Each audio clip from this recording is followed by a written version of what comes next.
shining like the morning sun. Every road will lead us home until our journey's done. Silver streams and emerald trees, songs are carried on the breeze. Every heart and every flame still remembers your old name. Hear the wind, you recall golden wings. Watch your soul. Oh, the realm of the golden dragon, bright as dawn, forever strong. Through the valleys, through the mountains, we will keep your ancient song. Oh, the realm of the golden dragon, shining like the morning sun. Every road will lead us home until our journey's done.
Golden forests greet the dawn, silver rivers carry on. Every stone recalls our name, every heart protects the flame.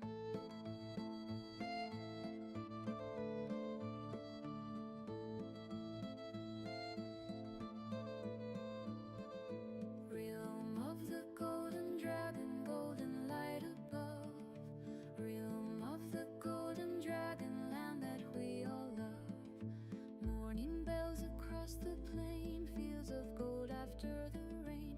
Every child and every tree share one ancient memory. Lift your eyes, lift your hands, hear the wind cross the land. Golden dragon, lead us home. Golden dragon, we belong. Golden dragon, shine above, guard this land that we love.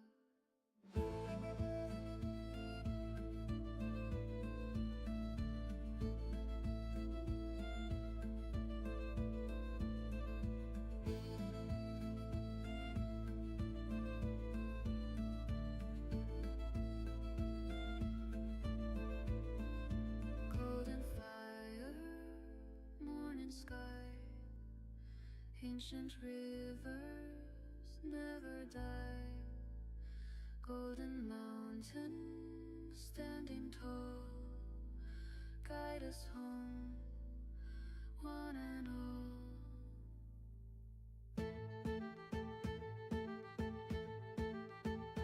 Golden dragon, ever bright. Golden dragon, be our light. Golden dragon, guard us all till the stars fade from sight.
Alright, everybody. Hello.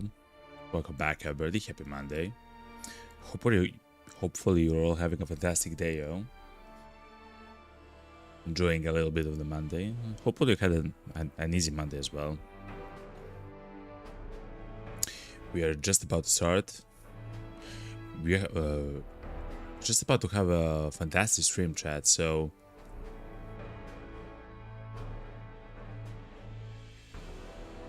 I'll talk more as we play, but we're kinda close to doing the final boss of the game, chat. Final boss, the final Gersh-Nephilim. We just have to do a few more of them, you know? But it's gonna be fine, chat.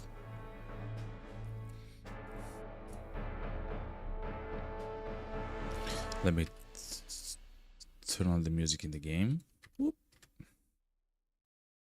Even though this is all nice and beautiful.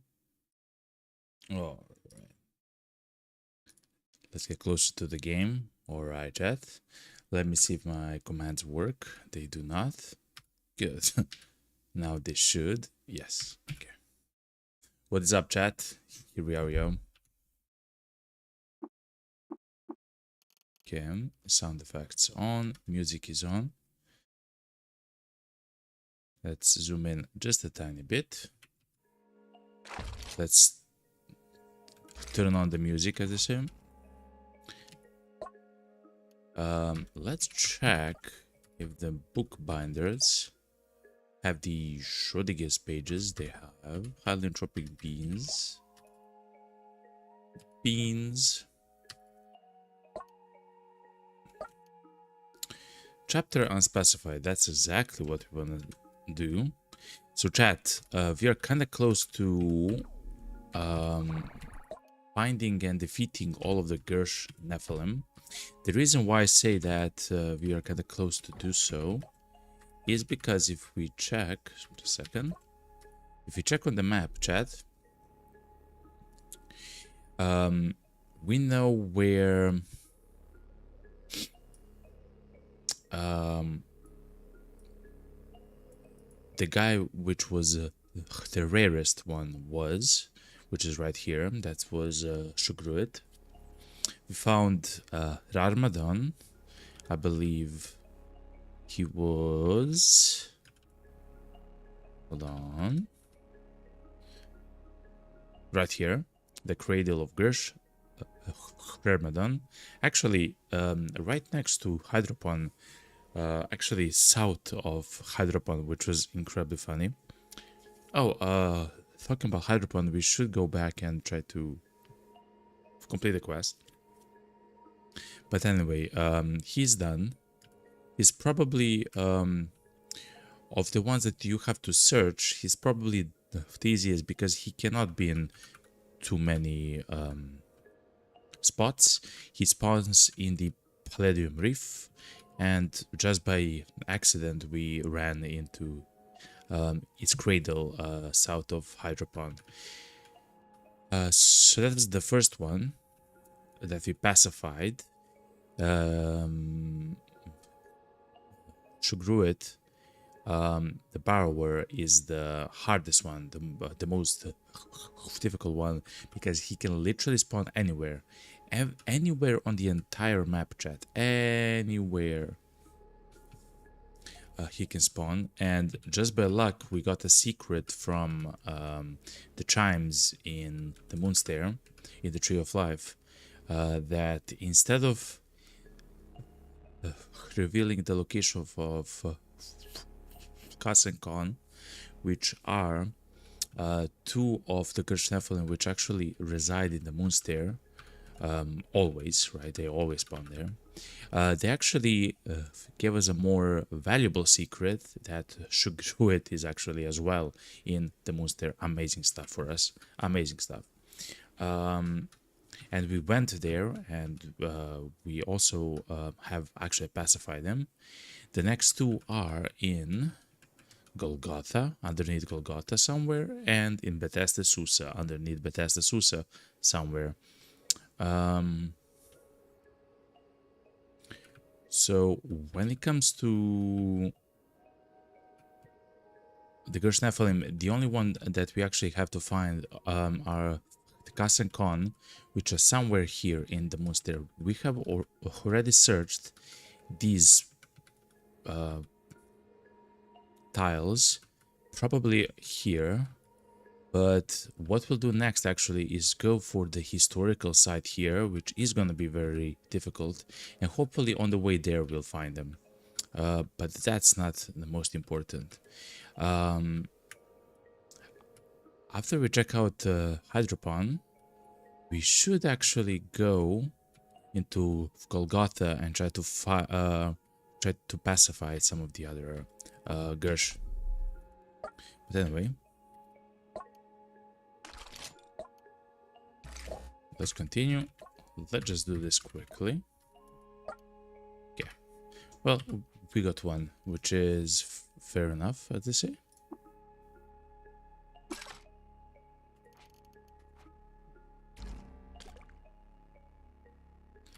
Let's do this. We don't necessarily need the missiles. If we need them, we can always make them. And that should be it. When it comes to thrown weapons, oh yeah, I've tried the gravity grenades chat right here, and I destroyed a huge section of the piping here and whatever, without actually solving the problem which we had. It is what it is. Okay, but when it comes to everything else, I believe we are ready. Let's go to, so let's fly and go to Hydropon. The reason why we want to go to Hydropon is because we have actually completed a quest there for them. What's up, man? This is Ta.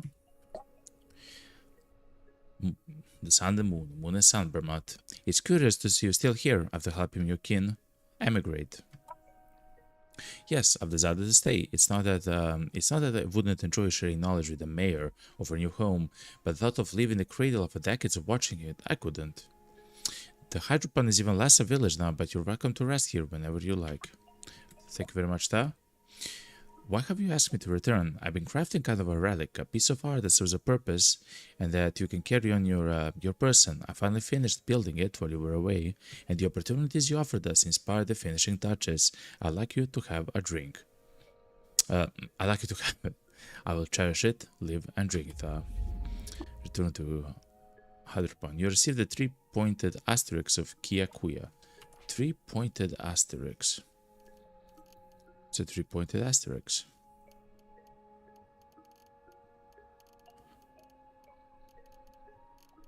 Let's try to find the chat. Pointed. It's a trinket of some kind. It gives you... Interesting. This item doesn't need to be equipped for its effects to be active. There is no way. That's amazing. Increases the rep with fungi. We already have 400 rep with fungi, but this is even better. We get increased AV per fungal infection. Hopefully we'll not get any fungal infections. And +4 tool resists per fungal infection. Interesting.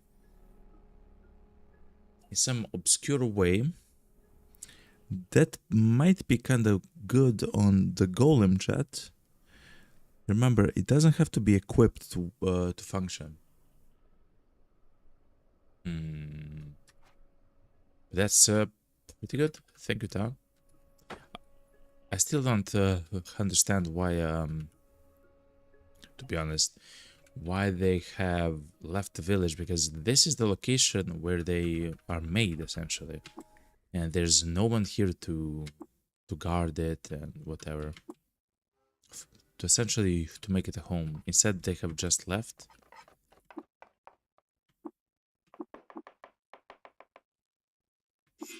But it is what it is, you know. It is what it is. Okay, chat. Let's fly. Also, we have two types of flying, because we do have wings. Of course, we have the flying with wings. Oh, the castle face was unequipped for some reason. We do have the wings, chat, so we can actually fly with our own wings. And also we have the anti gravity boots, with which we can also also fly. Let me read this. Grid Gate, Icor Merchant. I believe I've actually found him at some point. I'll actually drop this, chat. Now that we know it. And the rest is completely fine. We probably don't need all the nuclear cells, to be honest, chat. Because at the moment we are using the antimatter cells, which are double the capacity of the nuclear ones. And the nuclear ones are already incredibly powerful. But yet again, we are at the point of the game where we can just simply use the antimatter cells without too much problem. In fact, we should thinker up one or two more to be radio powered.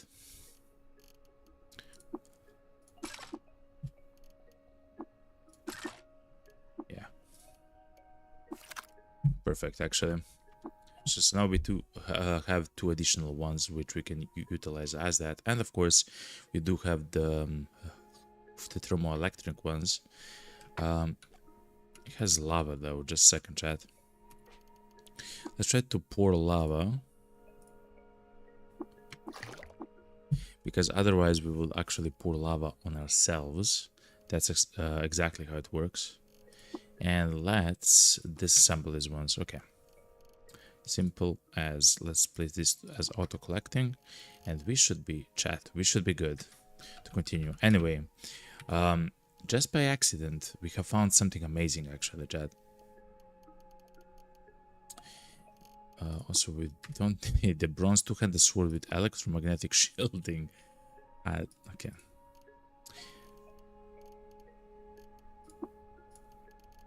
There's some very weird items in our inventory. Anyway, let's do this for the children of Maman. Naphtali tribe. So if we become positive with the Naphtali tribe, it's a long way forward. If we become positive with the Naphtali tribe, we can actually become also positive with robots. The problem is we are very low. I believe we have negative 700 with bots and Naphtali, so we are quite low when it comes to that. Another thing which we should check before we start is the Gersh rep 360. Okay, we'll probably need to use one more. It's also good that we are actually positive with the jar of rights. Okay, let's use one with the Gersh. Okay, good. Anyway, chat, let's boogie. Let's fly. Can breathe fire, chat. Crazy. Anyway, the cooldown is 5, by the way, for that. You can breathe fire. We can breathe fire every 5 turns. Interesting. Anyway, we should, in fact, use our very special recoiler. You can actually see that it's kind of cool. It's a specific recoiler, as in the it has name which is colored. Usually if you yourself actually make a recoiler, it's gonna be like this. It will say Joppa or Golgotha or whatever, Ezra, but it's gonna be gray. But if you buy it or find it somewhere, it's gonna have a color. And we just had a very, I guess, lucky streak or something that we actually found the actual Golgotha official, as I would say, recoil. Anyway, this is where we have to be. The reason why we are here, chat, is probably much more than apparent.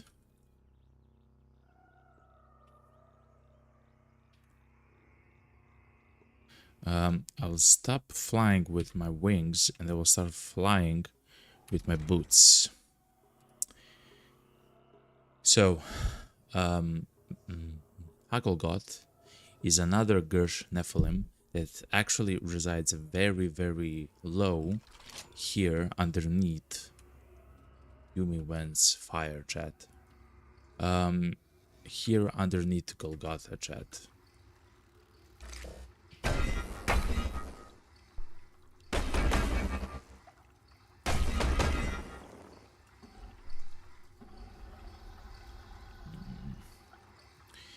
What we can try to do, this black ooze, okay, yeah.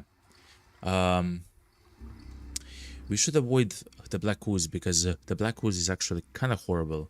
It has essentially a very high chance, I don't want to say always, but it has a very high chance that you actually get a disease, something like a glot rot or Halenshank, stuff that you actually have to spend quite significant amount of time to cure. We cannot use anti-gravity boots underground. Yeah, okay. I would really like to utilize the corrosive gas that we have access to.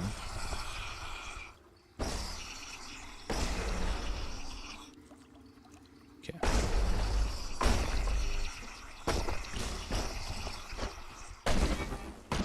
Perfect.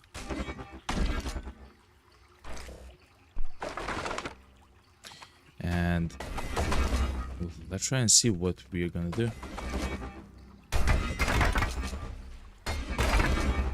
I mean, I guess we can do something like this and it's gonna be fine. Yeah.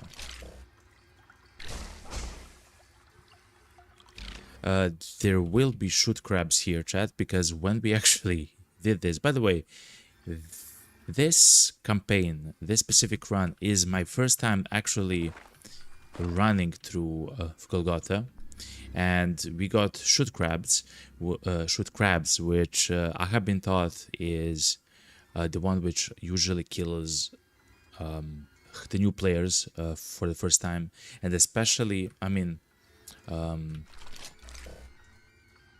time dilation? Robots. There cannot be a chrome pyramid there, chat, right? And it's even sluggish black ooze. It's still hard for the veterans of the game, not only new players. Sorry, chat, I'm trying to concentrate here. Again, I don't want to step into black blood or black ooze. Thankfully, a whole bunch of the enemies here are our friends. Of course, the robots are not. This crap shoveler, yeah.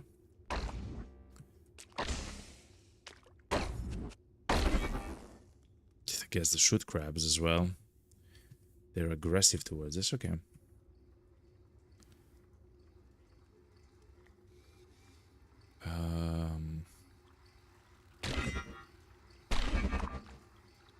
Uh-oh, chat. Oh yeah, and of course we were here already. Oh, look how much trash there is. So we can also use trash divining to probably find a whole bunch of secrets here, which is probably something that we should do. While we are here, though, I do wish to cook. I do wish to cook, chat, with yak wheat. You see why? It's like a gland paste, I guess, for paste for a secret. And star apple jam. The reason is we'll actually get saves for disease like this, or if we cook from a recipe. Just a second. There should be one which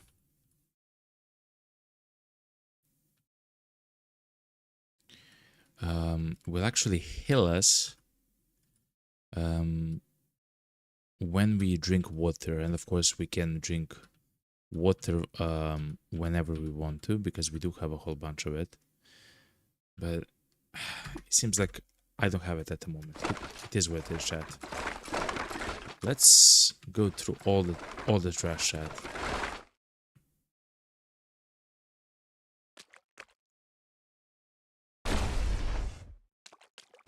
Okay.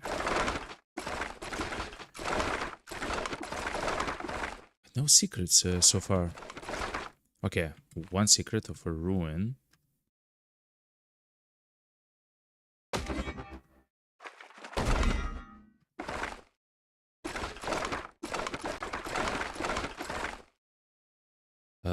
One more ruin with a Bakame Nook. If we were a another ruin. A Trukin, that would be amazing for us. Widroids are fine with us, right? Hold on, chat.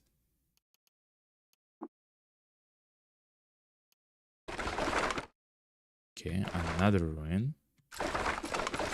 Essentially, what we want to find is either layers, something like this.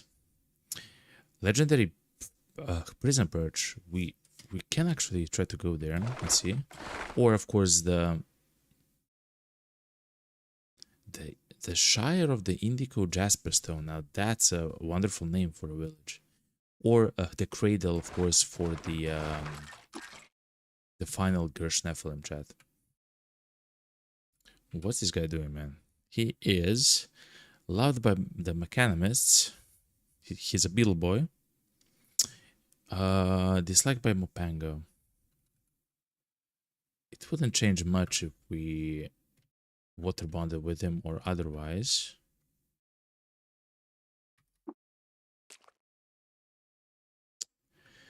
We have fought here with a very hard enemy. I do remember that.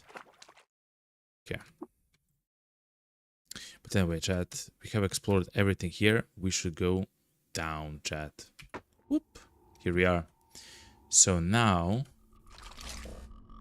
as far as I understand, we have to go down very deep as well. Deep, for example, I know 30 deep, 40 deep. It's going to be a lot. Before we do so, just give me a second, chat. I do have to do something kind of important. To check the sound, to check everything. Hopefully everything is correct.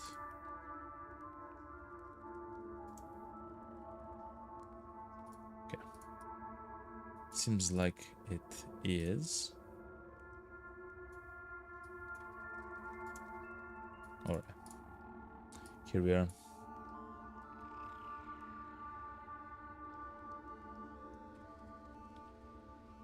Just a second. Okay. Good. Let's continue, chat. So now that we are done, we should try to go to as many of the stairs down as possible. Oh, black ooze. So the problem with the black ooze is, as I mentioned, you can get diseased by it.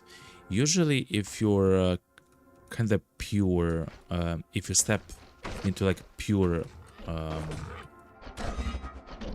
ooze though, I guess we'll see with time.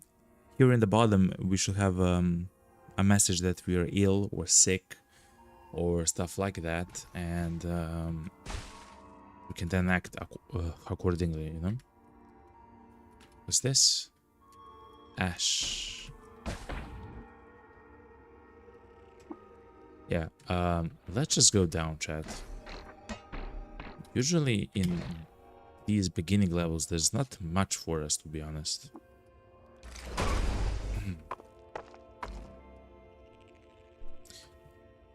Doesn't look like ooze. That looks like oil. Yeah, that's oil, chat.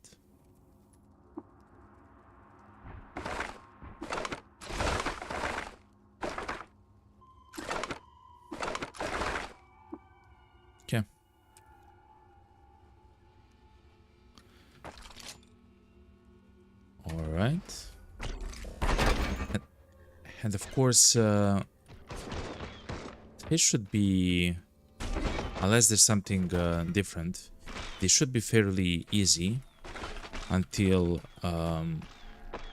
level 20 or something like that, after which it actually becomes quite dangerous. Or I guess it can become, of course, it's essentially random.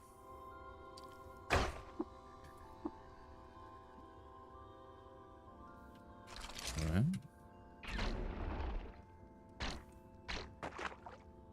Huh. Nice. A cat herder. Naphtali, though, are right here, fortunately.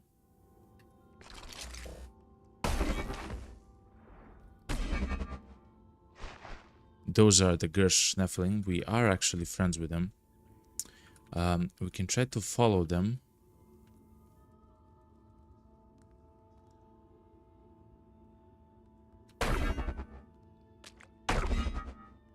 Yeah, and what they actually do, they burrow, the Shug Ruit spawn, they actually burrow and they make these walls, which actually block off areas and kind of difficult to deal with. I mean, it's not difficult, it's just like, you know, tiresome. But thankfully, since we know how it functions now, it's not that bad at all, chat. Okay, let's just fall down, chat. Oh yeah, look, already. Huggle flies. Of course, we are a very high level for them, but there's a crazy enemies in the beginning. Friendly. Knight Commander of the Holy Temple. This is a Putus Templar, chat, which is actually friendly with us.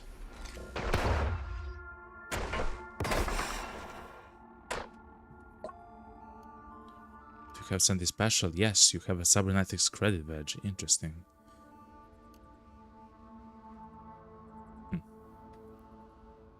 Alright. Found some forgotten ruins. Raycat? Yeah.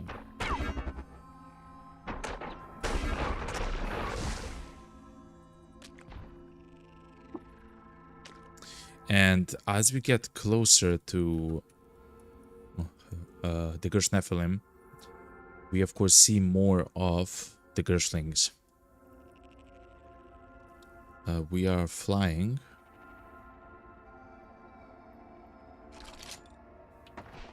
Okay. Whatever just happened there is extremely dangerous.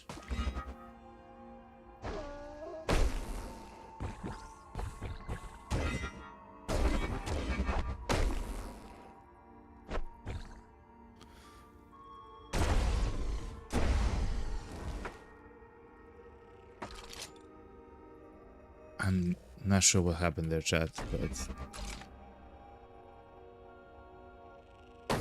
I'm essentially fine skipping levels like that.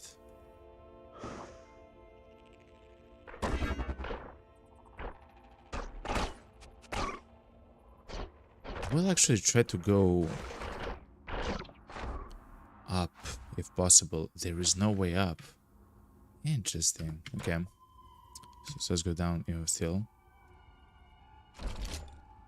Books are always nice. It means a whole bunch of levels. Who's that, yo? Jared. What's up, man? Hopefully you had a fantastic weekend, man. What's up, man? Newt. Jug says, have the looks for now. Thank you very much, Jag. Enjoy your... whatever you're doing, you know? But thank you very much, yo. Hopefully you have a fantastic Monday, man. Alright. Let me grab some of the drinks, though. Alright.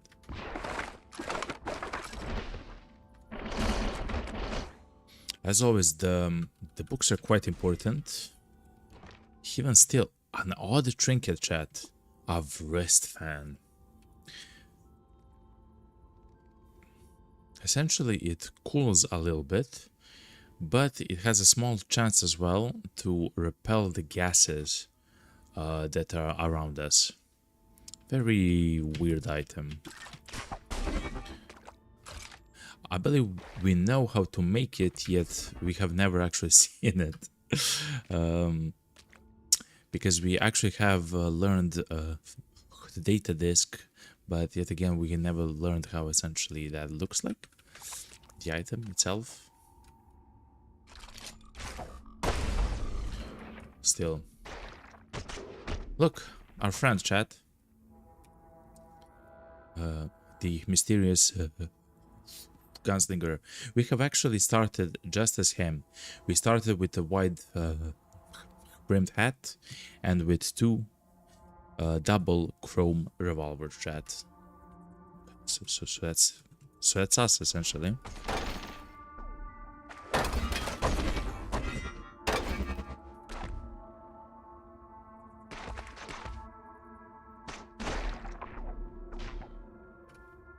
Okay.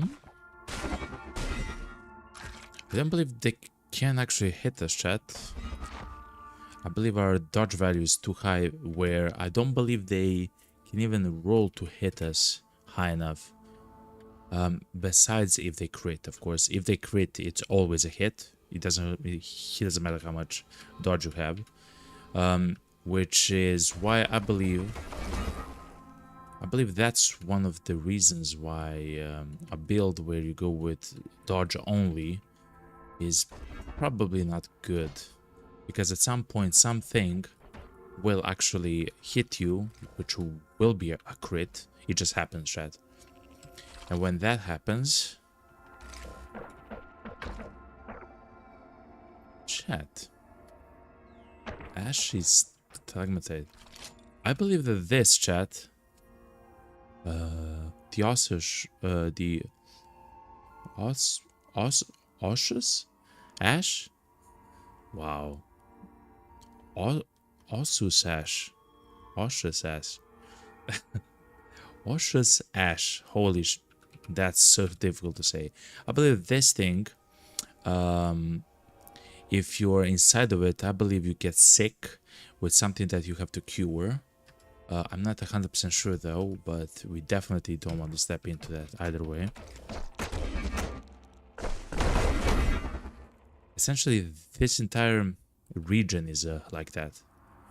That's an antimatter cell. No, it's a combustion cell. That kind of makes more sense. Okay.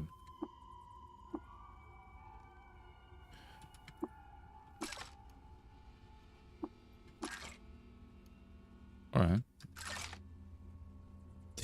There's no way. Juice sap. Okay. Now, I'm not sure what the juice sap actually saps. Look how many of them there are.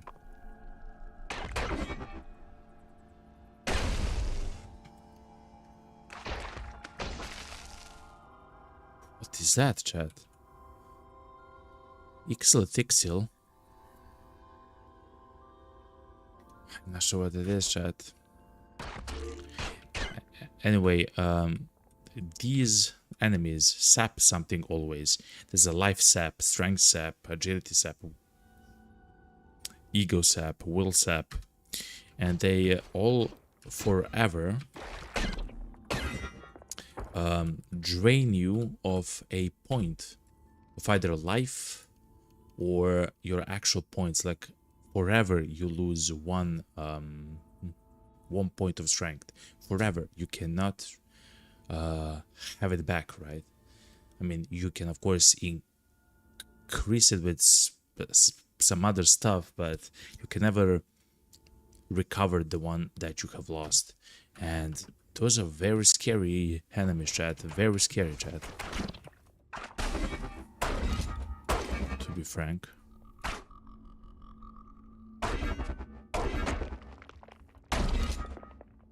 So what's with this fish?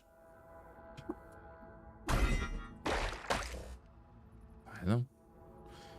I just defeated that fish for the first time ever. Oh, it seems that it has a lot of ooze inside of it or something. Which is probably why we don't really want to fight with it. Look, this should be Oh, it's just a bloody juice sap. I thought it was a strength sap. Okay. But yeah, they are actually bad news, chat. If we are seeing them, they're bad news.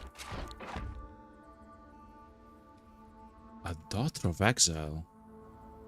It is a daughter of exile. What are you doing so dumb? Is it a hologram? It is. What's up with you? You have a data disk for an antimatter cell and chiral rings. That's crazy. Those are two endgame items. You can actually see by the bits. You can actually see like CC8. It needs 8-bit, which is one of... It's actually the hardest to get in the game. And these ones need both a 7, 5, 4, and a 2. So 7, yet again, it's a late game item. Yet his zone is only 18 strata deep, so... That's crazy, chat.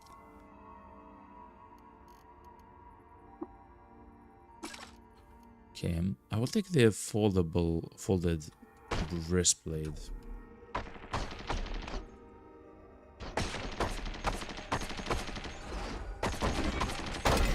Yeah, I believe at the moment with our dodge value, which is 29, chat, we are completely impervious to low-level attacks from range. Of course, yet again, if they crit, they will hit us, but... A Dromed Caravan, chat. What's up, man? Oh, you're a low-level one, okay. Live and drink.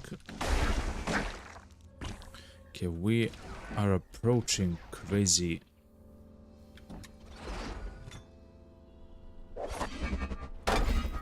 That's a rocket, right? It is.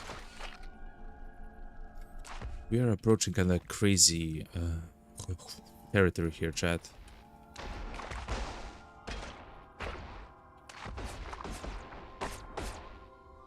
These are laser pistol turrets, chat.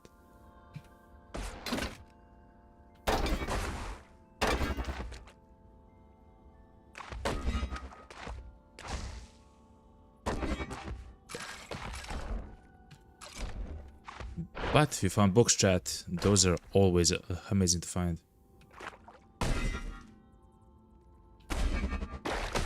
Leave it crip. Okay. Gripper. Let's just fall down. This floor seems chaotic as... Yo, and you can actually see into the void down there. As we skip turns, you can see that something is underneath. It's moving, chat. I believe that's the dust, the ash. We definitely don't want to be in that, chat. Oh no, we are gonna fall one more time down. We can fly though.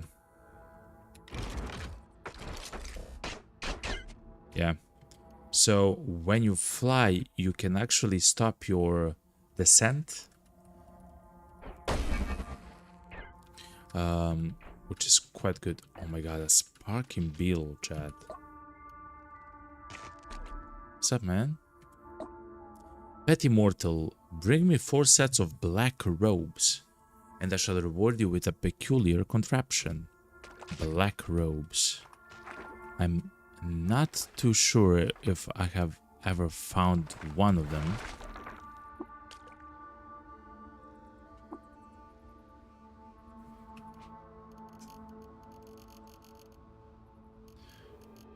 We don't need this though. Putrescence we don't need. Oh my god, look how much fresh water we have. So that's kind of the biggest problem.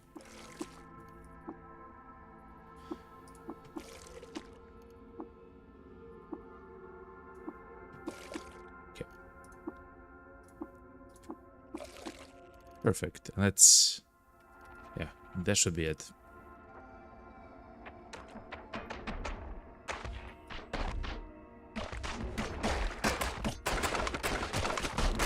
Let's go through the trash. Nothing special was found there. Okay. Chain turrets, I hate them.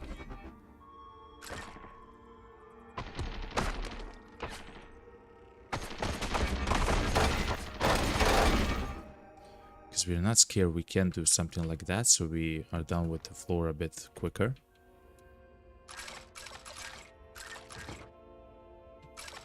Sure.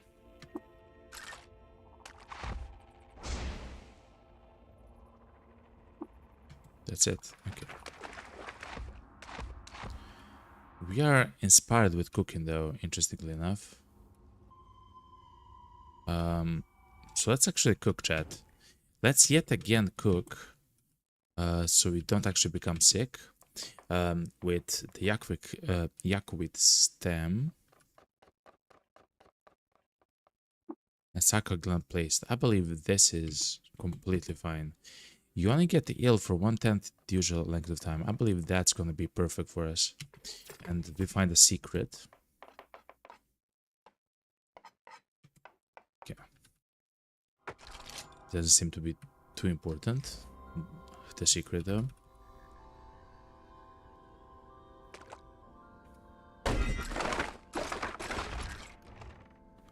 Now, crystal stuff is pretty good to find. Which means that we are getting deeper. Now, this is the location where we should be careful. This is a fungal floor, chat.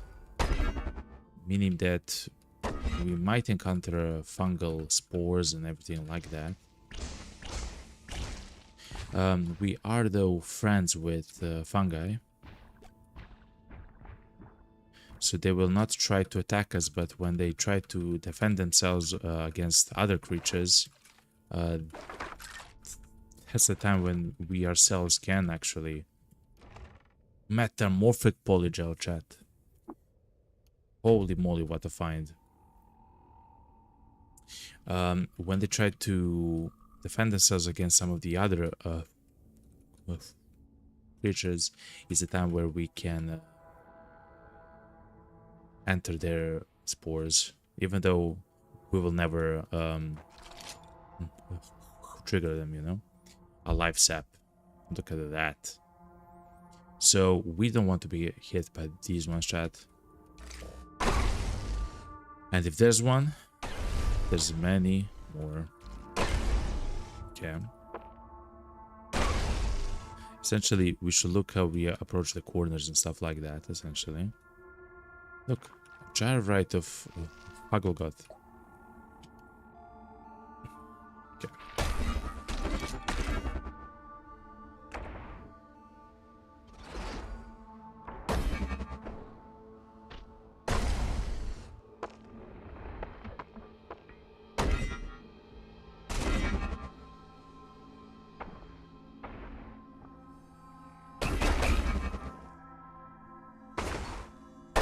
The chain laser turret, I really don't want to fight him.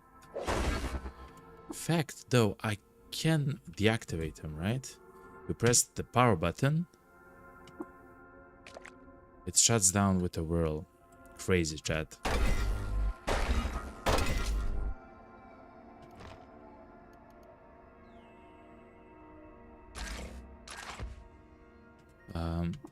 Let's disassemble them all.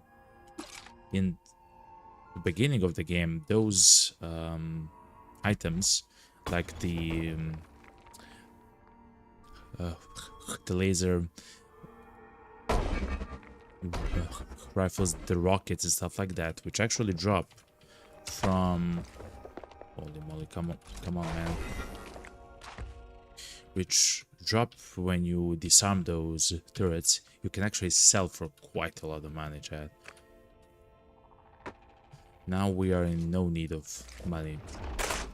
In fact, we in some ways essentially have infinite money.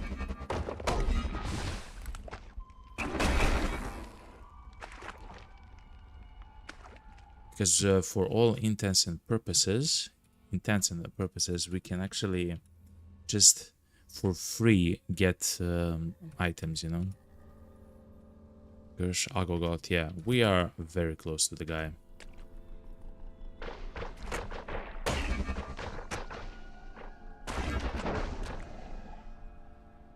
That's a dervish, chat, but a low one.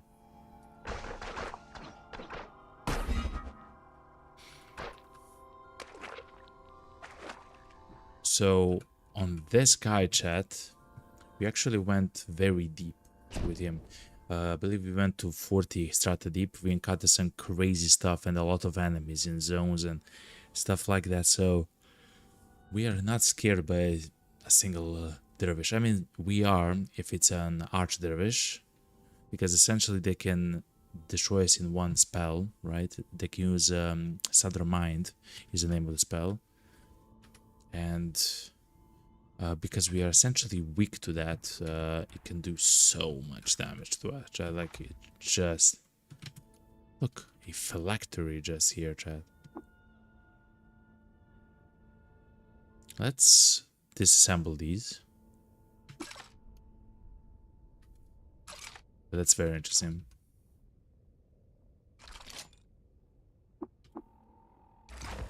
Okay, let's fall down still.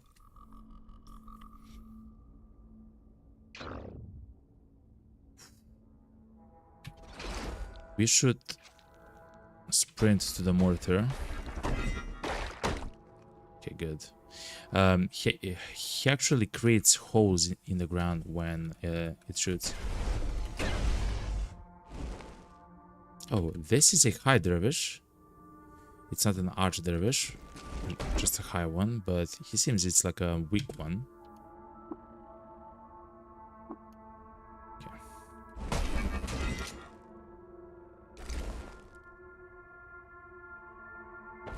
Another one, look, chat.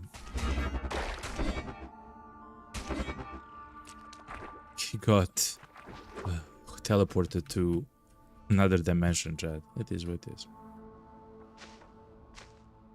Yeah, we are usually friends with a whole bunch of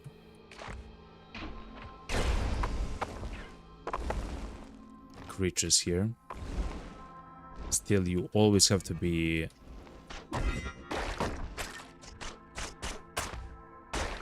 ready for the saps, chat.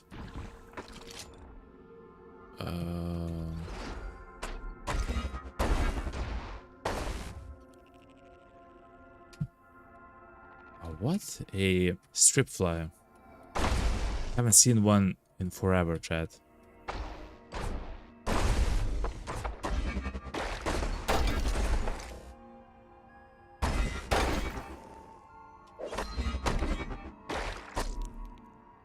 This is a dromed caravan. Now that's a pretty nice find, chat.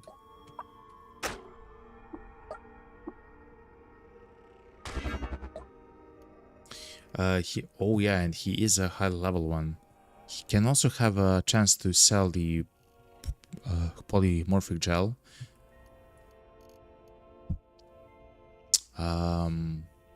We do have one though.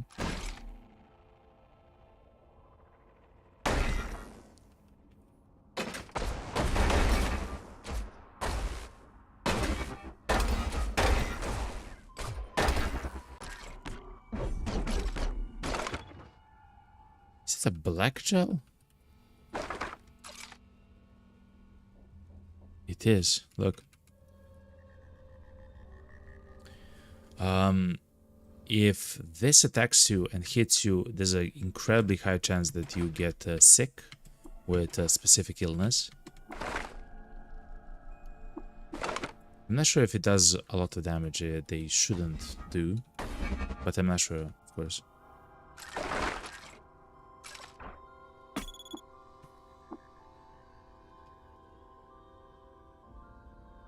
Wow. A Rhinox, okay.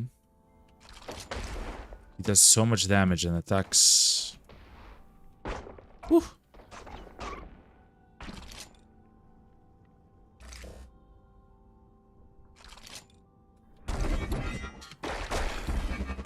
Thankfully we are very high level. And of course we can just stun him. With a current setup.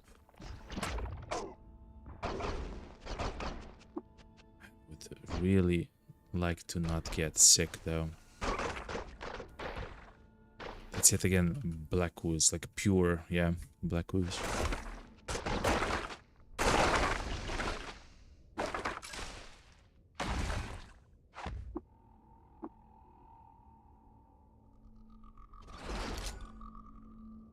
What's this? A dynamic thinker.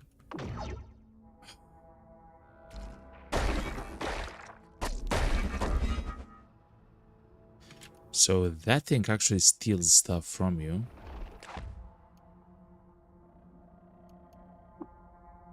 Okay. Life sap chat. Whoa. Creature chat. That's still ooze, it is.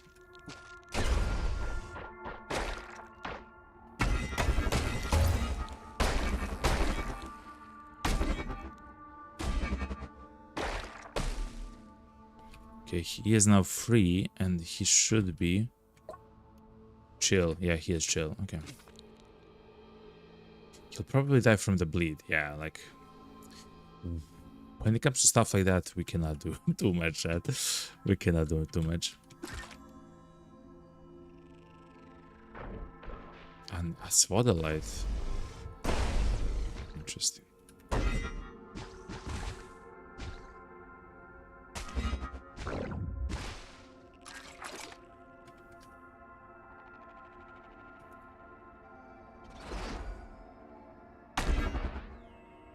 A Rhinox chat.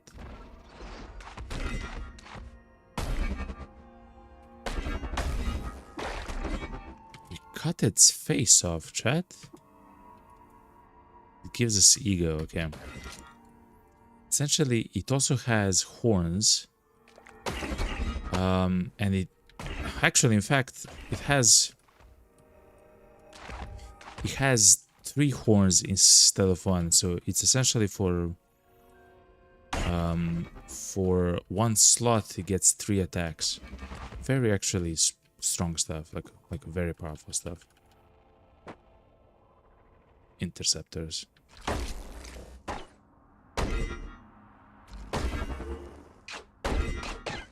Hydravish. No Sundermind.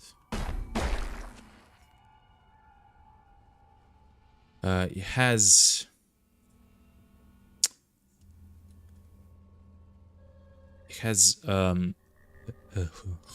reflect damage. Look how much damage it essentially did to us. It's because it essentially reflected damage towards us. I'm gonna try to attack once more and see what happens. Okay. But that's extremely dangerous, chat.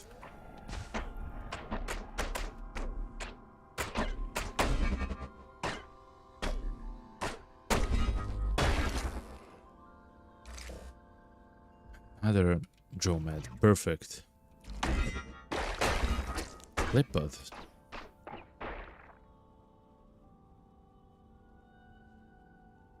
I hate Magnus, chat. Fair enough.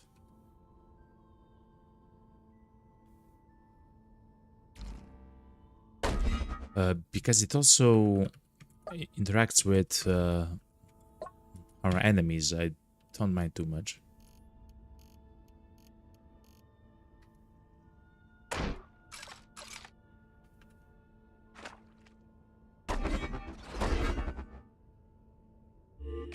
Look how many of them there are.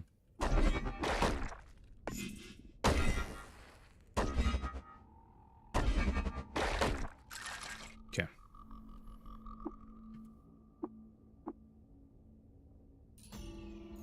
We found a chat. We discovered the cradle of Gersh Agogot. Of course, they are horrible saps of quickness. Thankfully, the Gersh are our friends at the moment.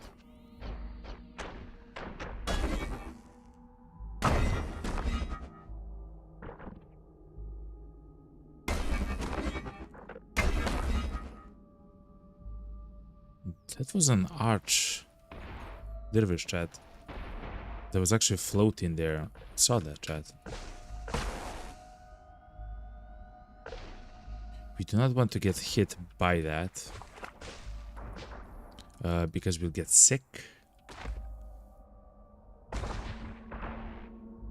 Look. Is he flying? Essentially this is open air. I'm not sure how he's essentially flying there. That's extremely scary. Because it seems like he's attacking.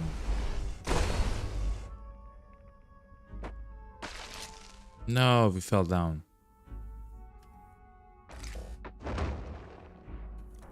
I mean, we maybe had to fall down? I wouldn't say so.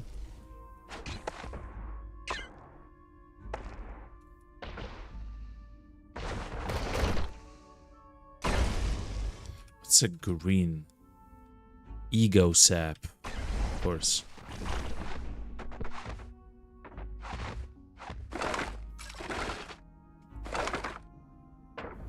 I would really like to find a way upstairs, chat.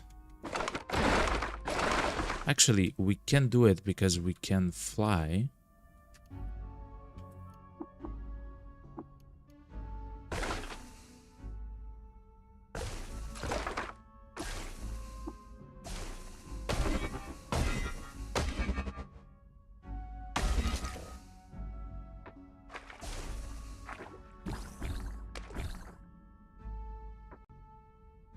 It's a spacer rifle on the ground. Oh, that's crazy. Yeah, we are on a very high level. So, okay. One of the ways to go up, if you have a hole like this, is to literally fly, chat. Thankfully, we have two ways of flight.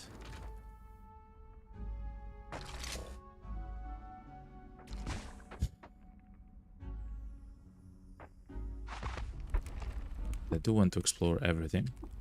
Statue of Resheph, though.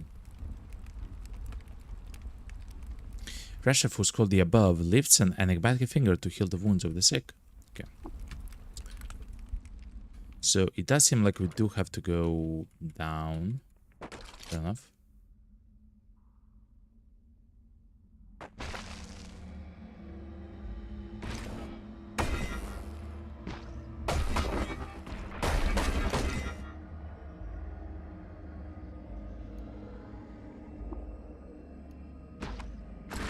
Oh boy. Yeah, he is actually here, chat.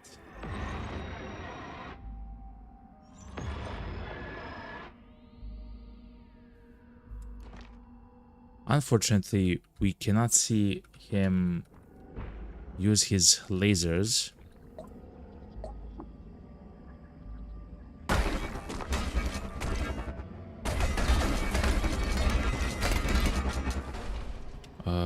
We have to go past this, chat.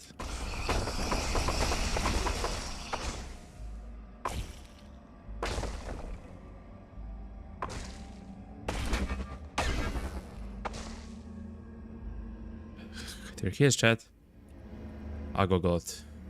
Gersh Agogot. He's loved by the Gersh. He's hated by beetles and disliked by flowers. We have to water bond with him. That's it. We are loved by Gersh. And then we'll try to pacify him. Will you resign your charge and swear to unvex the beings of this world? Gersh Agogot. Yes. He said yes, and we got a circle of light in the cord of Agogot. Live and drink. A circle of light in the cord of Agogot is a floating thing nearby, which does, let's see, it increases the level of the mutations. That's always nice. It increases the cybernetics license tier. That's good if you're a Trukin. For us, it does nothing. Grants 2 helipads with spotted claws. Now, I'm not sure what that means, chat. Grants 2 helipads with spotted claws. Let's see what they mean. Oh my god. Oh my god. We received 2 more, essentially, hands. Oh, that's incredibly powerful. What? Look at that. Okay, hold on. This is extremely confusing, I know. It is confusing for me myself. Worn on pincers. Okay, so we can wear...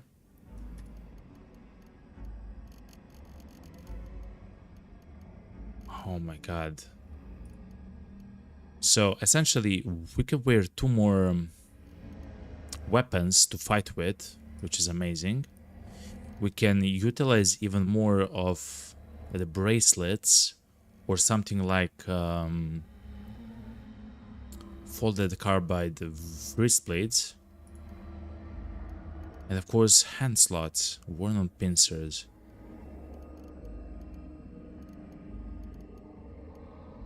That's crazy. Where's our first hand slot? Right arm is Kindrish. Is this one? Zetachrome gloves. Oh, okay, so that's why it's so weird. Okay. Huh. The only downside with this is that our resistances are now much less. But that's very powerful, chat. That's exceedingly powerful. Okay.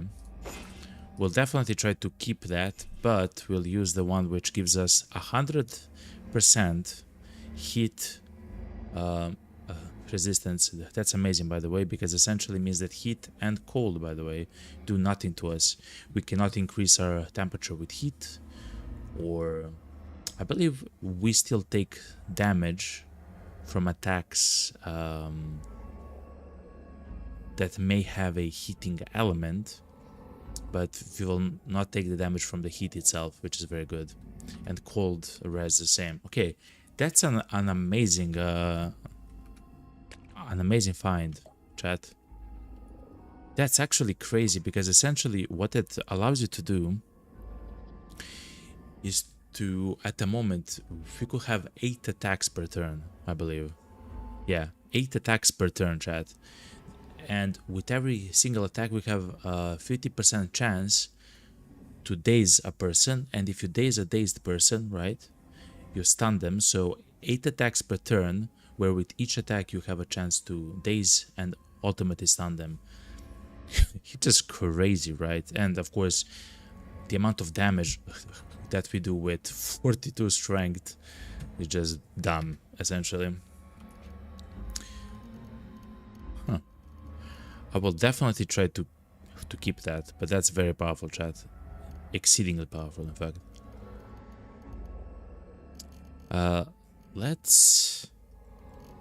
We have a lot of water, chat.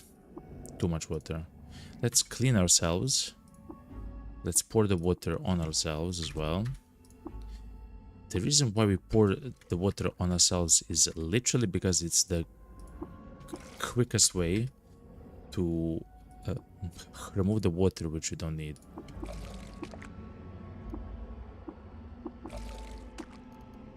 We essentially have made now like a puddle, essentially, underneath this. Yeah. Okay, so we have actually bonded with Gersh Agogot. A creature of immensity mounts the upper eye line. The monstrous slumpy head is mottled with warts, freckles, and the soaking waddle rains putrid sauce on the floor. Years of slouching under pipe works has smashed his eucalyptus spine, and the sponginess of matter has left him boiling and sick from his own surroundings. Finally, the residual light churning under his text glass skin is filtered to a sickening hue and radiates out of the body in litous spirals. I understood about 10% of that message. He's sick, yo. Okay, and he now mad at us, chat, because we attacked his guy. Holy moly. What's up, man?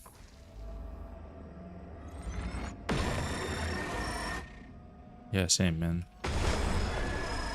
Leave me be, sir. Sir boss, sir. Mommy. Okay. If we go and leave for like 3 weeks in-game time, we're gonna be good, okay, chat? We're gonna be good. So, let's just yeet out of this place, chat. Let's go back to eat freehold. One more done. Next one should be... Oh yeah, and we have so much of the polygel, chat. We now have 5 of it.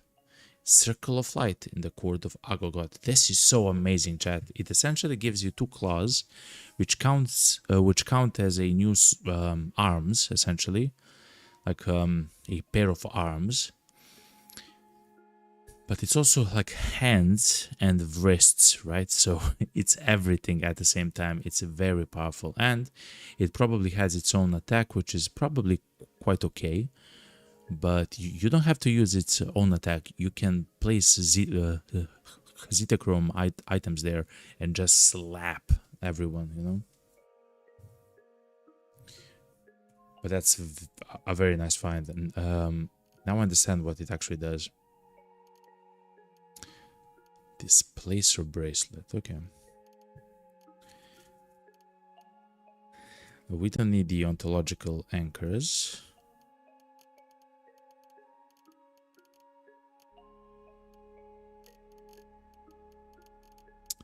Let's see. Another folded wristplate, which is kind of interesting.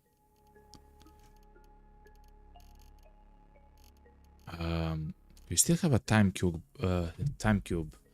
Someone said to try to use it when we are in danger.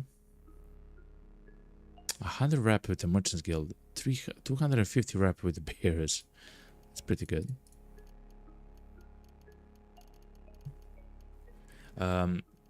We haven't been so much in danger that we had to use it, so for now it's like that.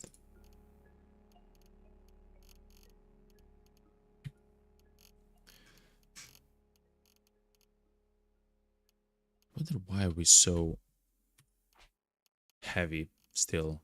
Guess books kind of make sense. Artifacts also kind of make sense.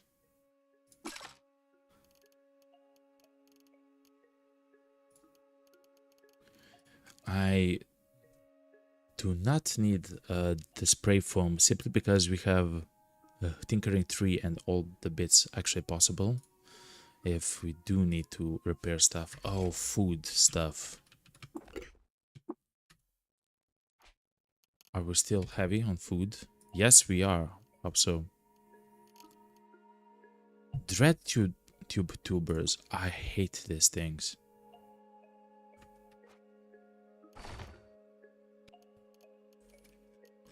Hold on, chat. We have to do some interesting. So the Kazakhstan. Those are different. Lover's Blossom. Lager Tuber.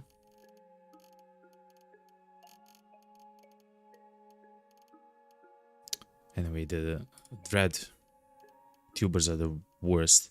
They're heavy. They don't do essentially anything. We do have 2 seeds. Horsefly seeds. What can we do with it?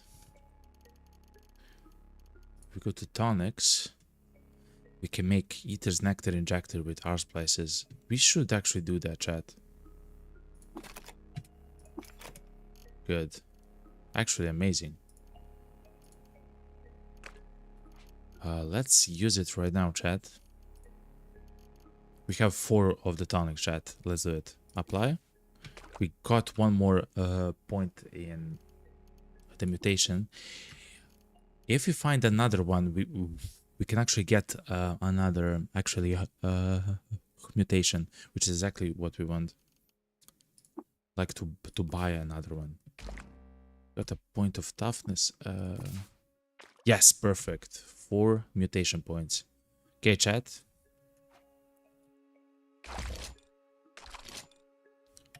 Let's try it out.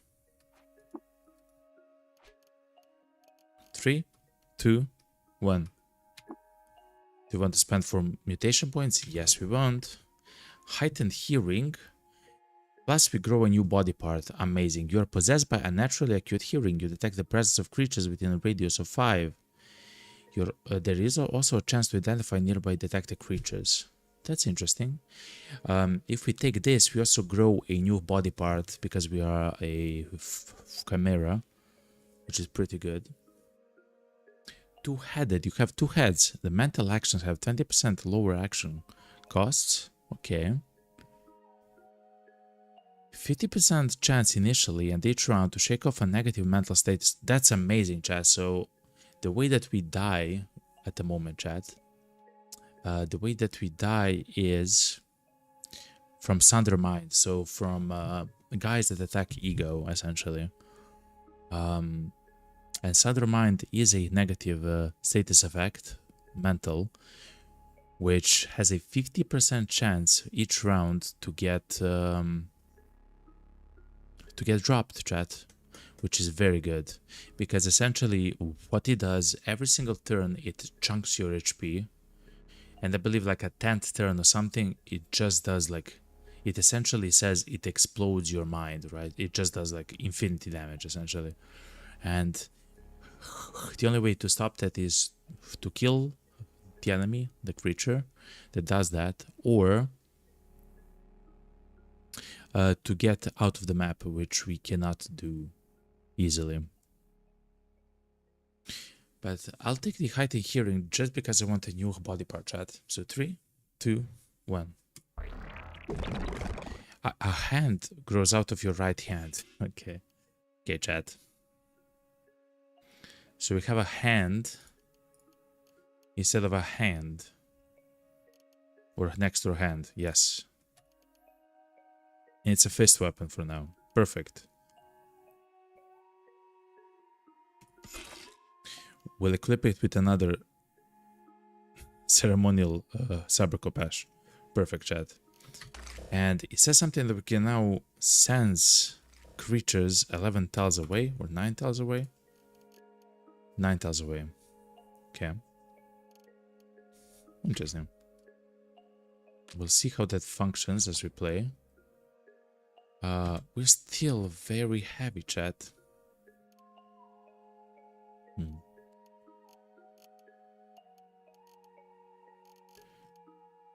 Do you know what I haven't used?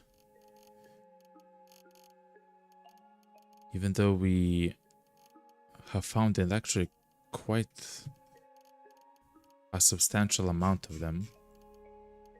Is it here? It's this thing. Nano-neuro animators, chat.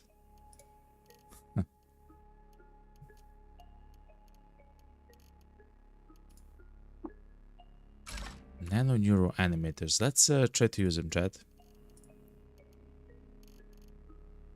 Oh yeah, and we do have a phylactery, chat, that we should place back to the pit in the...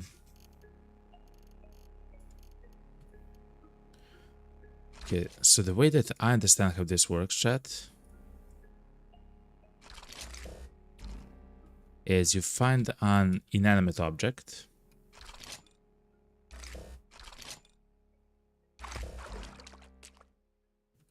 This shale, I guess. Okay. So you get to the specific thing. Did we even take it? We have so many items, chat.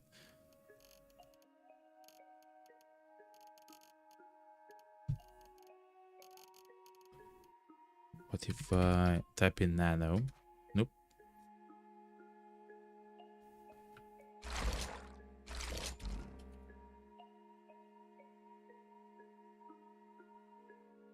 Okay.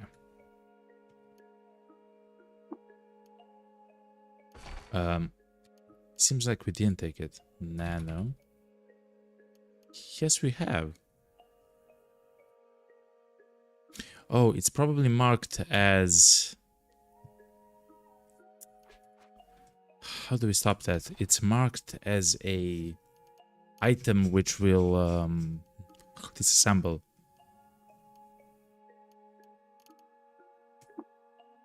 Stop. Yeah. Okay. Okay, good. Now it should be with us.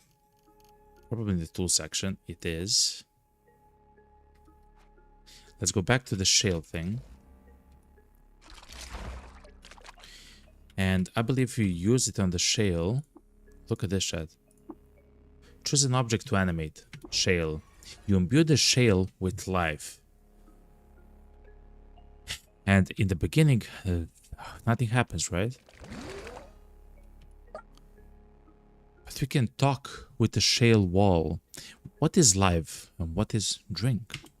Let's trade. He has nothing to trade, chat. This shale has become a creature. It has become a creature.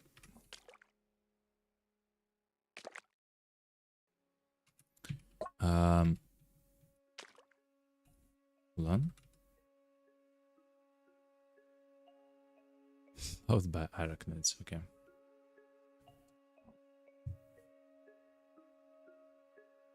And it's our friend, and we can talk with it. We can proselytize it so it can become our follower.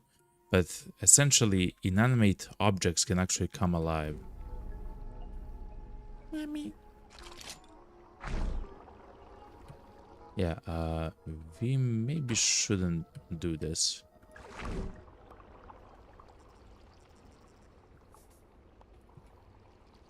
Turn to fungi.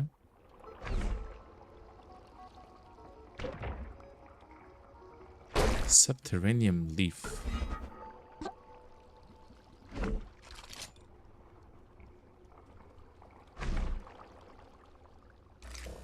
Okay.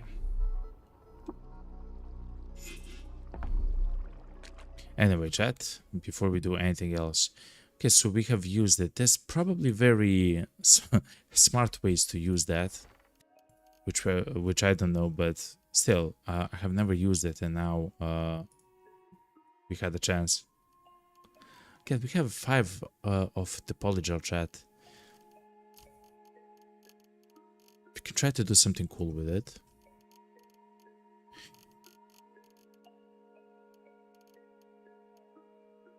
We can clone the cloning draft, chat. Actually, that's exactly what we'll do, chat. Hold on. Give me 3 of these.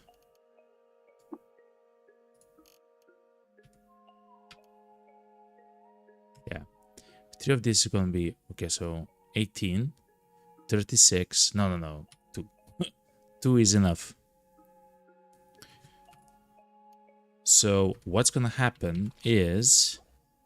Let's check the iCore merchants, just in case if they have... we don't need Sunslag anymore. Actually, because of the golem, we probably need iCore. Just a second, chat. Essentially, I want to copy...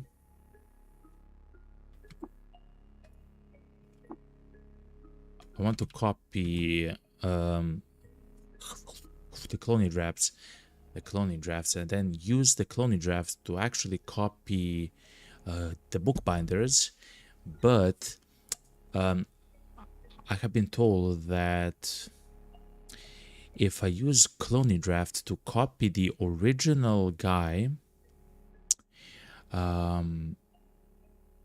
so I'll actually show you that the original guy is the one which it doesn't say copy, which is this guy. This the bookbinder. If I use the draft on him to create essentially clones of him, then when I proselytize him, which we can, of course, we do have the skill, all the rest of the bookbinders will also be proselytized. So you can see here that only him is now essentially our friend, you know?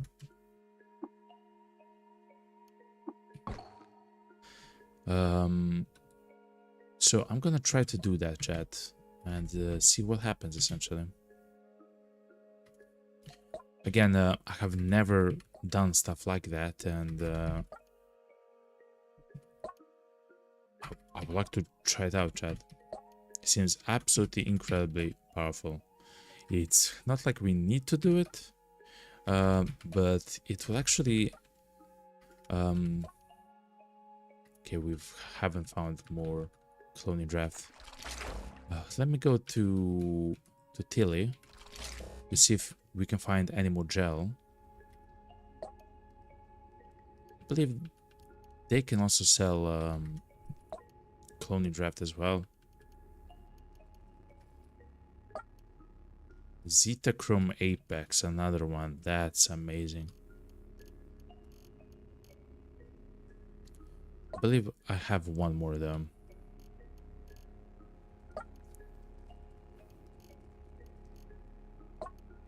Zetachrome Loon, which is the chest armor. Interesting.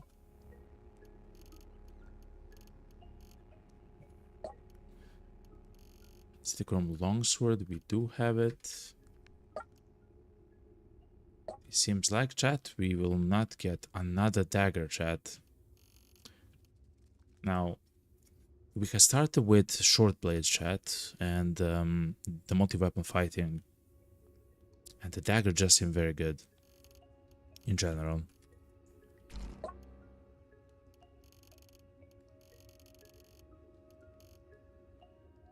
I will take the...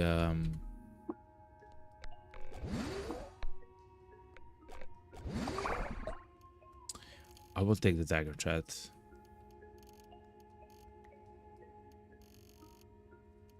Okay.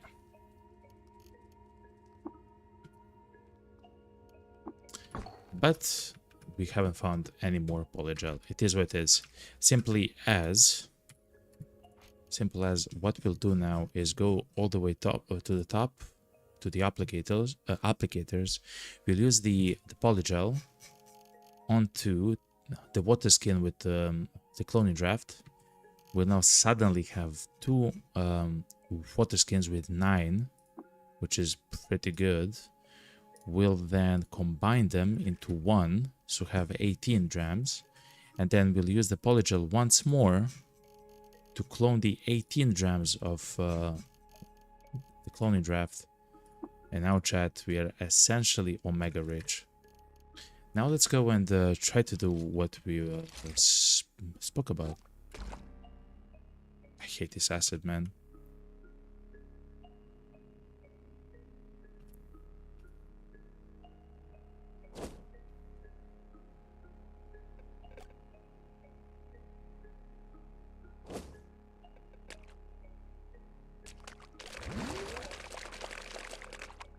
Frozen puddle. Oh, we take actually damage from that much acid. Interesting. Okay. Anyway, where's the bookbinder? It's this guy. So we'll try to separate him from the rest.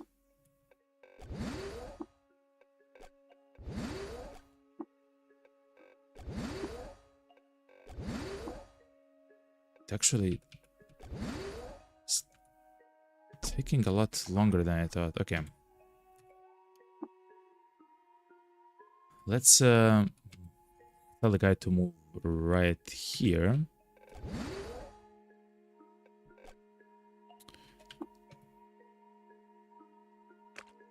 Okay. And now I'm not sure if he has to be proselytized as well, Or can he be a standard guy like this? I'm not sure, chat. Let's have him be a standard guy like this. I really want to. He literally has nothing though. Okay. Let's try it out.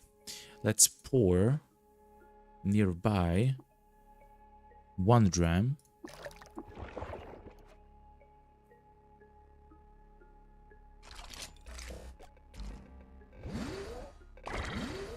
Okay. So that's a clone. The clone at the top is, I mean,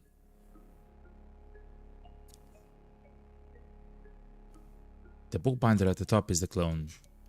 Let's remember that. Let's pour another one. I guess we want maybe 10 of them or something like that. Like, I have never done this, chat.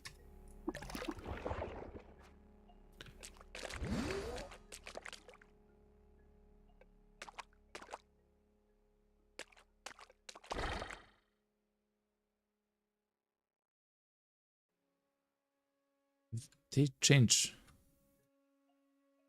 places?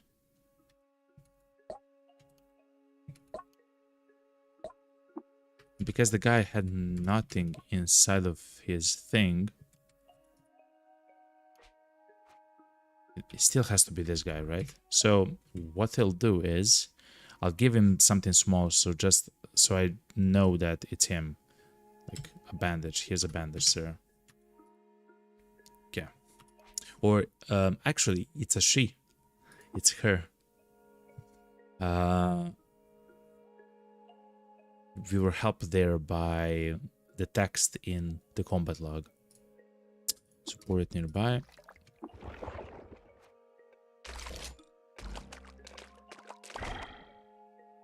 All right.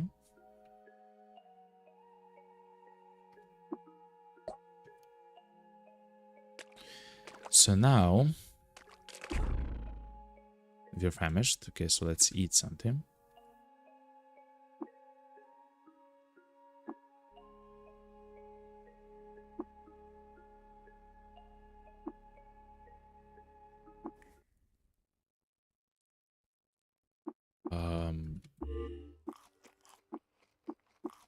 Let's just eat for now. Okay, let's try to do the thing which we talked about. Okay, so this one should be the original.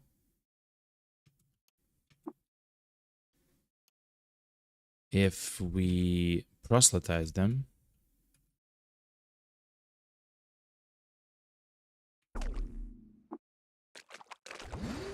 I really want to see how and if this works.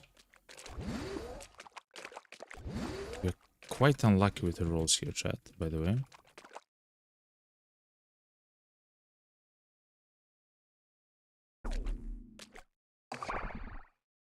Okay, so they haven't all become our friends. Interesting. Oh, because that's not the one who we want to. It seems like they have changed the location. Yes, from time to time they are changing location. Okay. Yeah. Oh my god. Yeah, from time to time they are changing location, which actually happened with one of these guys, essentially. Okay.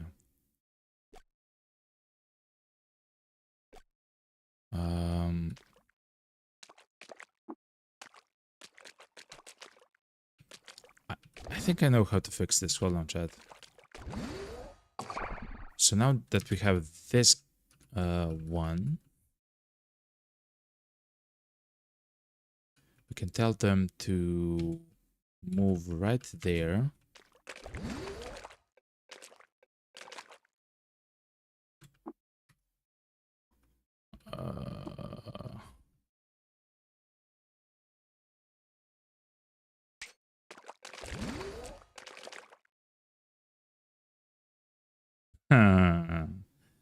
Houston, we have a small problem. Okay, hold on.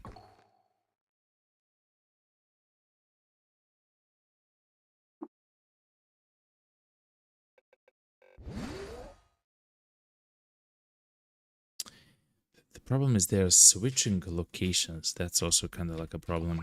Okay. So you are the original bookfinder, okay?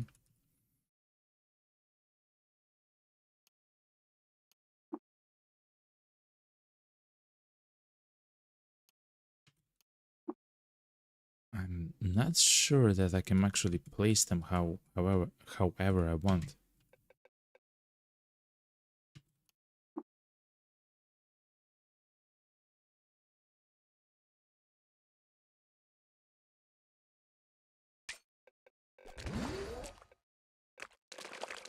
Okay, so they interchangeably change. Okay.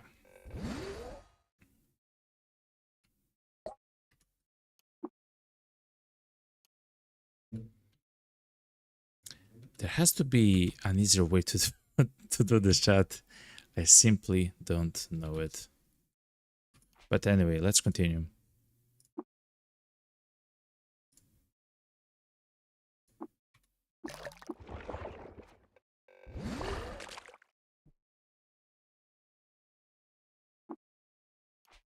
Okay. So besides one of the merchants, they will all be attached to this bookbinder. The reason why we know that this is the main one for now is because they have a robe, a cap, spectacles. Essentially, they have gear, while the rest don't have gear.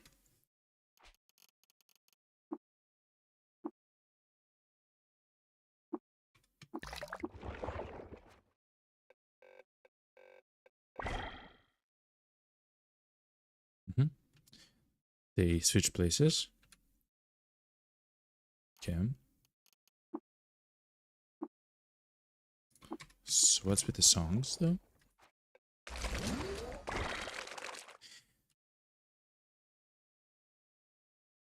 The reason why we are trying to do this chat is because at some point I want to get a whole bunch of levels. And we will actually have that as soon as we are done with this, essentially.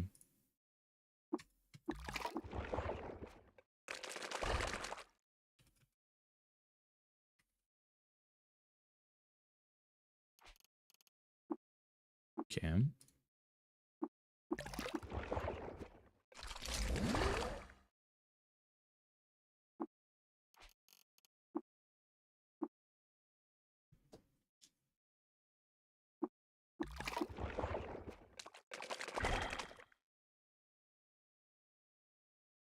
Okay. Let's use it like 3 more times or 4 more times.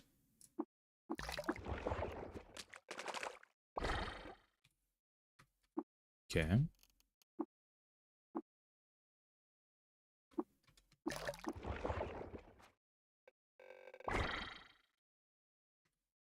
Okay.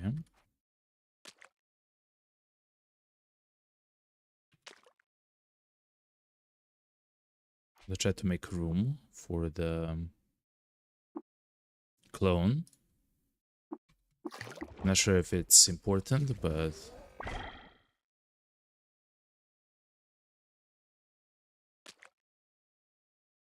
okay.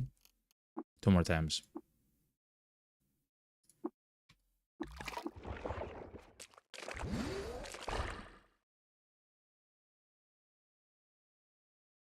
Okay, 1 more time.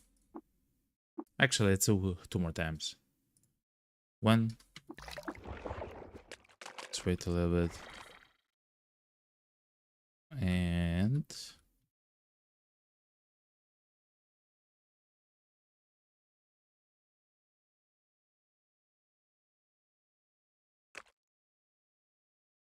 okay, 1 more.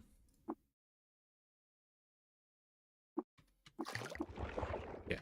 So this means that we essentially now have an entire army of bookbinders, which is good. Essentially, it means that in about a week, when the inventory is reset, we can get a whole bunch of books which we can use for levels. It's not necessarily that we need to, but I would really like to. I would potentially like to get even more levels, and specifically the points in this. The mutation points. Alright. I believe we are done with everything, chat. Like absolutely completely done with everything that we want. Let's go to Bethesda Susa, chat. So that means to go to Azra. This is gonna be fun, chat, because we might even take the golem with us. Yeah, I believe that can be fun. So the golem is completely overpowered, chat. But what is cool is that he actually has 2 pieces of gear. Before he had 5 of the pieces. He had a face thing, a helmet, a body thing, a chest thing, and stuff like that, like a back thing. But now he only has 2. It is what it is. Let's clean the guy.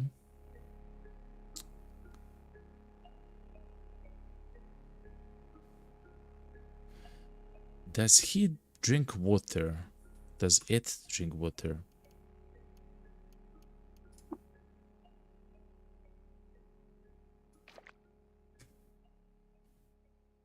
Probably. Anyway, let's go to Ezra. Whoop.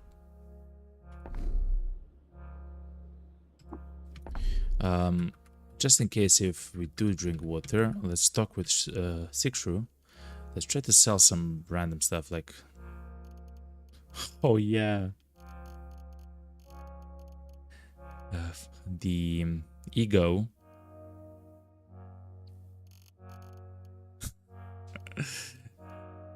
The ego on the golem is literally 1. In fact, it's -7. To be honest, it's -7. So let's sell 1 silver nugget and like something like this. Okay.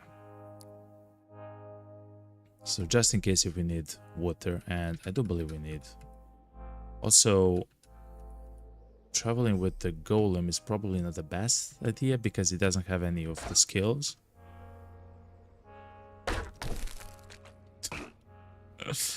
But we're just doing infinity damage, okay?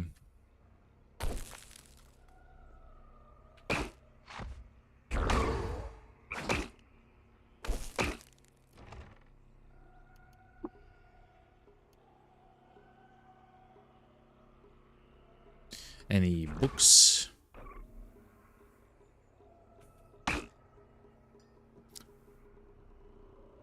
Okay.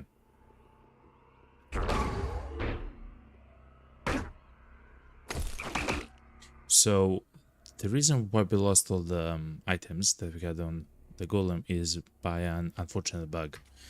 Essentially, I believe what happened is that essentially we played the game for like 9.5 hours without quitting the game, and at some point when we tried to loot a corpse with the golem, the game just stopped. So just like actually froze, and it froze for like 5 minutes, which is unfortunate. Okay, and when we quit out, the progress of the maps was saved, so all the enemies that we killed, all the items that we bought were already bought, but the golem and the character reset back to the gear that I had in town, which essentially means that we lost the chance and we lost all of the gigantic gear that we got on the golem, because those you can buy only once. They never restock for the entire run, right? But thankfully we have found some great gear nonetheless, so it's quite good like that.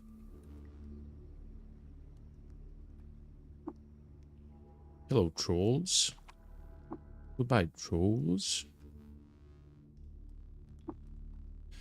So what we want to do here, chat, is actually go all the way down.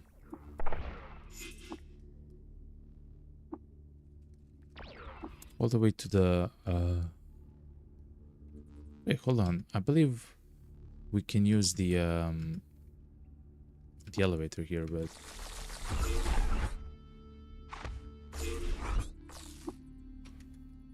Oh no, chat. Look, a ceremonial fibrocophage.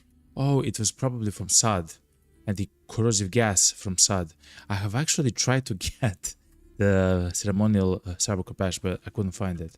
Chat, we have a problem here though. This thing.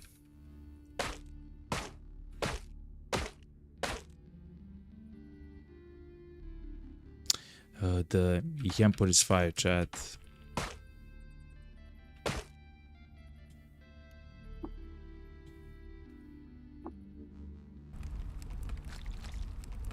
What's up, boys?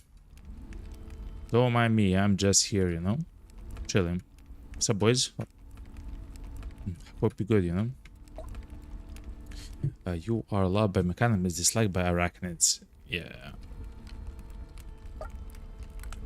Any cool stuff? Okay. So, what we want here is to actually drop down in... Is this fresh water? It is. Oh, we don't have fasting wave, right? Fasting. because we don't have willpower, of course.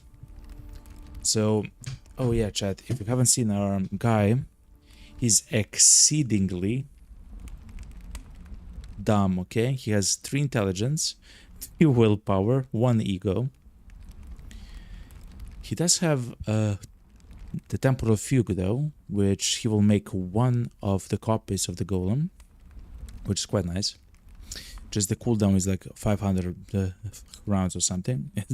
It's incredibly high, but it has the mental shield.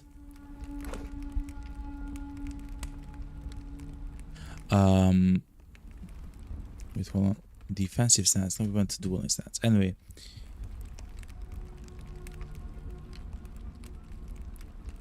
Ooh, that's very weird.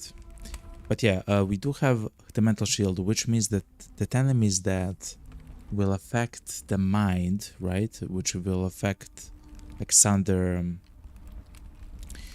mind, confusion, stuff like that, will not actually affect our golem, which is quite nice.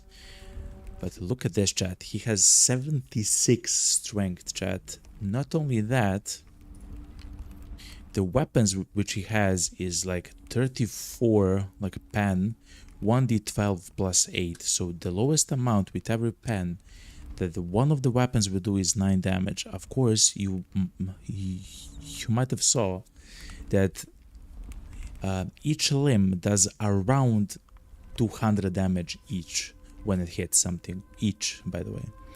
Incredible amount of damage. So yeah. Anyway, chat. It's time to go down. Oh, another thing which I should actually say is led by Wains and Vines.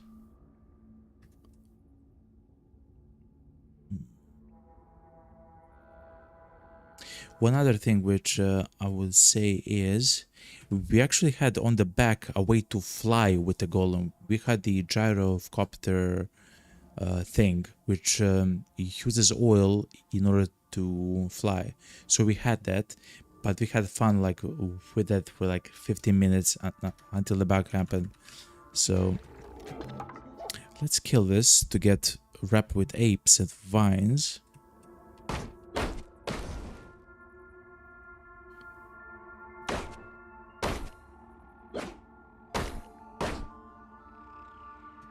All right.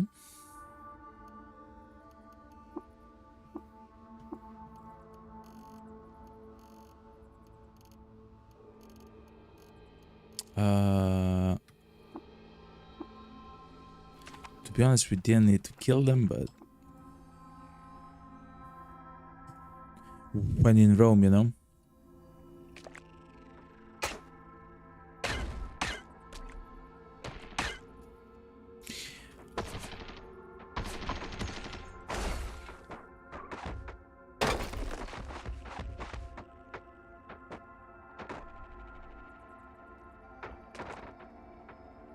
Something is glowing here, which is kind of cool.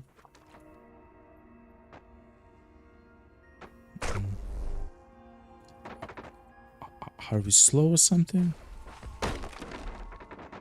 Oh yeah, and because we didn't have any ranged weapons besides the swarm launcher actually, which fires 10 rockets each time you fire, which do insane amounts of damage. It's essentially the weapon which the Chrome Pyramids uses. Exceedingly powerful, just truly overpowered weapon. The problem is it's incredibly heavy, and essentially when you use it, you destroy the enemy, of course, but you also destroy everything around it, right? So you can hurt your own friends and stuff like that, which is kind of horrible. So we decided not to use it, you know. Instead, we attached a large magnet onto the freeze ray and a large magnet onto the light rail. So now if we need a long-range damage, we could just use the light rail, and it's actually pretty good. It's not ideal, but it's actually, like, it does its job quite well. Or simply for training lampreys and a whole bunch of other enemies, just freeze enemies, chat. And then you come with a golem and then you slap them with literal 1,000 damage. And they cannot do much, chat. To be honest, they cannot do much.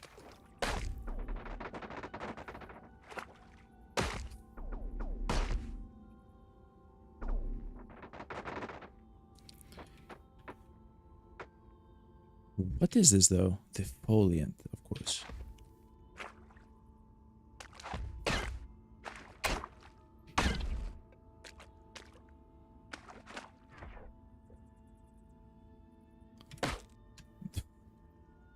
So when you see only one number that actually shows up, so like negative 246, that is essentially show there, it's essentially it got hit with only one limb, a single one. Single one. And we have 4 at the moment.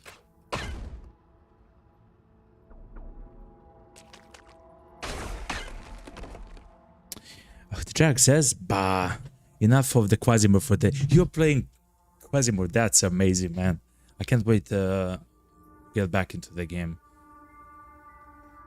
I'm very heavily debating since the last time we actually completed the story with the Feathered Kingdom, or the Feathered... I forgot the name of them. But with the Spider Queen. Now to actually do the task with Tez. Teklan.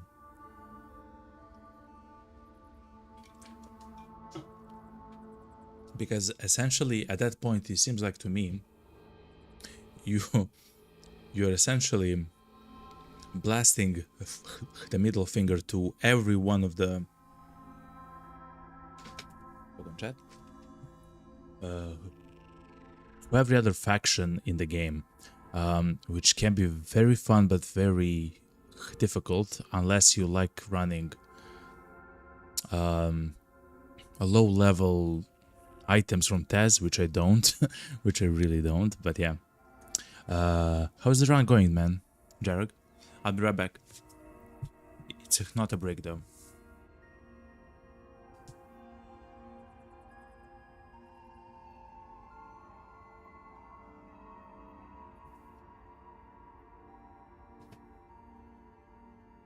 Alright, here I am.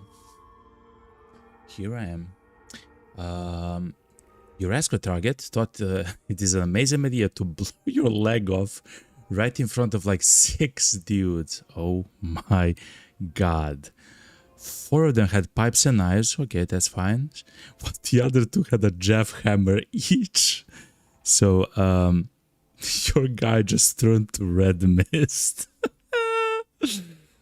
Oh my god, man. Welcome to Quasimodo chat. If you don't know what we're talking about, there's a wonderful game that just a few weeks ago, actually launched. It's called Quasimorph. One of the best games ever made, in my opinion, when it comes to turn-based stuff. It's a lot more focused on combat. You use only one person. I mean, you can have several of like companions or whatever, but essentially you're like essentially a mercenary clone sci-fi. It's a very unforgiving game. Very unforgiving game. And then you got blasted by 2 Jeff Hammers. So the Jeff Hammers are a shotgun in that game, a very powerful one, especially in the beginning of the game. And in fact, the shotgun itself has various tiers.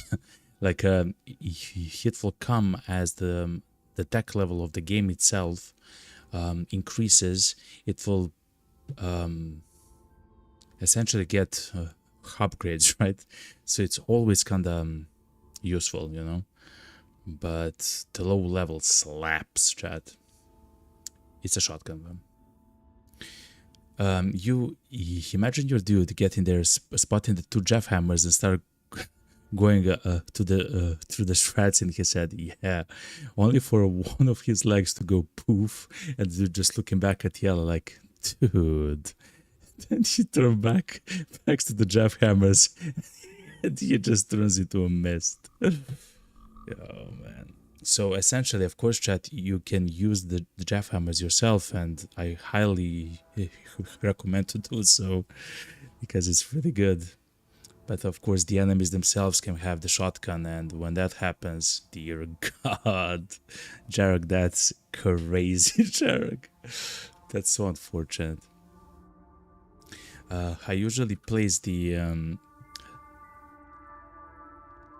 escorts like put if I'm thinking that I'll enter the room or something with the enemies, but that's horrible, man. Yeah, you did nothing wrong, you know.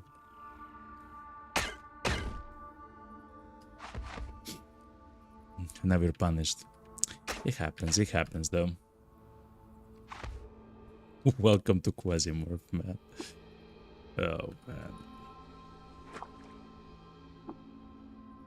man. How's the game though? Besides that, of course, like, does it feel nice and good?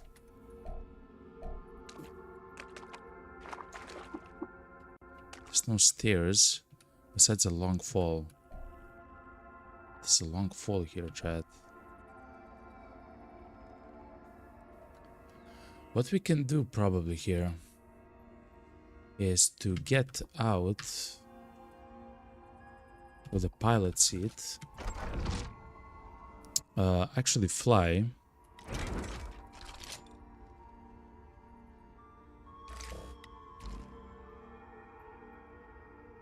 Oh yeah, but the guy will not actually follow us.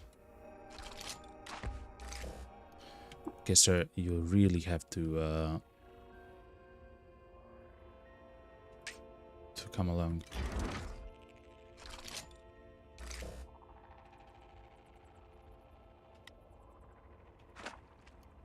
Okay. Okay, it works. So talk about failing successfully. If I'm gonna fail, I'd rather do it in some spectacular way. Exactly. Dude, man. What, like, is it the beginning of the game and stuff like that? That's crazy, man. Escort missions, chat. Escort missions. It is what it is.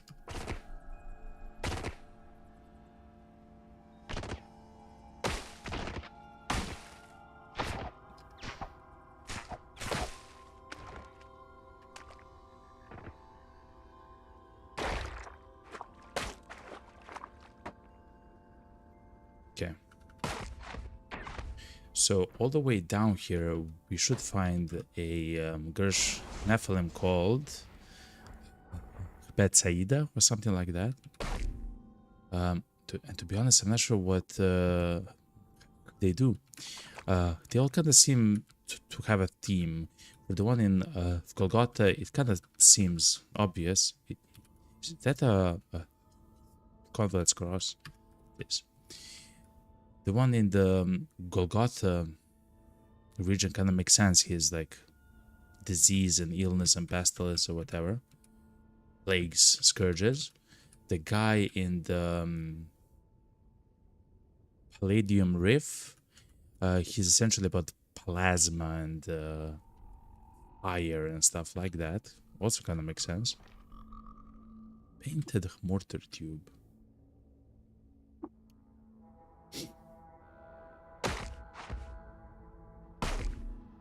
The Jack says, yeah, so pretty much. The ship is half upgraded, so late already in the game. Hell yeah. Yeah, that's kind of like maybe mid-game or something like that. Halfway there. Yeah, late early. Fair enough, fair enough. That's actually a very fun time at the game, right? Because we were there a bit late since we were quite new when we started our own campaign. But when you get there with your ship and usually your gear as well, right? You're kind of very much stronger at that point than a whole bunch of stuff that can happen to you. Of course, not the most like strongest like missions and stuff like that, of course. But probably at that point,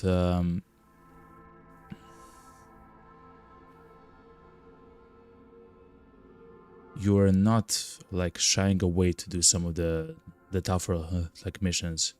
Oh, that's probably what you did, of course, right? Because you're so strong at the moment, yeah.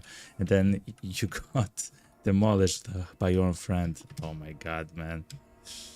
I actually feel you there, man. Like, I actually feel you, man. It is what it is, though. Polyhedral rings.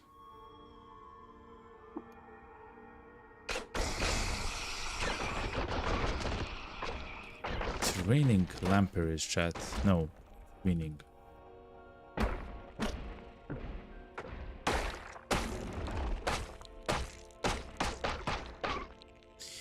You can actually have them as your friend, as your follower, and they will never die, chat.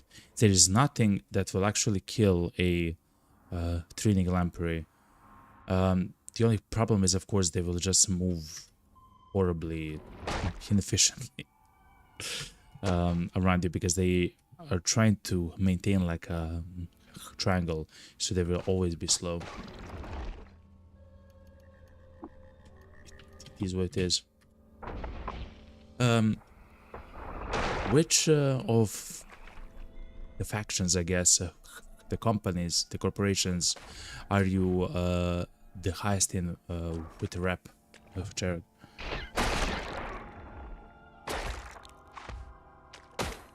I have changed the. I have in my first playthrough, I have changed so many of them as I played. Besides like a few, which I kind of hated. I hated the French Comte, even though their SMG is one of the best SMGs that I've actually used for a very long time. The French Comte.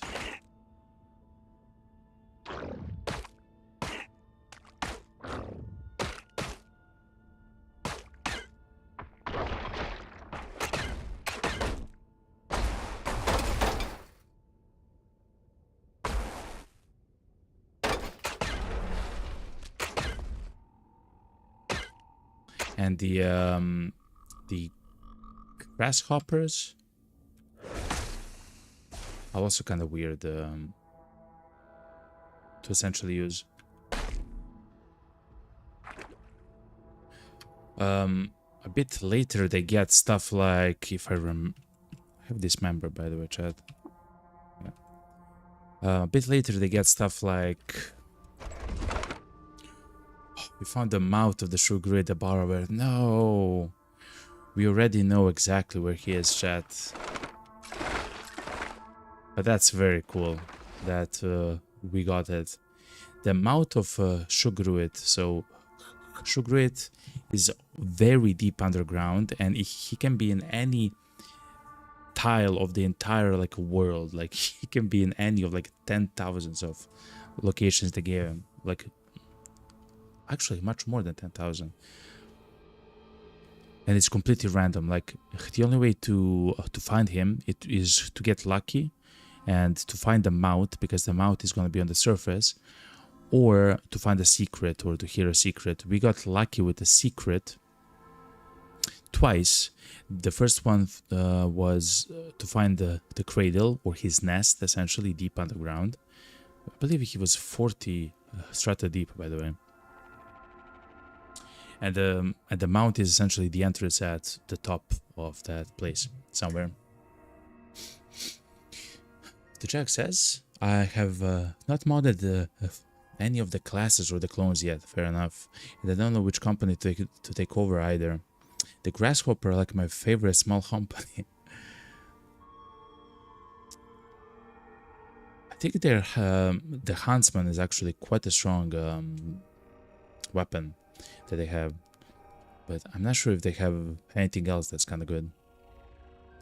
I really like the single load marksman rifles. Yeah, same. Actually, yeah, I do like the classical sniper rifle. I have used it even in the late game, to be honest, Jarek. Or approaching the late game, essentially.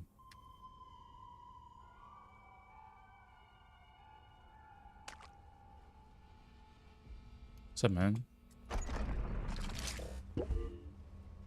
But for those sniper rifles, of course, you can just fight against them, right? And get them, you know. But here's what it is.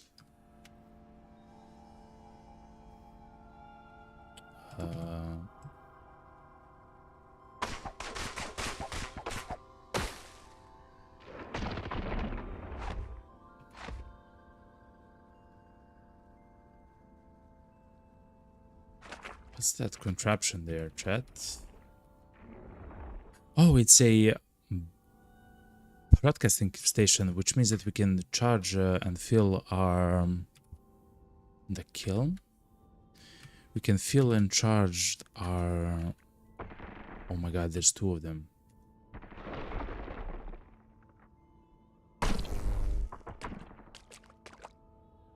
Our cells, chat, because they, if they are powered by radio, they can be actually charged by this. Very advanced stuff.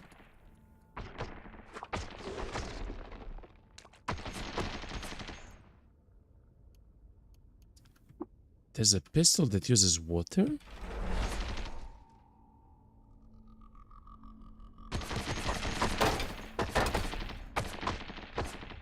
Hold on, chat. This is quite important.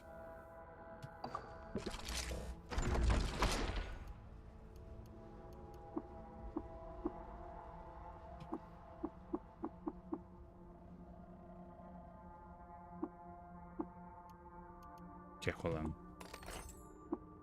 A liquid-cooled chain pistol. Now that's a crazy thing to find, chat. A liquid-cooled, drum-loaded, liquid-cooled chain pistol. That's one of the craziest things that I've ever seen in this game. Essentially, it allows them to fire a lot more often, essentially, the way that it works.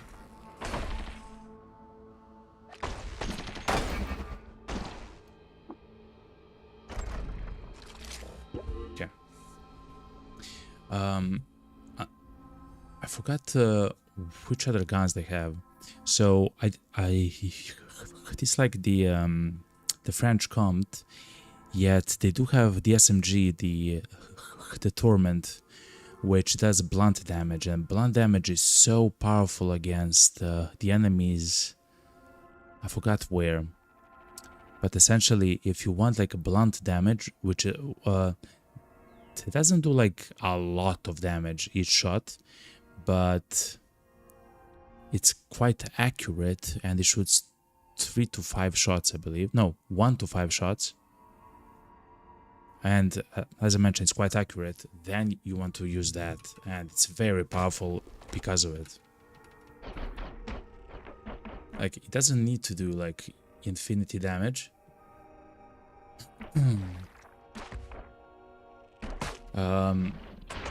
If it does enough damage, right? You know. And for a large like portion of the game, it did way more than enough damage. It essentially saved me from a whole bunch of nasty situations. So I'd run like a sniper rifle and the Torment, or a shotgun. It depends on the clone and the class, of course.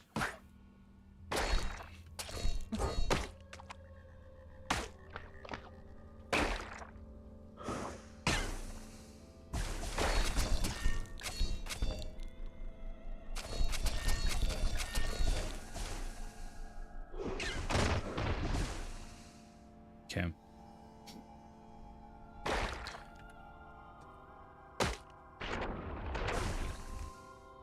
There's a Gershling chat.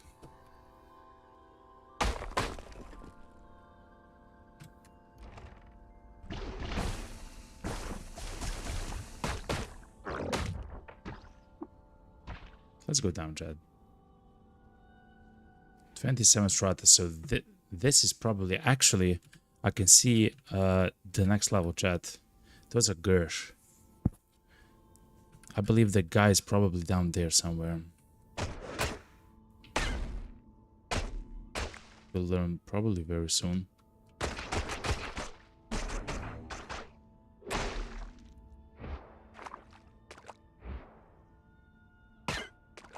Oh, and I had also always with me the Judge ABC. Judge ABC is such a crazy weapon, man. It's exceedingly useful, of course, in the beginning of the game, where where the enemies themselves essentially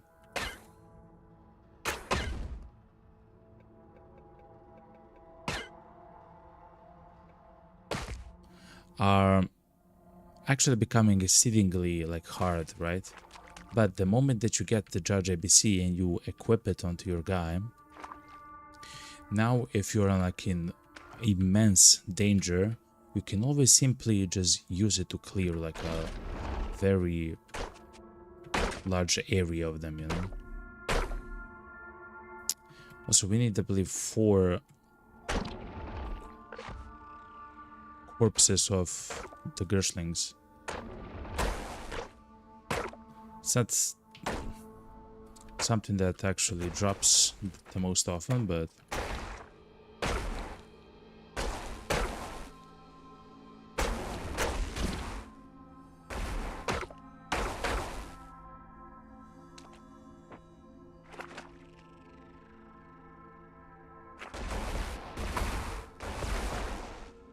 dude.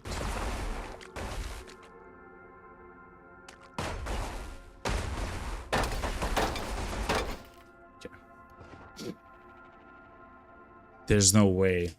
We found an artifact pistol called the sidearm of the Vermilion Cook.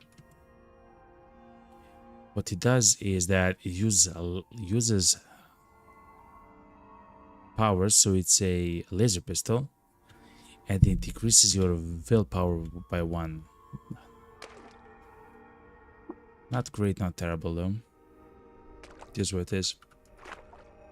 Again, chat, if you don't know what we are talking about, we're talking about the Quasimorph game. I would have showed you, but CAD is very peculiar about the way that it functions with the Steam overlay when you record the game. So I cannot actually show you, chat. I'm sorry about that. but it's on Steam, it's launched, it's Quasimorph. Amazing game. At some point, I'm probably this year we'll go back to that game, chat, because there's so much stuff to do in that game, so much content, and to be honest, a little bit of the game that I saw, actually, I mean, I saw some of the people actually play the game a little bit, and they, in my opinion, they didn't give the streamers, I mean, chance for the game to essentially explain the mechanics to them, right? They wanted answers immediately for some of the ways how stuff functions, and they kind of get mad, you know, because of it. It is what it is, you know.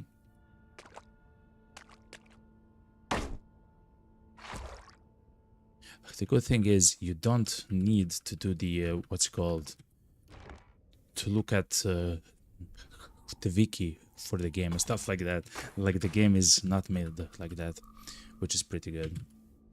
Okay, this is a secondary corpse for the Gershlings.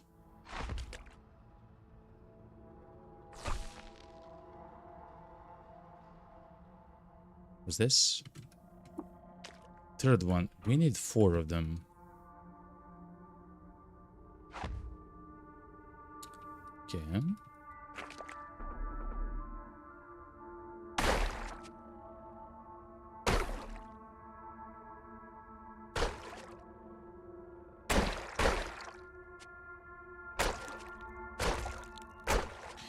I believe if we don't try to kill them and they die by something else, unfortunately, they have a higher chance to drop their corpse, specifically because we do so much damage. I believe we just obliterate whatever we find on the ground. You know?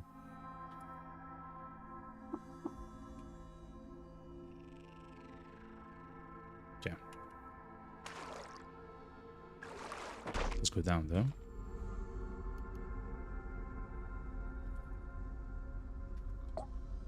The pets say either, see? Yeah, we are getting to exactly where we have, or where we need to be.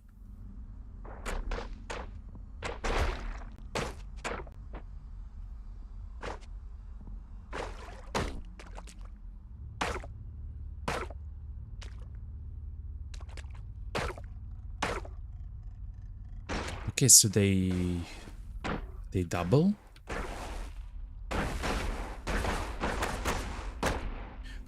So when you kill one of them, chat, it seems like they double, which is very interesting. On the merchant, chat. What do you sell, sir? Actually, stuff which are interesting, but low level, of course. Okay.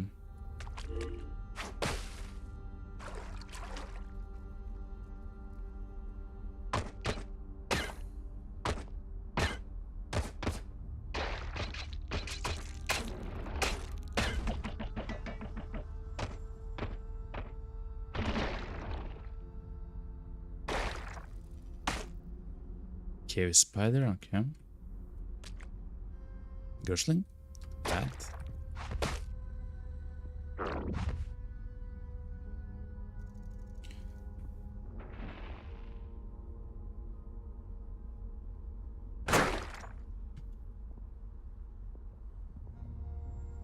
Yes, here we are, chat.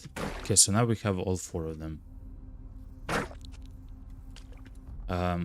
Let me just make sure that that's correct. So we talked, if you look at the bills, no, they need 5, so we need 1 more.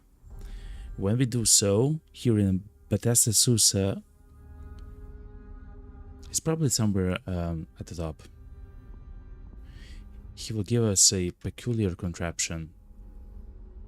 I know that's not gonna be good. Okay, chat, we found the cradle. Gersh Betsaida.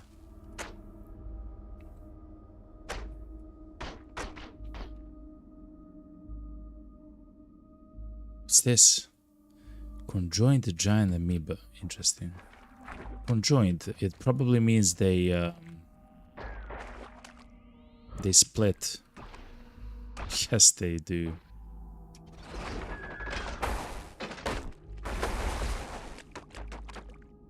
So when they die, they split in two. That's a salt crack in chat. What's up, man? We can literally die from the salt kraken.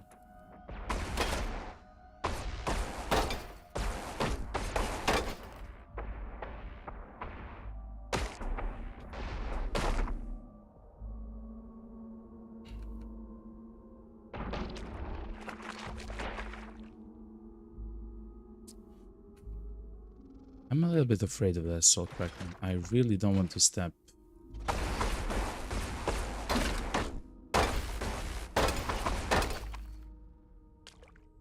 into his path, you know?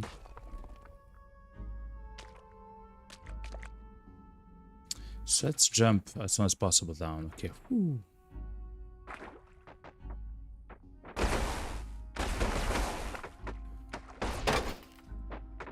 You're quite deep, chat, on the ground. What's this? This is a juice sack.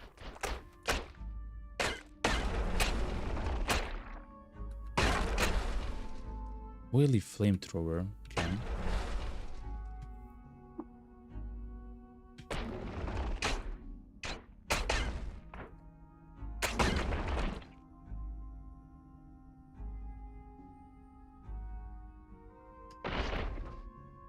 Herberries, we have a whole bunch of them. Compound bow.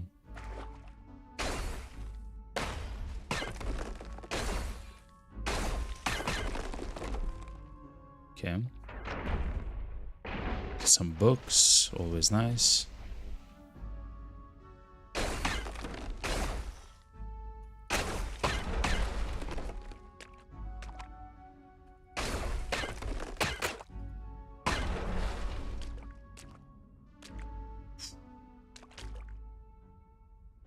This one is crazy, by the way. Any Gersh? Look at this guy. He's almost the same as us color, chat. So that's a bat corpse. We essentially need a Gersh corpse. Oh, it's here, chat. It's here. I hear the sound of the special skill of the Gersh. Here he is. Gersh Betsaida. He's hated by insects.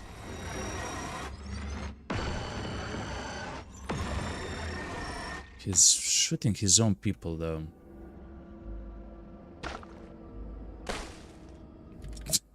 And he does infinity damage, okay.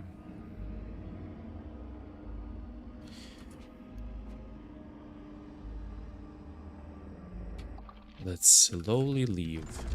So, because he is friendly to us, yes. If we give the cloning draft to him, we can water ritual with him. Good. Insects are becoming very wary of us.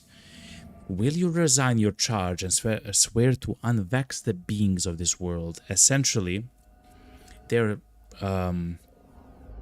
together, all the Gersh, Nephilim, are actually demolishing the planet, essentially. They're doing like horrible stuff to everyone and everything on the planet, intentionally, by the way. And this will actually pacify them. It's not easy to do, but we are doing it because it's kind of hard and we have a chance to actually do it. And when we do it, chat, at the end of the game, so as we do the main mission, I'm not sure how it looks like and everything, of course, But I know that the final boss will actually show up, which is essentially like the combination of all of the bosses here. And as far as I understand, we have to fight that guy, but I guess we'll see. Thank you, Bethsaida. And now we got a circle of light in the cord of Bethsaida. Which is not that good, chat. It just increases the hit points. Hit points actually is quite strong, to be honest, chat. But I would really like hit cold and heat and acid and electric res than increasing the hit points. But it's good that we have it there. It's good that we have it there.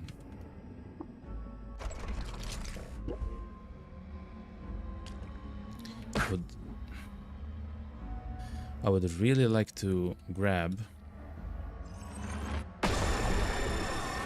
He's mad at me, chat. He's mad at me, chat, and I don't want to kill the guy.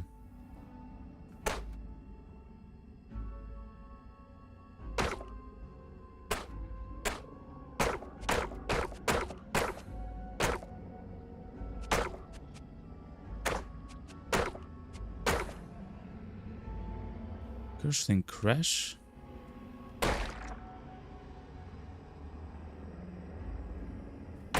Okay, so they will actually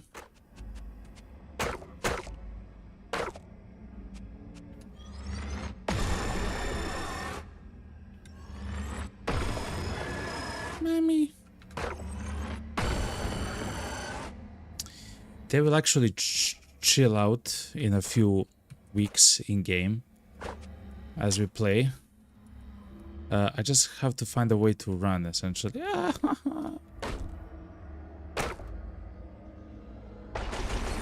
I just want... Oh my god.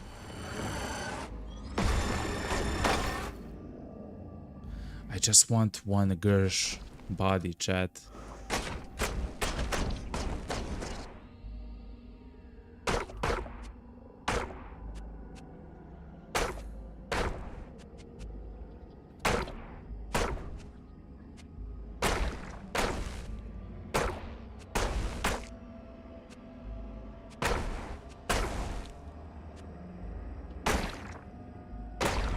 Oh yeah, we are doing infinity damage to them.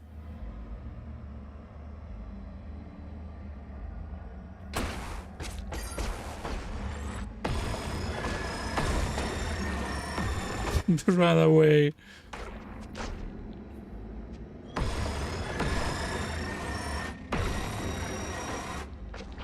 Okay, chat. We got it. Okay, we should now run. Sprint. Okay, and now just run. In a few weeks, they will actually be quite fine with us. We don't want to kill them because if we kill the guy, I mean, it's fine, right? But all the other factions will hate us because we actually water bonded with him. And essentially we, in the end, betray them. We don't want to do that. You can't use it with the hostiles nearby.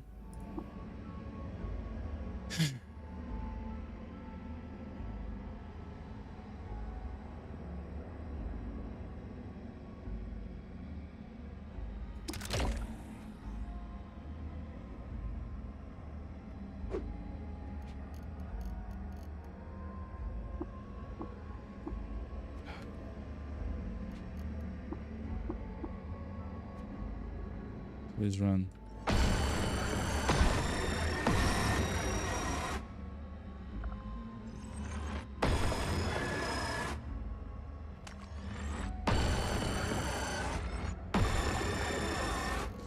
Run. Woo! Okay. If these guys are so tough and crazy, imagine the final boss. God damn it, chat. You took half HP from that guy, man. Okay, but at least, even though he was mad at us, at the very least, he will actually chill and actually be pacified.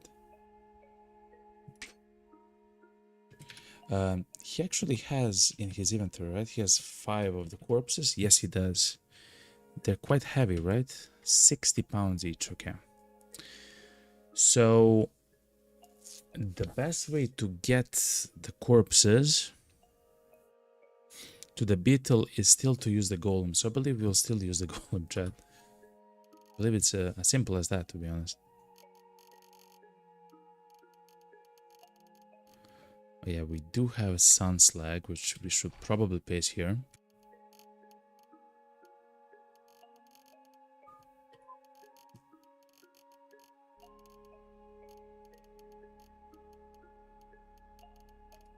And we do have a whole bunch of books.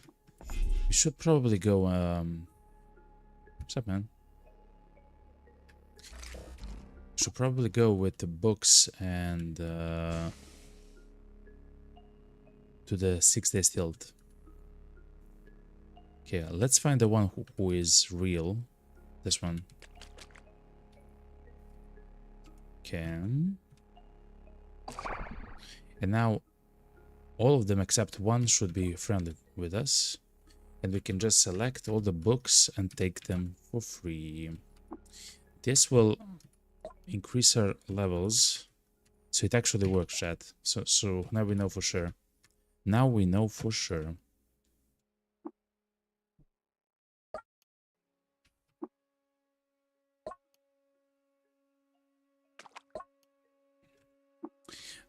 There is one with which we cannot do what we just did here. Because essentially we cloned the clone, unfortunately. And it means that it didn't essentially become the original clone of the bookbinder, unfortunately. But with this, we should get a whole bunch of experience, chat.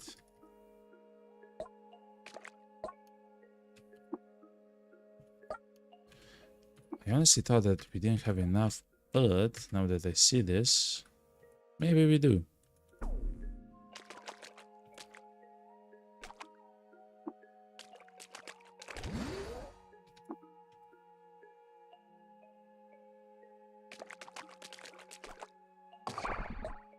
Okay. And then what we can do is we can go to the 6-day stealth to go to Shiba, which is a chain gun turret, chat. And look at this now. We have 5 books for the Corpus Holis.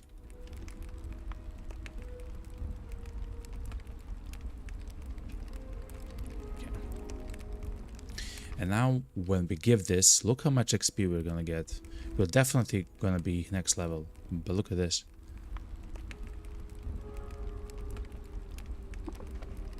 Whoop.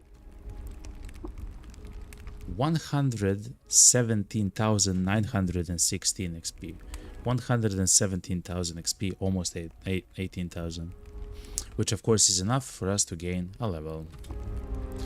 Level 44, chat. And that's amazing for us. Oh yeah.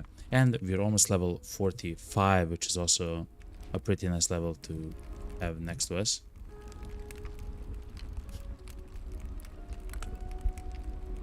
$36, 42, okay. At 48 we'll get one more attribute point to all the attributes. But we got a mutation point, which is also kind of interesting. We can increase our strength by one more. And the chance today is to 47% chance. We've learned that we don't need that. We are so powerful at the moment that we literally don't have to do stuff like that. What I would like to do is maybe improve the wings and stuff like that, so we have a less chance to fall down. Oh,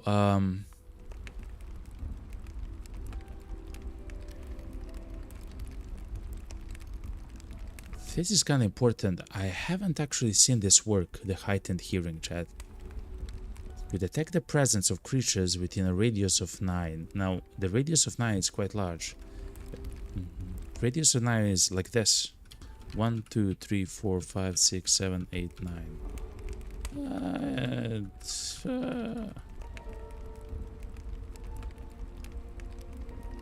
Yeah, it's kind of large, chat. But I didn't see it. I guess next time I should look a bit closer, you know? But now we do have the chapter unspecified. We can probably go to Naphtali's though. Hold on, chat. Let's be very intelligent. Let's go to the Naphtali tribe and try to make Naphtali not absolutely horrendously hate us. They're indifferent to us. So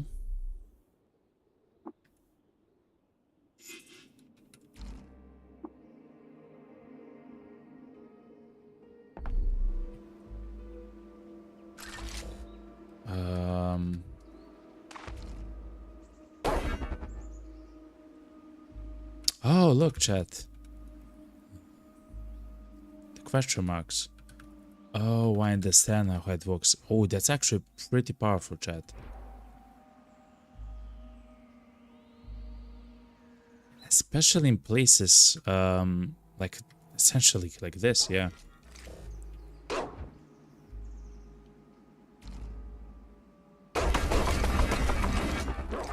The only problem is that heightened sick,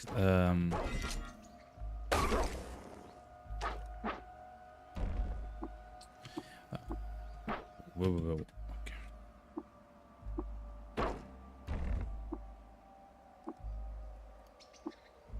Okay. The only problem is the heightened senses actually stop our... I'm not even sure how to call it.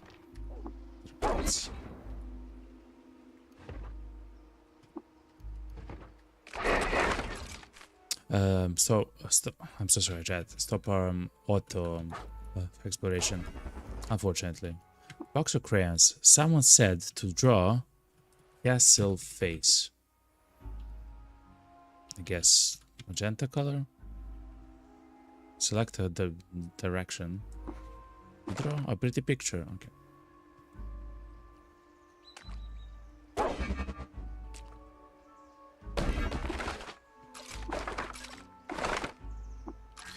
We still want to learn the secret of the exact location of the Gersh called Kos and Khan. Legendary Mad Bull, okay.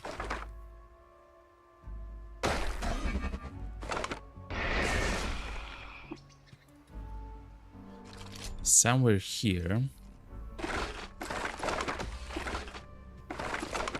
will in fact meet the Nephilim. Somewhere here, sorry, the Naphtali tribe.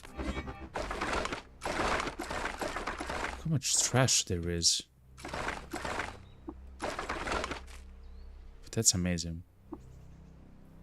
Again, exceedingly rare for something like that to be found. But anyway, around here there are a whole bunch of Naphtali.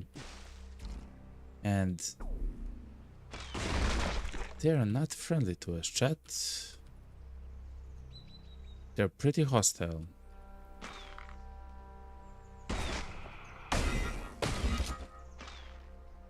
Okay, let's try to proselytize them. Hopefully it works. You attempt to shame Haustrom with your words, but they have no effect. Become unconvinced by our pleas.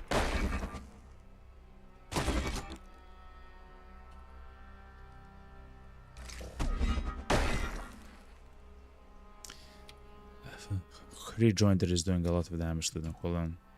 Let me turn off the rejoinder. It's essentially if the enemies attack us and we dodged, and we dodged, they hurt themselves, essentially. We don't want to...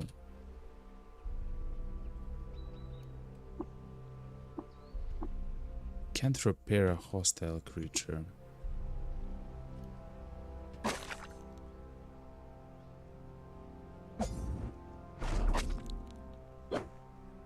Look, another one. Oh, Eminent Cleric. So they have died from bleed that we apply with our dagger, unfortunately. We haven't attacked them at all, but because they have tried to attack us and they missed, our skill called Rejoiner actually counterattacked, of course, and just did insanity amount of damage. Oh, now we have truly... Oh.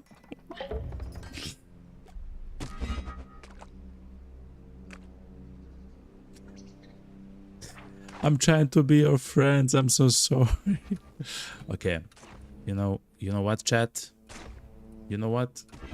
It's fine, okay? It's fine. It's fine. Please. We are ashamed? You are ashamed. Oh, wow. It seems like we cannot recruit him. You have convinced the guy to join you. Okay. So now we can talk with the guy, chat, and start a water ritual. So you can do stuff like that. Okay.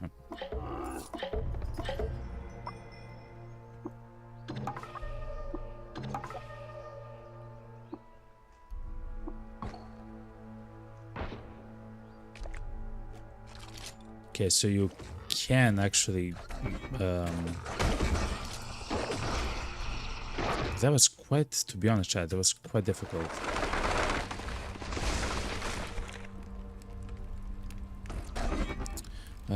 We also still need to learn the location of the Kasen-Kon cradle.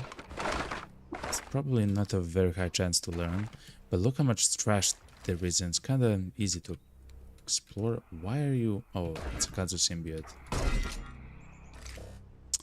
Oh, it's a Kazu place. No thank.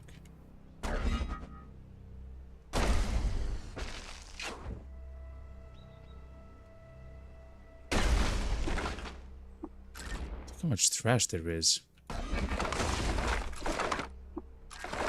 What I do know for sure, I will not take the skill called scavenging, I believe, from the Tinkering skill anymore after this. The reason is, when you scavenge the trash, you don't actually find high bits. You find the very lowest bits and sometimes some gear, which unfortunately he will always actually pick up, even though it's low level gear and quite heavy. So it's kind of like so possibly the very beginning of the game. It's kind of good, right? The very beginning of the game. But right afterwards, it's like, oof. Some would say it's kind of oof.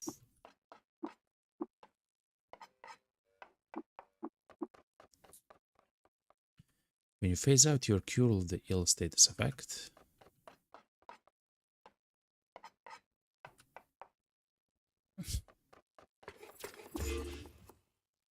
oh, horrible stuff, but okay. But we have at least learned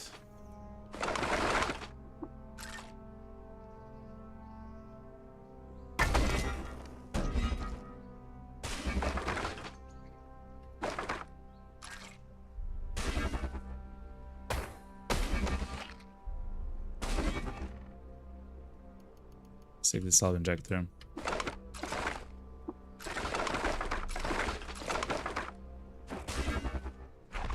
Oh, I believe we arrived here with a teleport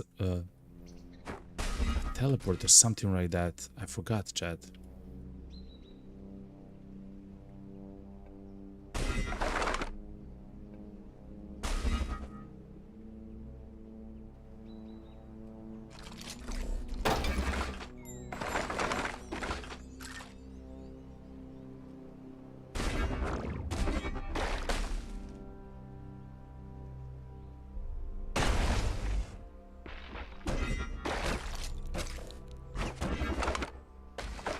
Wow. We are essentially uncovering a whole loads of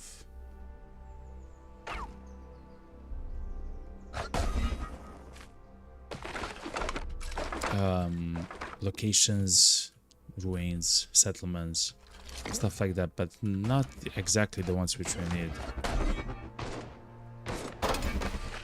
But this, I mean, I'm kind of hopeful, to be honest, because this is pretty good. Okay, what's this? Fire and Queen Empire. Okay, let's do the water ritual with him.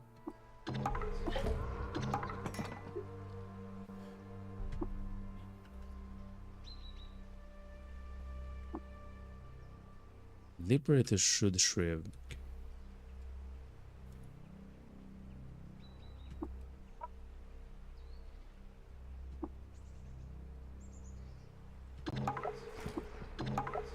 Okay.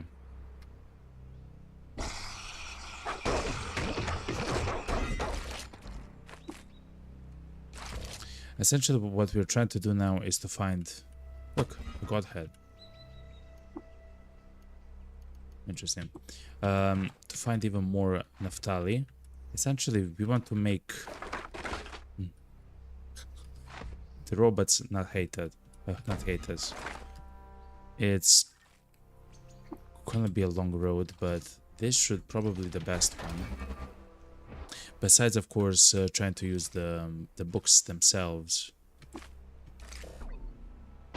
on the robot faction, which of course we can't do, but we have a way. Okay, hold on, chat. Let's use yak wheat and Vinve for sheaf. Whenever you drink fresh water, this is the one which is amazing. Whenever you drink fresh water, there's a 25% chance you're cured of an incubating disease with a 25% chance. In short, we can continuously drink water, and if something affects us, something like glut rot or whatever,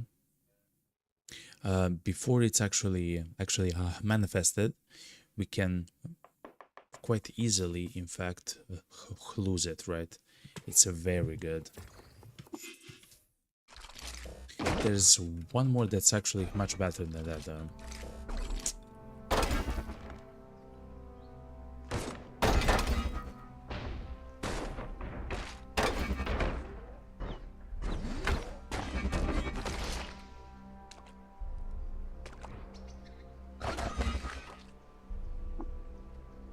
An ape, chat, look. A legendary ape. He is loved by apes, disliked by water barons, disliked by inbred, hated by unshelled reptiles. Yeah, we are fine with you, man. Look, a godhead. Perfect.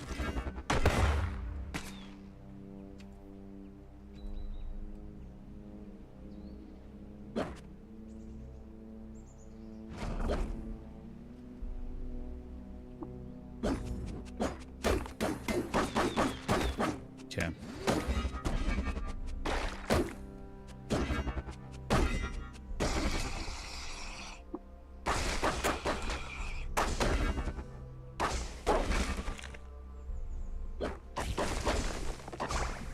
Yeah, it works.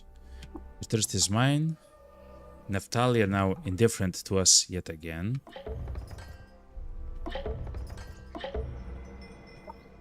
Okay.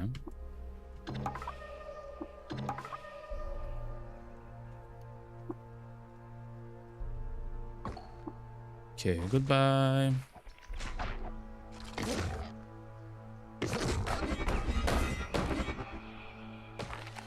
And that's essentially what we have to do like 10 more times or something like that. But it's probably gonna be good. The reason why we do so, even though we can probably kill a whole bunch of high-level enemies, I mean specifically we're talking about the robots, is because they can just appear out of nowhere and just demolish us, right? So with this we'll probably, it's not for sure, we'll probably remove the chance to instantly die by a volley of rockets or something crazy like that, you know. The rockets, I don't believe, can actually hit us since we have such a high dodge value, but they can hit like the ground, like next to us or a wall behind us, and explode there, stun us, and kill us.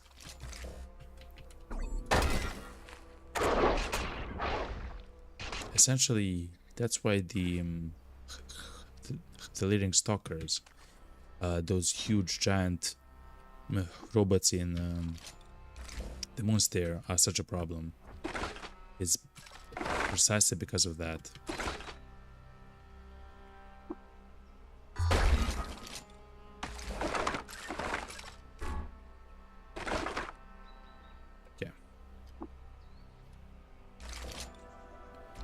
These are outskirts of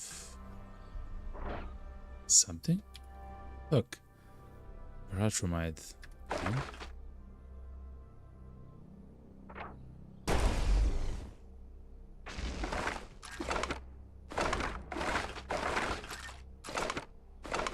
Okay, chat. We are very close to go back to Bethesda Susa to give the things back to the beetle. Okay, I go north, east. Try to find the Naphtali. Okay, we found the Naphtali.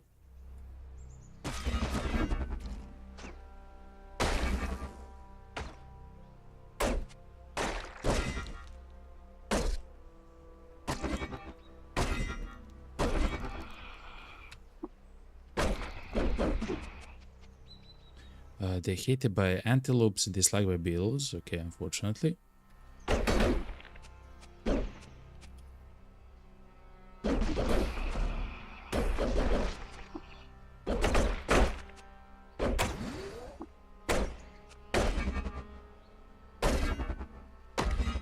No.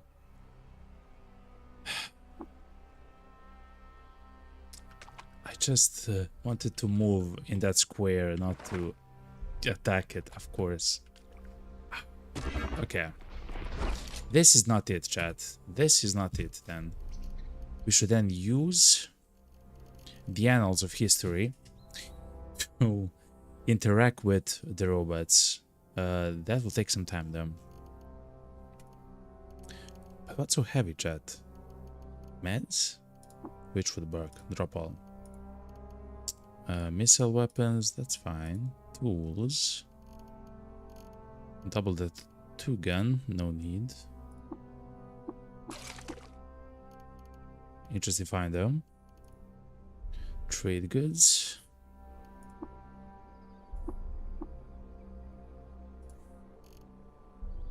I mean, we really don't need any trade goods. Essentially, we have infinite money. So much water.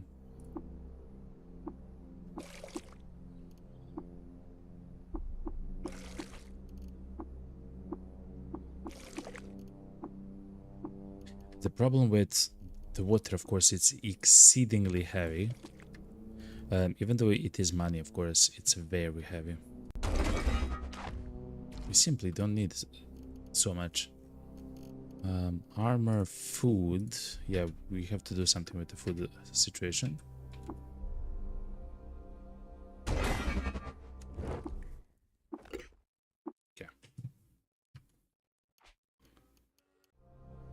A bunch of grenades as well.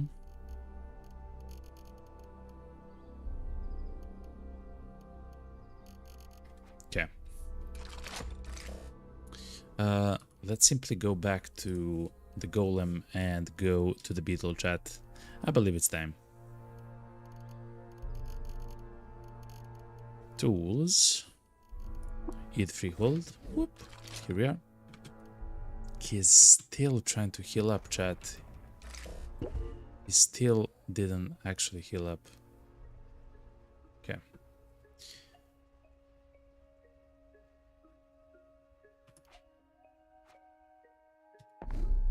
But again, we should go to Kyakuya maybe. Let's see for which, I guess, recoils we have. Kyakuya. Okay. No.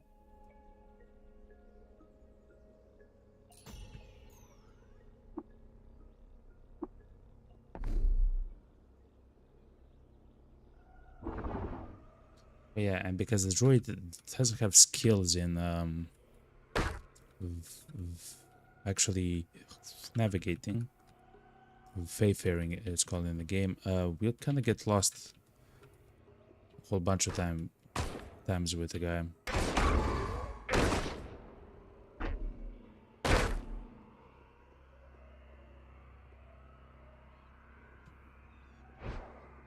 Asphalt, interesting. You're still lost, by the way.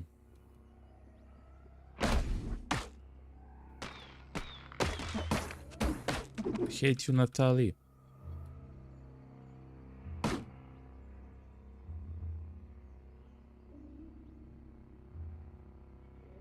Chat, we're still lost, chat. Holy moly.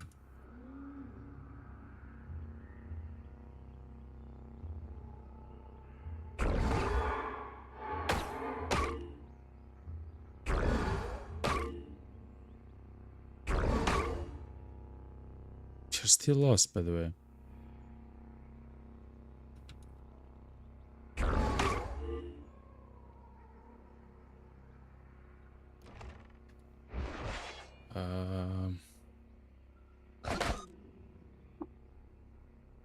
Hey, we know the area. It's south of Bethesda Susa. Horrible luck with that, but it is what it is. Anyway, now we're trying to find the Beatles here.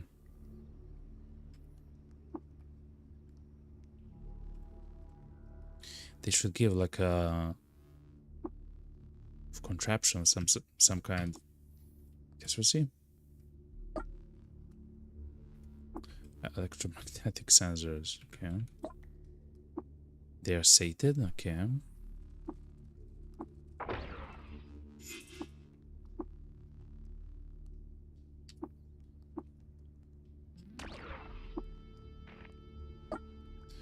Here it is. Petty mortal, bring me 5 of the corpses and I shall reward you with a peculiar contraption. This is probably some kind of an artifact, but let's see, chat. 3, 2, 1. Accept the offering. The sparking beetle gives you a data disk. Data disk? For a skulk inject.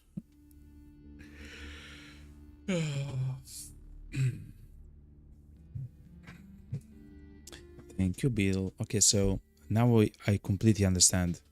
If you can easily do beetles in the beginning of the game, you should do them. Again, the reason is kind of simple. They can give very good gear, but it's very random, right? It's like completely random.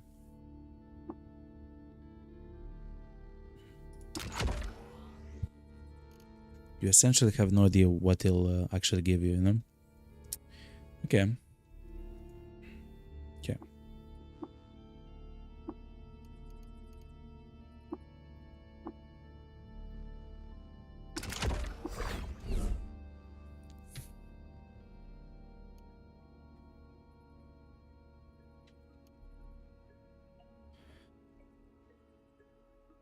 All right.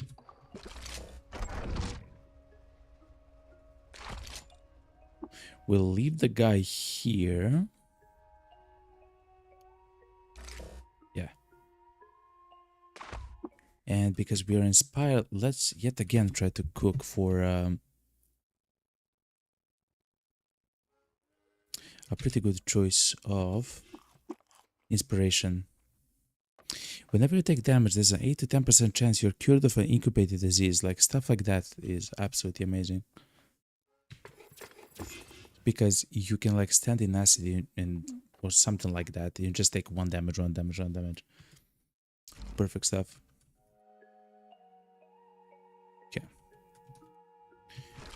We still need the polygel. I will take the seed though as well. With that we can make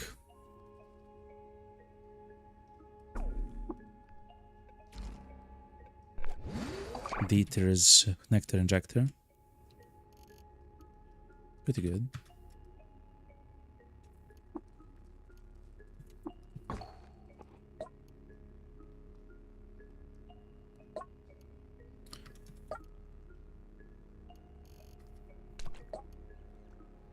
A weird artifact. An artifact with which we don't know what it is.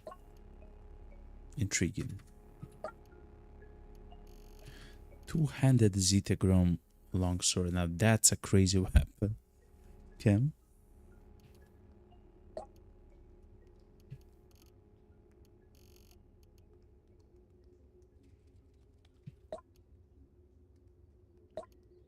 No polygel, unfortunately.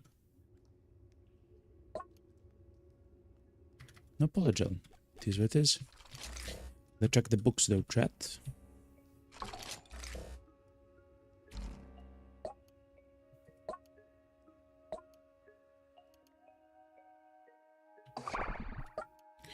Technically, I don't believe we have to check these ones anymore.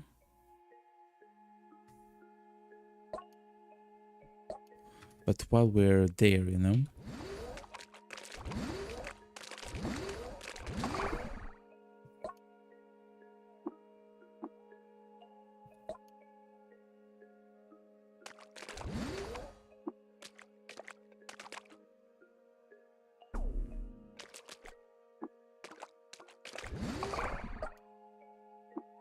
But these are very good find, chat.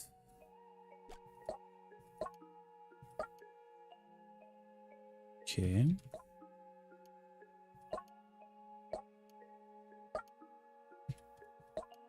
Okay. And now here, from these guys, we can take all the books except from one specific guy that's here.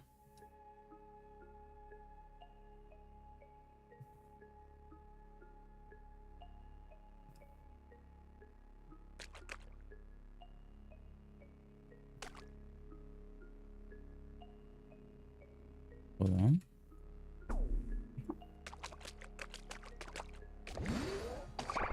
Okay. So now, perfect.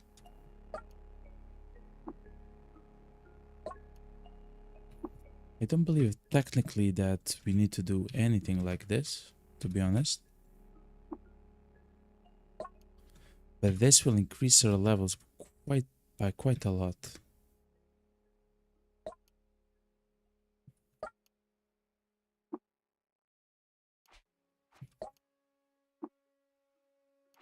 This will probably be very close to 46 as well. Okay.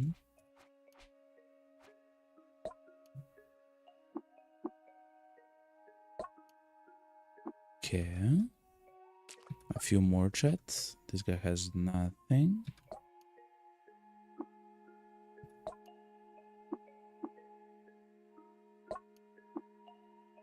Beautiful. Okay, and right after this, let's go to Steel Grounds, but afterwards, let's go and do the historical site in the Moonstair. I believe that's the most advanced one, like the hardest one. It should be.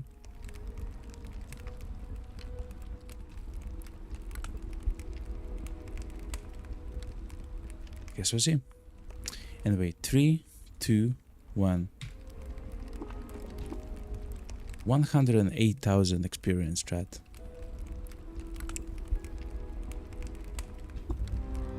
We are now level 45.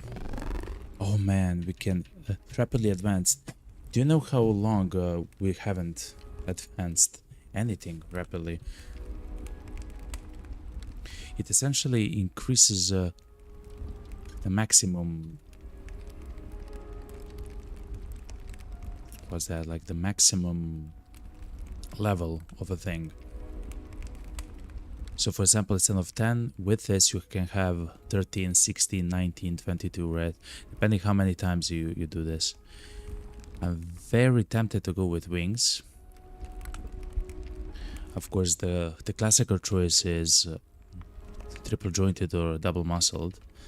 But even the multiple legs is kind of nice because you begin actually moving quite quickly. But with wings, I believe we can now fly.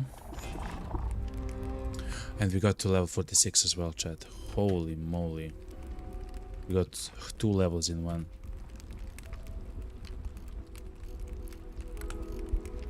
That's actually amazing, chat. We'll place the attribute point in.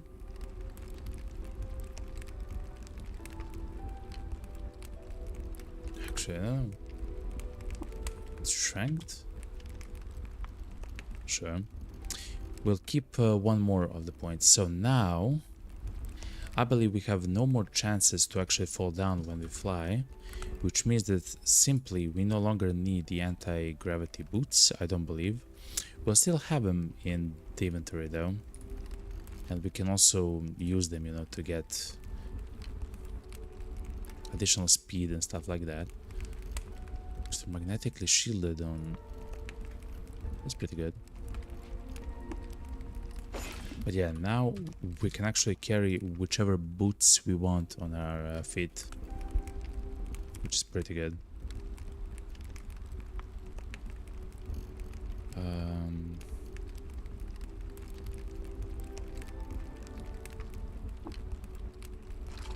Right. Let's go to Eid. Let's rummage inside of here and try to find some of the, I guess, the boots that we can wear.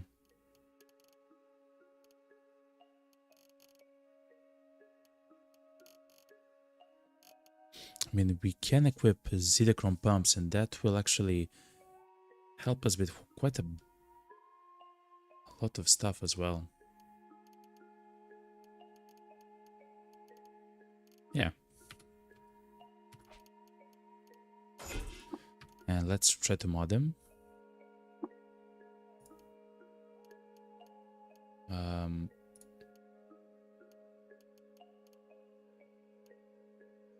mean, we can go spring loaded. It just means that kind of be a bit more quicker, I guess.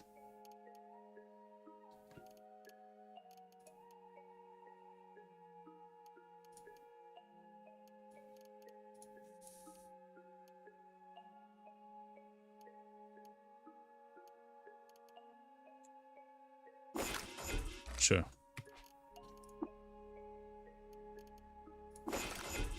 Okay, and now we have 22 AV instead of 20, which is a lot better, and 29 DV.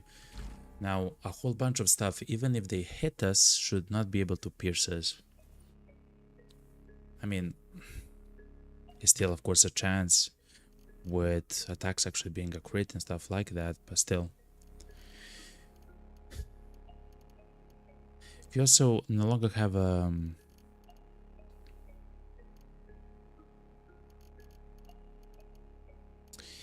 any daggers here. We are essentially using a special cudgel with a chance to dismember on hit and a whole bunch of ceremonial vibrocopash. Oh, we can't take charge though.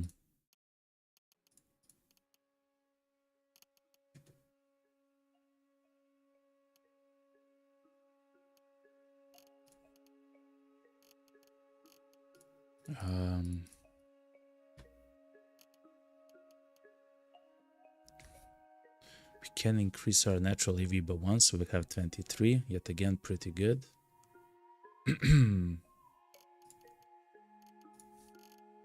Where's the long blade? Yeah, we have everything that we kind of want to. Maybe charge, so we can actually attack an enemy quickly, but essentially we're using sprint for that.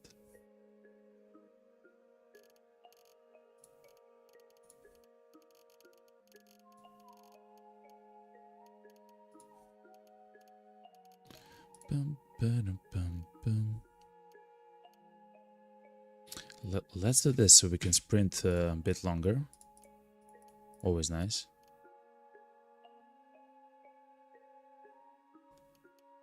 Guess we could take bludgeon. We don't need jump because we are flying, and that should be it, chat. Now we should be able to fly all the time without actually having a chance to fall. We can actually look here. 0% chance of falling to the ground. Good. So essentially, I believe somewhere around rank 5. For the wings, it's when you essentially have flight which is perfect.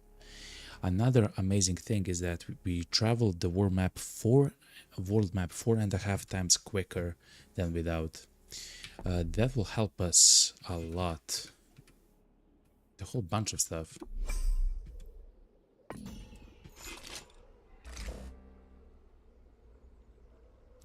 Let's say dynamic thinker.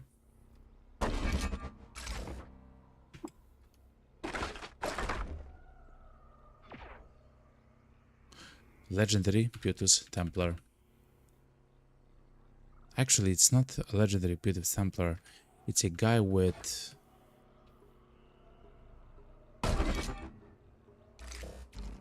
a phylactery, chat.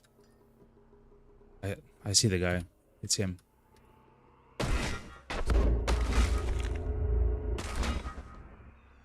Fool.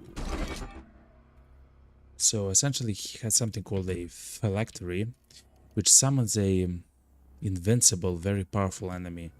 With that you can trick also a whole bunch of other enemies, because essentially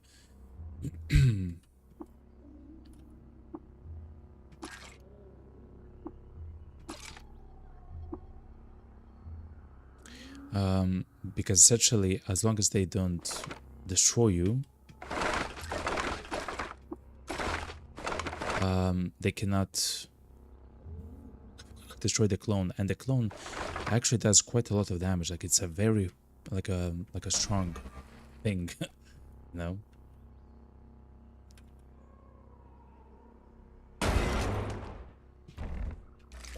Okay.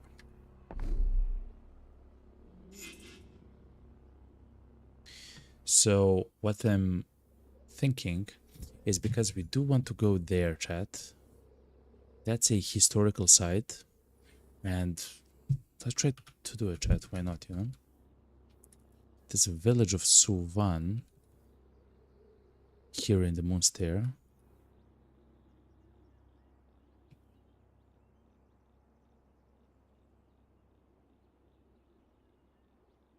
Try to get there.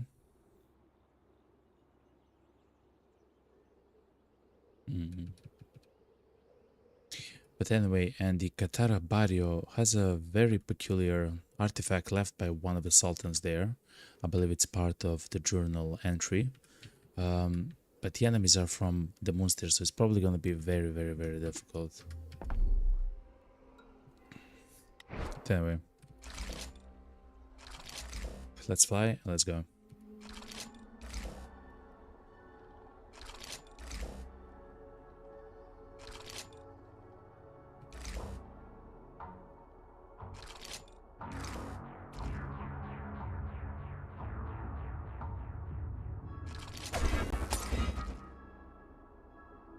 We fought with something here.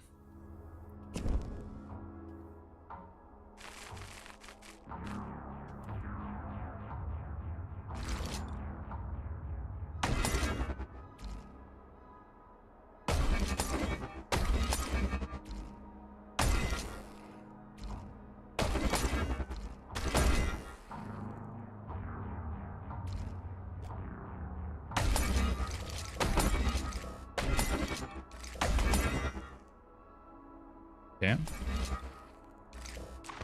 We also fought with something here. Another probably Chrome Pyramid.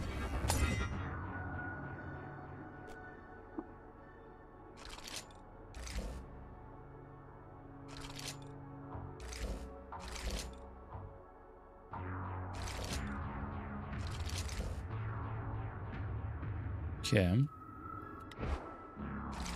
Let's fly while we're here. Okay, so we are in the southern section of that area. Let's go one more tile to the right. In fact, let's explore the entire region there. Interestingly, Chrome dagger.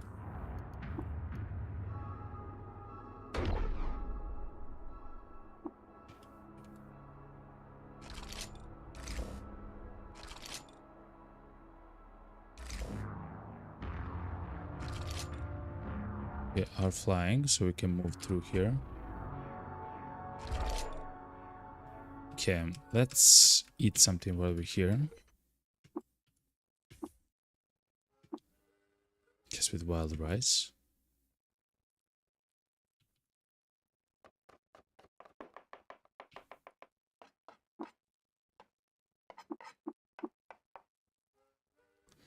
Reflect the damage back at the attackers, that's very good.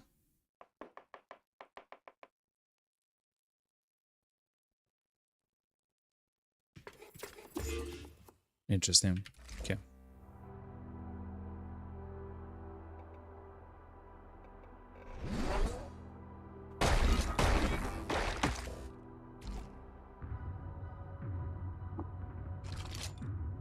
We are yet again inspired, chat.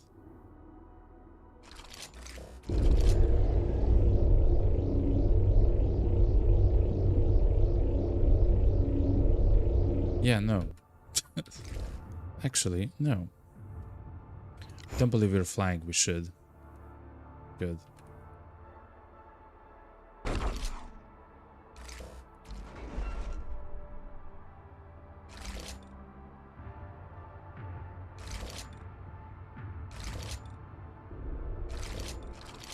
That's a chrome pyramid, that's a Gershling.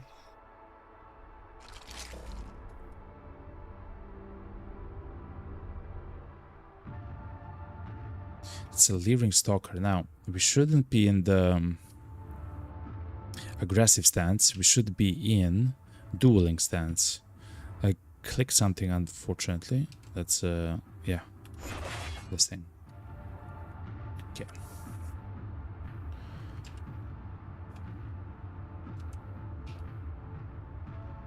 Simply sprint. We are not flying anymore. Let's swipe the blast cannon that he has. Good. And now it's a pretty easy enemy to defeat with our level. Oh yeah. Even if it hits us, it cannot actually pierce the chat. Yeah. We are much stronger than them at this point. Good.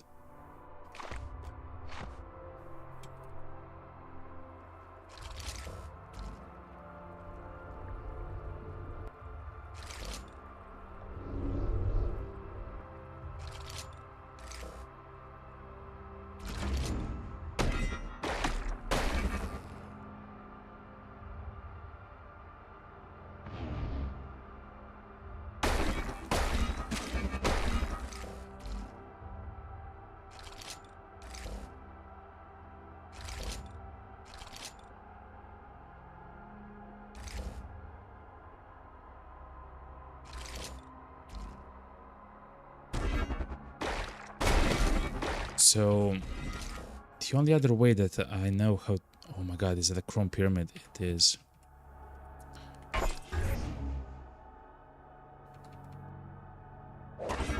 The only other way that I know how to fight against...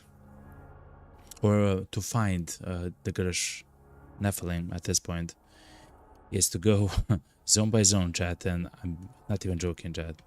Zone by zone and try to find it, you know?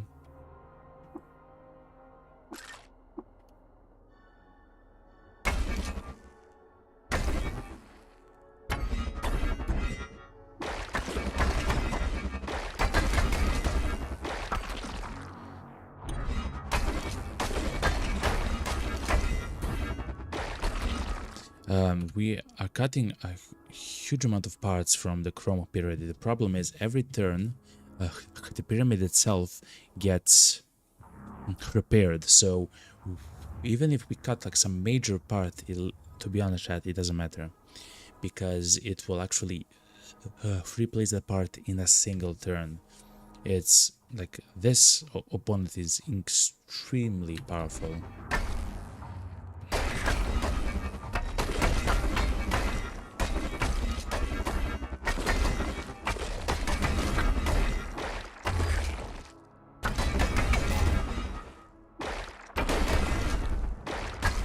And of course, it does so much damage if it actually hits you. Like at the moment, it actually hits us, chat.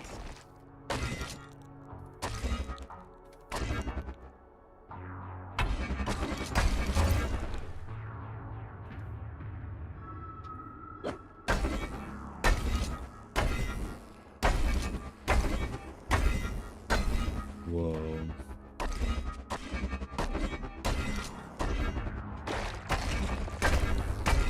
It's still only lightly damaged, which is crazy.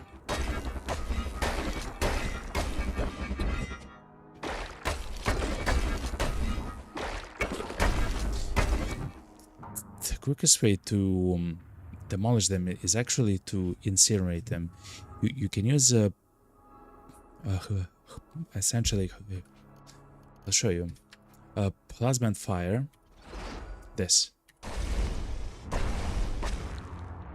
Oh, it actually has a reflective shield now. Hold on. Okay. Of course, it has a reflective shield, but now it's actually it says down here that it's coated in plasma and it's burning. Plasma is this gas, essentially. Is this, which we shoot with our spacer pistol, which does a little bit of damage if it gets attached to you. But the power of it is if you use hot or heat or cold damage, the plasma essentially increases that to incredible heights, right? Instead of like burning, they're now glowing white with hotness and just becoming even hotter and hotter and hotter.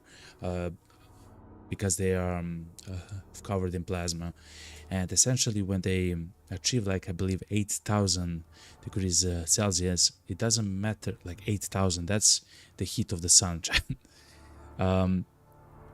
It doesn't matter what item it is, it literally and how much HP it has, it doesn't matter, it just disintegrates, it just vanishes.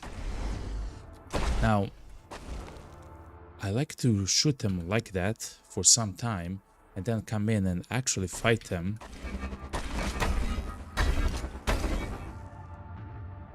Because while they're trying to stop themselves from actually burning, they're not doing anything else. So we essentially have attacks which are completely free. And of course, if you use fire,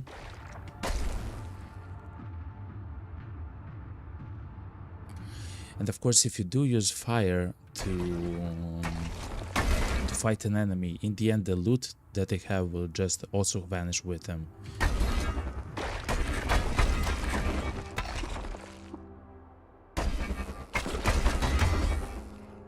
Okay. It's badly damaged, and I believe it's still on fire. No, it's not.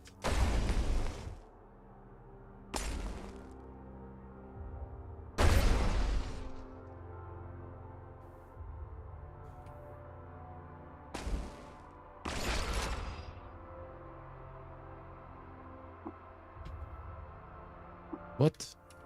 Is he dead? I think he died, chat. So let me look in the chat.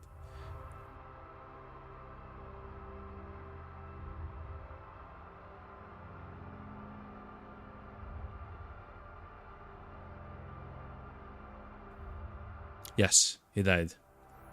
400 XP. So that's strategy that you saw there. exceedingly powerful.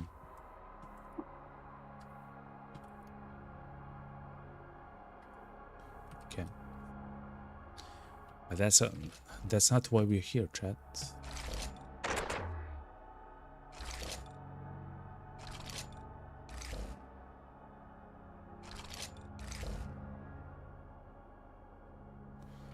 Let's also fly so we don't step into anything. Okay. So we reach the mountains in that area.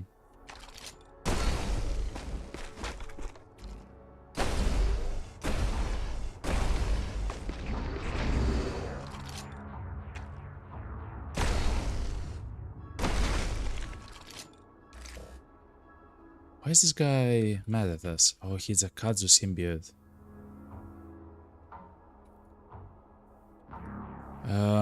One way that we can fight against stuff like that is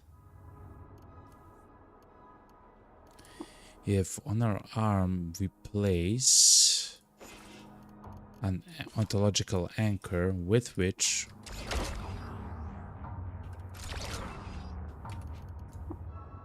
okay, and now its attacks will not affect us too much. It will, but not too much.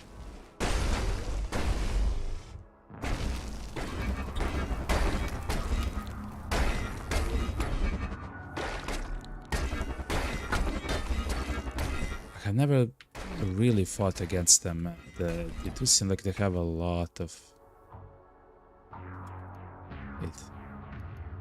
What's the face? Yeah. They have a lot of HP.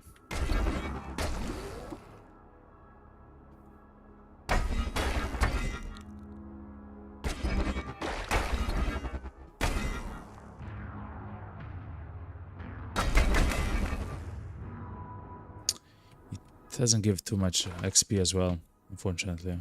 Okay. I'll just leave, chat. Okay, so those are also the mountain tiles.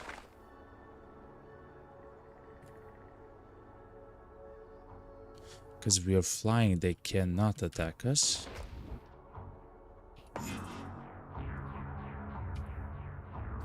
Where are we? Okay.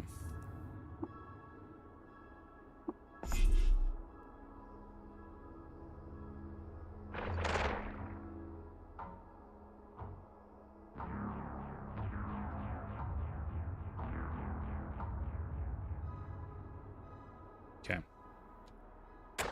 So let's go to the east.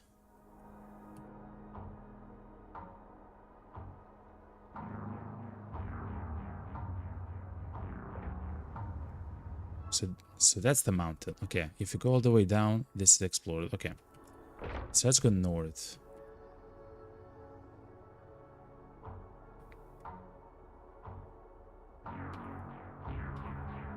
Northeast.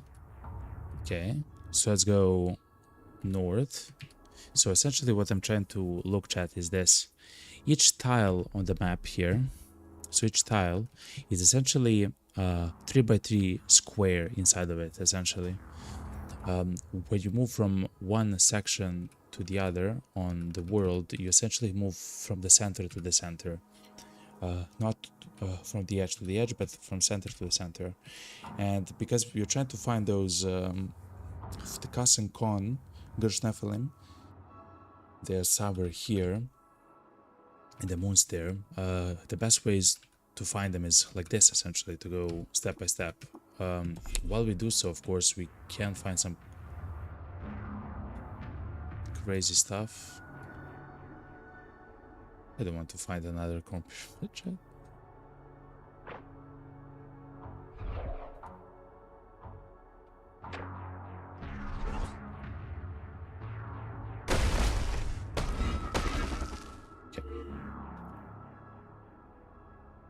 We're no longer flying, let's remember that. Okay.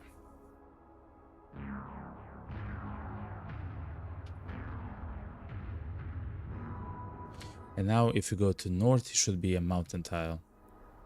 Yeah. Or the Forgotten Ruins or whatever.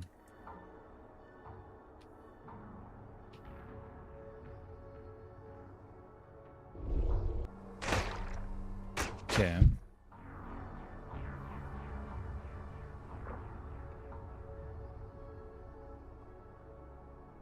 And thankfully, because we are flying, we can do this kind of efficiently. Oof.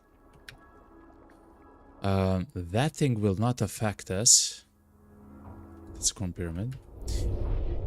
This is essentially a black hole called a space-time vortex, and because we are astrally tethered, it essentially means that we ourselves cannot use a magic, but also magic cannot affect us. It can affect stuff around us, like the ground on fire and stuff like that, which we will feel.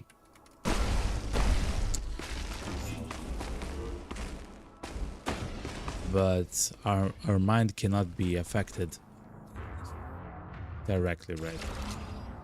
Or our body, you know. Very cool stuff, actually.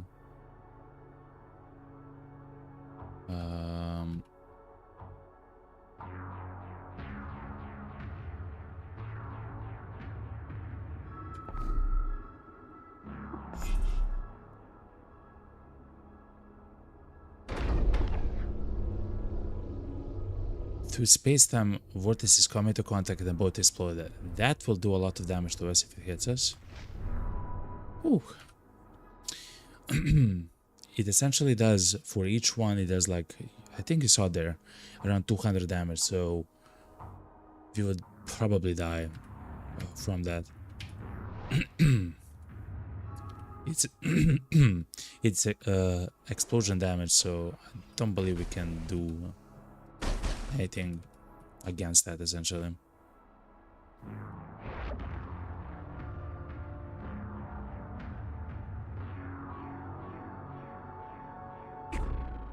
Oh, we are famished though. Okay.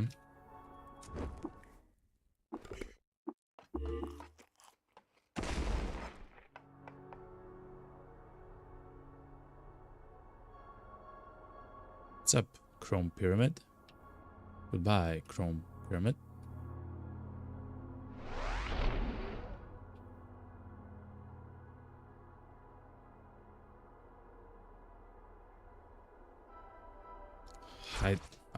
Archdervish chat. Now he can do a whole bunch of stuff to us. Thankfully, we do have the astrally tethered thing, because he is actually quite skilled in especially the one which is Arch. They can confuse you, they can sunder your mind, they can do explosions and stuff like that, like crazy stuff.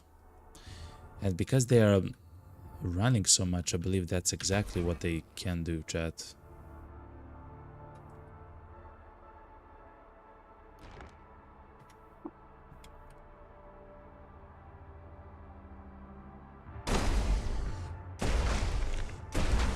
Well, if we set them on fire, they are unable to do much.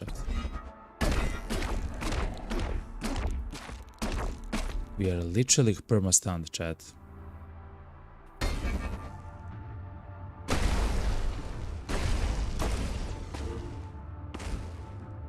Holy moly, chat. What just happened there? And I'm telling you, they're so powerful.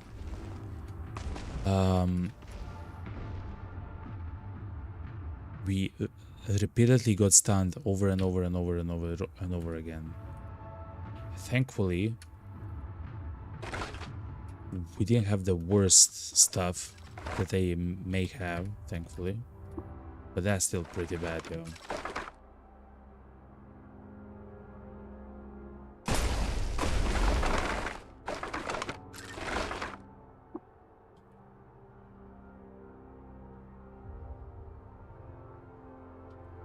Found a lava whip here.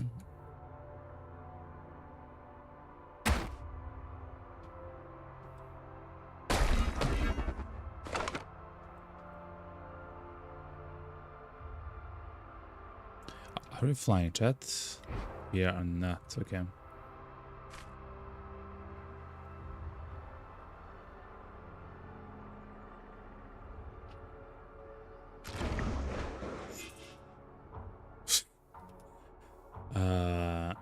Loved by birds, disliked by...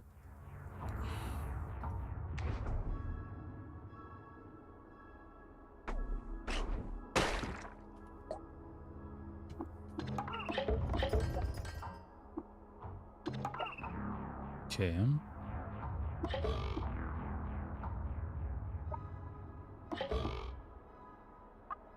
Okay.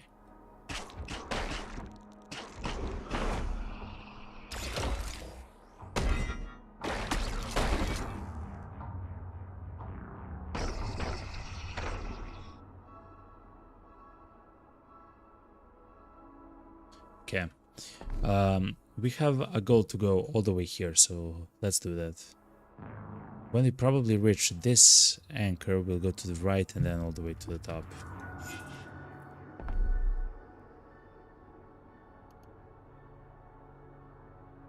A living stalker, no problem.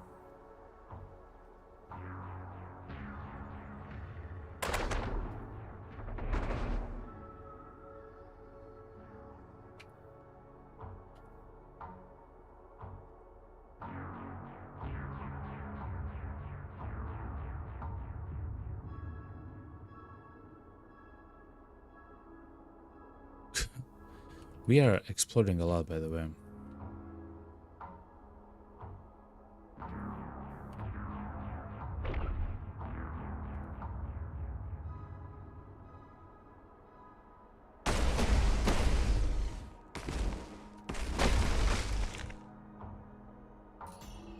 Yes, we found the chat. You discovered the Chupa of Gershkas and Gersh Khan chat. Yes.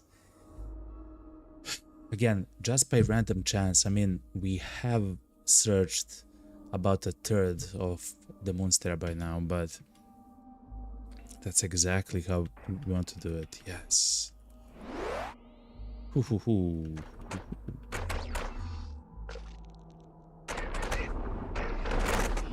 So simply having the location of the trooper means that if we now go down, here we are. If we go down, cryptic fungicide. Oh, some of it is real and others it isn't.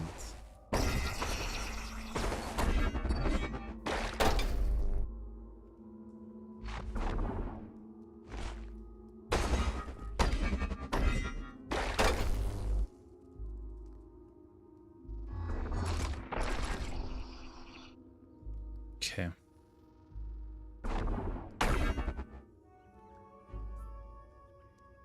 You become confused. I'm not sure why, though.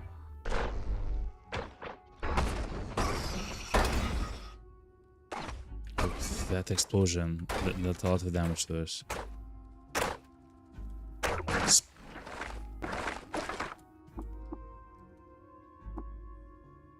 Traumad. What's up, man? Have anything cool? Not really, no. Okay. Anyway, chat. This place is scary. I'm not sure what's happening, chat. So it seems like confusion is one of the main things which they do, and the other thing is, I'm not sure. But yeah. Confusion is definitely one thing. 1000%.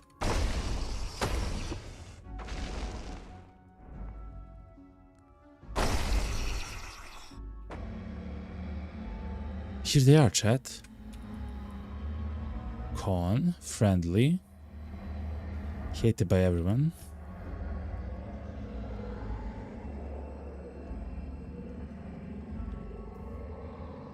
Oh, Dromads actually hate these guys. We should probably use while we can. Miscellaneous. Okay, chapter, okay. Oh, ontological anchor.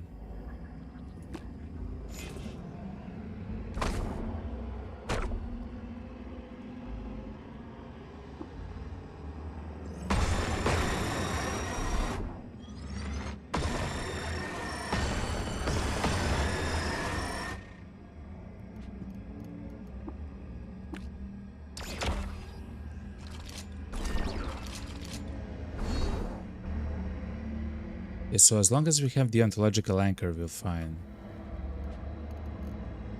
But when we have the ontological anchor, we cannot use the Schrodinger pages. That's very interesting, the way that functions. But hold on, chat.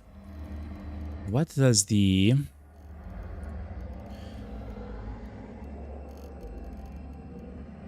swing salt? It's yellow with purple inside. Okay, because with that we can become immune to confusion. So boys, let's talk with the Gersh Cass first.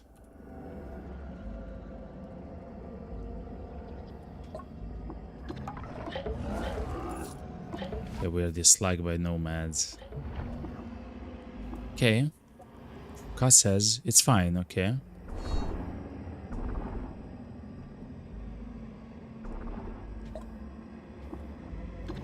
Gershkon says it's fine, okay. Will you resign? Oh my god, chat. You become confused. I think... Why are we becoming confused, chat?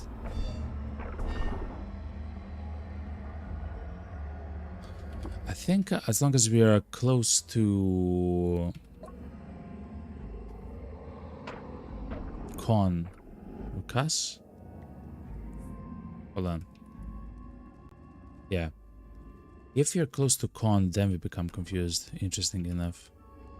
Okay, let's turn off the ontological anchor.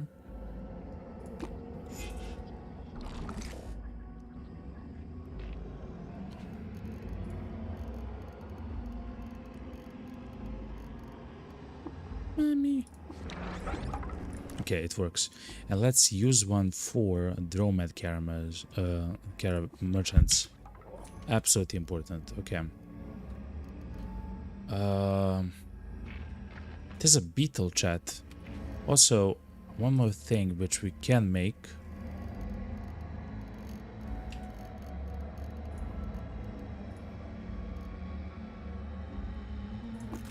It's probably a programmable recoiler, chat, so we can actually land here whenever we need to. If we go here and we place a cell. Sure, a radio-powered antimatter cell. We can imprint this location.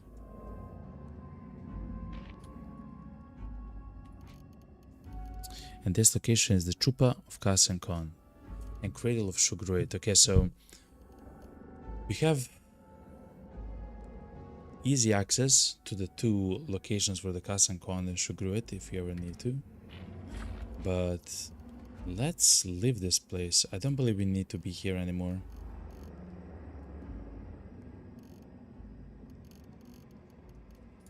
Tools.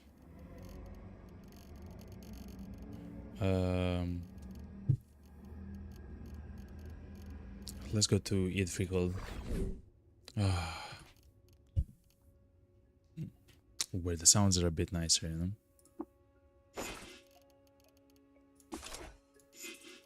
Okay.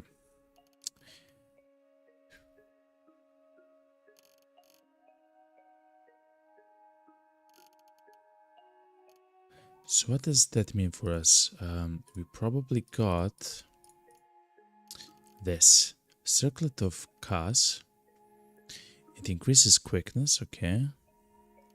And Con increases quickness, okay. We have a whole bunch of those circles though.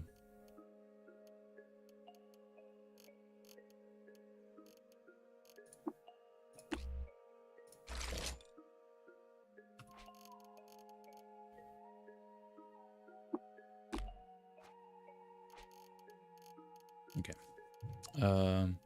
Oh, we got another ganglionic teleprojector now. That's rare.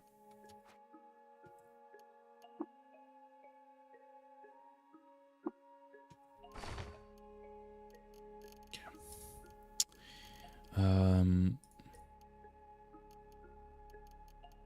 How many of the circlets we have? 1, 2, 3, 4, 5, and we are wearing the 6th one. Okay. So as far as I understand now, chat. Oh, this is so good. As far as I understand now, chat. when we continue the main quest, somewhere along the line of the main quest, we'll actually get to fight with the final Gersh. Now that all 6 of them, which are kind of like available at the moment, are pacified. I believe that's how it works. Let's go back though to the location because I do want to do the historical site.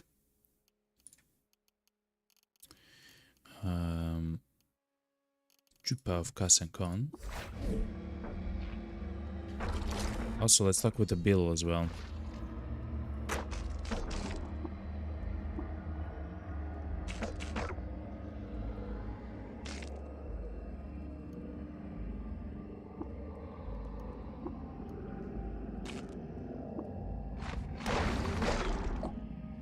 Bring me 3 pastels and I shall reward you with enhanced prowess. 3 pastels. What's a pastel, Chad?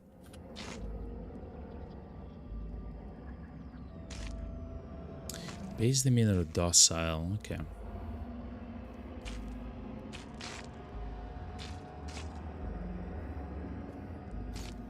Okay, let's fly out of this place though, chat. It says that we cannot fly underground, but there's probably a hole somewhere here.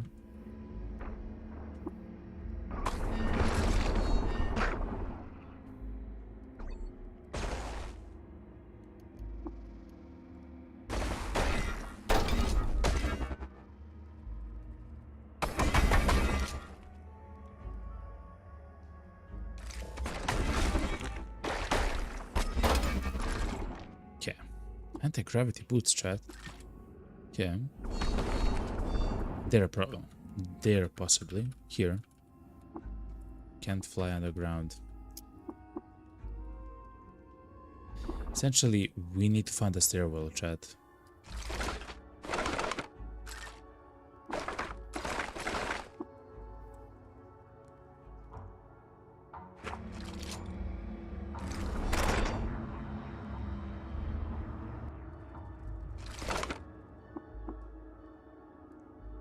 There's a stairwell, a hole, okay.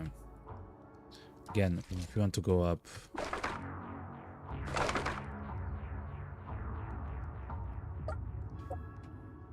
Any cool trades, sir? Not really, no. Okay.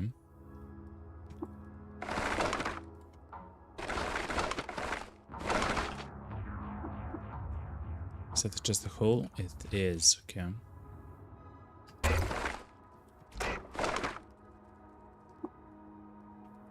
Again, just a hole in the ground, okay.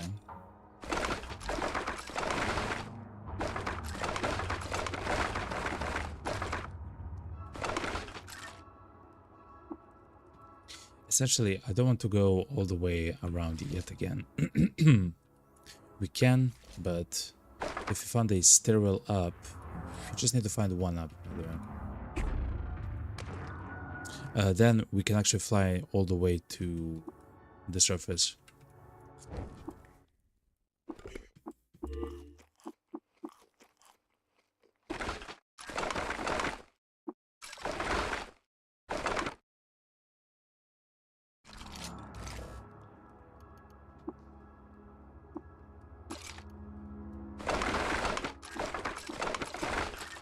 Okay.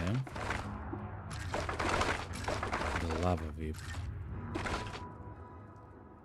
Just one level up, chat. Literally, one singular level up.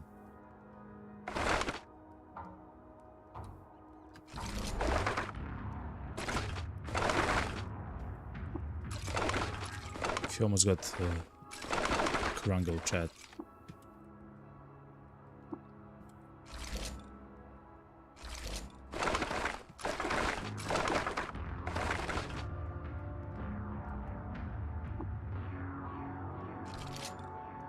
Oh.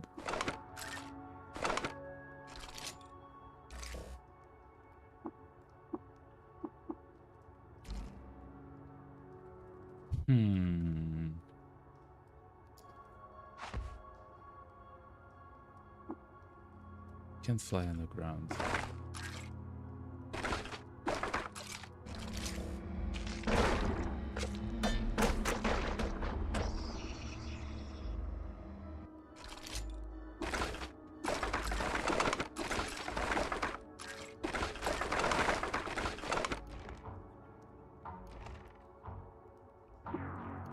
Okay.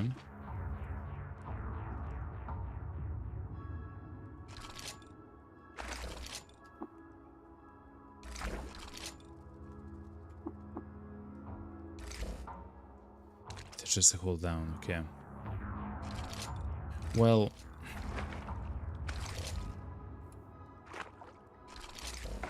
I do remember that we fell somewhere here, chat.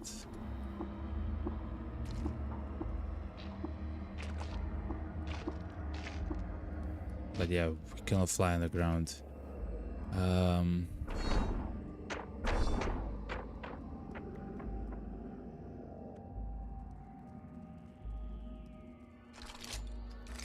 Oh.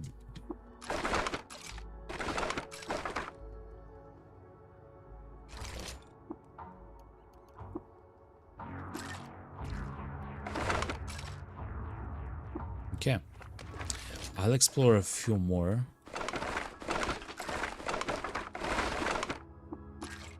Okay.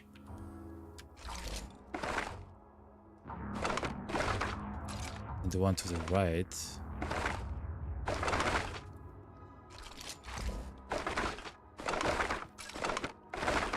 Okay. One more to the up and one more left. Okay, chat.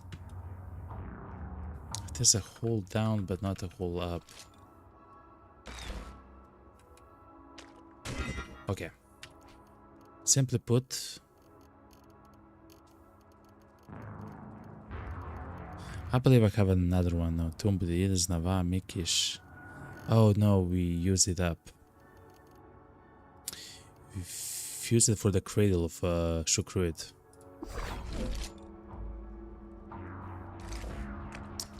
Yeah.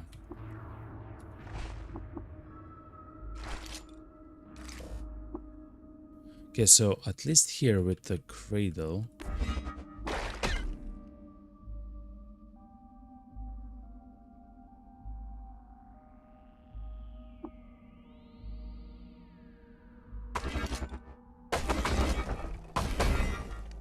Whoa. For a moment, I lost my guy, chat, which is crazy. Anyway.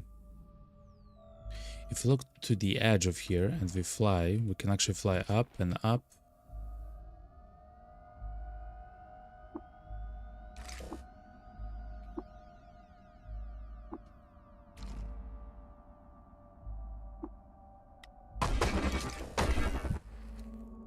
Why is it so dark here now? That's interesting.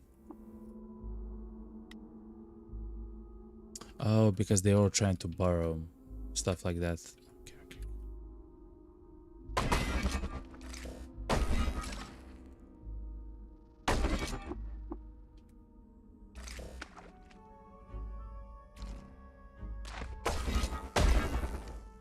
Hold on.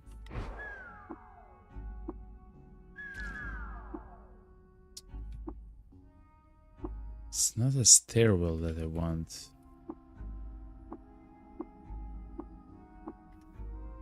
I want to fly up.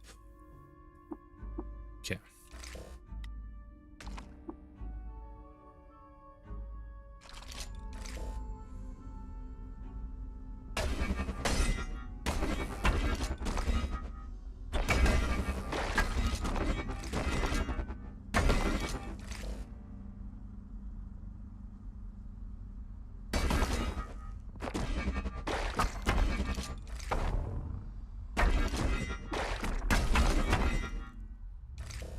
I think we're back at the same problem, chat. It certainly feels like that.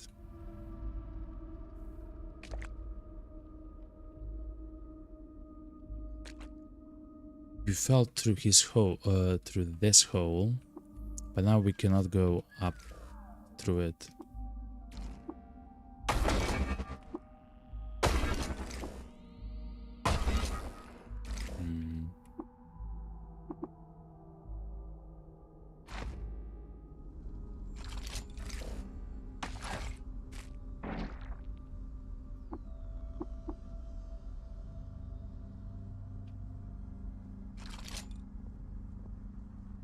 Why do we know this location so deeply?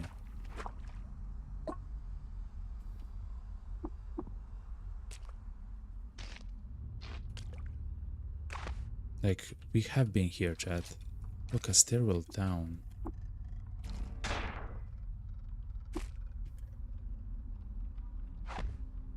Hmm.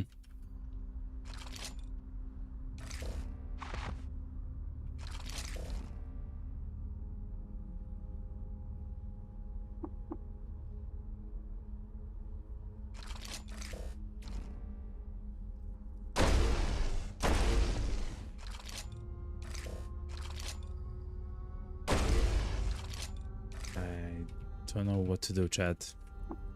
We'll try to go once more up.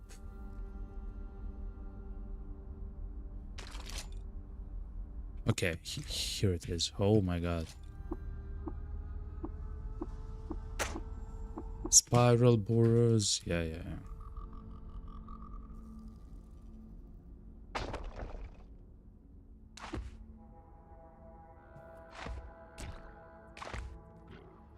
Perfect, chat.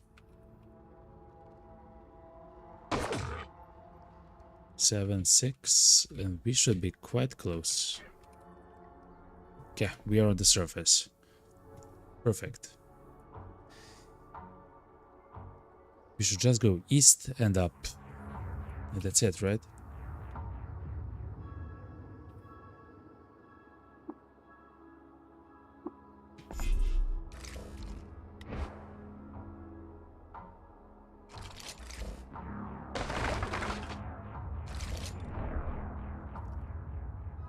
It's time of dilation.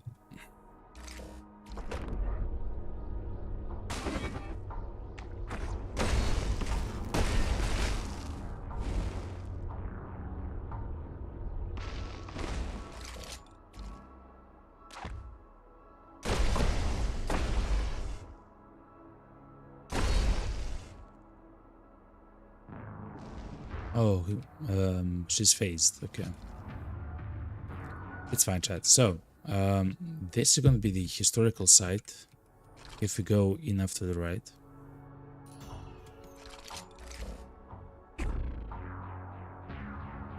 Hungry.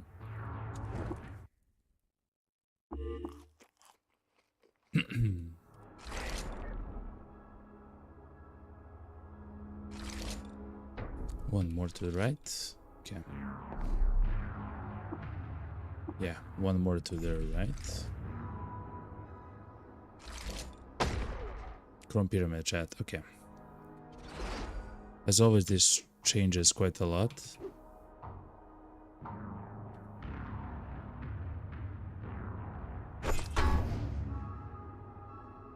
Because of the rockets, which thankfully they haven't used. Holy moly. Okay.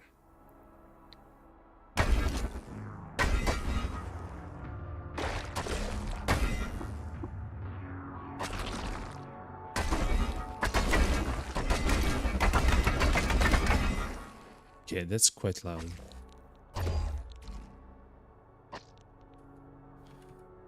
Let it try to follow me.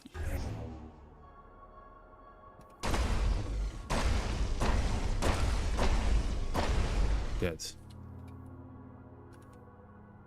Now it's on fire. It's coated with plasma. It's very much on fire, like a lot.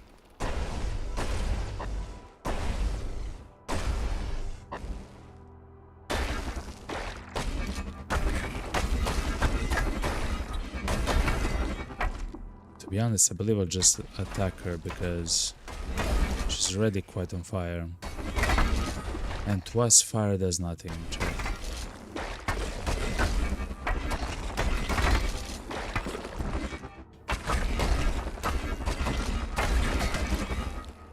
There it is. There it is. We defeated the... There's an undercarriage under us. Sensor array. Yeah, good. Gigantic sensor array. Okay. Perfect, chat.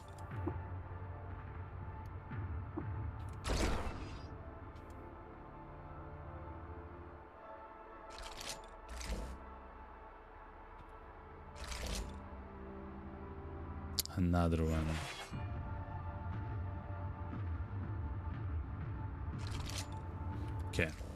And now we just go north.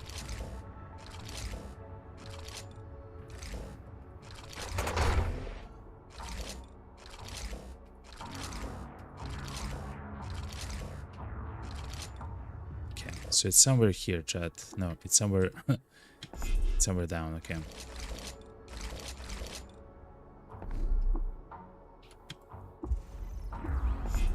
So this is a historic site. Zero Gel, a member of the family of Ubed's spouse. Okay, chat, we are not meant to be here. NAS slide. Is that 11? 1, 2, 3, 4, 5, 6, 7, 9. No, that's 9. Ah, chat.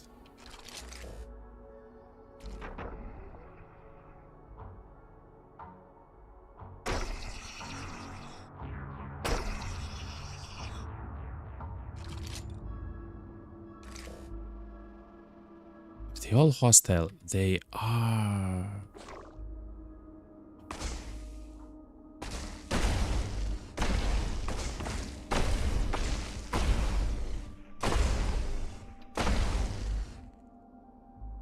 Oh, we'll spend a lot of oil here, chat.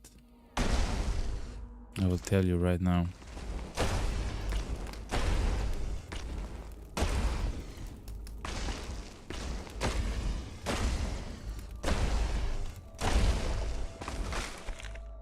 Yeah, that's a worm static, chat. We cannot. This is extremely dangerous, by the way, chat. Essentially, the slimes.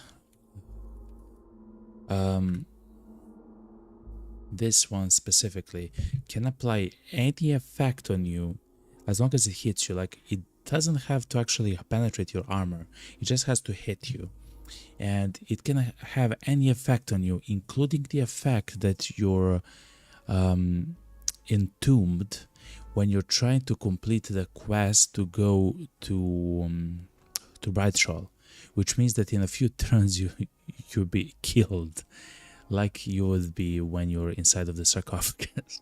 So every effect in the game, literally, there's hundreds of them, from food, from equipment, from magic, from spells, from liquids, from attacks of the enemies, from specific items, like weird interaction. Everything is on the table. So it's horrible, chat. It's horrible, chat. Of course, that can be actually positive and negative as well, but the effects are usually negative.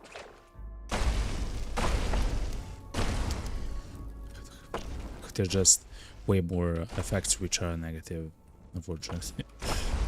You know.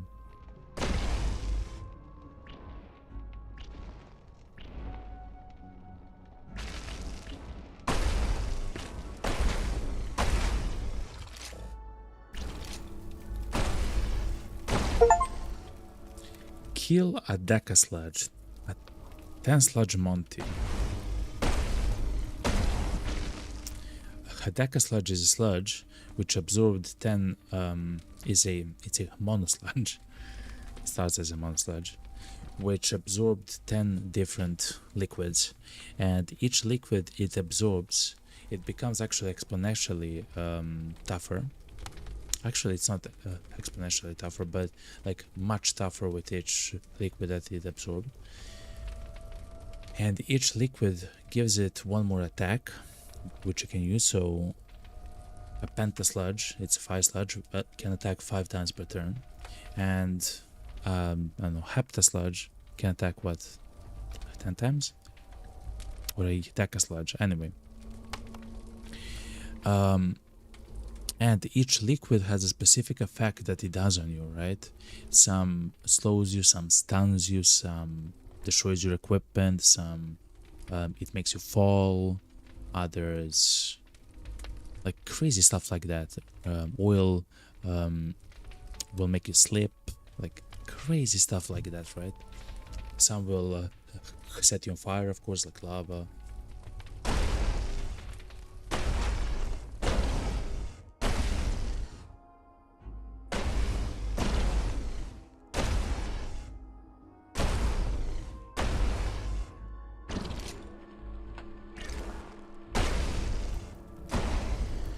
be honest, I'm not sure how we'll do the historical site underground.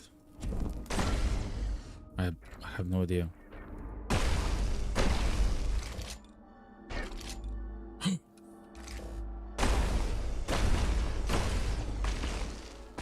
The reason why I say that is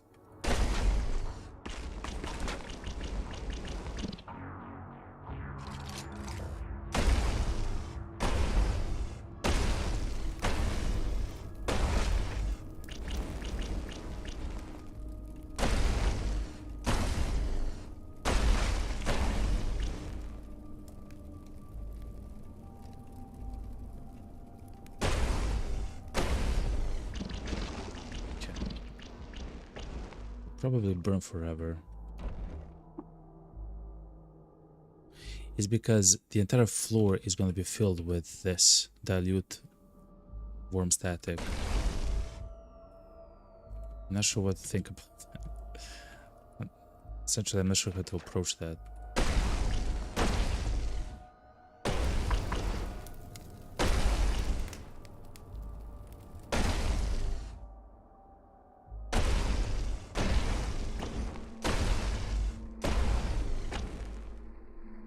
Look how many of them there are. And that's just the first floor. Like it's not even the floor; it's the surface. There can be 5 floors, I believe.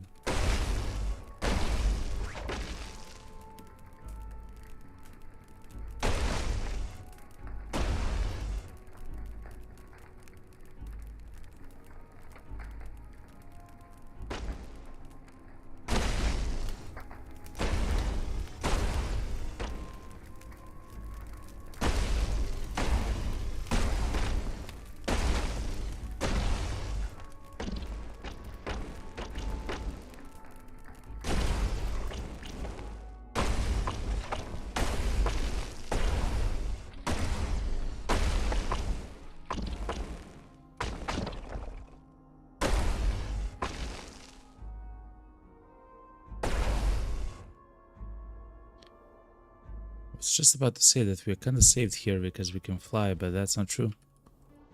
Look how many of them there are.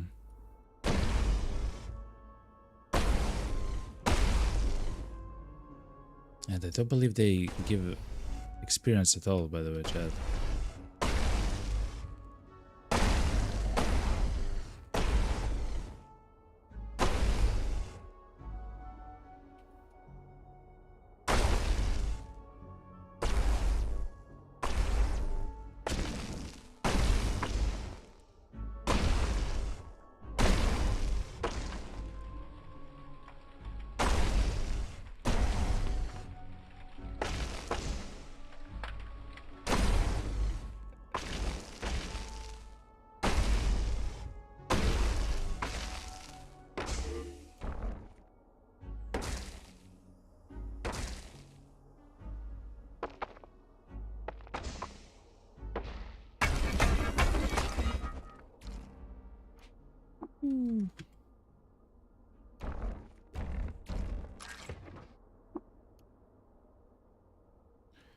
Alright, chat.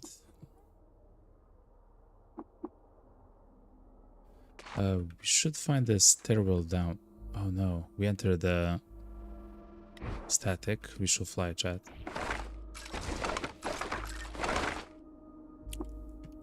Suprema, okay.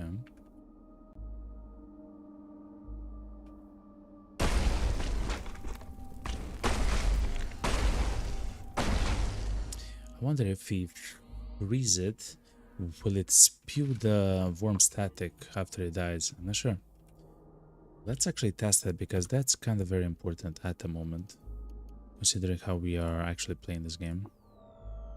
No, remove it.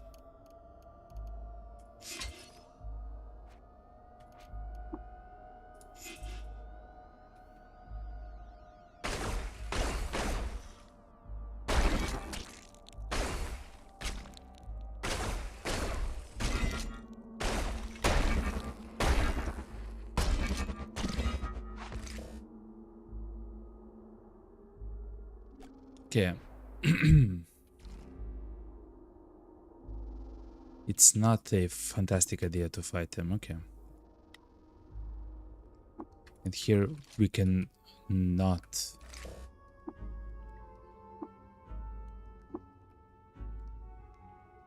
We cannot fly, chat.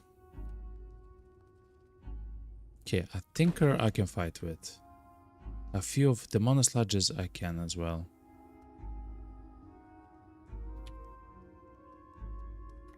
Those are all part of the family of the Ubud spouse.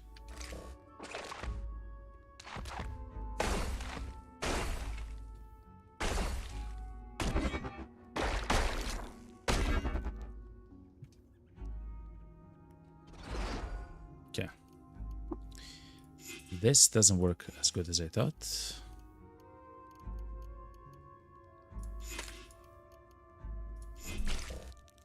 Simply means juke, juke.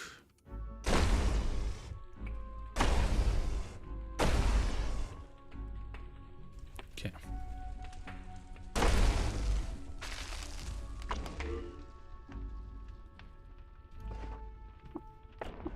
Oh boy, chat.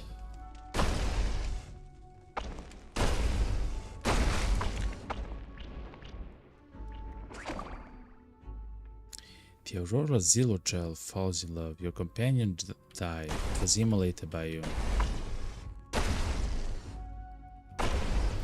Oh, it fell in love with us, chat, because it was standing in a pool of static and essentially got vaccine worm static. And it got a random effect from the game, which was to fall in love with us. That yet again happened. The same thing. Interestingly.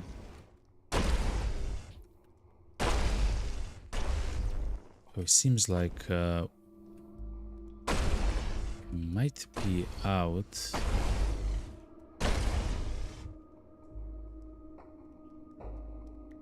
Of oil by the time this is done. That's worm static on the ground there.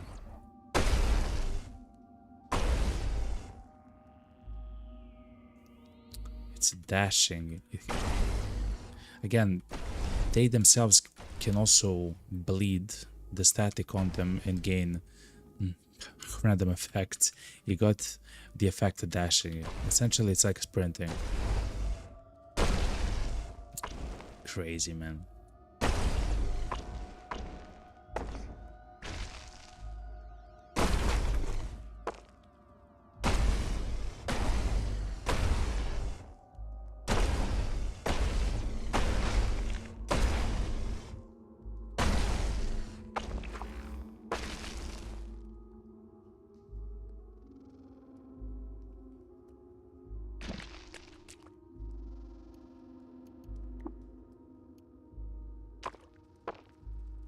So scared. Everywhere I move or whatever I do. It's a natural gamma moth, okay. We are time dilated. Yet again because of the static. Hold on. Look at this. We have negative 64 quickness, chat. Essentially the enemies will have like 2 turns while we have 1. Sometimes they'll have no, yeah. The enemies will have 2 turns while we have only 1. And war trance. Hold on. This one. So these 2 effects got chosen by random because we stepped into this by accident.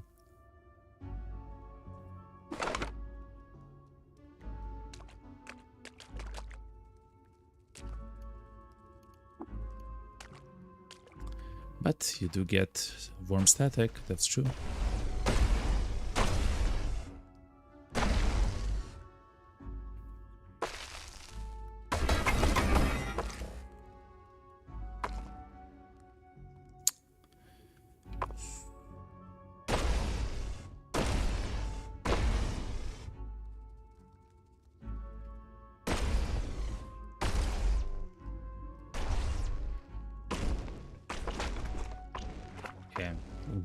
with the heat from the flamethrower, we have actually made like a path forward.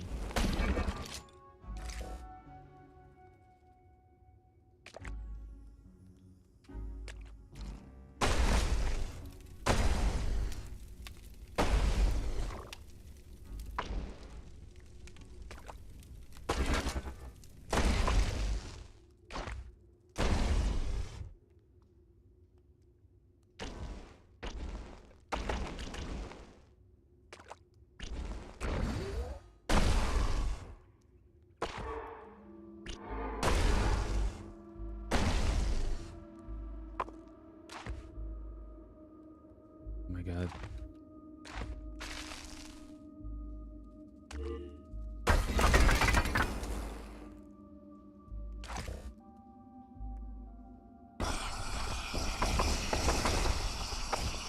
Essentially, we have to make our own path, another way to move.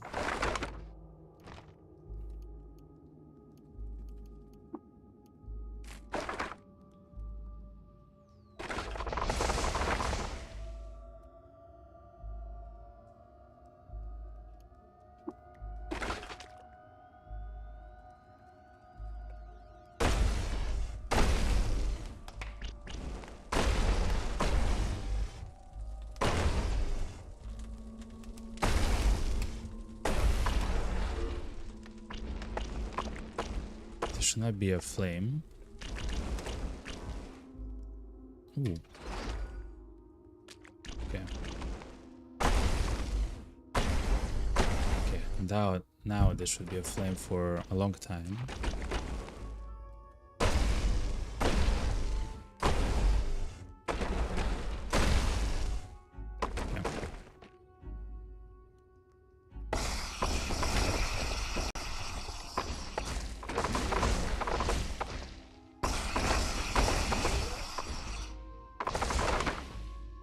Chiral rings.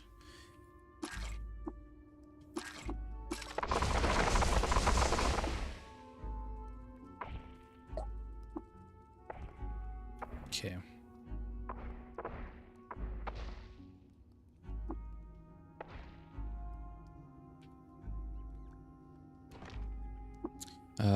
Let's go down.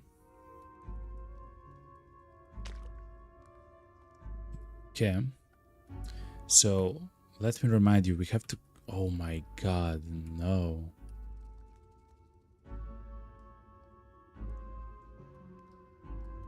We have to go, I believe, to the 5th stratum.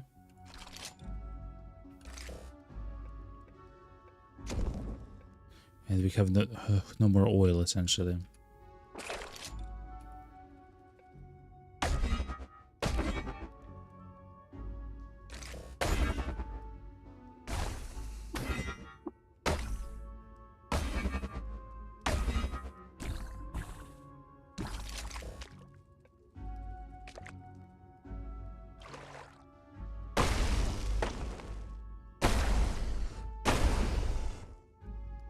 You have contracted glut rot. Your tongue begins to bleed as the muscle rots away. So,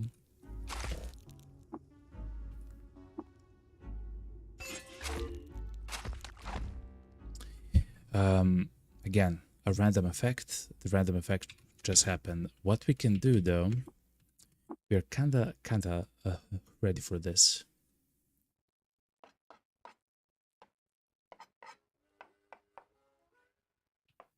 Should be somewhere here.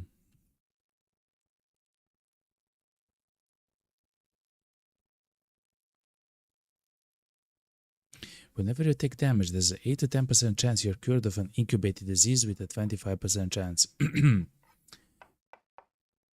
Or we can simply cook once more with yak wheat and star apple jam.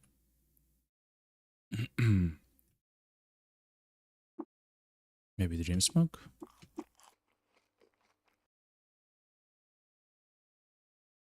Oh no, not a smoke thing.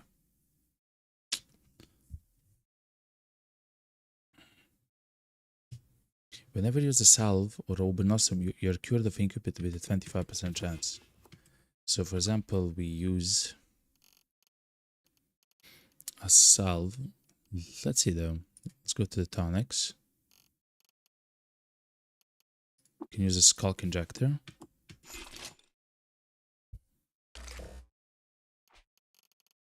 Okay.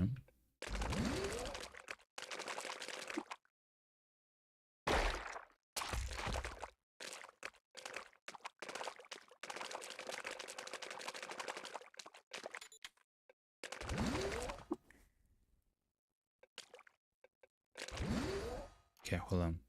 How about shale oil?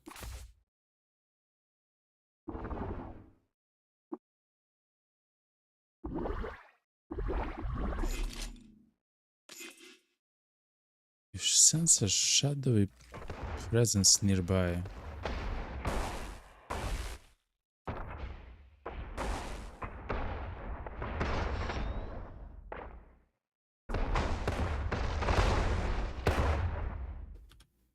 Shadowy presence is me?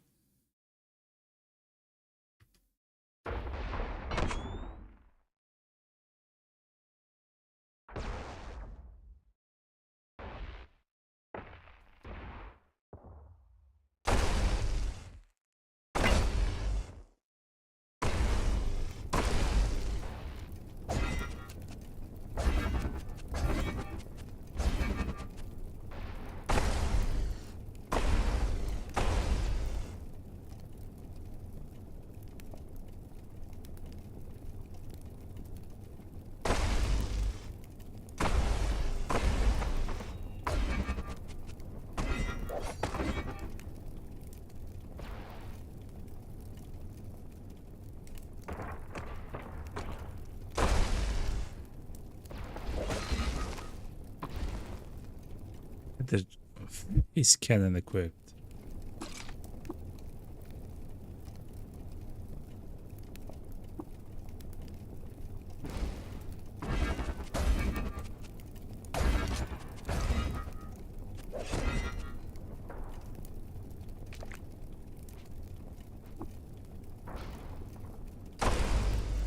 Chat. Whatever we are doing, we're not doing anything good. The best thing to do is to try to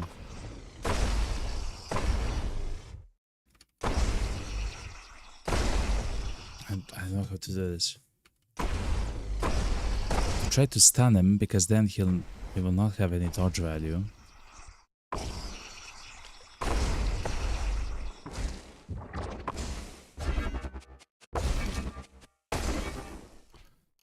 Are these even on? They are not on. That's kind of the problem, chat.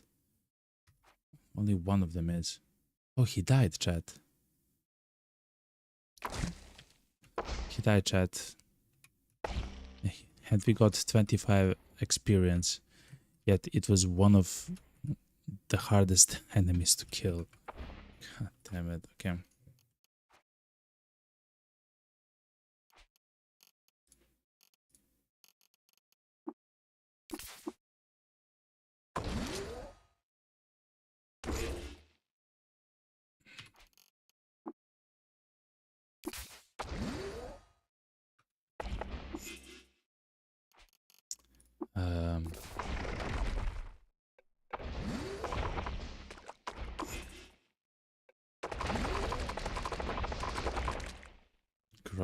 Glothroth is still there. Okay.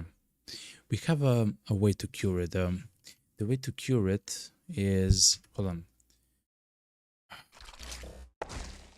Let me try to cook once more. Oh, we are sated though.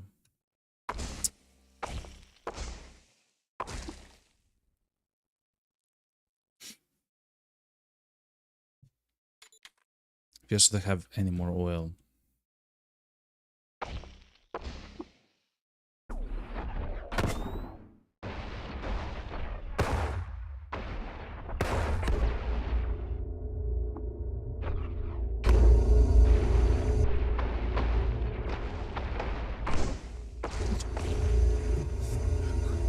That guy's a menace, yo.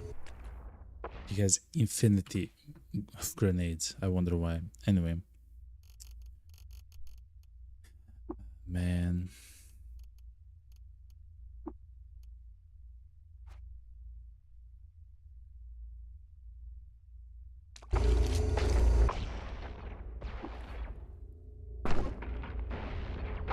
Well, if you run...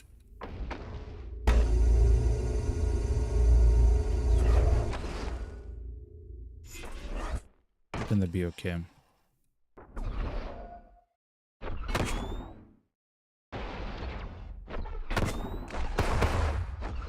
Unless we meet the second guy, of course.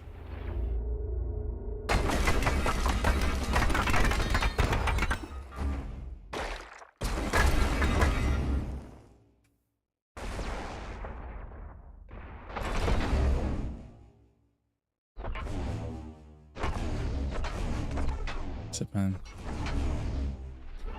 I love how he's throwing his spells over the wall, Chad. I hate you. Okay.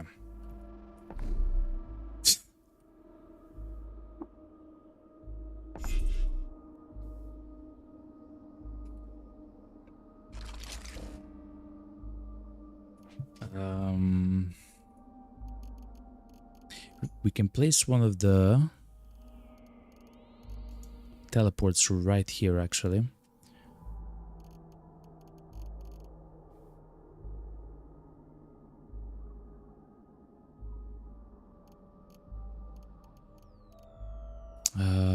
Sure. Let's make a new one. Chat, that's getting scary, chat. Essentially, what they want to do now is to cure the glut rot. Okay, so that's a programmable recoiler.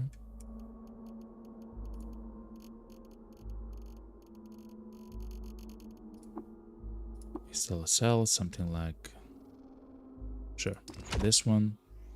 Imprint. Let's go to the eat freehold.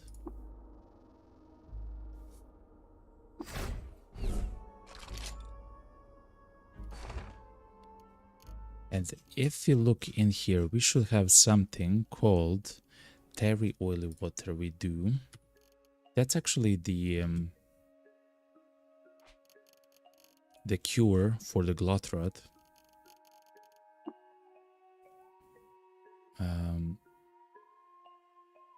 We should place it on the campfire. If not, last time I used a torch to cure it.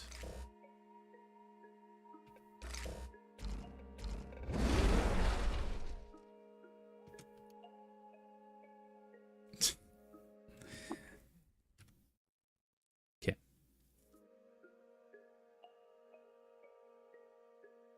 Oh. It actually went in a flame. The flaming water skin leaks 1 gram of oily, terry water. Essentially, I was impatient. That's fine. Because we probably can make it. Corpus Holis. The only way to know how to read it is to read this. 1 part oil, 1 part asphalt, 3 parts water. So in a vessel, place oil, asphalt, and 3 water. Pour 1 asphalt. We have no oil anymore. Hold on. We have no oil anymore, chat. Hold on.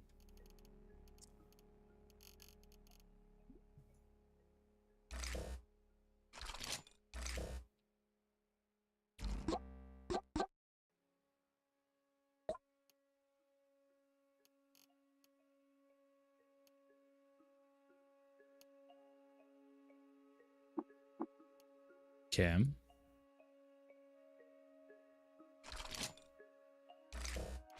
So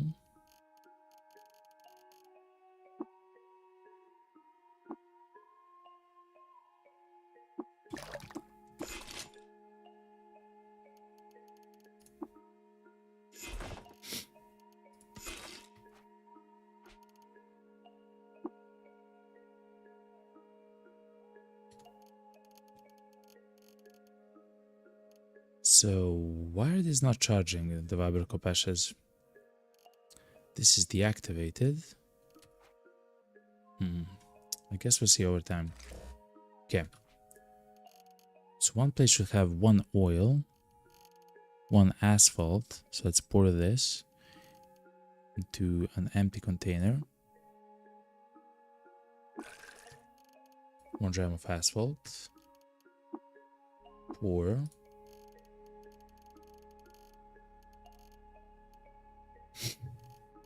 Yes, right here. No, don't empty it. 1 gram of oil. 3 grams of water.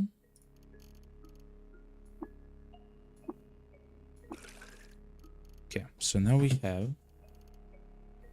oily tarry water, which we can place on the campfire.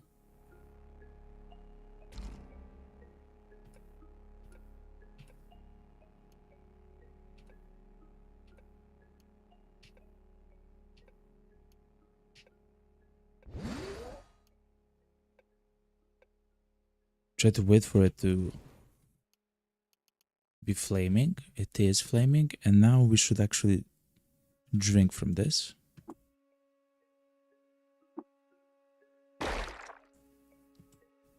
Yeah. Should get it. But we are at least cured of glut rot, and because we have a regen, yes, we do have regen, our tongue should be back right now. And the way to test it is, hell yeah.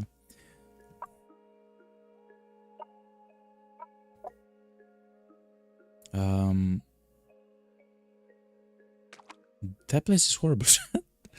That place is absolutely horrible. It wouldn't be even good to go with a golem, because who knows what can happen to the golem. Actually, I'm very willing to try, chat.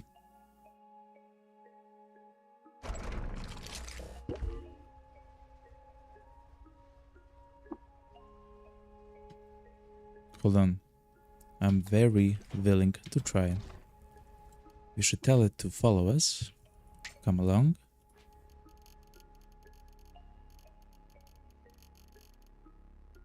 Oh, we should place the flaming egg though.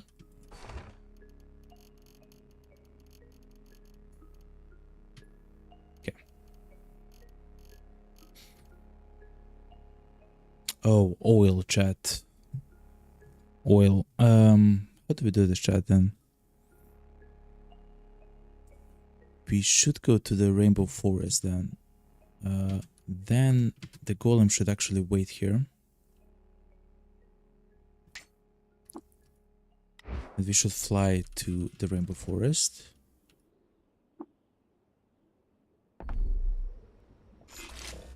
There's lava.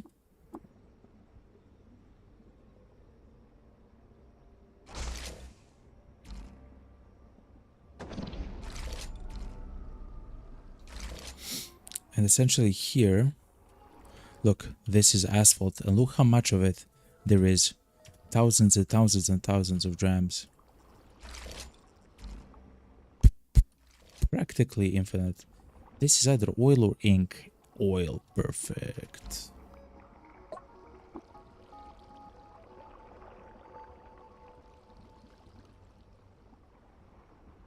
Okay, so have we filled anything?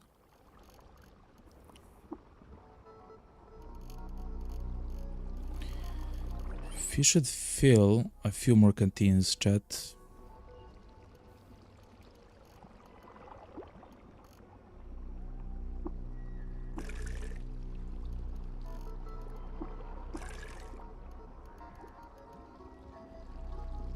It's just too good, chat.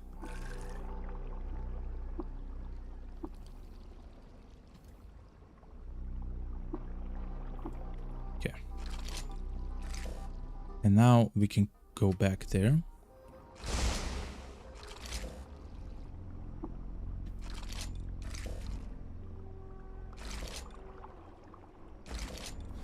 Just go left and everything's gonna be fine.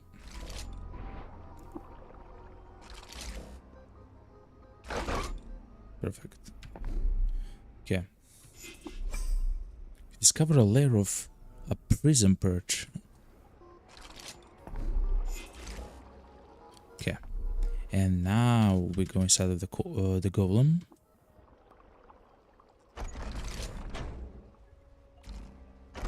No, actually, we say to the golem to come with us. And now we should do that crazy location chat. Oh my god. Yes.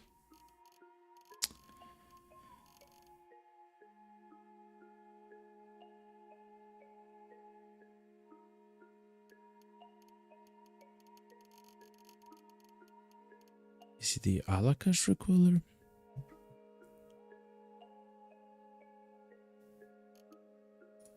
Probably.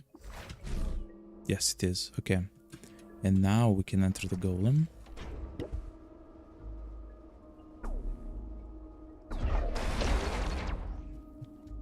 And to be honest, chat, now we can test how strong we are against our own golem.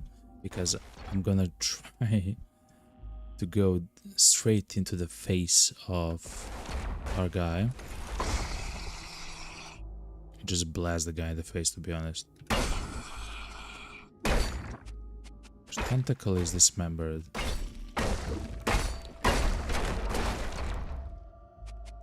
Oh, we cannot hit each other.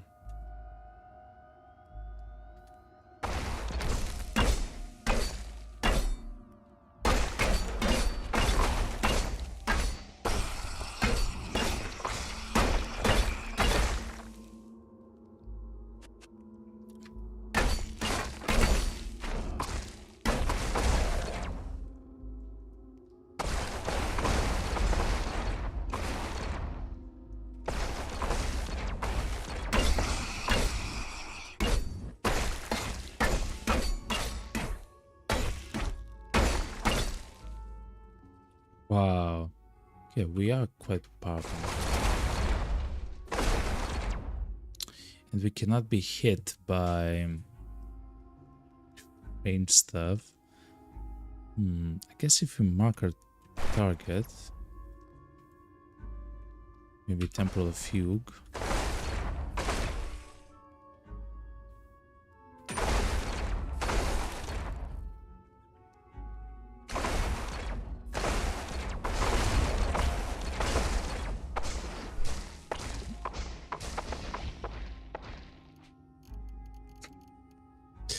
We need to do something with our guy, man.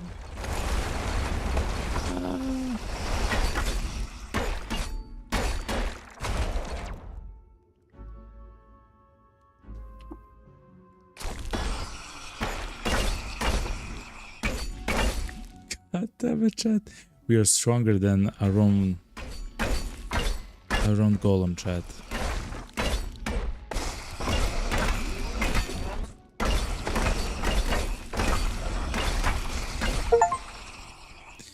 Get killed by your own evil twin. We haven't been killed. Oh my god, chat.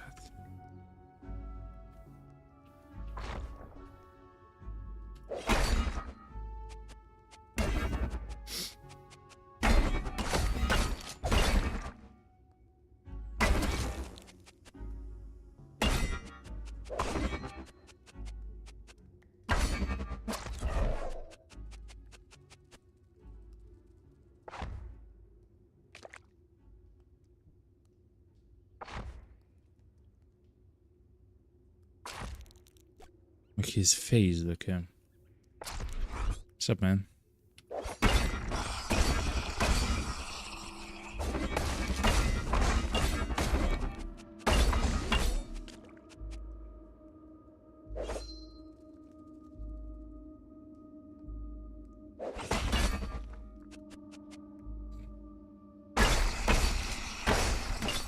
Your left arm is dismembered, chat.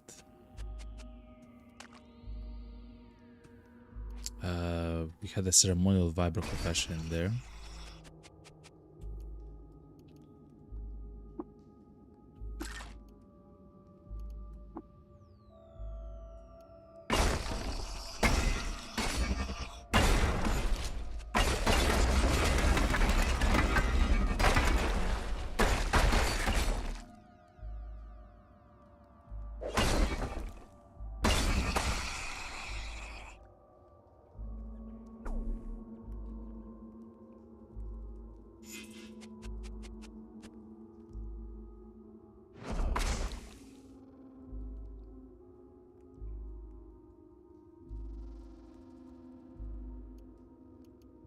That's our own face, and I believe we have an achievement to wear our own face, which is very funny.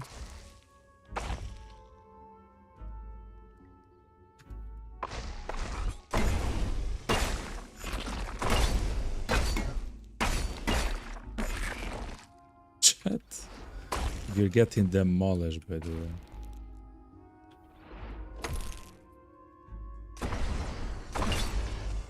Look at the guy. He's teleporting towards us. What happened to our guns though? To our weapons though.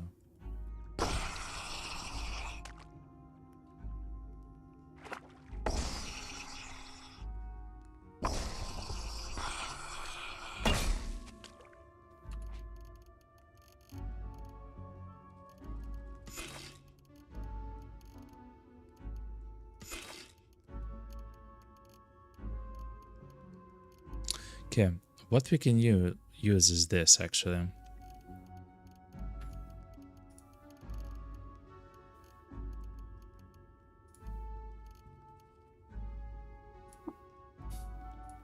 Everything is broken.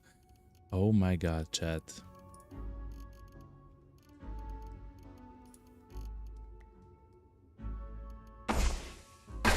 Your face is dismembered. Okay.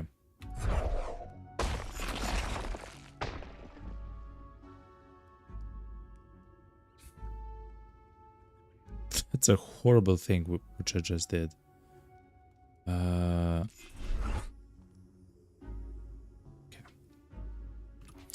If we chill here, we can maybe repair some of our weapons and armor.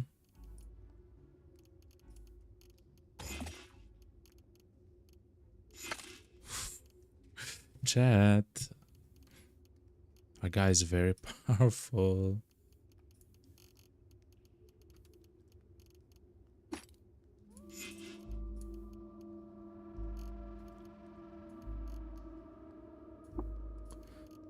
We have some broken stuff. Can't repair with hostile creatures next to you. Yeah, I guess so.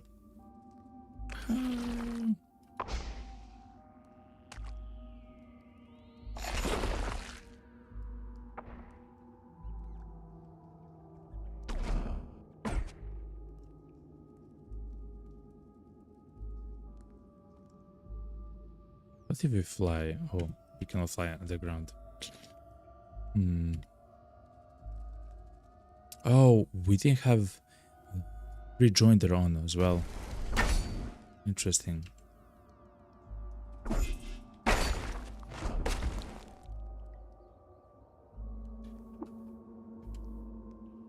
Can't proselytize yourself. Guess that's fair.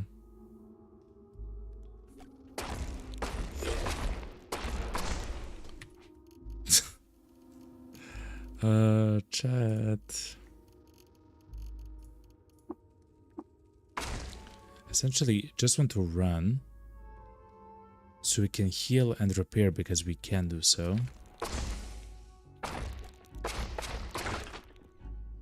problem is the guy is right next to us essentially all the time. Maybe lost us?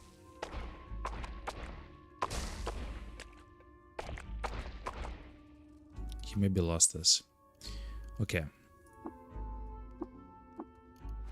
But we still cannot repair with hostiles nearby. Okay. How about now?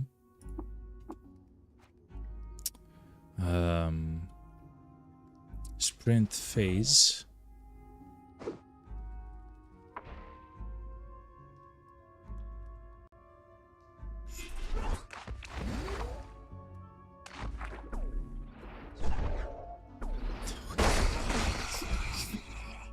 That's the other guy, Chad.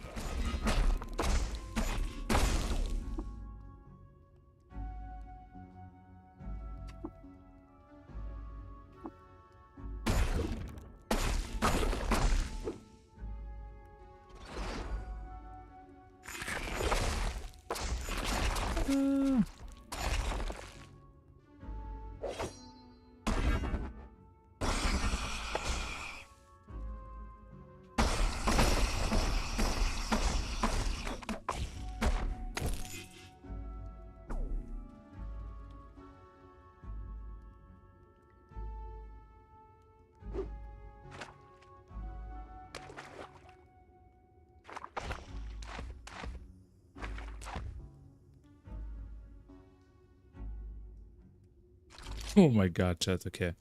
Somehow we are alive. God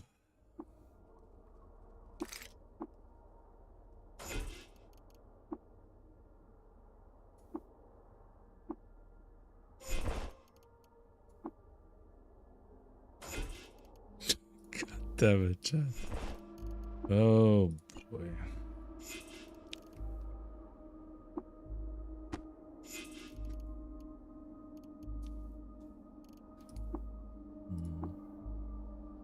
Oh, it's broken, okay.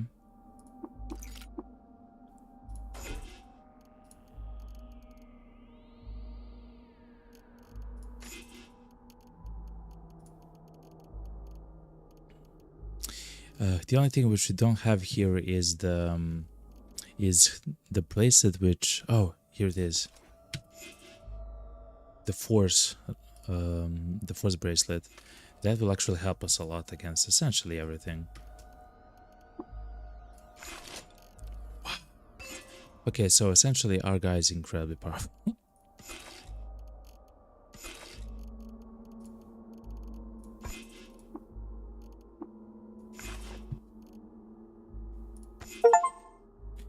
We got Steam achievement to thine own self be true, or wear your own severed face on your face. Yep. Yep. Oh god, chat. So the reason why we have such a huge problem with our guys is because of the dodge value. They're essentially dodging everything. Oh.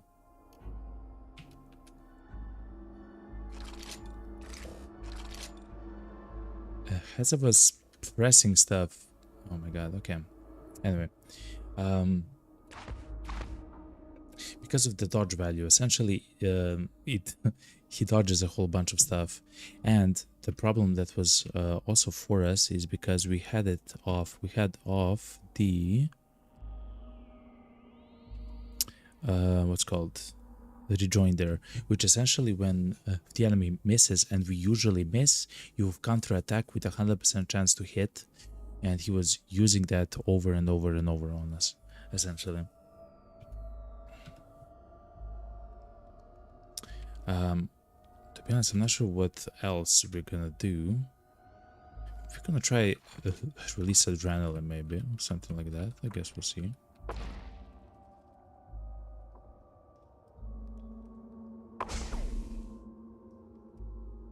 We are shamed, though.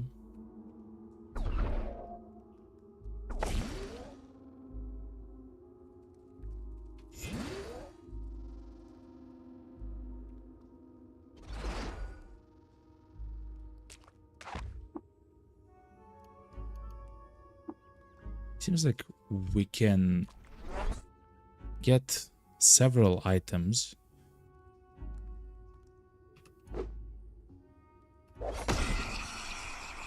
that otherwise we wouldn't.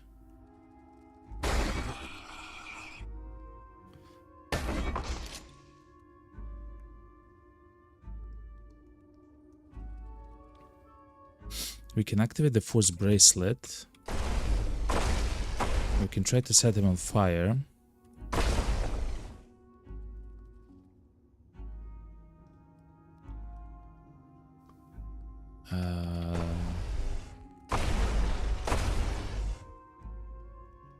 Which simply doesn't work because he has 100%. Oh yeah, of course he has 100%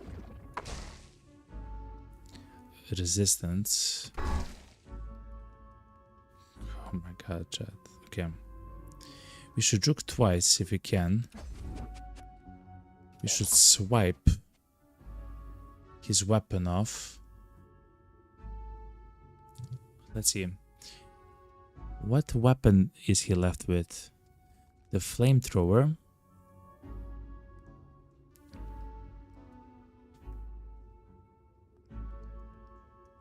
Actually, chat, I believe that's it. I believe he doesn't have any more weapons, chat.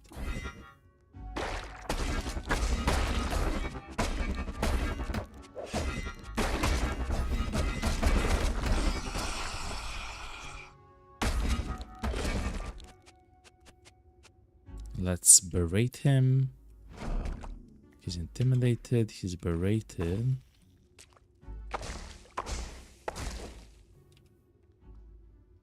Oh, he's actually wounded, chat. He is.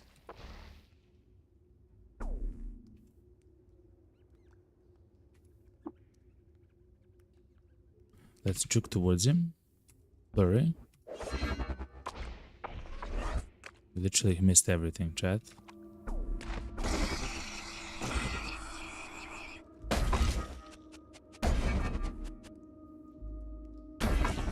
Okay, good, chat.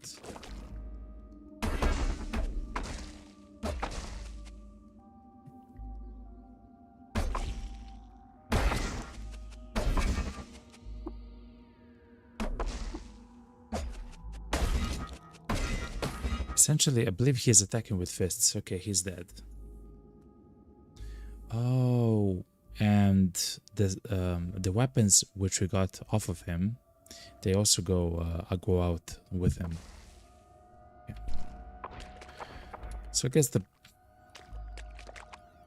best way to fight him is kind of simple. We disarm him of all the weapons that he has, one by one, and then we fight the guy. And eventually he'll die. Eventually. What a crazy sequence there, chat. Okay. Can't cook with hostile creatures nearby. Yeah. Yeah.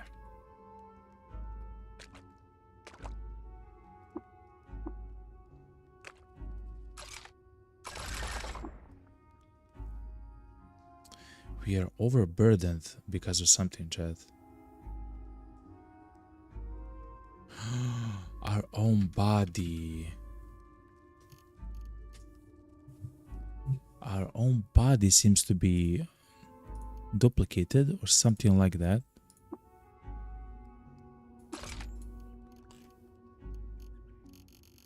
Something died here, chat. He had 25 grams of worm static. This has to be us, chat. This is us.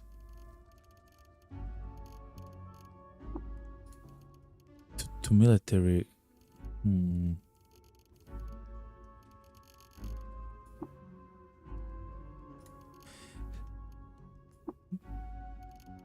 This is us.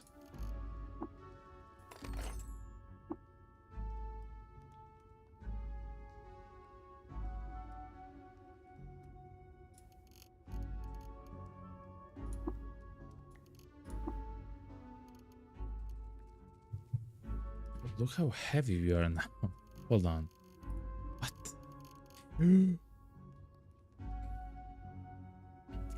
That's not ours. That's from the golem, chat. Our golem died with his gear and stuff. Okay. Of course, it's our golem. Yeah, let's unloot everything. God damn it, chat.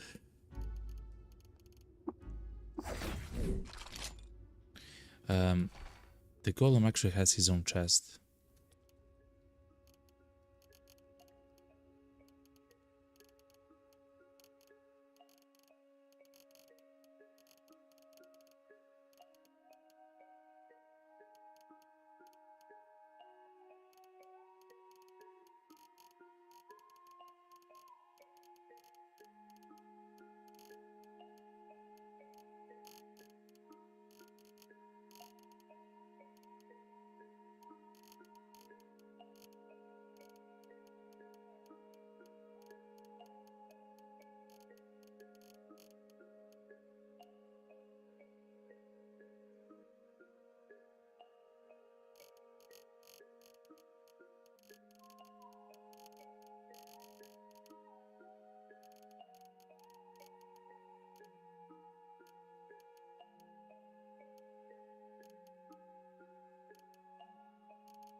Okay, chat. This should be it.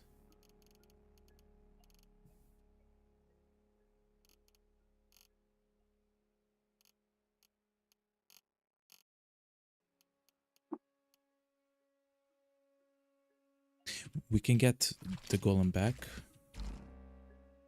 And we will.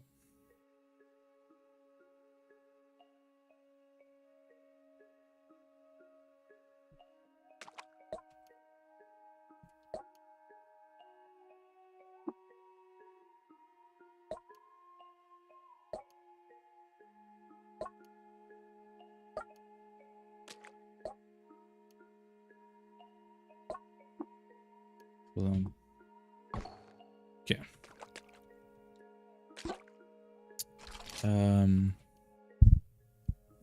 Oh, I'm sorry, chat, for that sound. So, simple as let's go to Azra. Oh yeah, and of course the recallers are for him as well. The Kyakuya one and stuff like that. Okay. I forgot sounds like. Gosh darn it. Hold on.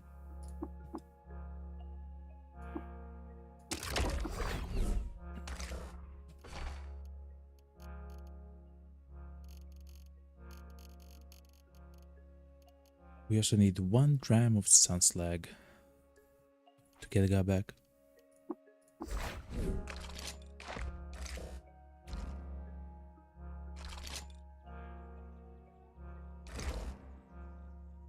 Here he is. He's destroyed. Whoop. He back, chat. The only thing which I'll give the guy is, or I guess arm.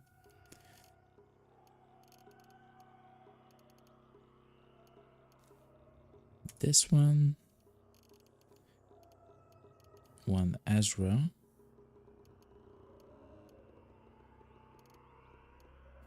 Kyakuya, and I guess he needs 1 Id Freehold. We have the Slender one, right? Yes, okay.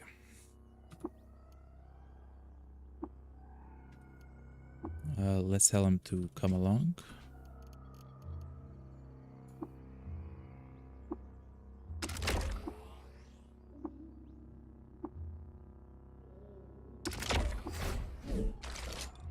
Here we are.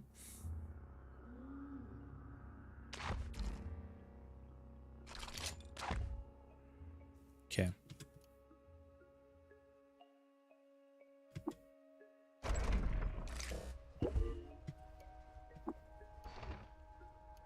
And I believe we can take everything besides... Here's the folding chairs.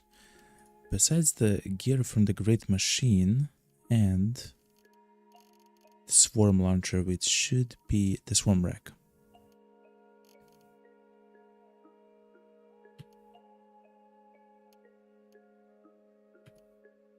Okay.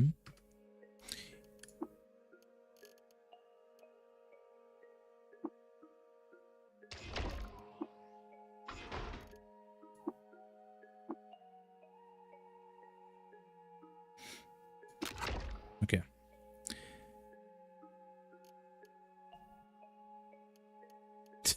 I believe you're fine, chat. Okay, let's now try yet again utilizing our golem to try to fight with that place. That was crazy. It spawned 3 clones of us, chat, and those 3 clones almost killed us many times. In fact, the first one essentially demolished us completely. We barely survived. Like actual crazy stuff. Anyway.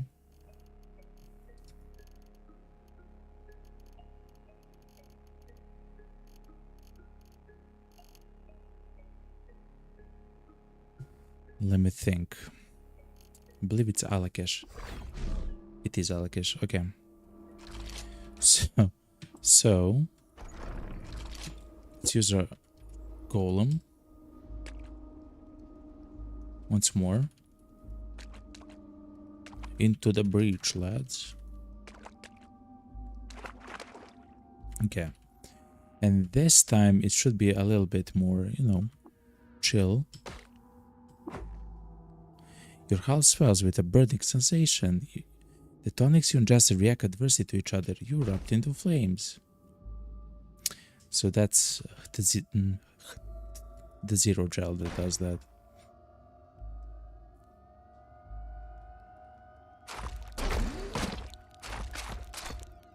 Let me be.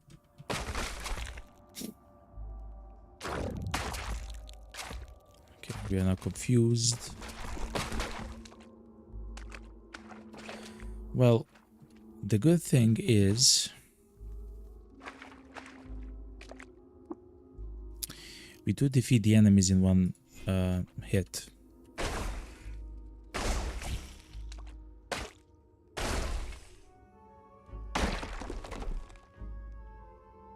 The problem is we are bloody, entropic, acidic, sludgy, slimy, radiant.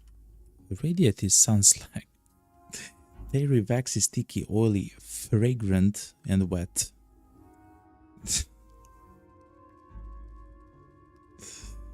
Oh, chat.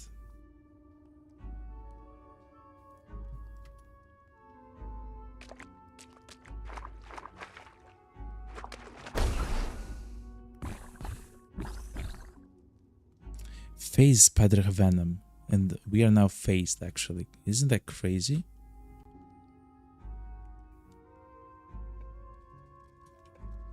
We are still phased.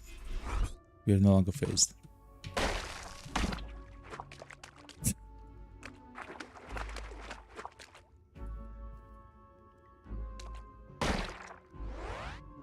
Holy moly! The decarbonizer is a very powerful machine, and in fact, it's amazing against stuff like us, which we're kind of slow, right? We're not as quick as her own main guy, and it cuts almost all the limbs. I believe it can cut all the limbs in one shot. Essentially, you become like essentially a potato. Like you cannot do anything, you know.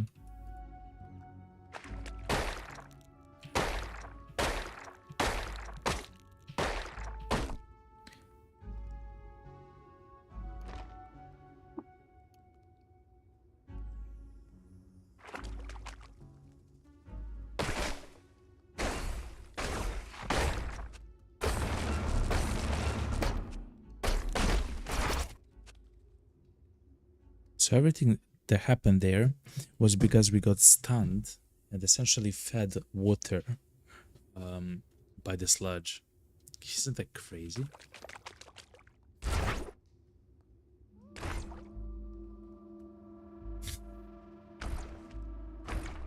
Oh, we can...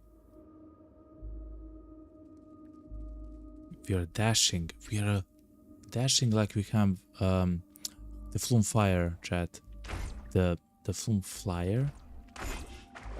It's a completely random effect. Oh my god, chat.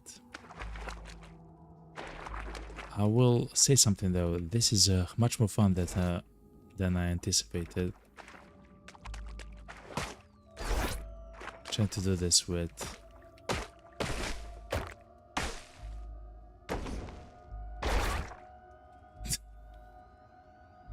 Okay. Oh, look, chat. There's a teleport. Katara Sungate.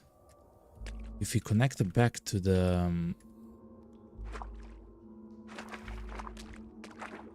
to the fusion cell, but I'm not sure where the fusion cell is. Oh, it probably got destroyed.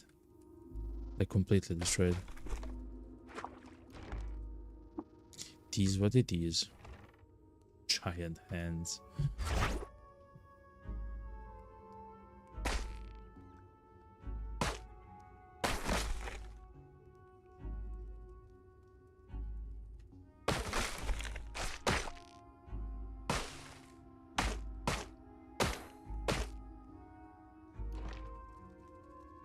Look, you can get the power from here in order to open that teleport there.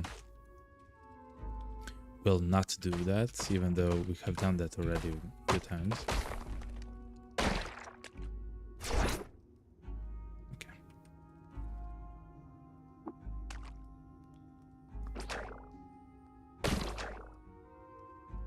Is that wine?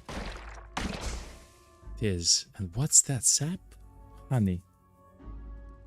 Bloody, gooey, slimy, acidic wax and lush algal oily honey. So there's a lot of honey and a little bit of blood, goo, slime, acid.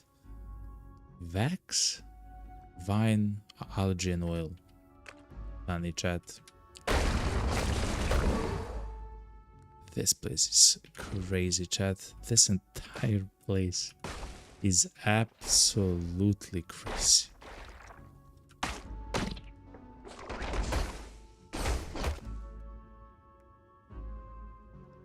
If we were crushed under the weight of 1,000 suns, we died. Which means that we haven't beat our own guy. Oh no, we have, okay. Oh, okay. If you don't know what that means, you were crushed by the weight of 1,000 suns. The neutron flux, chat. You will not believe this, but the sludges were actually coated with flux, which means that when they attacked us, we essentially exploded, chat, like into like a nuclear explosion kind of thing, you know.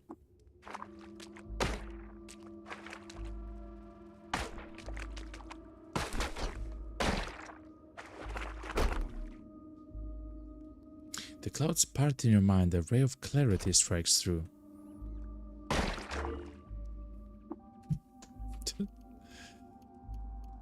I'm not sure if that's correct, chat. If you drank way too much, you vomit.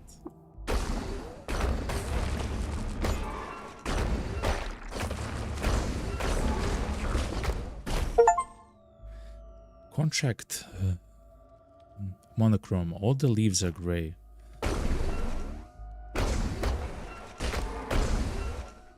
You have contracted glot rot. Your tongue begins to run away.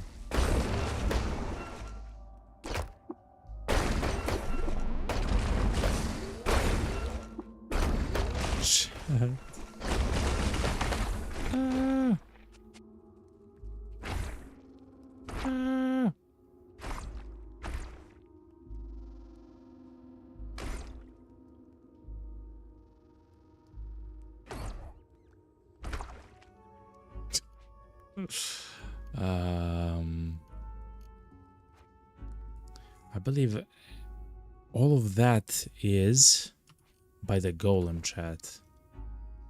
It has six pages of stuff. We're blinking, we're blind, we're omni-faced, we have itchy skin, we have the monochrome. We can actually fix that. If you're love sick, we're astrally burdened, glotrot. If you're lost as we're traveling, we have the boosted ego by 10. If you're phased, we're ill.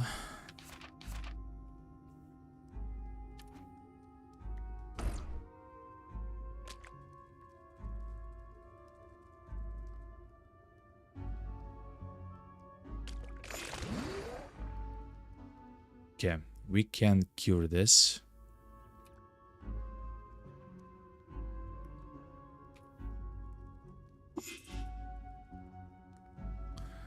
How do we cure this? Let's defeat the enemies first before we are reflectively shielded.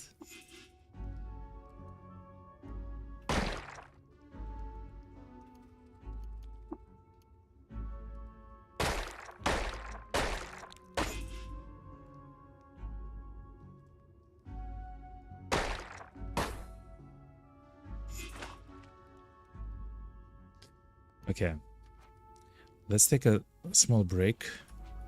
Okay, so our own guy doesn't have the monochrome disease, but the golem has. We should read the Corpus Holis, which says on Iron Shack. Now we have Glotrot and monochrome. To cure the affliction once color sight is lost, however, the patient must ingest 1 gram of unadulterated cider and then immediately subject themselves to the detonation of a flashbang grenade. Somehow the vision scrambling effect resets the victim's perceptors. Okay. So for this playthrough, we have to find cider.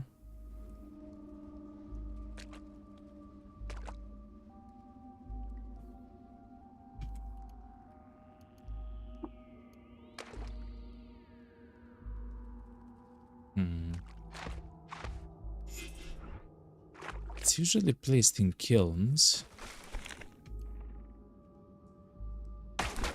next to what's called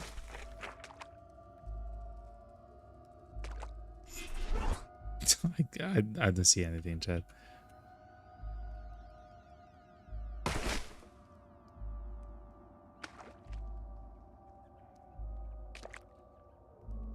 Next to statues, cider it does.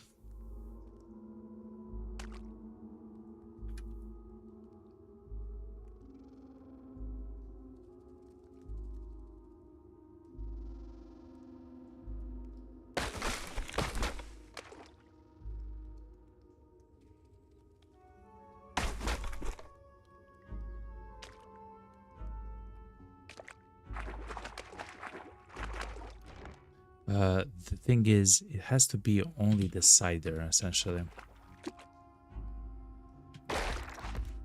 And for the Glothrot, we cannot fix that easily. We have to go back to the base. But thankfully, the golem doesn't speak too much, so we should be fine.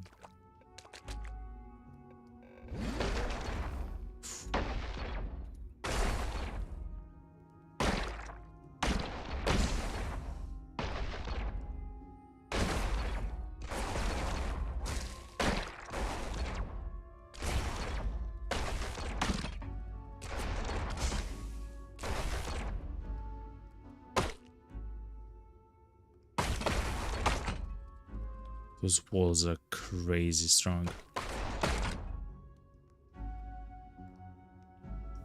Let's... You cannot jump without feet. We don't know how to jump, chat. Okay.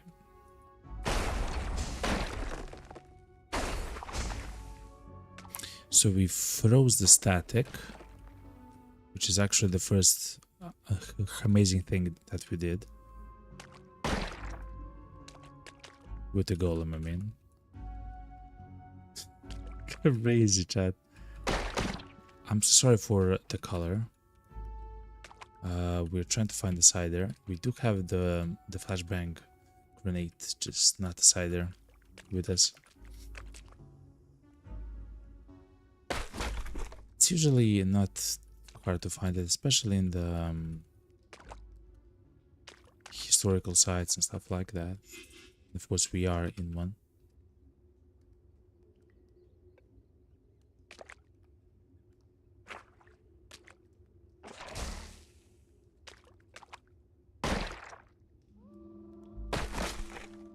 Oh, I'm pressing crazy buttons all the time. I'm so sorry, chat, for that.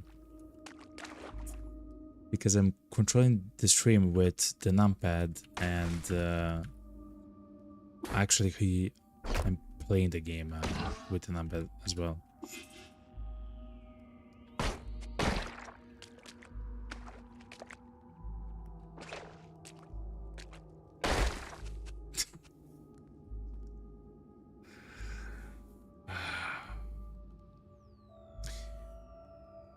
The wet, acidic, algal, dilute, entropic, inky, neutronic, oozing, radiant, salty, sludgy, unctuous Handeka sludge misses you with its manipulator. So essentially, the sludge yet again died and it exploded into, well, everything. Oh my god.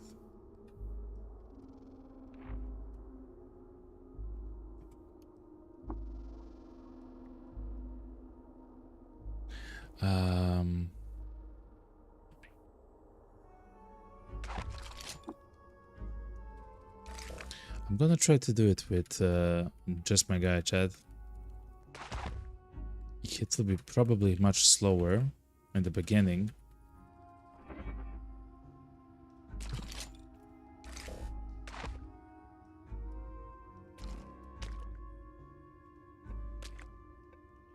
Is that guy phased? He is phased. And sped up as well.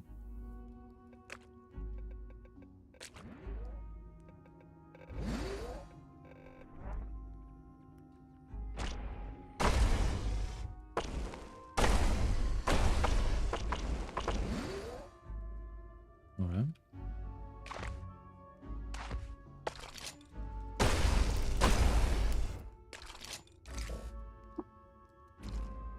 No, no, no, no.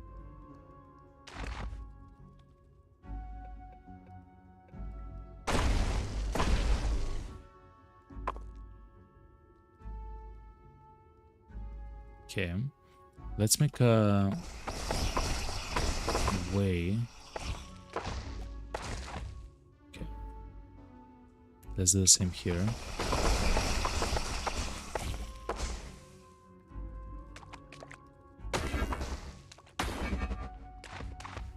How much stuff you can see suddenly, chat. Oh no! You feel a bit glitchy, yeah, I bet.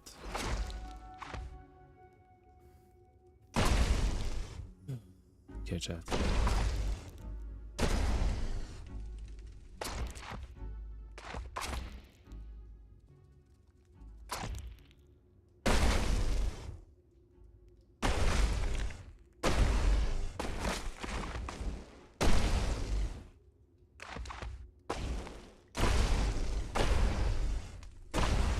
So we can actually burn them and then they'll die with time. The 0 gels, I mean. So we don't have to waste that much oil. Yeah, look. It will die in a few turns on its own. Look. Something like that is completely fine.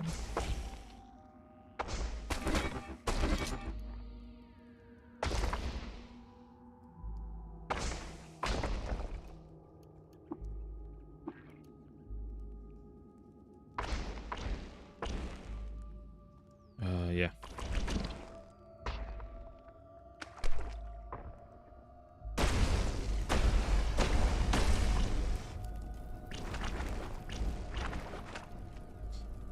We know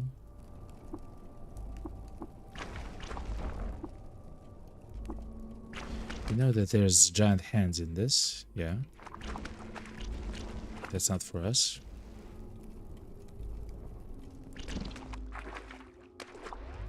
Ooh, you cannot do that while waiting. Juking, I can. Okay, good.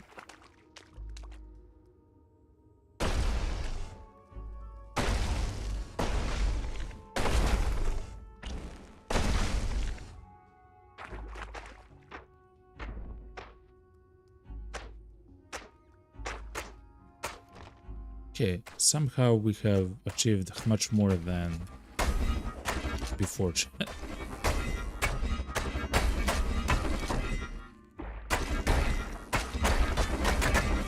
Okay. But this place is crazy. The safety of the golem is no longer there, the chat. It just has so much HP, the golem does.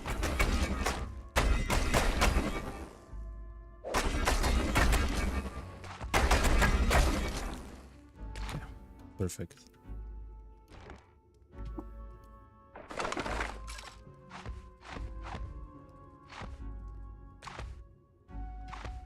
Yeah. Third strata. What's up, man?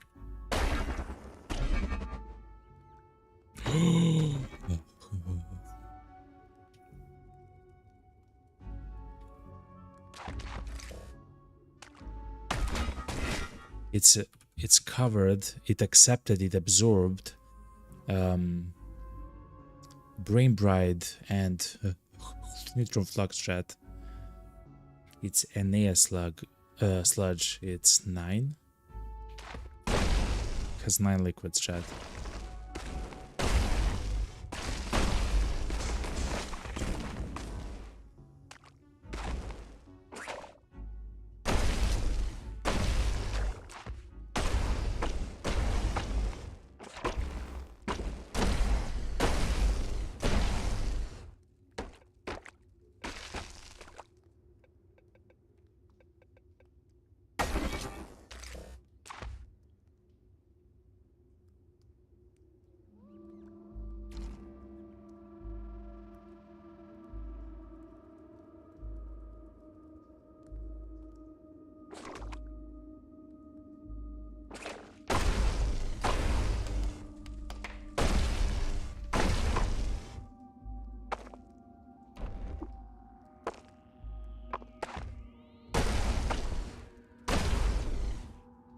Okay.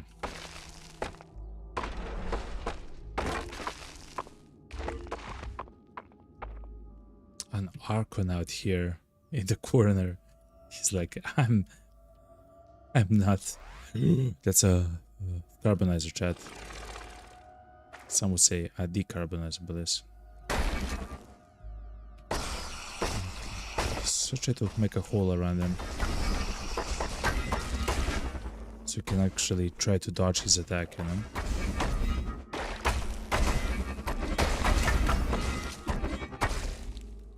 But he has so much HP though as well. Crazy chat.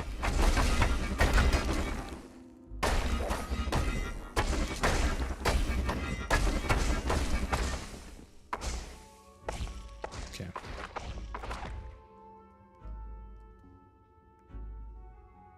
Come on, Sludgilies.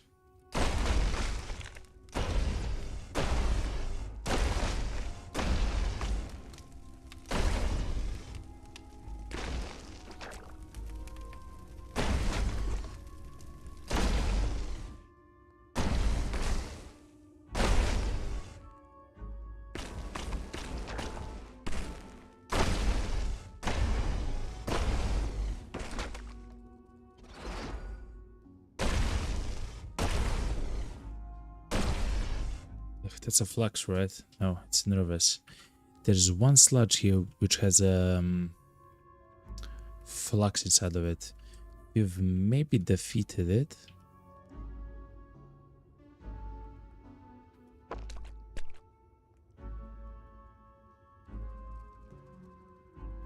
Luminous. No. So far that's fine. Radiant. No.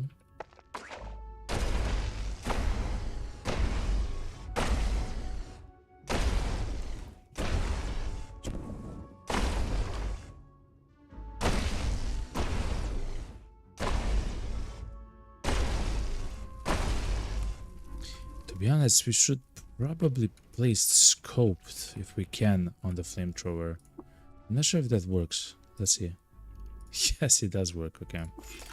Essentially, it's too inaccurate for my liking, unfortunately.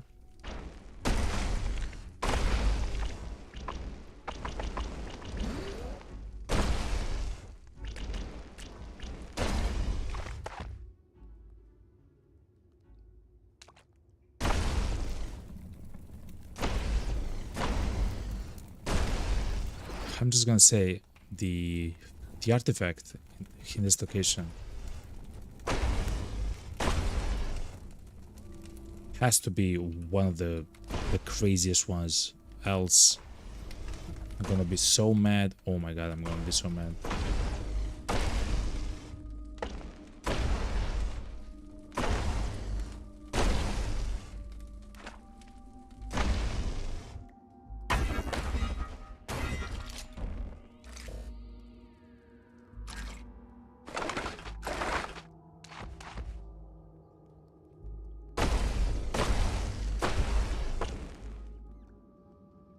This is pretty good on fire.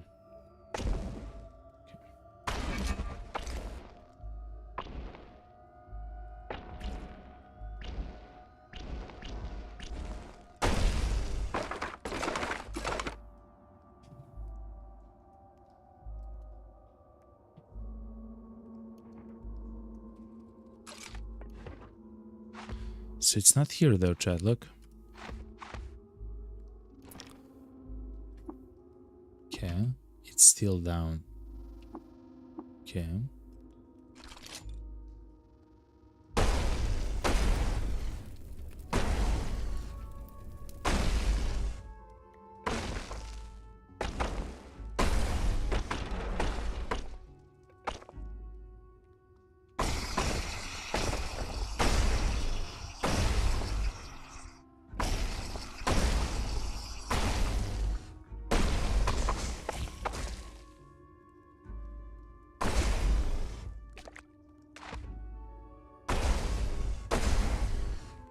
Okay. Oh, it's phased.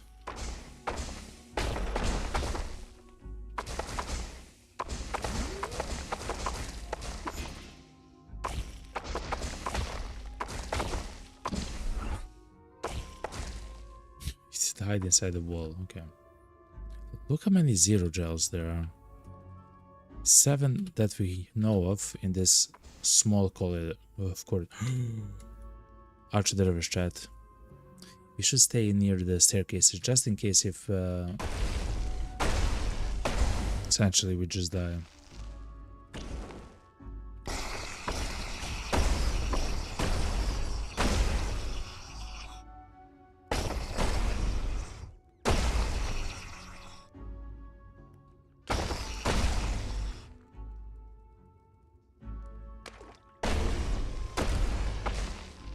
So man.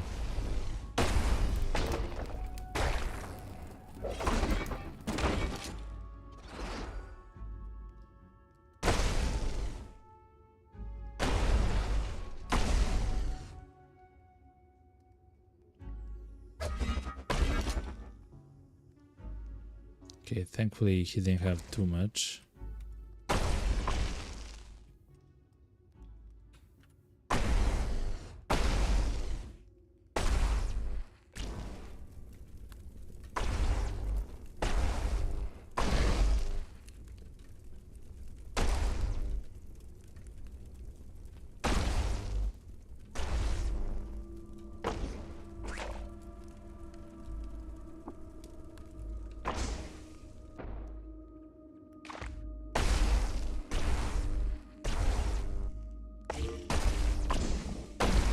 Slow and steady.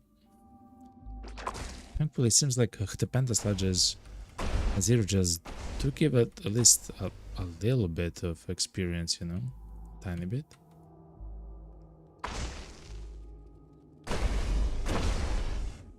But everywhere underneath us is just filled with horrible stuff.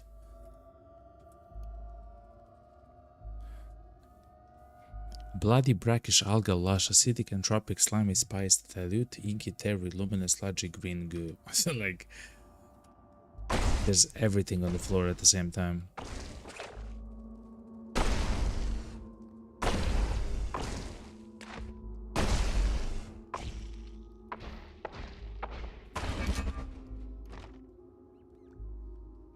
High energy thermocask, interesting. Zetachrome battle axe, pretty good.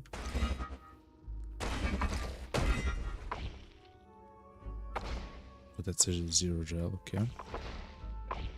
Come on. That's a legendary zero gel. It is.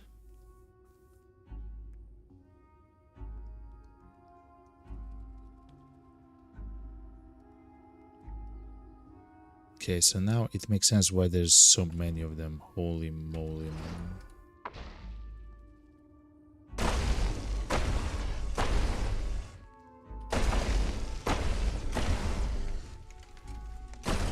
Okay.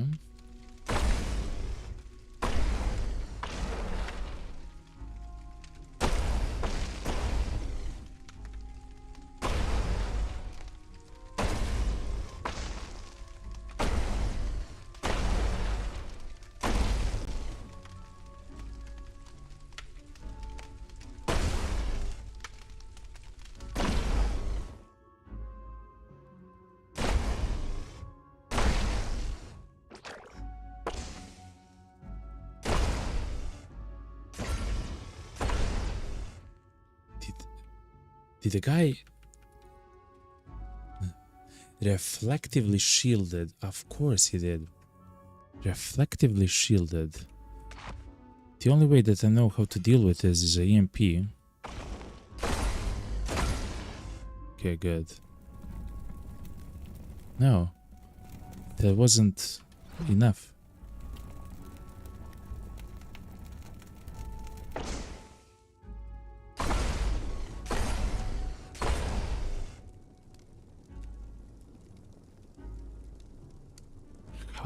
What? How do you fight that, Chad?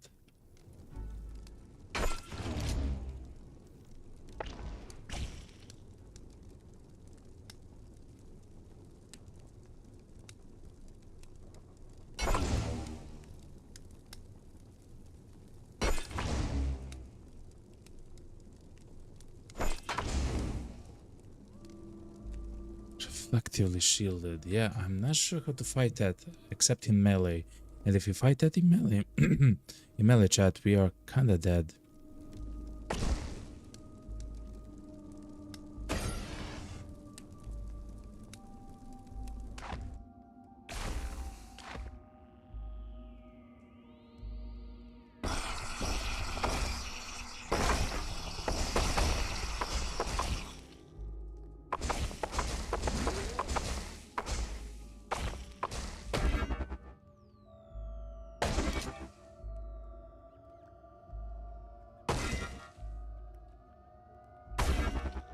You literally have to fight like this, chat.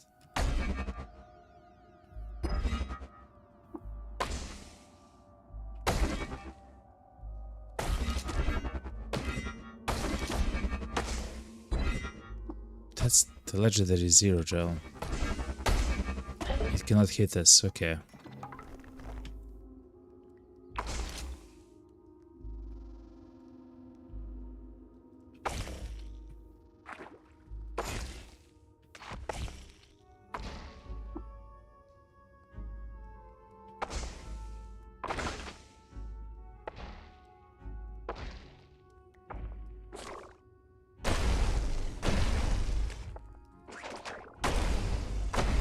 Now we want to find a chest, so the legendary guy is done with. If you want to find the chest, because the chest will actually have an item, an artifact specifically even.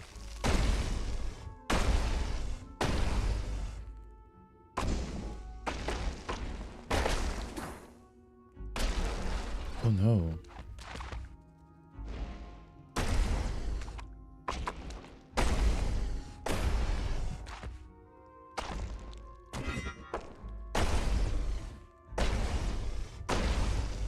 Okay. There it is, chat. The chest. With loot. With the loot.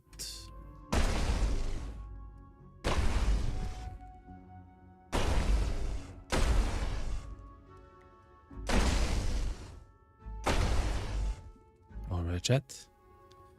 Unfamiliar antique thread. What? Off-world gold leaf spirals on the star path. It's engraved with fanciful depictions of bad rolls. Plus 3 quickness grants you teleportation level 8. What? If you already have teleportation, its level is increased by 8. We don't have teleportation if we have a lot of ego, which means that the teleportation thing is going to be even higher. I wonder how that works. I wonder what it is.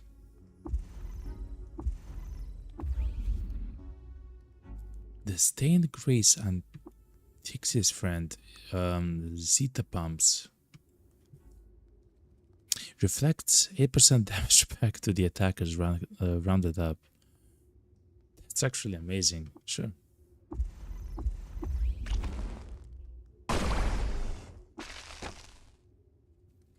I'm actually much more interested. Spring-loaded Zeta Pumps, okay.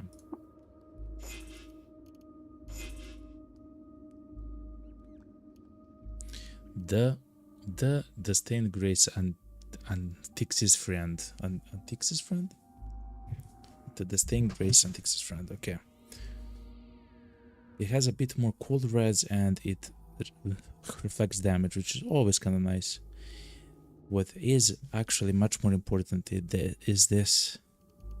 Oh, it goes instead of the, for example, the Force Bracelet. Okay. Okay. You can wear more, but the teleportation thing is very interesting. I wonder how that works. We should have a teleport that's pretty high up. Yeah, 17, man. You teleport to a random location within the designated area. Uncertainty radius, what? Oh wow, that's so cool, chat.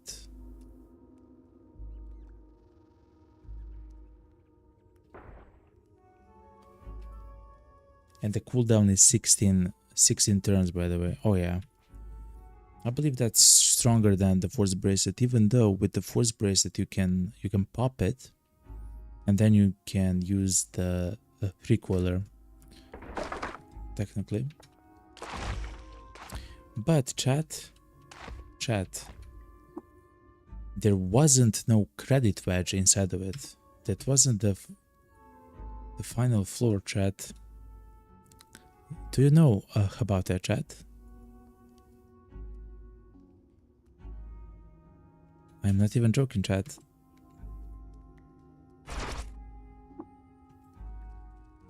There wasn't even the final floor. What's up, man?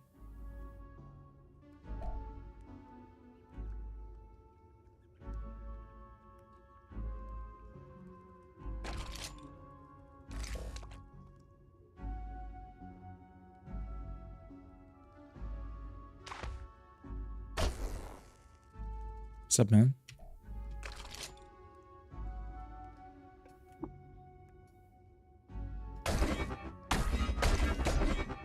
Okay.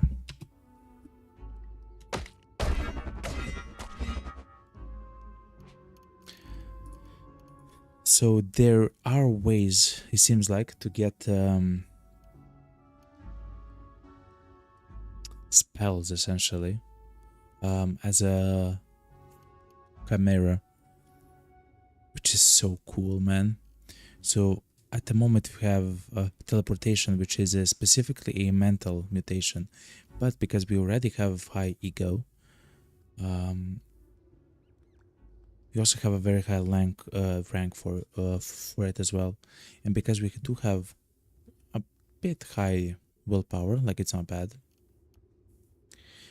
We also have very low cooldown for the teleportation as well. Oh, we're famished, of course.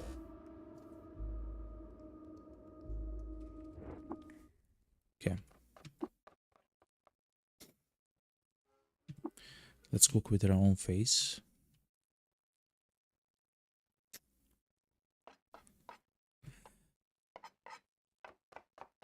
I wonder if there's a way to not get affected by various stuff. Maybe the mirror dust?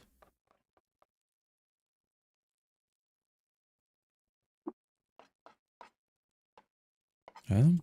Let's cook. Reflect damage back at the attacker.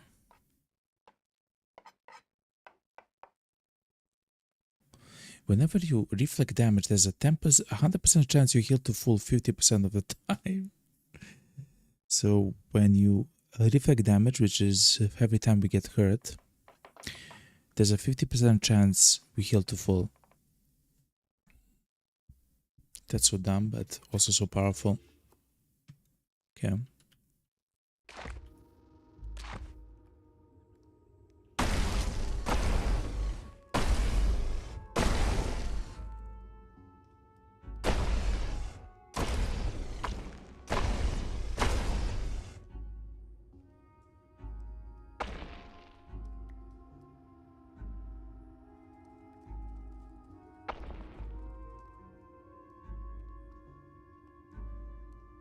Technically, this location still isn't unlocked, so they cannot actually come in through there. Yet.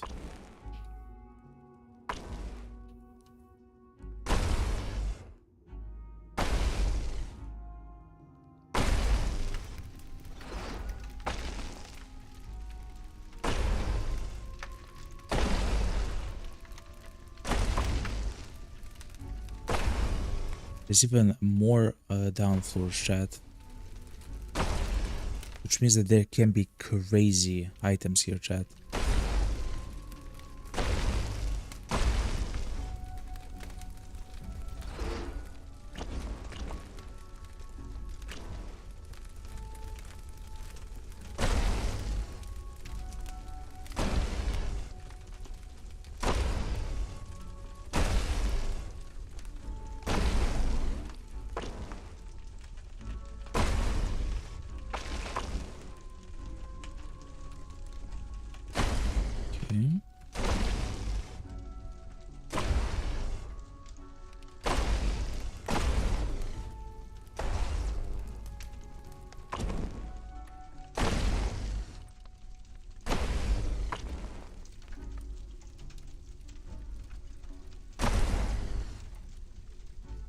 happening with this guy?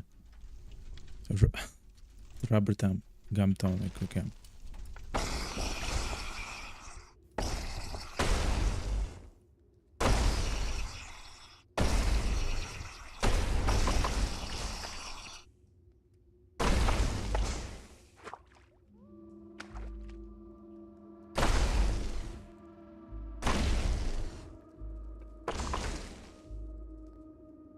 He's badly wounded and burning. He will die very soon. Yep.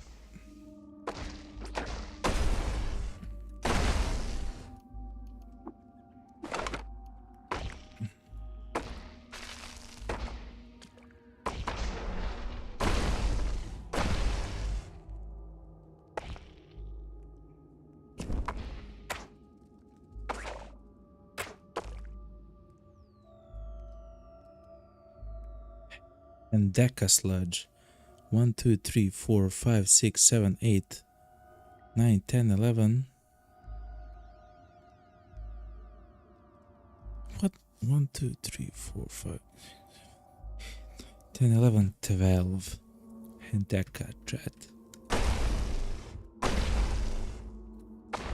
Horrible.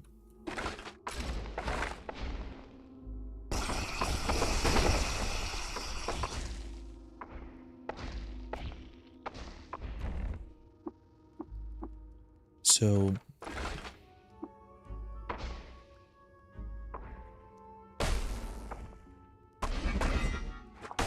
but I'm mad. Okay. So we now have the other part. This part to take care of.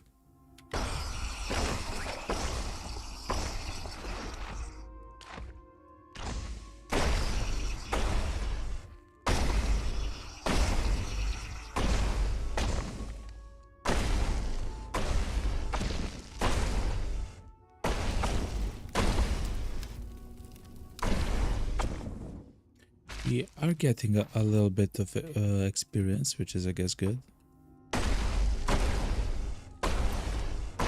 As we're trying to go through this build.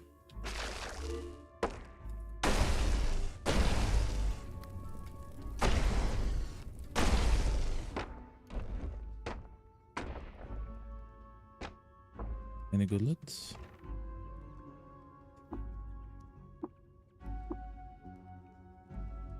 There's a terrible down as well.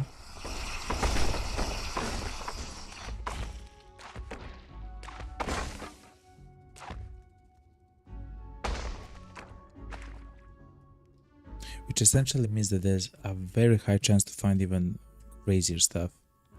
And they're, oh my god, but look how many of them there are. Sludges and everything.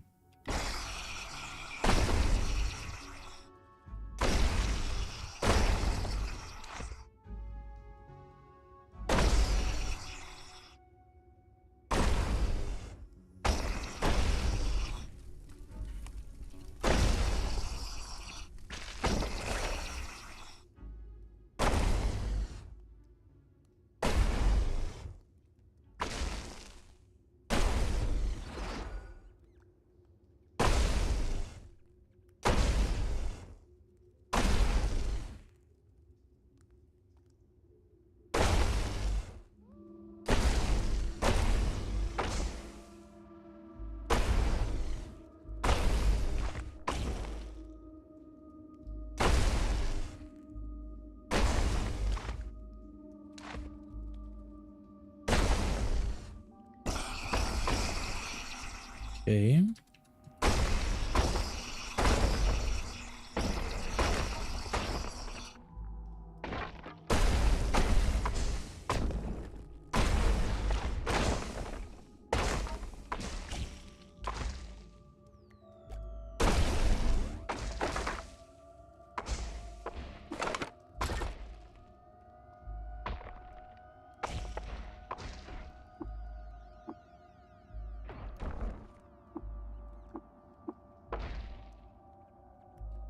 Why are they mad at me now? Juke. Juke. Ooh. Yeah, please run away from that.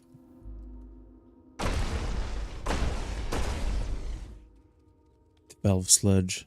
Octa sludge, this is fine. Oh my god, chat.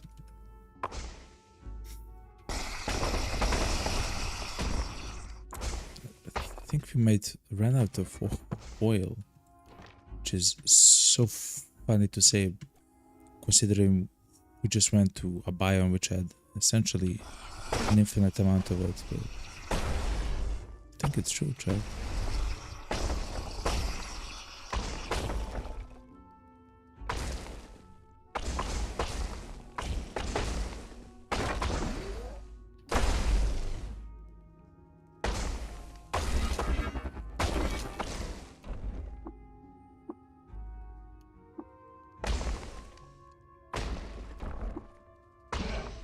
The books are always nice.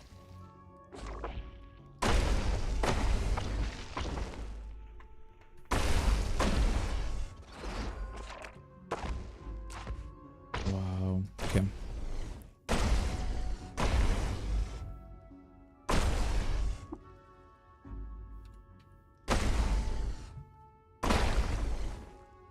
No way, that's a high dervish. Okay, let's swipe the guy. Good.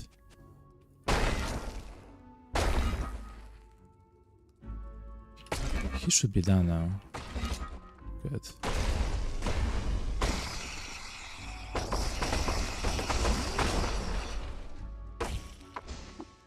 Worm static. At least we're... Oh my god, a psionic vibrocopesh?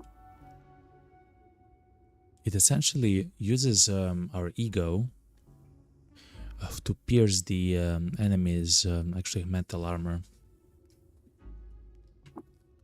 The crazy stuff. Look, a jelly that's actually... It's friendly to us, chat. It's jelly from the very start of the game, you know, but still.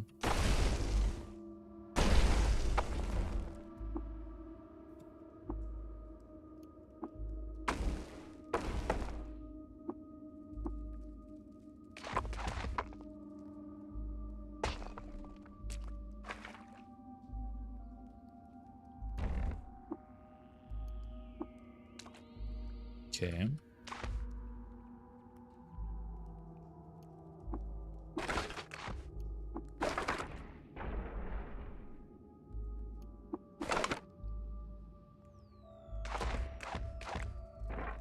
All right. Only two more sludges, seems like.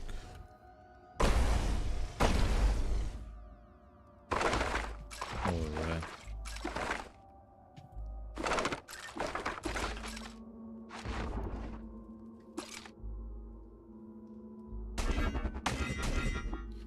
Only the darkness found in the unusual place is left to explore, so it means that a Vanta bud is actually covering some place. Yeah, it is right here. Okay.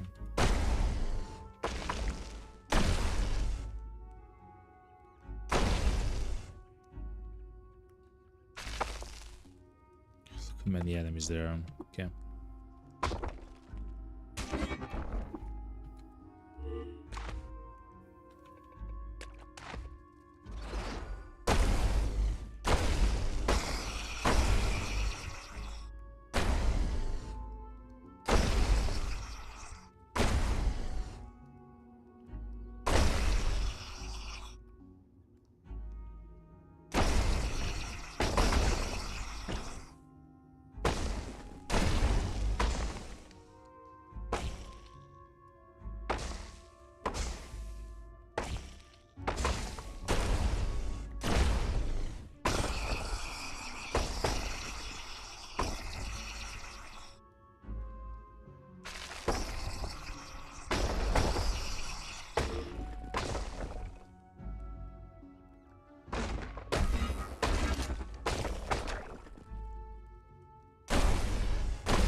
We are destroying the entire place. I just don't want to get exploded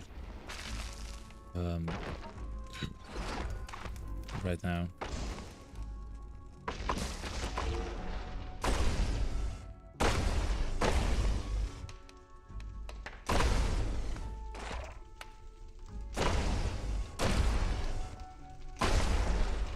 Yeah.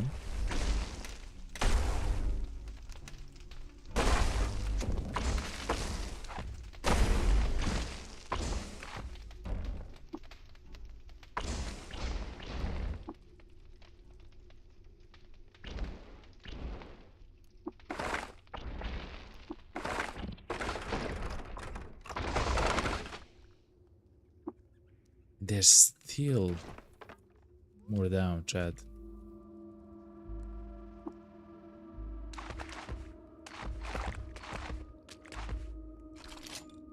Yes, there is.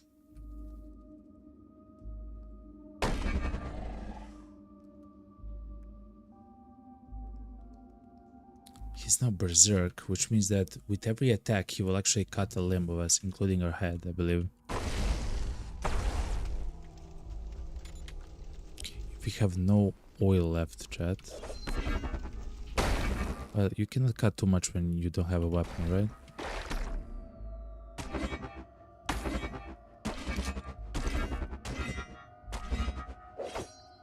Okay.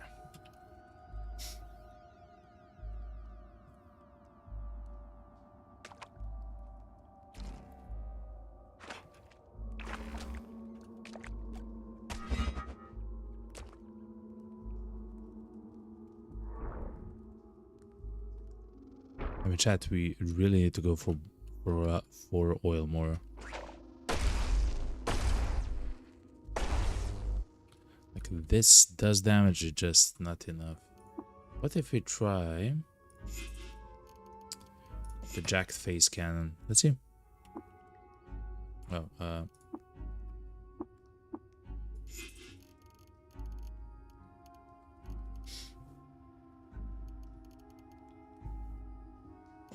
so yeah, the jacked face cannon, but with a different battery. For example,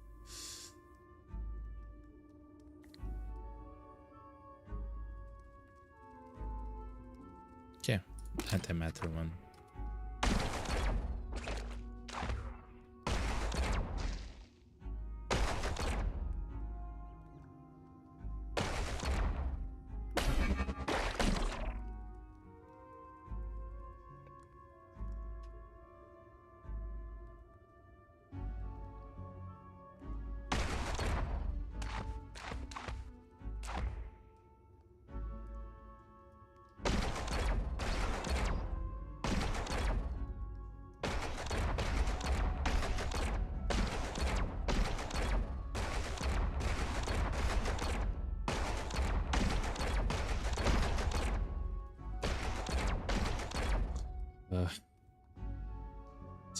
Something is telling me that we don't have enough power for this.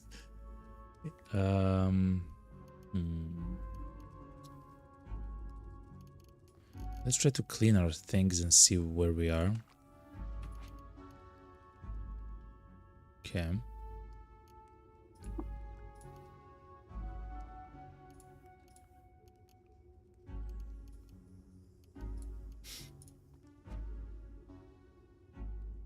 Oh, lacquered. It probably means that lava cannot be on them, right? So, for example, if we step on lava, lava will not stay on the shoes, right? Probably, maybe. Yeah, we lost power. Interesting, man.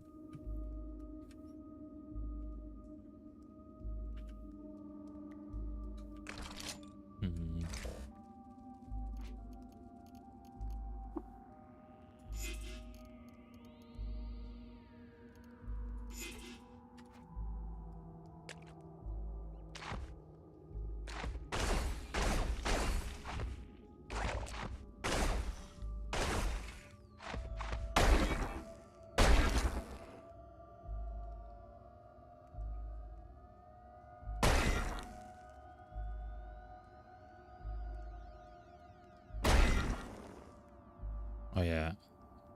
Simply attacking them doesn't work. They have a lot of HP, it seems like. Sounds simple. So we should go back and try to grab even more oil. There simply isn't any here.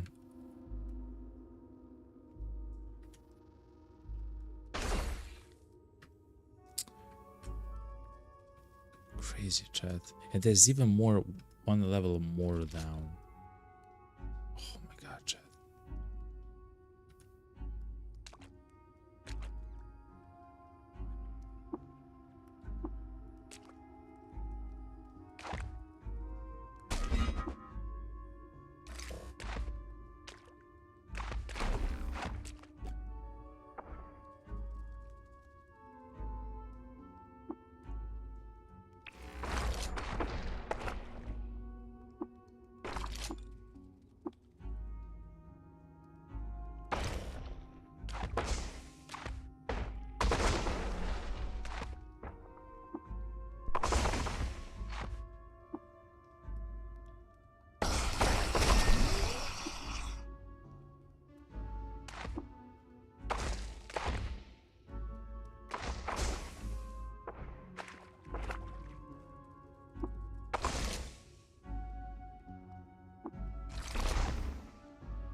Okay.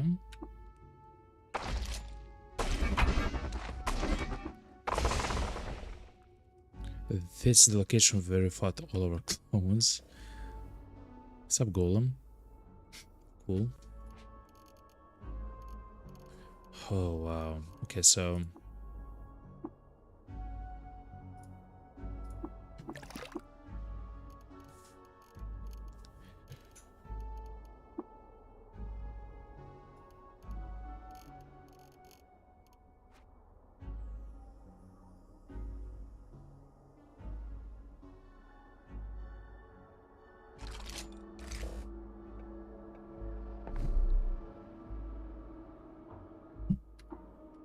I believe we have spent a lot of time in the...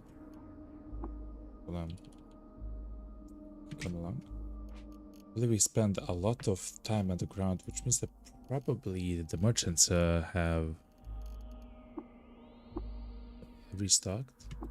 Oh, we have no more power in here. Perfect.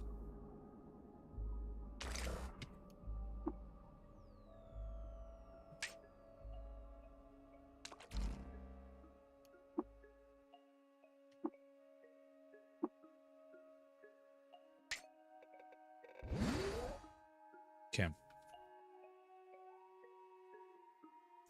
We need polygel. Let's see.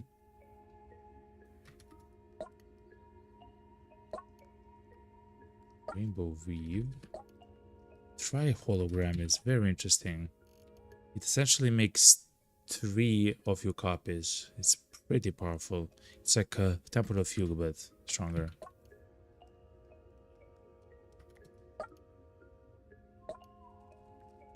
It's like temporal fugue, but in the form of a item, not actually stronger. It depends on the level of your mental power and your ego. Okay, no polygel though, chat. Okay.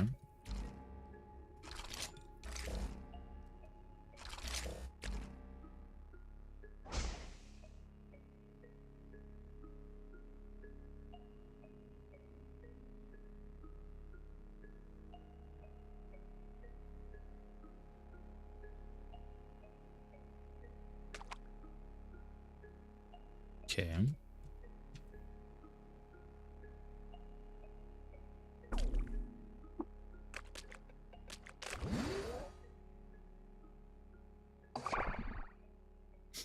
Good. Sometimes they have stuff. Other times they do not.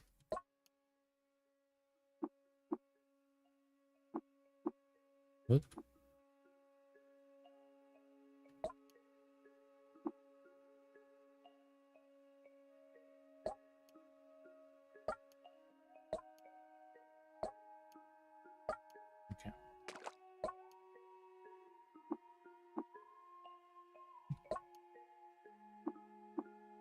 We are now trying to increase our level as much as possible. Thankfully, we have spent some time to try to make stuff like this, and it already actually paid off, to be honest. The way that we did this is by actually cloning the book keeper with the cloning draft instead of the cloning. And when you take control of the main clone, then all the other clones which are made from the original clone also become actually friendly to you.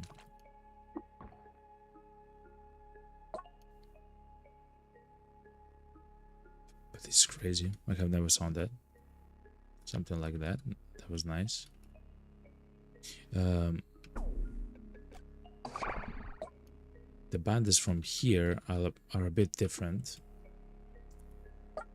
They have been copied with the cloning like power essentially from Bethesda Susa. We brought 3 of them here to us, and we locked them into the walls with step sowers and 3D cobblers. Very good stuff. Roots chapter. That's interesting.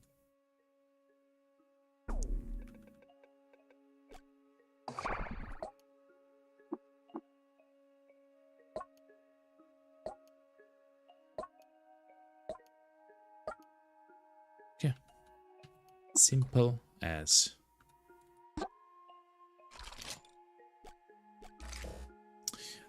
I believe this means that if we go to the stealth, we'll probably get 2 levels again. We'll probably level 46. No, 48. Which means that we will get 1 attribute point in every single one of the attributes. But let's see.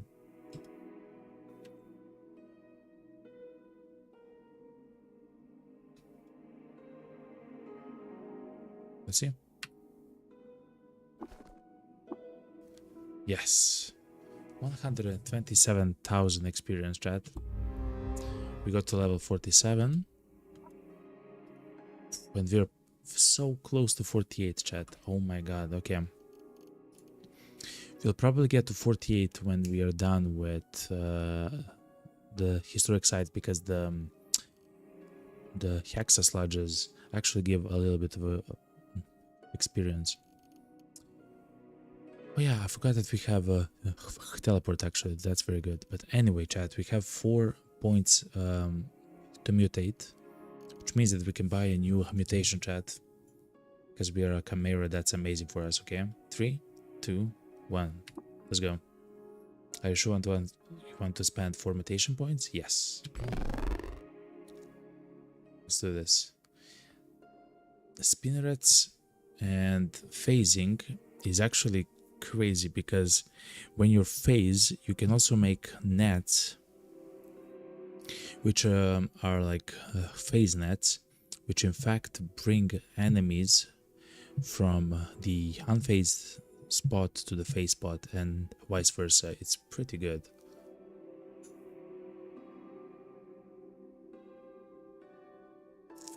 The borrowing clause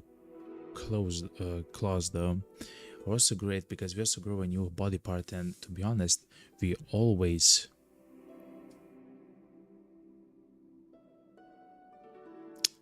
try to go through stuff, which is quite interesting, you know, the way that it works.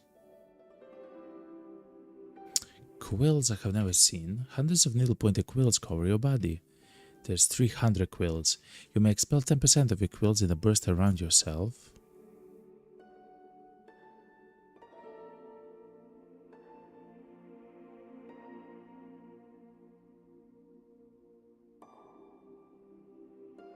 Cannot wear body armor.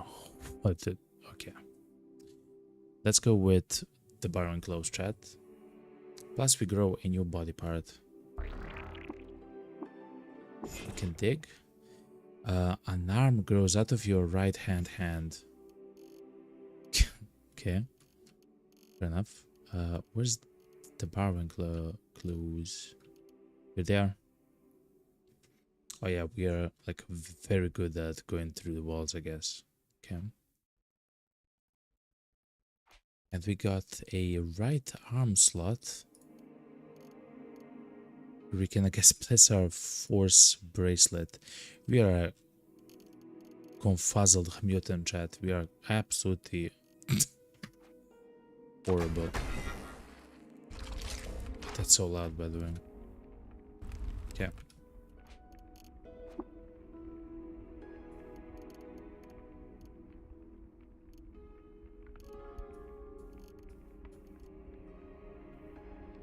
Okay. That's so loud. Okay. Let's go to the Rainbow Wood. To grab some oil, chat. We've learned that if you just go left from here, and we can fly now, yeah? Yes. If you just go left,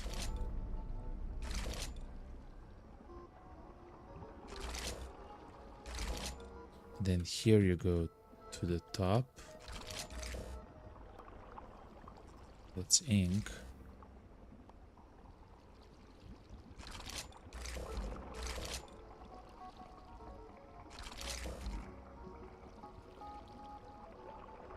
There it is. It's oil.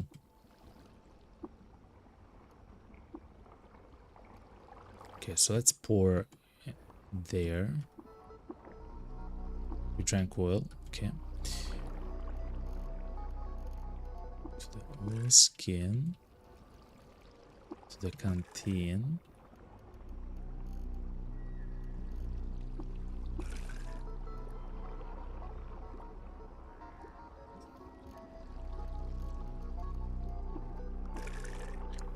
That should be actually enough for the entire historical location, in my opinion.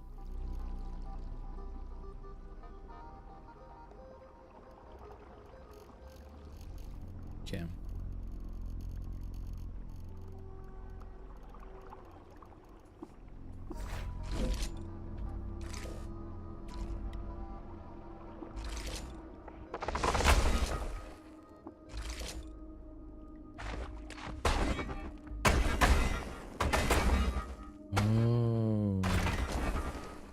You're actually kind of quick to go through the walls here, chat.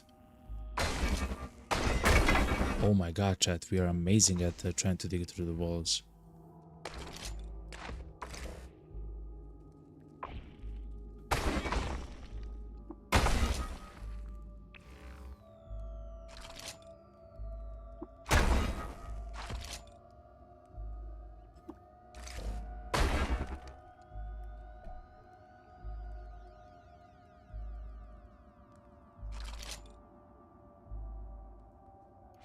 Alright. Then let's remove the guns which we had before and let's utilize these ones.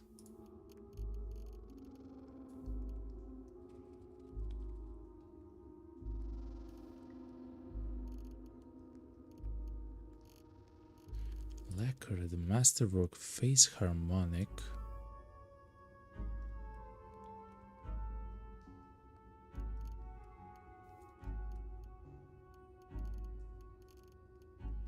I would like to play Scoped on it though, not necessarily Nanon, but okay.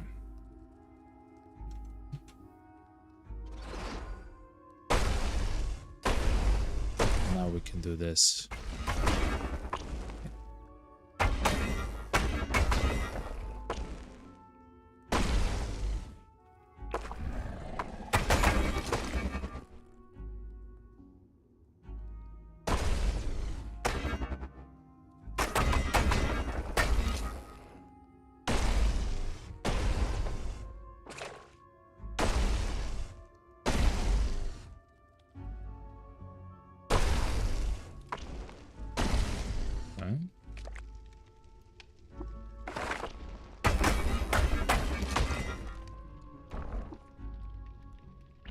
Actually, the borrowing clause are really good, chat. Much better than I thought, to be honest.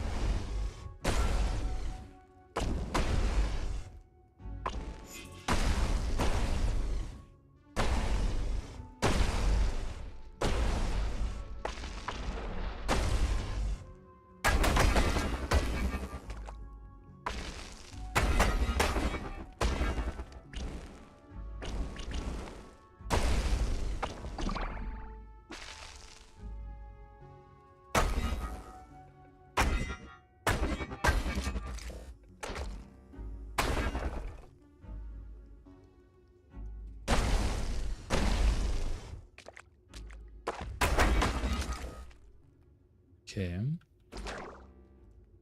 Look how many of them there are there. And also there's one more level down afterwards.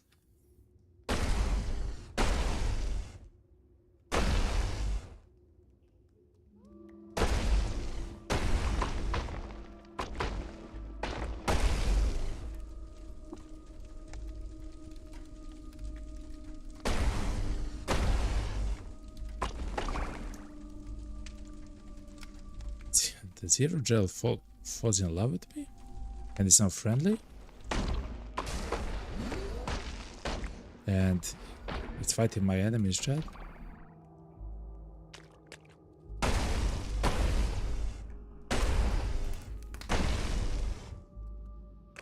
Such a cruel world, chat, eh? God, it's crazy, man.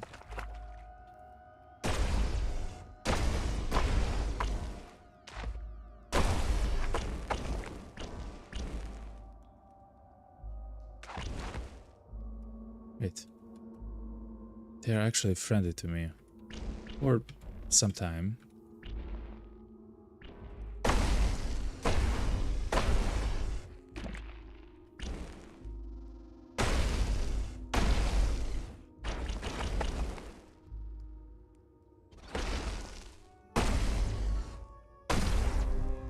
Hell yeah, chat. Level 48, yo. Now we got one point of attributes in all the attributes. 31 ego, 44 strength, additional modifier, perfect. Which also means that we have a lot of skill points, yeah. Over 600.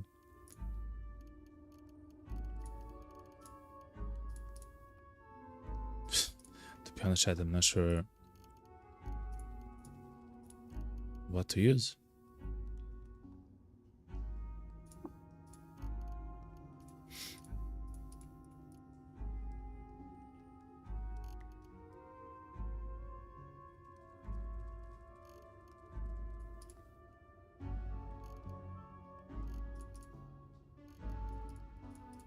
Yeah, chat, to be honest, I believe we are pretty good on all fronts. In some ways, I don't even want to be much stronger than I am right now. Just in case if somehow we get copied or whatever. And then we have to fight ourselves or something like that.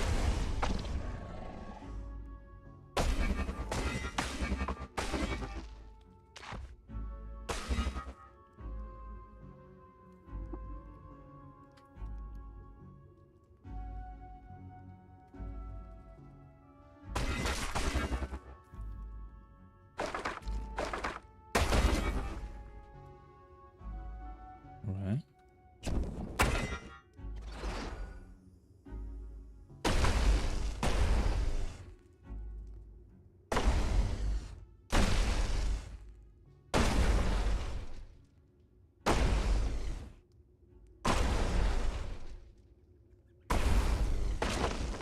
Ammo.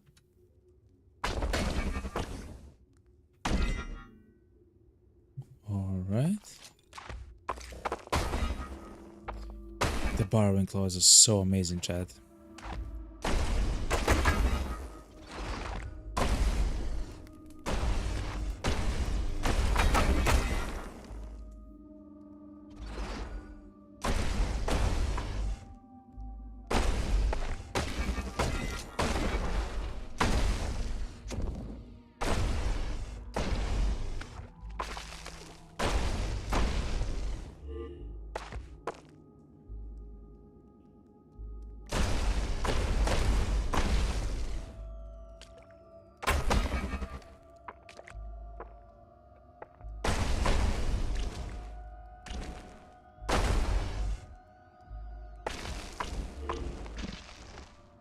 Stasis grenades, silver nuggets.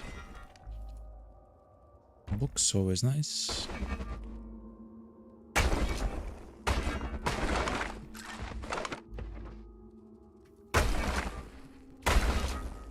Right.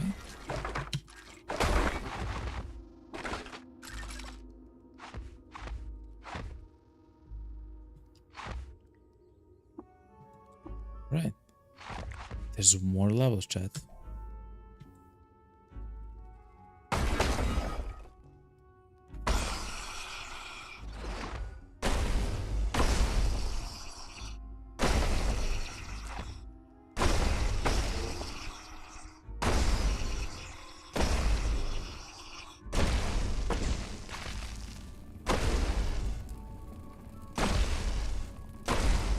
Okay, so they will all try to rush towards us.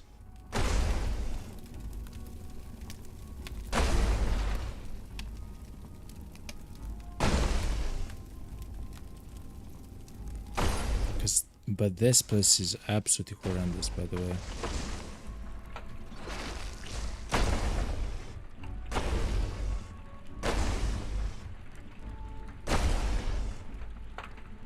Are they even hurt? Just injured. Okay, but now they should be hurt. Yeah, okay.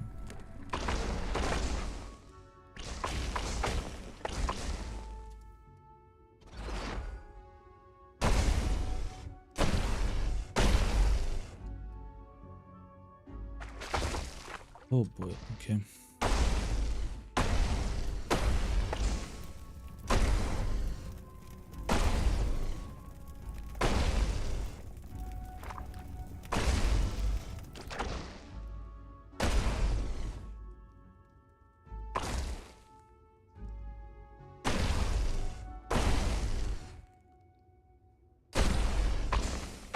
I believe this is the only way to fight him, chat, because trying to fight him in melee is suicidal. You actually saw it with the golem, right?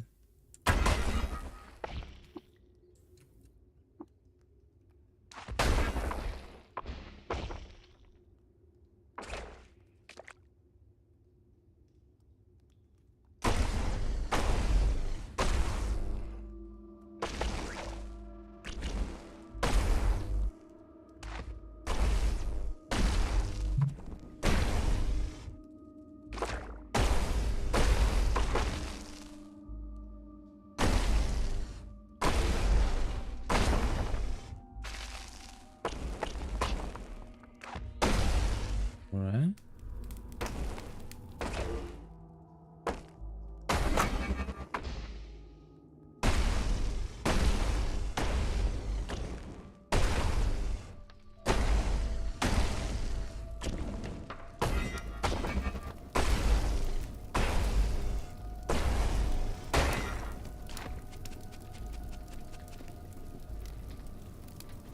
Sprint flurry. Still not good enough, to be honest.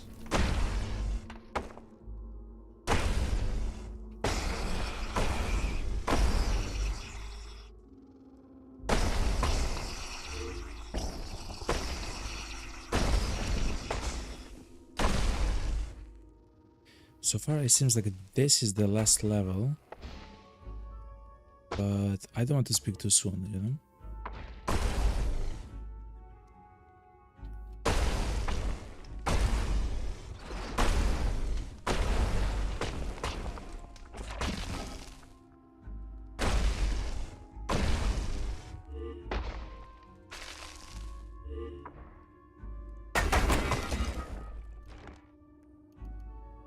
Solar cells, always good.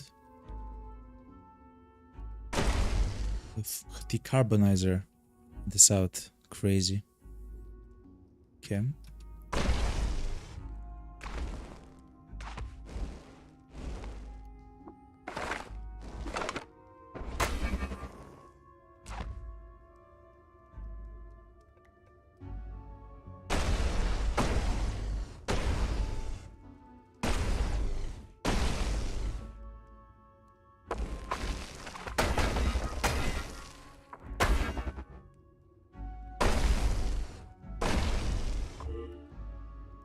There is down. Oh my god, chat. We're still finding books though.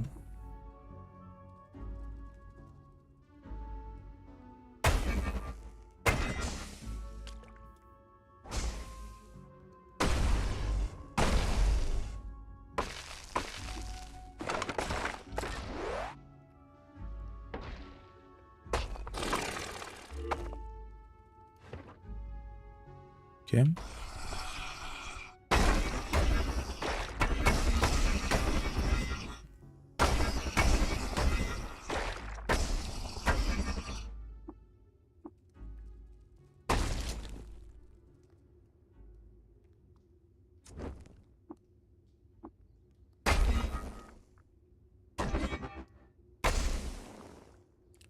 He's still fine, by the way.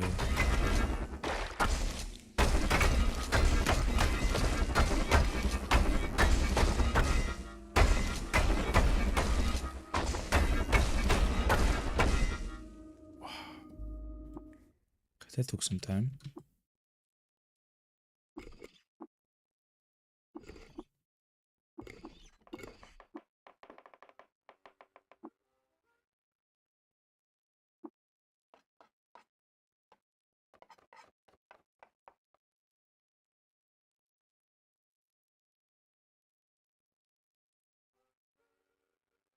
There was one very good one, but you have to search for it.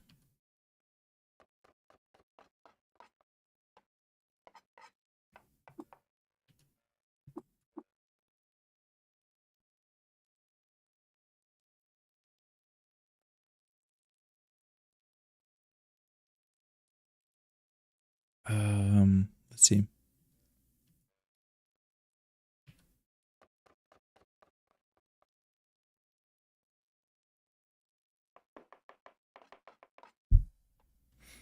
I guess that's also kind of good.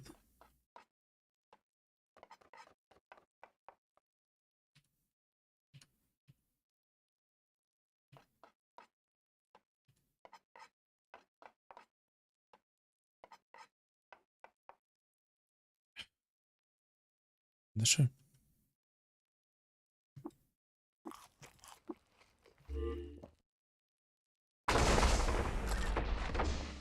There's still one floor down.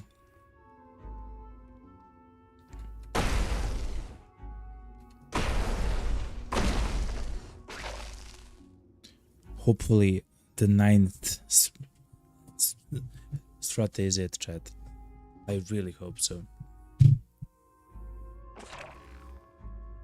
Ooh, chest. I believe that's the final chest, chat. The way to know if it's the final chest, it's kind of simple. If inside of it you see a credit badge.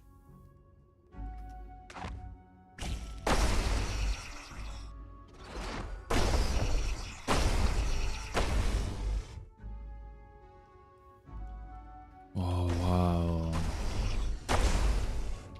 The guy's on fire, but he's kind of fine.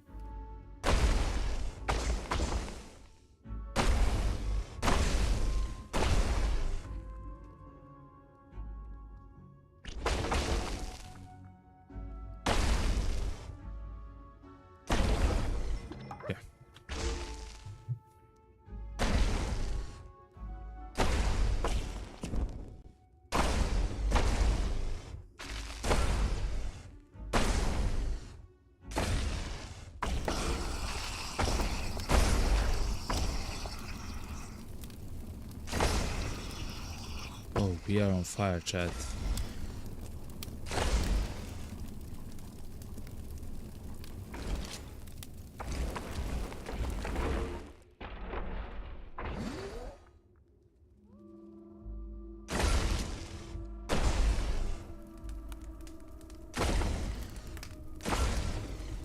Essentially, what we are the moment doing with the flamethrower and the spacer pistol is that we are stunning them, essentially. There's no other way to to call this, because it's such a high heat.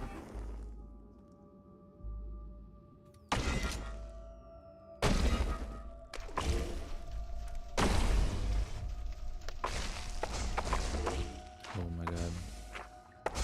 We are essentially stunning them and they're trying to stop the fire that's on this. Yes, chat. This is it, look. Foreign guise of a Katara barrio. Grants you teleportation level 8. If you already have teleportation, its level is increased by 8, even more, and additional strength. And plus 4 dodge. Is that stronger than the other phase?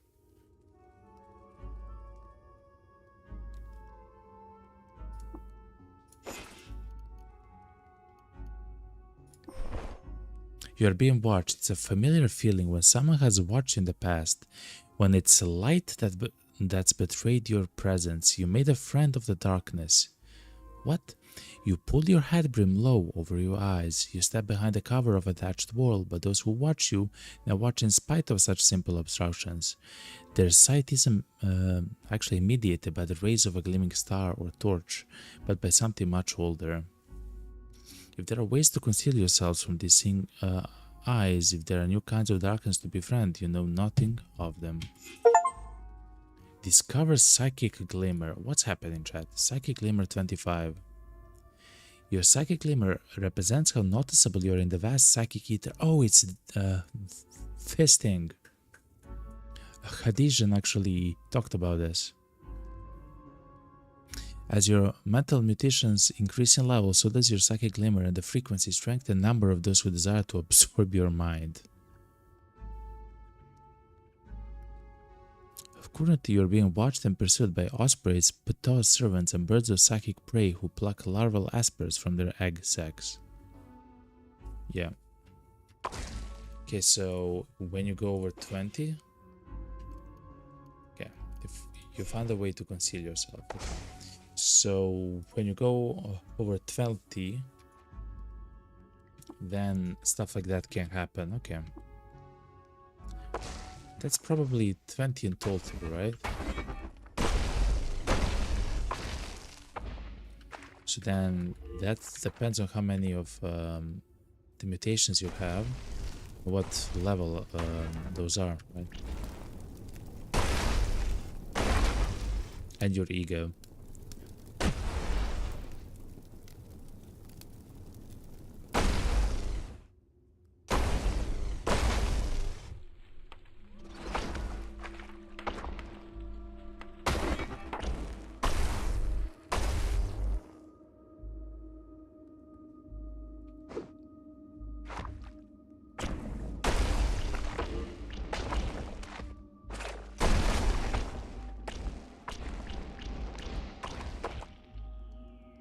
Wow.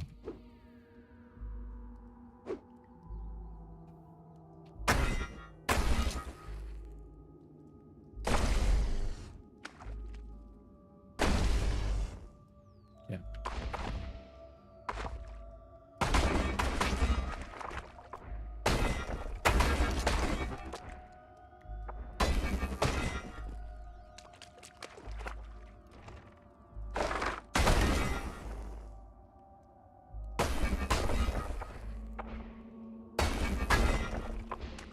Yeah, we are breaking the walls quite easily now since we have the claws.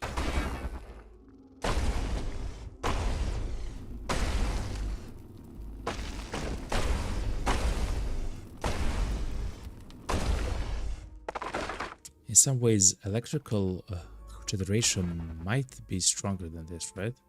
Oh, chat, this is it.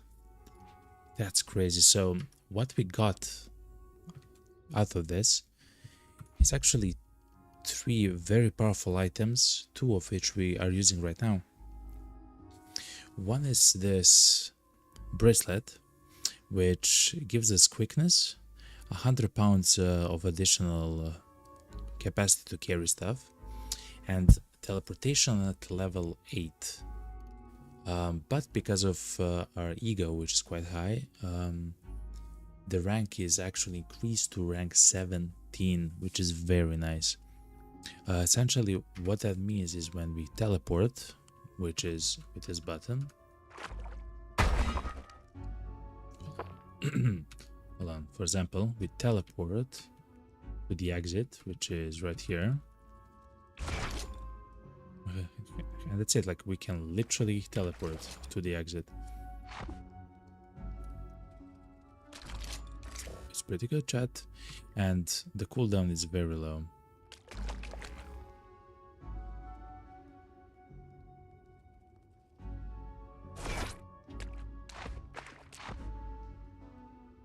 What's happening with the screen?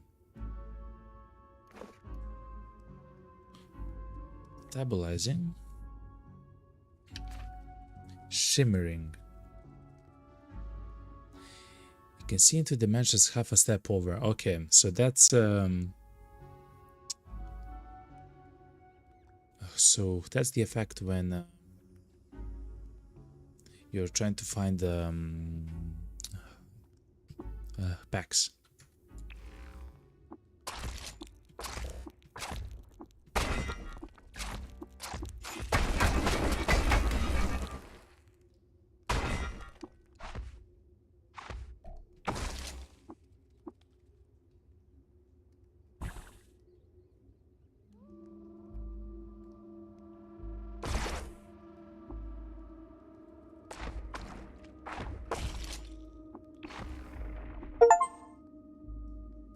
Overdose on Hulk Honey Tonic. The tonics can just react adversely to each other. Ah.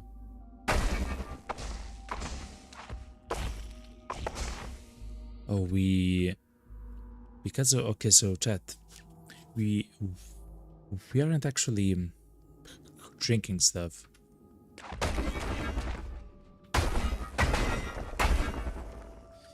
What's happening is we are stepping into dilute static, and it has essentially any random effect in the game. This thing.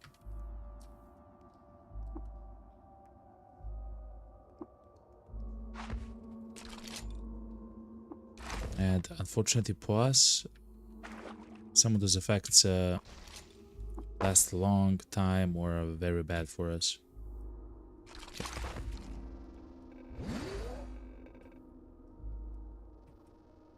The shimmering is still going. Okay. That's crazy, chat. So that was the location of, I believe, the most difficult historical site that we have in our game, in the specific run. It's all the way to the right, if you can see here at my mouse.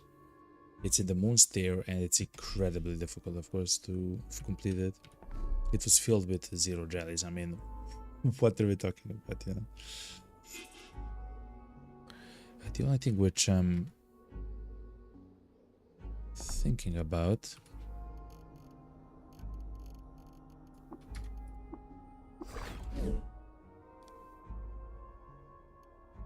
yeah.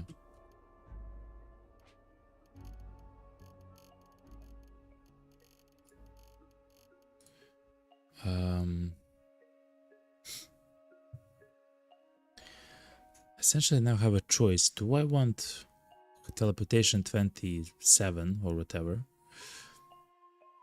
No, teleportation 25. Or... oh, but that will give me Psychic Glimmer. I'm a Chimera child, by the way. Imagine if something gives us Temporal Fugue, chat. That's... in fact, there is a sniper rifle which gives us a... Temporal Fugue, which is exceedingly funny. Okay. Oh yeah, and we got one more hand, chat. Which we'll fill for now with a sharp Zetachrome dagger, okay? That's perfect, okay.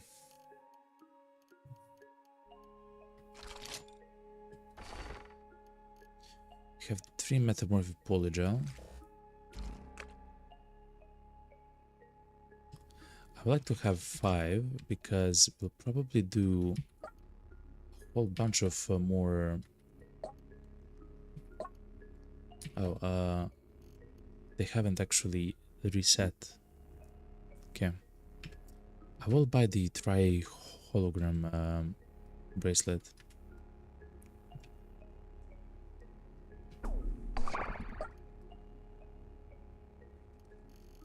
Okay.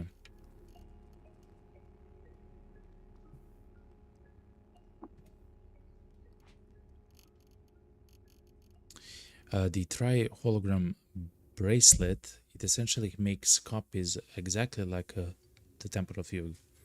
So I'm not sure how strong it is though, like how many of them it makes.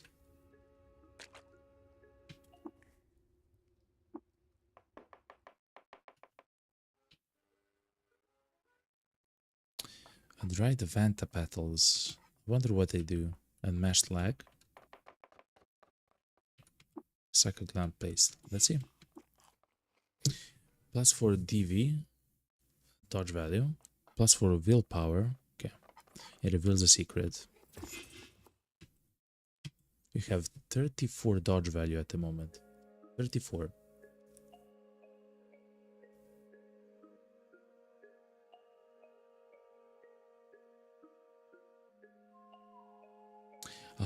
A whole bunch of stuff could can only hit us if they crit, but that was true like when it was 25. Now it's 34.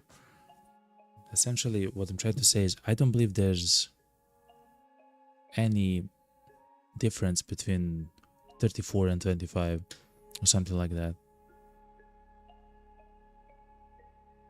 Like in function, you know. I believe still the only way for the enemies to hit us is if they roll a crit to hit. So essentially like 5% of the time. I believe that's the case.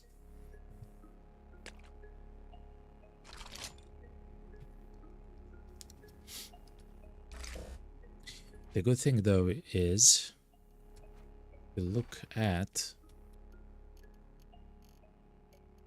is it here? It is. We have got 1, 2, 3, 4, 5, and 6, the one which we have equipped. Circle of Lights. I believe that's enough. I believe that's it in order to go further with the story. And I believe we are ready to go back to Great Gate.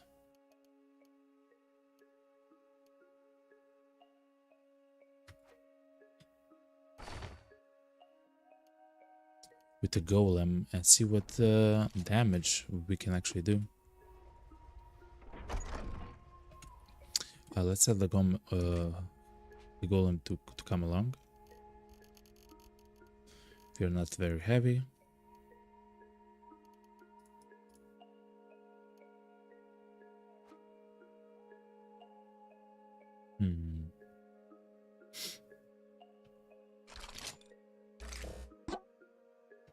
You reveal a swollen bulb. Chat. Found sounds like here by accident. Crazy. Perfect though. Let's place the slug in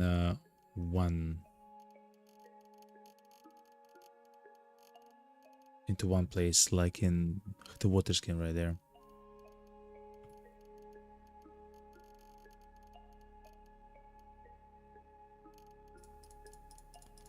The drop exists.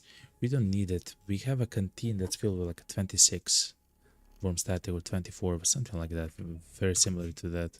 It's inside of the golem though. Okay, pour.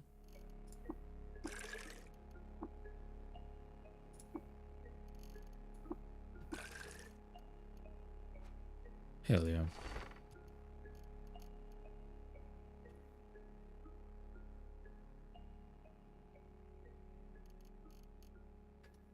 All right. Oh, the clone of Tilly actually came with us.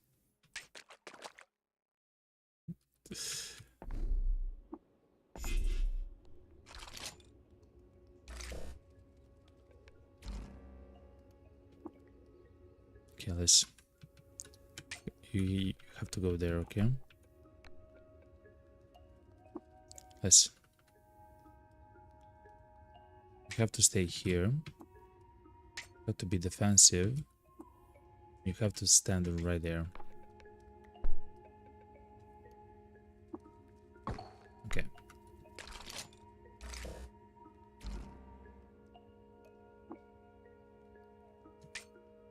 Okay. Let's jump into I believe Grid Gate, right? Because Beck said that we have to pick up Barathrum or something like that. So let's see.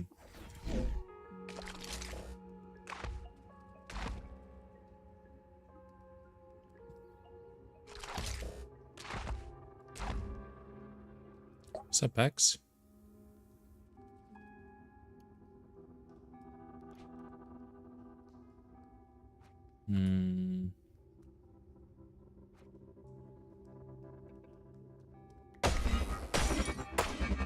Yo, Barathrum. What's up, man? Wake up, yo. The creature has been made. What now? The creature is born and you are bonded? What work? You are a sterling shaper of the world, Bermot, and have nothing left to give you but my praise.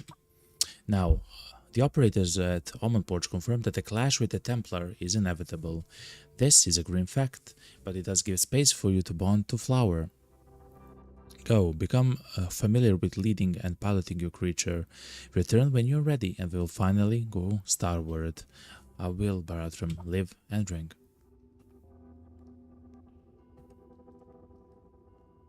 What's up, Euclid?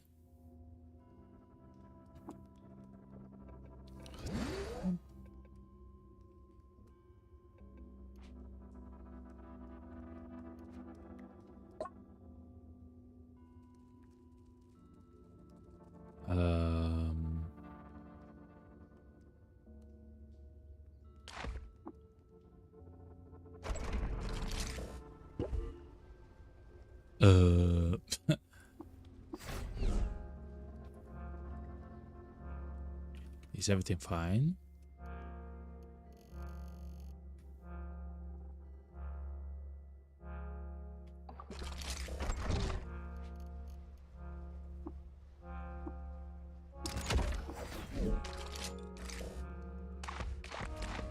I guess we have to start the quest.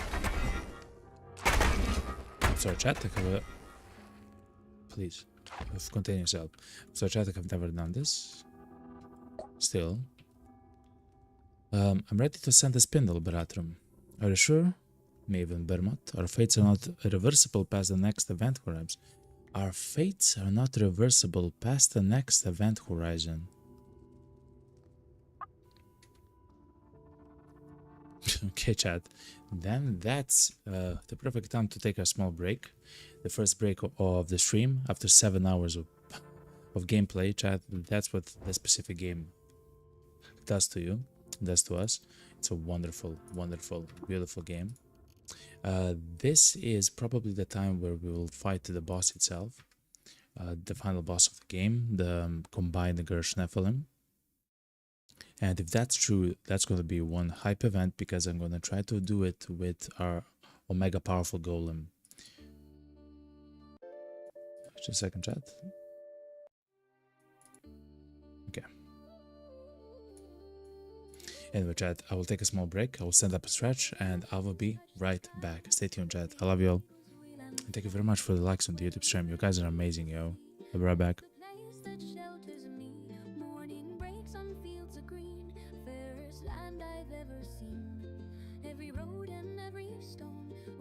Softly welcome home. Lift your heart, lift your voice, stand as one and rejoice.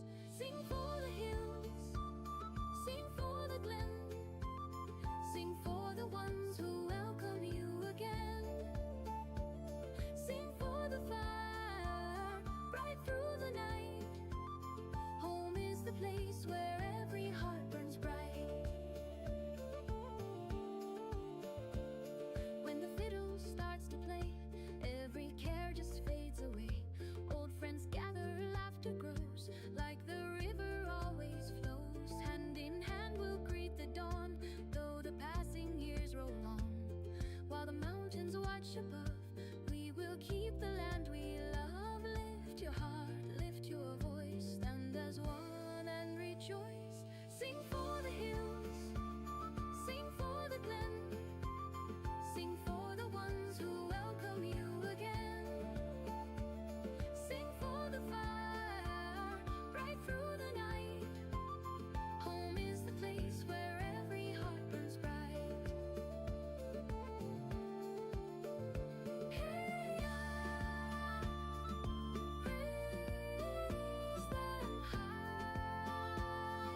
Where the golden forests sway, morning wakes the newborn day. Ancient rivers clear and bright carry songs through morning light. Above the hills the banners fly, golden wings across the sky. Every hearth and every home knows the land where hope has a roam.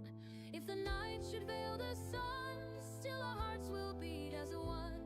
If the cold winds cross the plain, golden fire will remain. Glory to the golden dragon, guardian of field and flame. Raise our voices ever higher, honor to the ancient name. Glory to the golden kingdom, bright beneath the endless sky.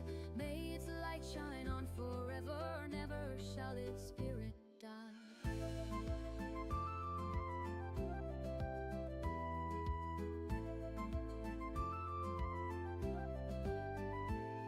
Every stone and every tree guards our ancient memory. From the mountains to the sea, here our hearts were born to be. Children laugh and elders sing, every season, every spring. Every road will lead us home, nevermore shall we roam. When the stars awaken, when the rivers shine, when the old bells answer, the dragon will rise. Lift the banner, light the flame, stand together, speak the name. Glory to the golden dragon, guardian of field and flame. Raise our voices ever higher, honor to the ancient name. Glory to the golden kingdom, strong through every passing year.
Good morning.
Golden forests greet the dawn, silver rivers carry on.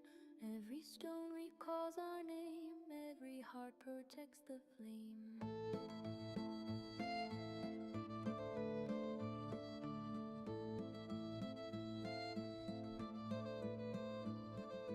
Realm of the golden dragon, golden light above. Realm of the golden dragon, land that we all love. Morning bells across the plain, fields of gold after the rain. Every child and every tree share one ancient memory. Lift your eyes, lift your hands, hear the wind cross the land.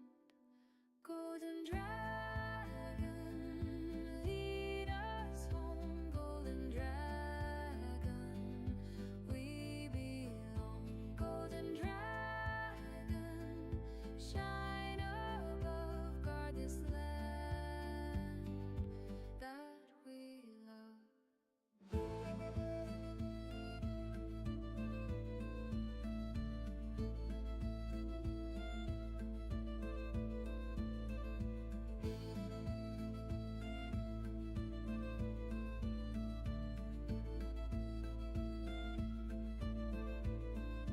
Golden fire, morning sky, ancient rivers never die.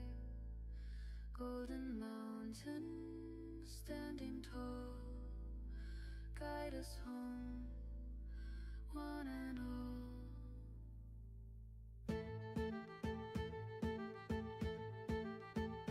Golden dragon, ever bright. Golden dragon, be our light. Golden dragon, guard us all till the stars fade from sight.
Alright, hello, hello, hello.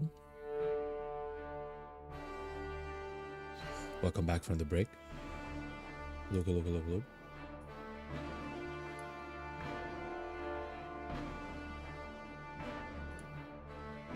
Alright. Scary music, yeah? A little bit.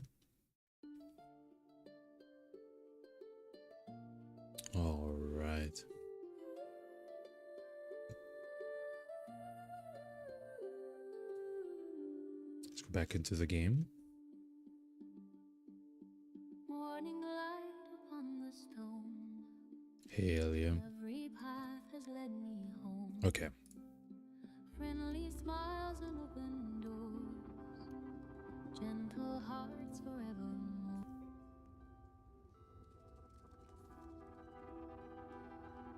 All right. This is good. Okay. I had to check some of the stuff. Okay. Chat, in my opinion, I believe we are ready to jump straight into the mission. Ready to send the spindle. Let's go. We go. What is it? I heave. I heave the weight of ass across my crutch, but the bones are pull-proof. Okay.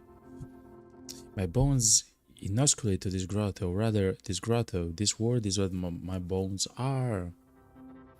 Can an old bear divest of his spine, leave it to mosses and the sun-shrunk birds?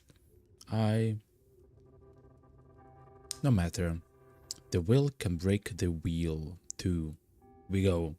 Pray the weight loss of the rise might do good for me. Past the shell of the world.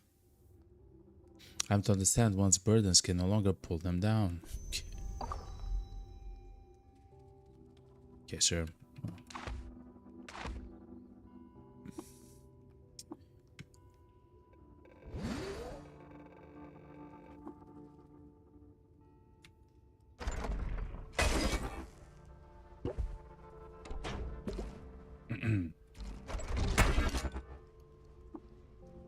I broke something which I shouldn't have broken.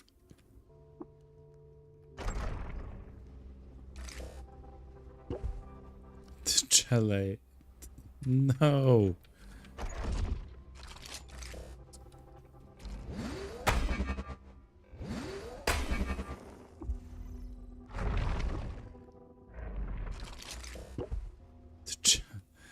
Chalet Golem is not operational because I broke this panel, the glass wall.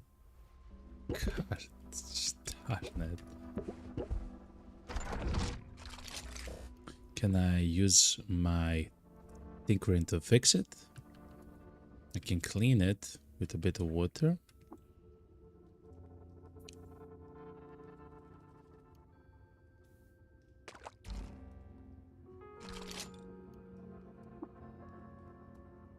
I don't believe I can actually be the pilot, yeah.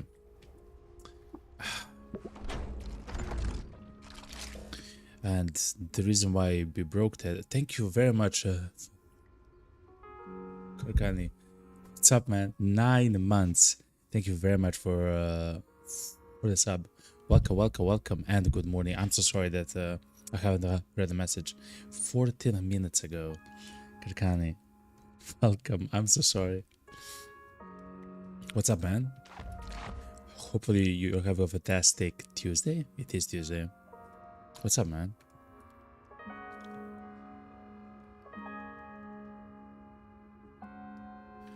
Hopefully you're doing well. Oh, chat. The borrowing clause are, I believe, too much for us, okay? Yo, chat.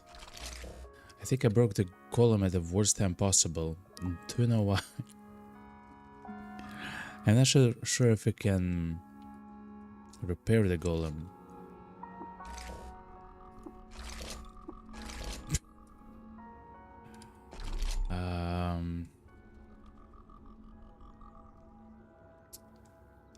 I guess let's try, chat.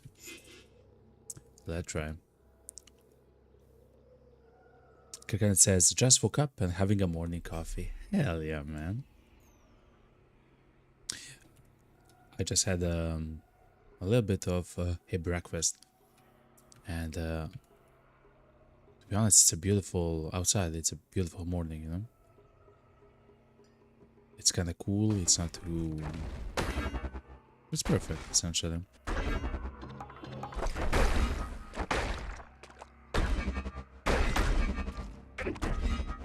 It's exactly how it should be, you know?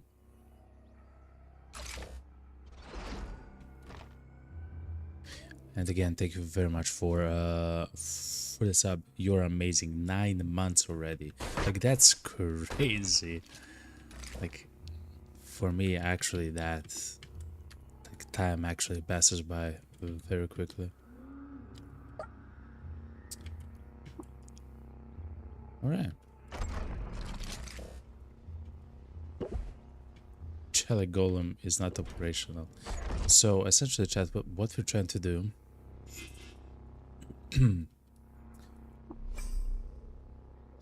I'm gonna try to reach Homon Porch through the central area and try to have a chance to repair the golem, I guess.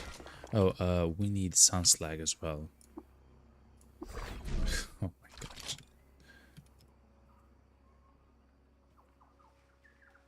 How do we do this, chat? Like this?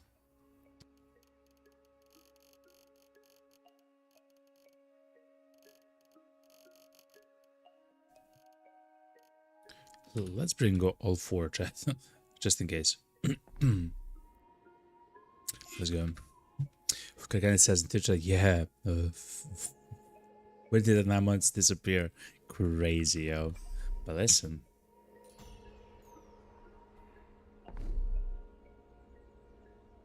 All the more reason to celebrate, you know? Because why not? Hell yeah, man. We are just about to, I guess, fight with the final, like, boss or something like that. We actually got kind of lucky with the setup and some of the stuff that we have managed to do that. We, in fact, found a specific location of one of the hardest guys to actually find, the Shugru, the borrower.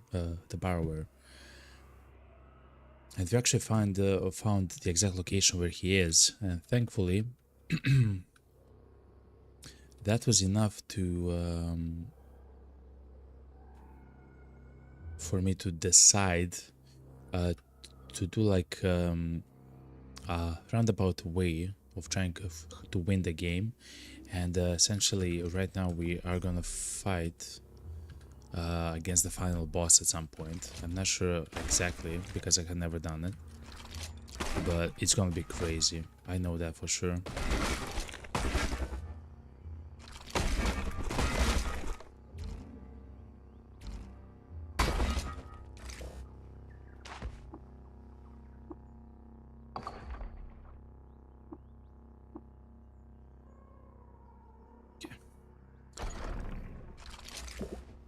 Okay, perfect. Perfect. Okay.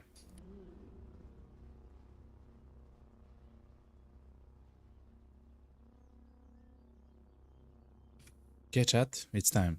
As far as I understand, if we go north, it's when it begins. We're gonna try to do it with the golem itself, and let's see. Let's see how it functions, you know? You have received a new quest, Reclamation. Okay. So, boys.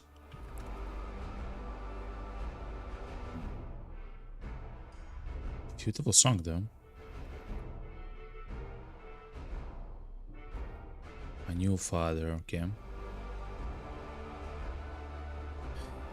So it seems like the Putus Templar are attacking us. I guess they want to stop us or something? Oh, look. A temple mech, chat.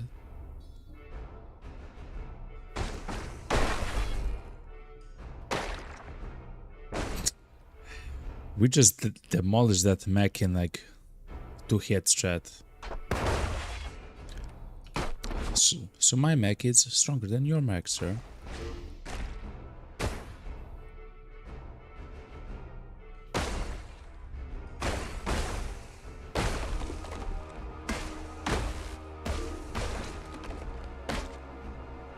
Okay. Is there something that we need still? Maybe we can check the engraved stuff. Resheph lore. We have it though. They're all fighting each other. I wonder why. Oh, he's a legendary guy. Why are these two guys attacking each other? I'm not sure, Chad. I just know time of retribution is now. Defeat the Knight Commander of the Holy Temple. Okay.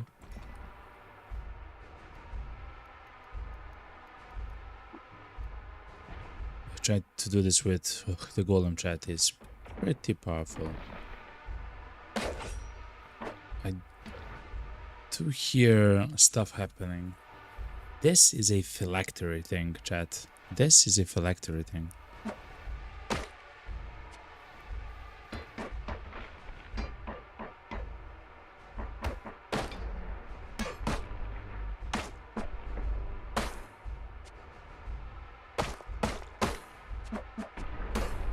Is it you? There is a guy who hid himself somewhere. Is that a jar, right? Of Shagruit? It's also hostile to us. Interesting. Black gel. Domesticated black gel as well. Chat, we have to find the guy, the Templar, who is using that.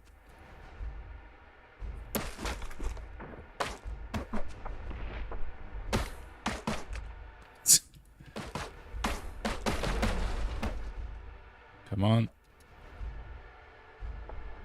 I'm not sure what's the range of it though. So essentially, there is a guy who is essentially controlling that phylactery. Oh, here maybe.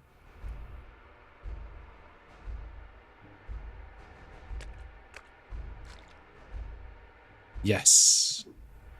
That's the guy. He has the, look at this, phylactery of the Hakvavin Ovribel is the guy that was attacking us. Essentially, it's like a ghost, but he does a lot of damage to us and we cannot actually hit him. Thankfully, the way to kill him is to kill the Squire, which in fact is actually quite easy to kill. Of course, it's an item that we ourselves can use, and that actually it's very good and effective against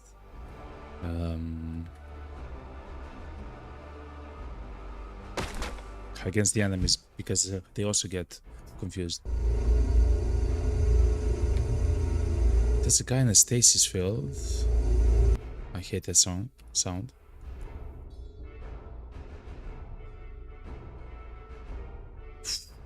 Another legendary Putus Templar. He's already injured. Okay.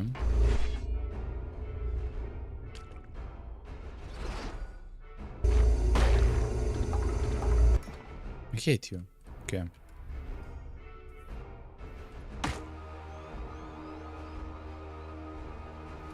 There's another guy from the phylactery. Seems like he came from down here.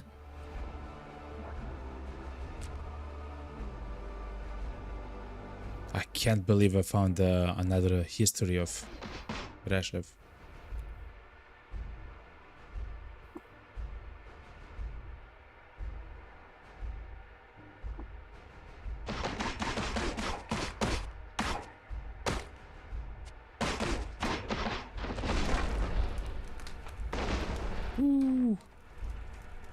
The Kevza card is using a lot of memory. To avoid a crash, we recommend you save your game, close the program, and then relaunch to continue.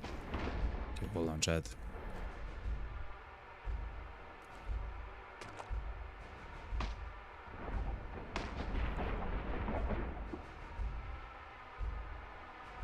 Leaving the battlefield may give the Templar time to regroup. Okay. Where is the guy, man?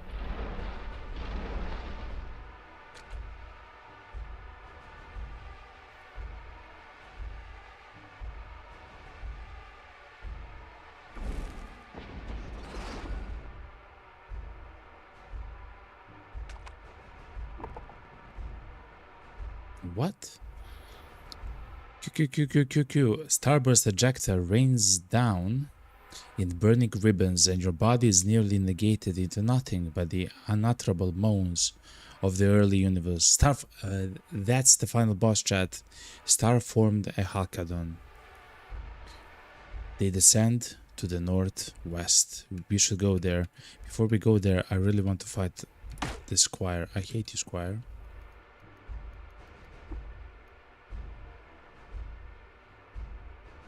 Okay, let's actually save here. Restart the game, because I really don't want it to die out on me after what's it called? After we start, I guess, the end game or whatever, or in the fight. Remember that it actually got bugged for us in the same way after we pick up the 7 to 8 hours. And we were also using the golem as well. So this should just actually make it stable, you know. We're just waiting for the upload to happen. So as you can see here, uploading. It's gonna happen very soon. Come on. Come on. Here you go. Hell yeah. I can't wait to see what the guy does. And so, as far as I know, is that because we've said that we want to do that, right? To try to fight the final boss and stuff like that. I essentially have got in instruction on how to do it. But besides that, I'm not sure what we are stumbling into.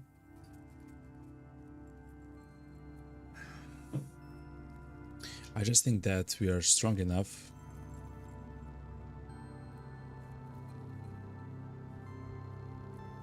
Okay. I just believe we are strong enough for the standard fight. Now, I'm not sure about the boss, because in order to complete the fight with the boss, you essentially have to complete the entire game, right? So I guess we'll see how it functions. Sixer is dead, chat.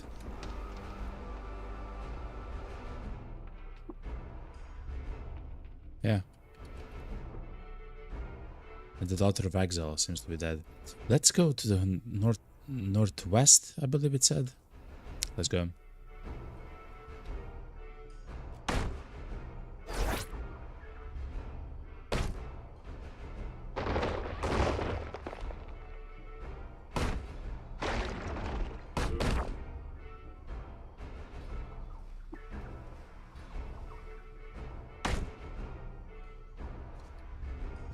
If you actually went to the northwest when we tried to avoid essentially, I guess, yeah, if you wanted to avoid demolishing the wall of the Tomb of the Eaters to enter it, instead we found essentially like the back entrance. Is it here, chat? Okay, chat, it's probably here.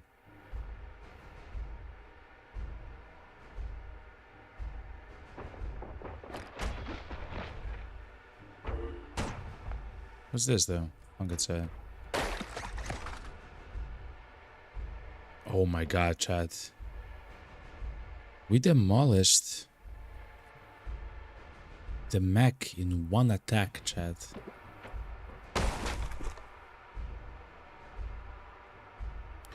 He has what? Fire suppression system? A light rail, okay.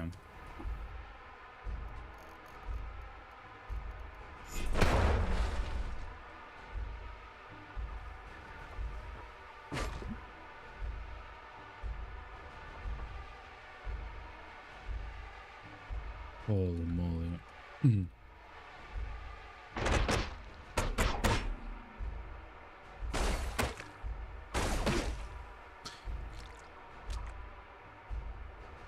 Okay, so it's not here. Let's wait for morning though. in the game. Okay.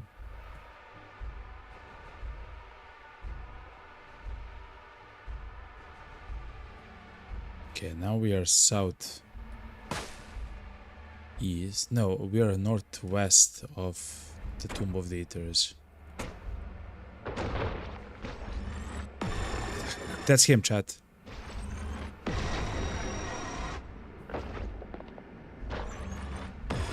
That's him, chat. Let's look at that guy. Oh my god, what's happening here? Okay. A creature of immensity mounts the upper eye line and radiates godlight. Haunches dusted with spindle glitter support a creature shape sketched to being by the sentient background radiation of this plane.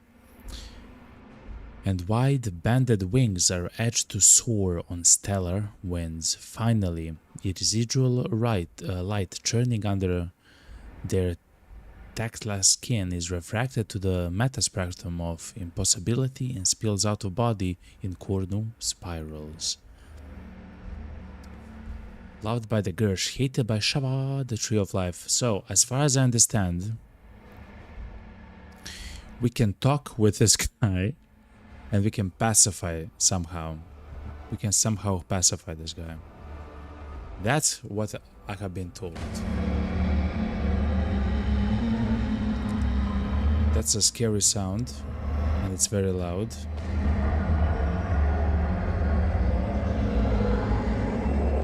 I'm not sure which one is real. Okay, please, the sound is so loud, yo.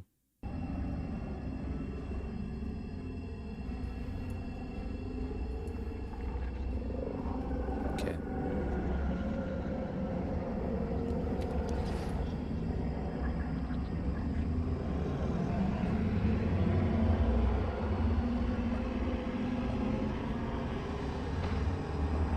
Somewhere.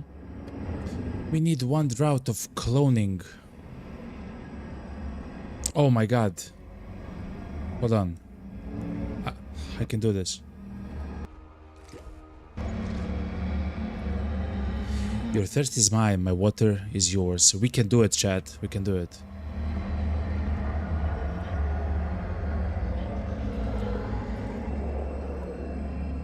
Will you resign your charge and swear to unvex the beings of this world?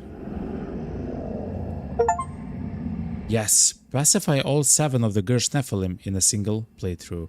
Delight in the abundance of peace. And Haladon slouches in pacification and radiates the cord of light. You have finished the step, beast slouching of the quest reclamation. You have received you received a circle of light in the cord of Ekaldon. So essentially, because we have talked with them and shared the cloning draft with them, which for us at the moment is not that difficult, we don't have to fight them, chat.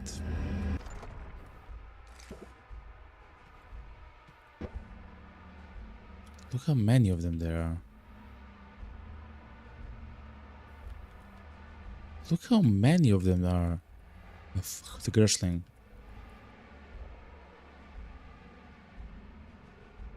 Crazy, chat. Anyway.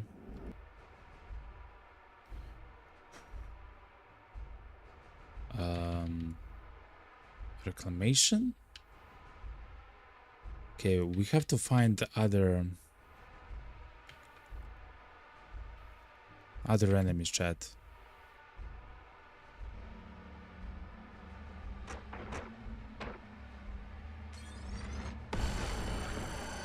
What just happened, chat?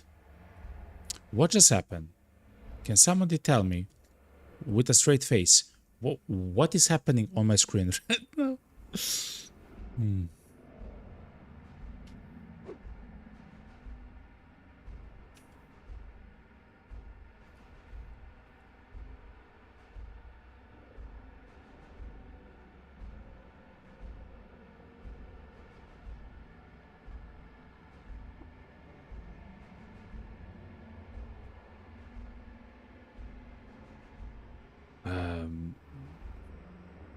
We'll take this to the face, chat.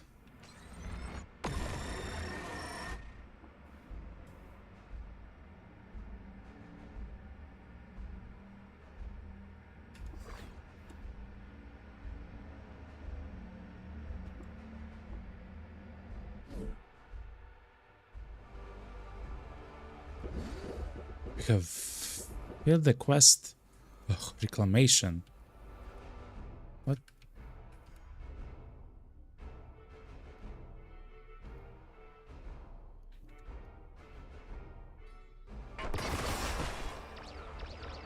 Oh, I understand. Essentially, they want us to never leave the place or something like that. Okay.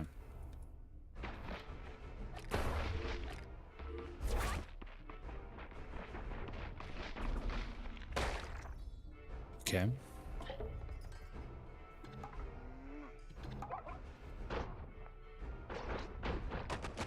Oh, that's a temple mecha, chat.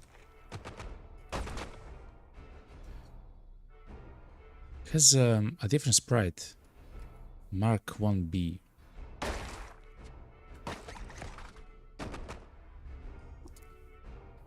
But it actually dies kinda quick.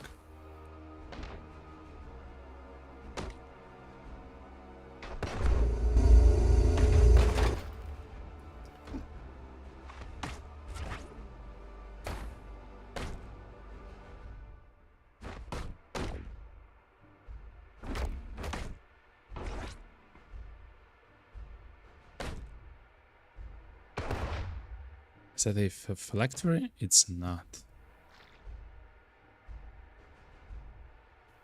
Guess you're kinda lucky with the phylacteries this time.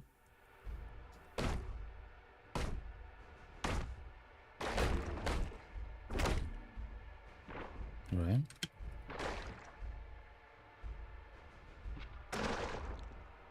Okay.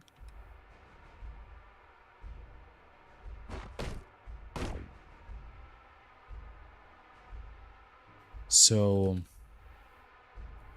I don't want to be in the banana grove. Essentially, I want to try to find them in Almond Porch here. Are they around? They have to be around here. Yes, they are. Okay. What? High Mecha Jono Steed. It's in a war trance. It has a gigantic machine hull and a few of the weird artifacts.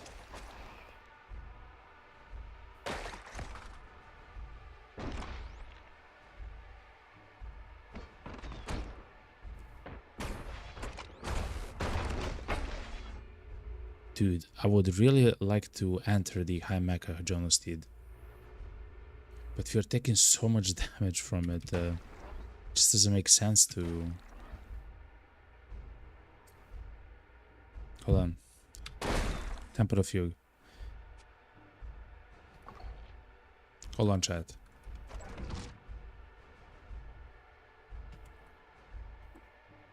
Let's enter it. Yes.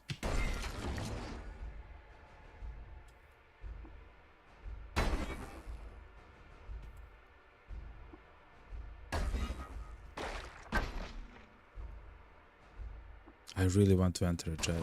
Please let me enter. Okay, here we are. War trance. There's wine. There's a hookah. I can take control of this, I believe. Oh, it's not operational.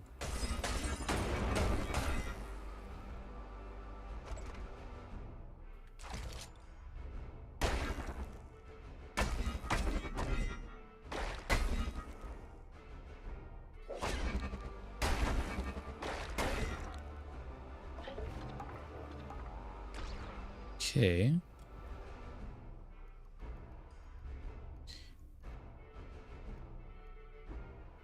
Honesty, the sensor array. Now, that's crazy.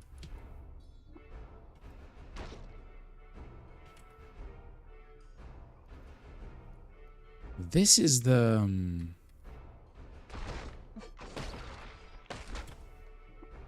the golems.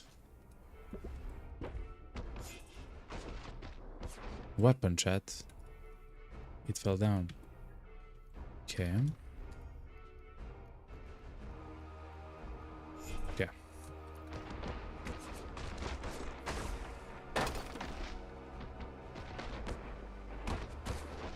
So far, so good. To be honest, even the mecha wasn't so crazy.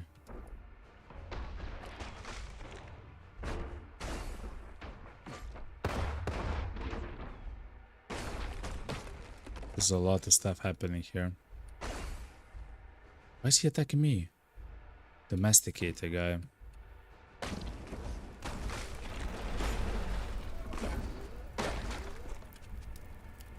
Grant a new father.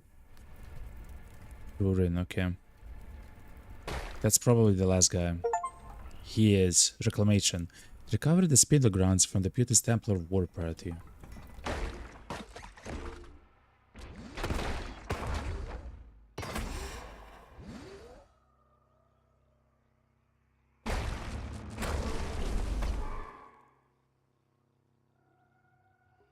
What just happened, Chad?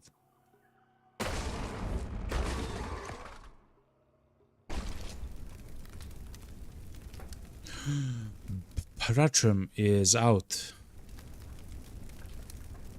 Hold on. Listen to me. Engage defensively only. This is the first thing.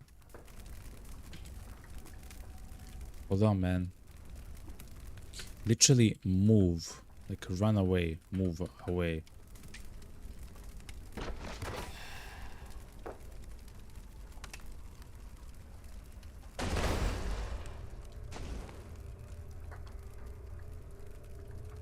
This is phased? It's not.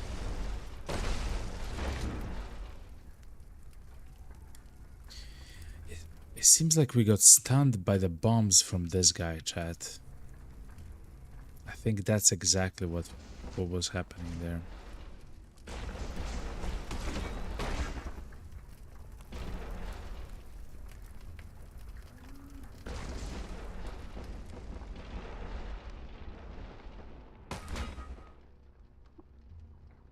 Okay.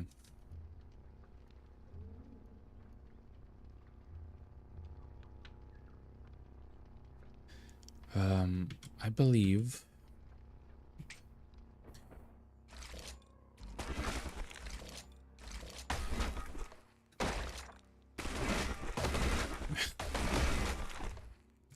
we have to go back.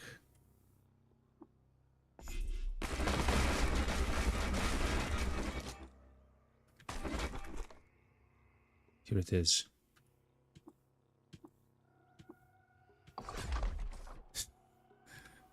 Because he got destroyed, chat, again. Okay, so he has to enter it.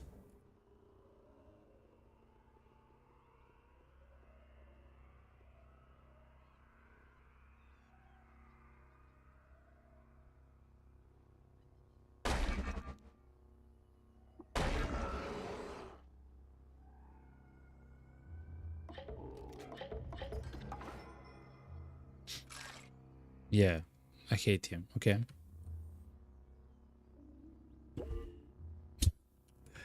I'm not sure why there were two of them, chat. I'm not sure. Anyway, what do we have to do? Engage the ascension mechanism of the spindle. How do we do that? Let's talk with Barathrum.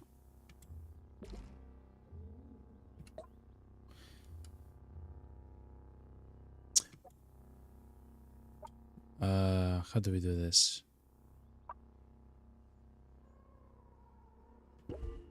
How do we engage the whatever we have to engage? It's now open. The door is open now. Oh.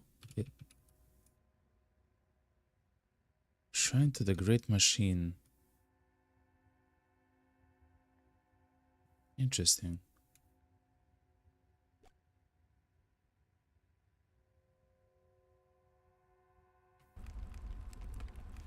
Oh, this has to be it, chat. Ascend. I should want to ascend the spindle. You know of no means to descend again. Yes.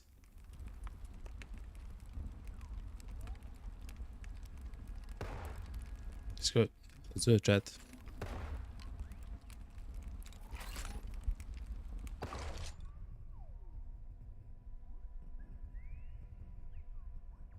Control pit column. We've done it, Bermotai. Only in the shallows, dosters, did I let myself think it possible, and now let us sort our faculties before we reach the rim of our ascent. There is the edge of our journey still too late. The Templar are defeated, but will they come back in force? I cannot say, Bermot, but I know it's facile to believe a living heritage can be evanescent in one stroke. We are always downstream of a past violence. Barathrum, you look pained. Are you well? I'm sorry. It's the acceleration, Bermot. I'm whirling and empty of breath. Steal yourself, and so shall I. By your guess, what awaits us where the spindle breaks? Oh, Bermot, our cursors draw together on fate's phenomic slide rule. You burn with speculations, and I am molded in the coolness of knowing. I enter my dwarf phase. What? Barathrum takes in a long breath. Oh, deceit, the grueling gate I crossed on every tilt of glittering dusk. I slept in my crime clothes and wept. Did you what? Or could you hear only the damnable static like me and speak not to the machine that batches it out? Healed none of the wounds of the grievous heart or mine own. So much to bear. What?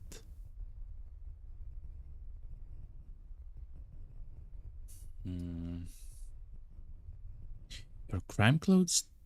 There was a codex about crimes and punishment in the bedroom in your study. What was it? That's the book. It was called The Crime and Punishment, by the way. It's next to his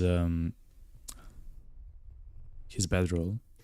The swarthy Mac said he was born to a cacophony of static ringing, his ears raw. Could it have been the signal? The swarthy Geob mentioned a machine speaker and her Ursine apprentice. Was that you?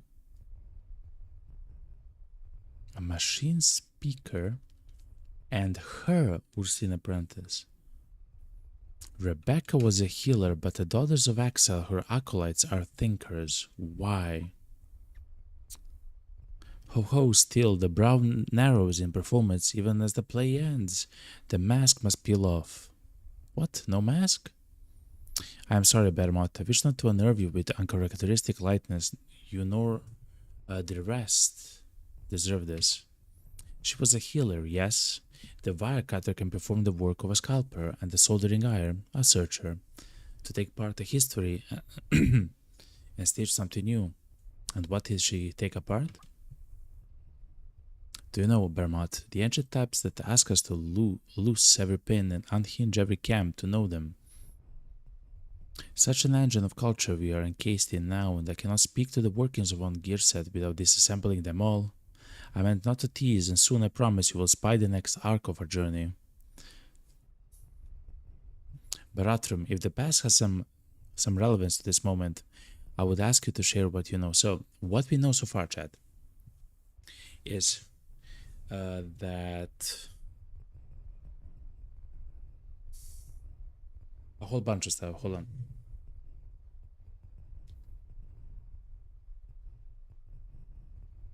Okay, I had to turn my AC. We know that there were 6 sultans. We know that Rebecca, she got exiled by Resheph, the Sultan, and we know that she died by from Glotrot, which essentially you lose the tongue, and it was horrible. What else? We know that the Daughters of Exile, which are her faction, are all thinkers, not healers, even though she was called a healer. And we know that Mac spoke about Rebecca as someone who speaks with the machines, and her apprentice, which is probably Barathrum, which means that he is very old. It is done then. Have the explication you're owed. You see, Bermat, when I, a young Bruin, crossed the Holmes Delta with my flood-fleeing clan and into the western range of Cud, the plagues of the gyre were already ascendant. We took root at our new heart in the Chrome Grottos, where we worship find natural peace. And by the providence of my elders, I was able to study the tinkering craft. Okay, so insanely long time ago, so maybe like 1,000 years ago, they've crossed into Cud from the desert.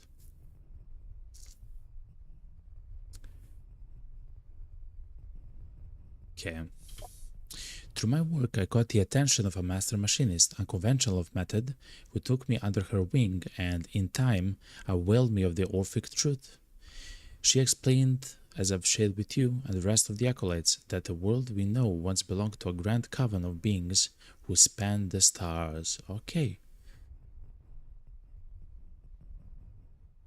That's cool. Okay, so a long time ago, we do know that the Eaters, is what they are called, have ruled the land, but they themselves were, it seems like, in contact with like so many things, right? They were so advanced and everything. It's essentially post apocalyptic game in some sort, you know.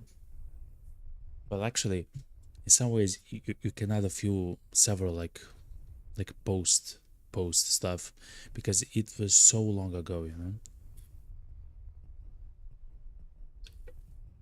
So okay. The world we know once belonged to a grand coven of beings who spanned the stars. And that, acting on some inscrutable logic, they disappeared, that an injunction was placed on our world. This, you know, it is the truth I told, if only half, but Rebecca taught me more. Okay. And then something happened to the Eaters, right? They literally fucking vanished. Atop the implausible rise of the spindle roosted a seraph, one of the great machinic archons of the Eaters, and this being Rebecca served. So Rebecca the Thinger served as seraph, one of the great mechanic archons of the okay. In the short years before I arrived in Cod, the seraph became convinced that something had changed in the cosmic order, that along the ecliptic of the full clock, some uncounted peg has slid to a prime position, and that the coven was set to imminent return. The full clock? The Sarah spoke of a great machine that spanned galaxies, the motion of whose sails and gear trains directed the fluidic shifting of stars and cultures, but they spoke little of it, and little I know. Okay, so we have found something called the Great Gear, which for us it would be like a shield that we can equip onto our golem. It's like a huge gear of some kind, extra terrestrial, like it's not from Earth, and it was actually very deep into the Earth, about 30 layers in, so something somehow dealt with it, but that's probably the Great Machine or something along those lines. Okay. To ready a world for the Coven's return, so the Coven, like the okay, the Seraph, who would be called Resheph, oh my god, became convinced. So Rebecca worked for the Resheph, became convinced that all higher life on the player must be purged, that it was our life and the way of living that moved the Coven to set the injunction. The only way through was for a new life to obtain. Okay, so the way that the people lived, I guess the Eaters and all the rest, no, actually it's not the Eaters, but everyone alive lived in the wrong way or something. in such a bad way that it cannot be switched, and the only way through was for the new life to obtain. So for the old life to be done with, and something the new life to start, which makes sense why the Gersh Nephilim are here, right? Because they are essentially doing horrible stuff, very systematically, by the way, as well, to the planet, right? Yet we have actually pacified them. So that's the ending, it seems like. And so Resheph seeded the plagues and whirled them via waveform to a breathing gyre. Oh, Resheph seeded the plagues and whirled them via waveform to a breathing gyre. Blight's engineered to attack life whilst preserving the planet's artifacts of glass and chrome. So the buildings would be saved, like the becoming nukes and stuff like that, and all the rest, of course. Yet life will be attacked. Blight's engineered to attack life whilst preserving the planet's artifacts of glass and chrome. Rebecca, dear tutor, betrayed Reshev's confidence and appraised me of the plan so that I might help her dash it apart and save the peoples of our world. Okay, so Rebecca rebelled against her, well, mentor. In fact, it's not even mentor, it's like a master, right? That's crazy. So she rebelled against Resheph, which we have been hearing all the time, right? We in fact are wearing his... Oh no, fear not, fear not. Okay. And Resheph wanted, he sent a signal, it seems like, to send the plagues, the Nephilim, and who knows what else, to destroy the world, specifically to destroy life on the planet, not the buildings and everything else. That's okay. But Rebecca said, hell no. And she told Barathrum, okay, together we beseech the Resheph, beg them to reverse the gyre. Oh my god, he actually made the gyre dream, which the chimes from the Tree of Life, like the creature, the chimes from the Tree of Life actually feel like they can feel, I guess, the emotions and the signal and everything. And that's why they are so worried, because I guess they can feel what the message means, not necessarily what what is contained in the message. I guess like in the signal. Also, we have never seen the signal, right? I have never clicked. I guess that's the thing. No, I have clicked. It's not. It wasn't possible to actually see the stuff.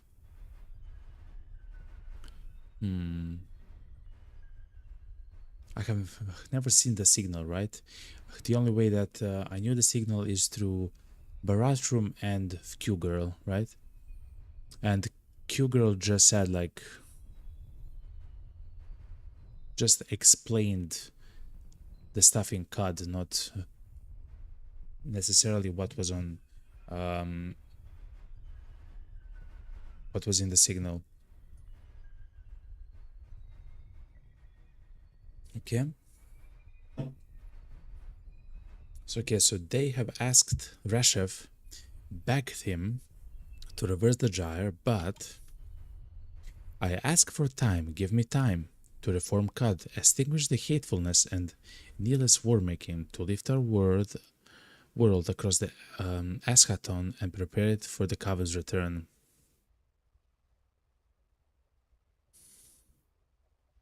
Okay, so Barathrum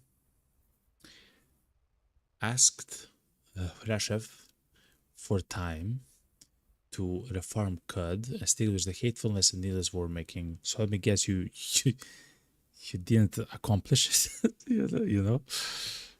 Okay. After a storm of shrapnel words, the Seraph ascended, acceded to 10 centuries. 10 centuries, 1,000 years.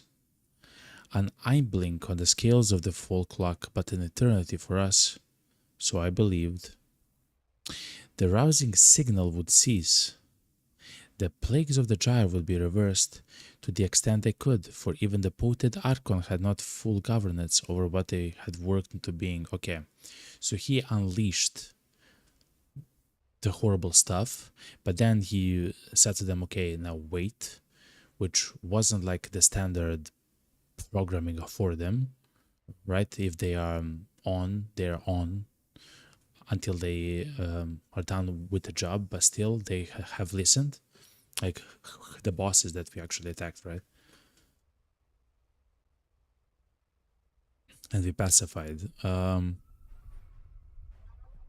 But the Gershling and stuff like that was still there.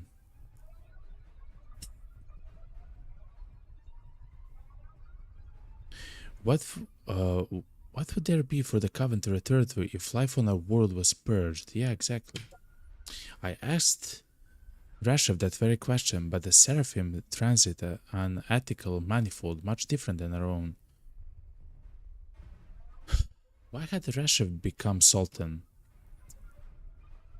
Once the Seraph had become convinced of the Coven's return, they reified their authority and assumed a more material role in on-world matters.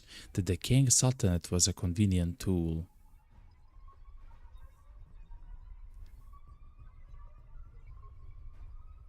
Oh my god. Okay, so they have even left the Sultanate to kind of rot. And they, man, okay. And they went, I guess, atop the spindle. Like, outside of the world.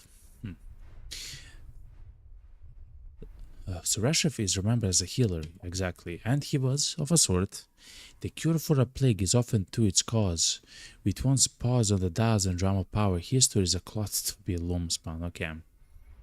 So, the people believe that Resheph actually saved them, because even though he sent the plagues, he also stopped the plagues because of Barathrum. It seems like, okay, for 1,000 years. So, what have you done for 1,000 years, man, Barathrum?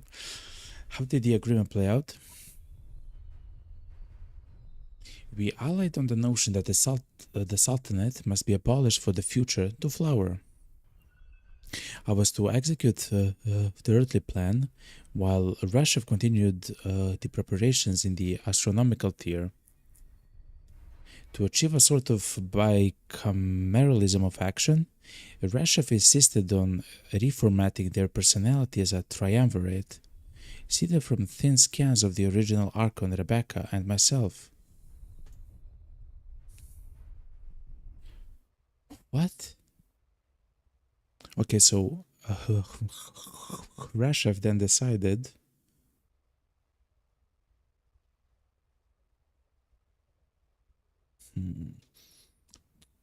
to change its personality. I'm not sure about that. To become a trio of itself, Rebecca, and Barathrum. The art of the myth-making was employed to enshrine the Resheph persona, thus the healer, the coiled lamp, and perhaps unexpectedly the above. Okay. What happened to Rebecca? Resheph would not forgive her trespass. She contracted the rotting tongue, yes, while abating the lepers of Kipahal. When her time came, Resheph would not let her return home. Okay. Yeah, exactly. Then you did not succeed by the Resheph measure. What? Who's there?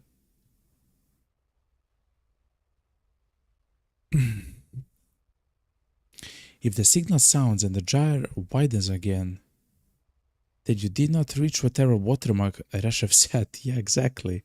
Yeah, exactly. No, cut is fractious, and no lasting peace has obtained. I tried. For decades and decades I tried our paws on the tiller to weave together what blossomed in the wind, in the wild. The restoration of machines, the federation of free sovereignties, sovereignties, the nourishing rituals of salt and star, the sacred, the profane. What? In the late years, I saw the writing on the wall. I turned us inward, retreated to my candle-dim study to angle at the project alone. A new plan was... Barathrum heaves a great sigh upon the moist air of the control pit. He stumbles to the floor with pause to his face. I failed it. I have failed. 1,000 years too short, and more time.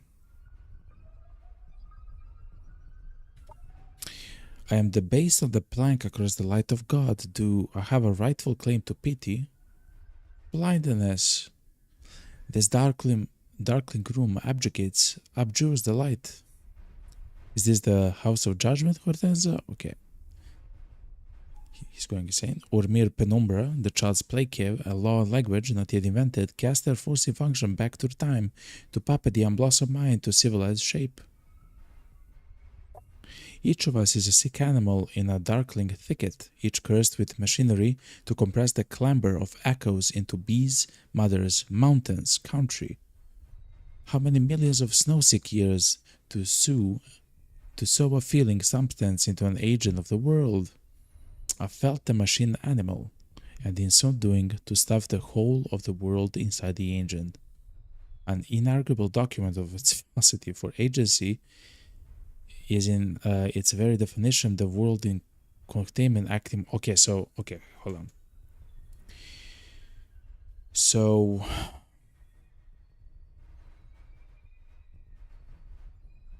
that's dumb. So Barathrum is saying essentially that there was no time, we act the way that we act, etc., etc., etc. Why did he accept to do it? You know, like he pleaded, please stop. Okay, that's fine. Why did he accept to do it? Okay.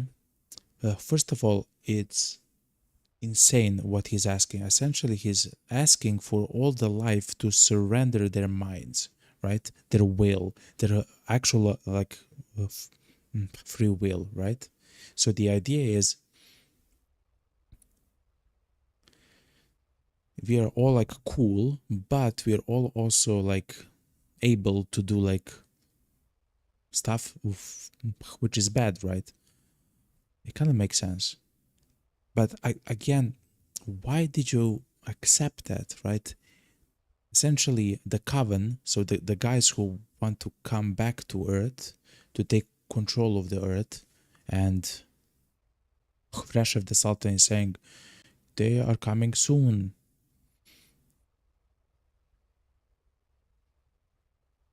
Oh, and the Resheph is also dumb, in my opinion. Of course, this is my opinion. I'm not speaking on behalf of the community or nothing like that. This is completely my opinion. Okay, hold on.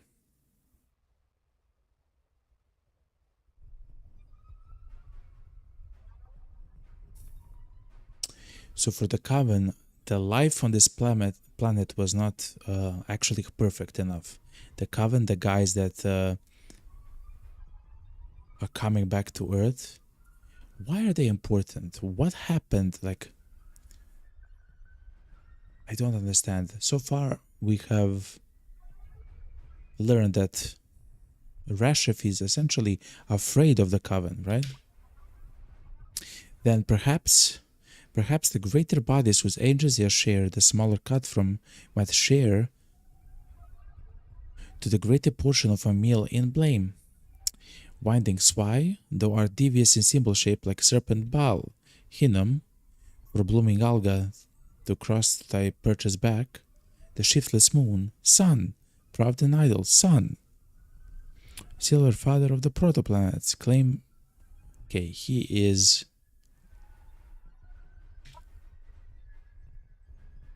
lost himself, okay?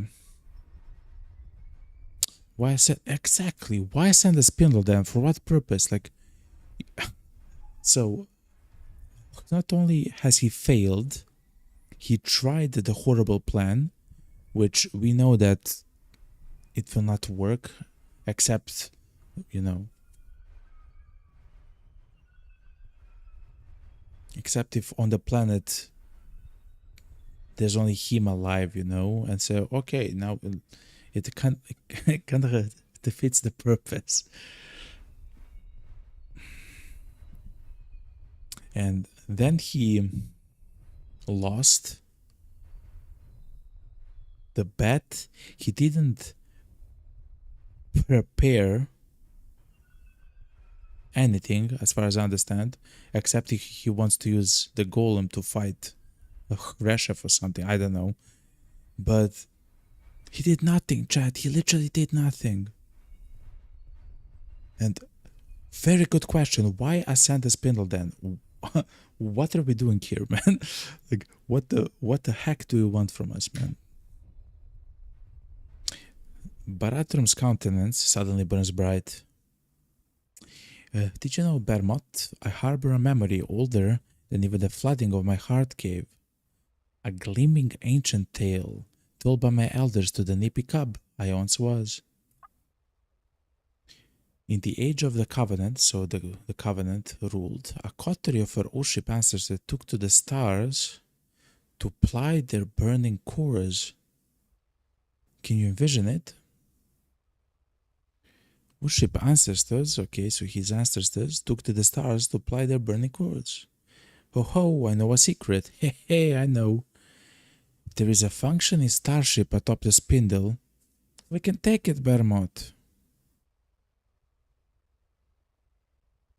We launch ourselves into the deepness of the dusted cosmos and find the starship. You and I. Starship? What are you talking about, man? You had one job, to save Cud. Now you want to run away from Cud? Barathrum. We are to rest the fate of Cud on a mere cub's tail. Exactly. But Barathrum. Starship, starship, starship. Barathrum. Starship, starship, starship. Okay.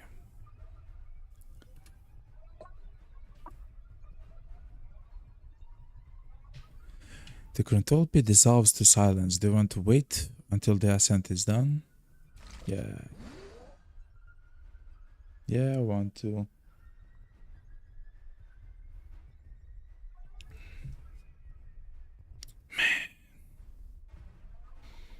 That's kind of horrible, chat. Okay, so. And his final answer is, after everything that he failed to do and everything like that, is just to run away? Dude, what? I hate you, Barathrum, man. Oh my god. And I thought like he is like the intelligent guy. He is like the guy in his study. He's like, he's doing some crazy stuff in his study, you know? God damn it, man. Okay.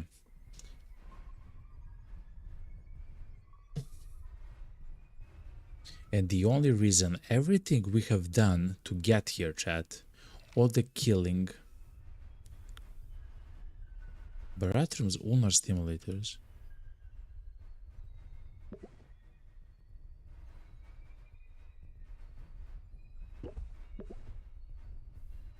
all the crazy things that we have done, stuff killed, destroyed, made, remade, saved, was essentially so this mofo can go onto some kind of a spaceship and run away, chat.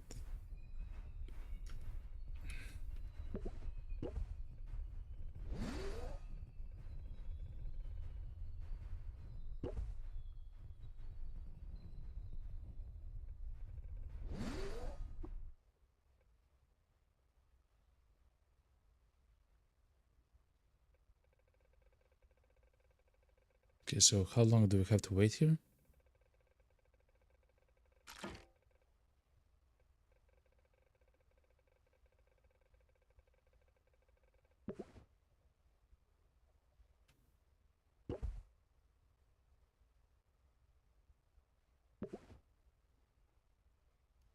Worship corpse. It's the second Barathrum.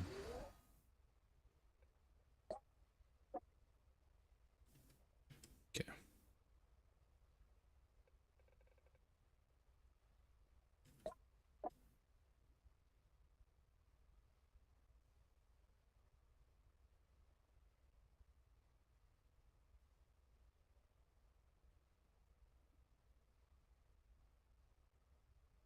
Okay, I'm not sure if something is happening at the moment. Oh, it seems like it is actually.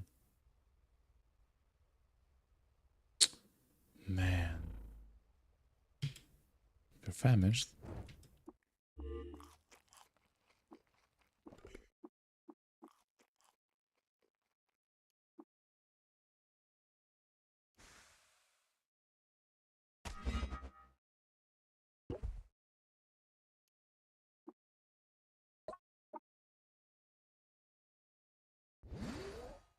Okay.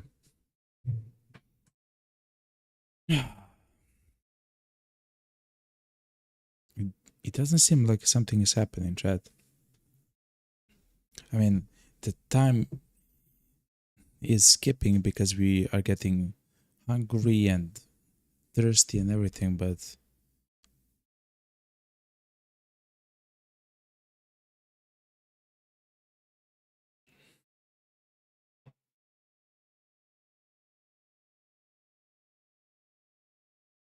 I'm not sure what's happening essentially.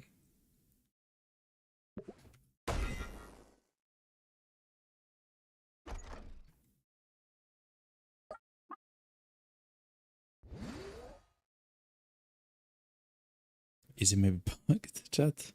If somebody knows, please tell me.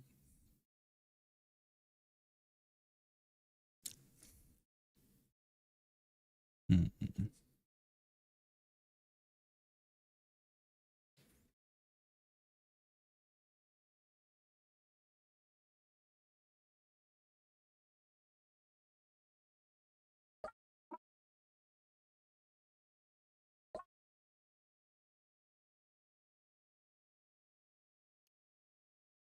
Um,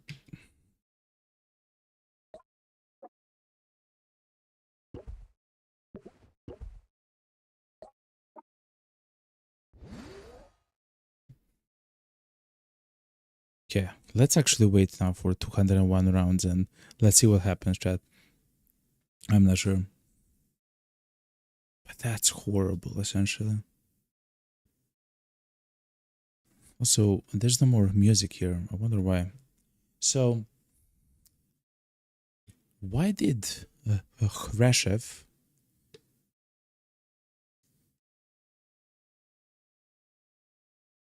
why was he so thrilled for the return of the coven? And how does he know that that's the case? Because as far as I understand, he sent the signal from the spindle, not the coven, right? But Resheph himself sent a signal from the coven.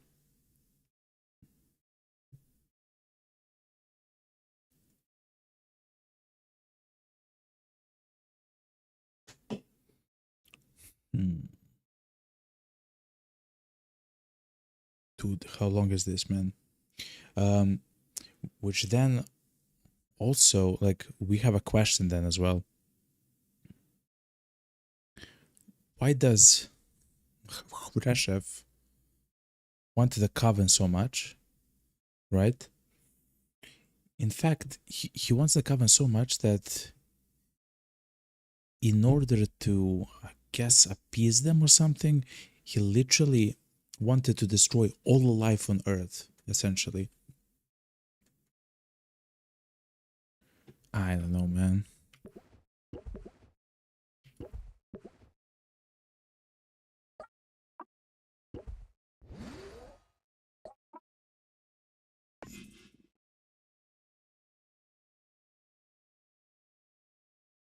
Chat, I believe something's bugged here, chat.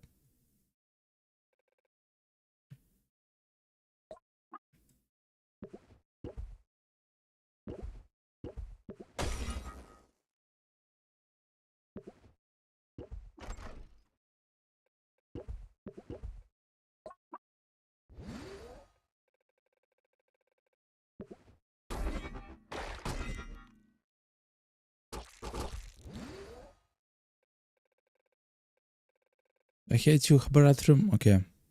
But anyway, I think this is kind of bug, chat.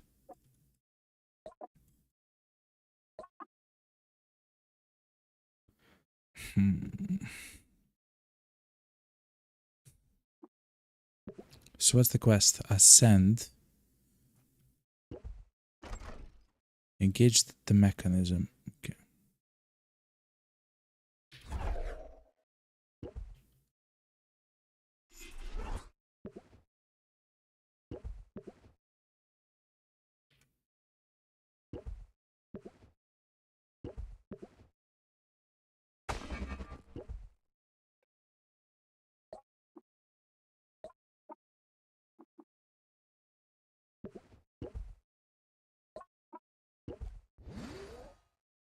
I think it's bugged, chat.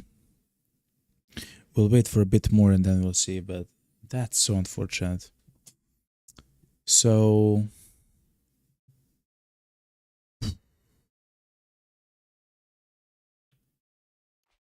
what's the quest? Prepare to ascend. Ascend, okay. The golem is not operational. Okay.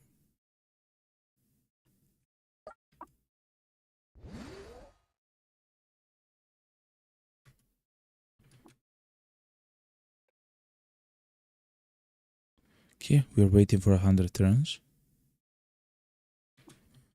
We're waiting for another 100 turns.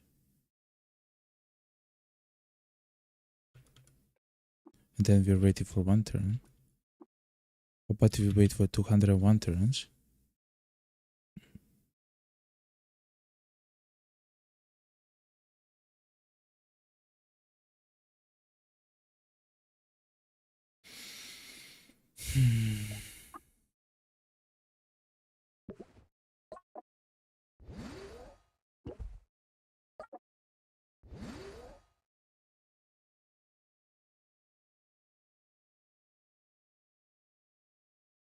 I guess I'll be patient, chat, to wait for the 201 rounds.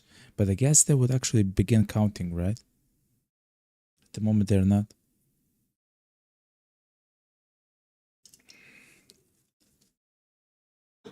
While we are waiting, let me try to see.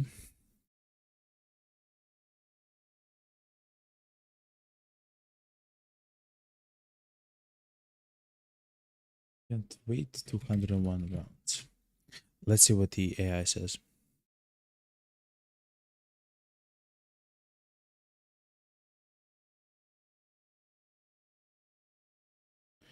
Community solution suggests using a wish command. What?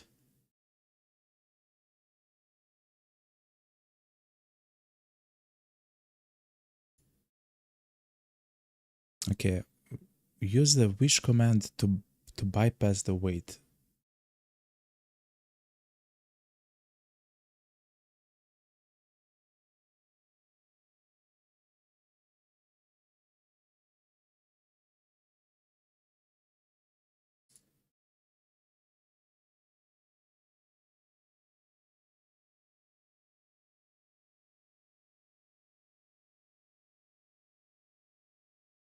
Okay, so what do I have to type in? Hold on. How do we wish though? I have no idea how to do it. Shift enter. Move to which edge? No.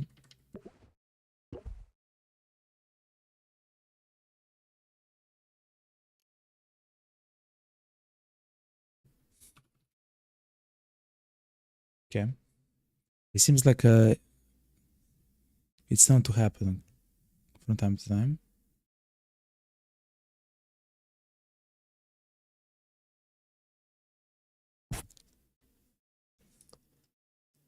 Okay, so wish. Shift V.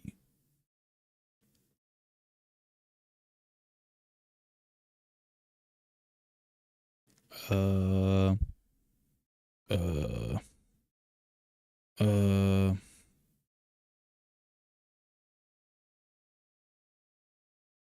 your wish is my command, and what?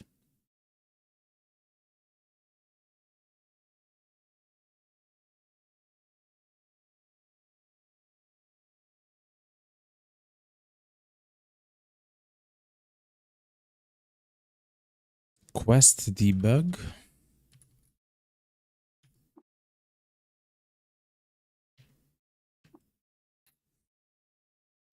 Steps. Ascend.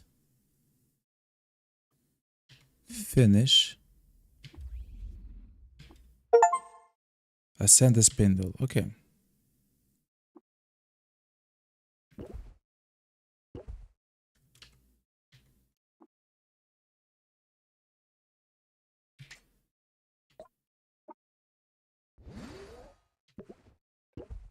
Uh, quest debug.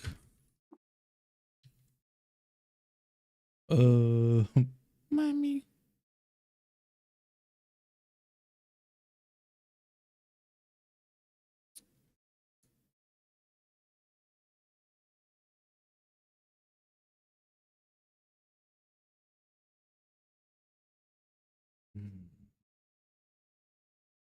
Code. Okay. Send quest wish.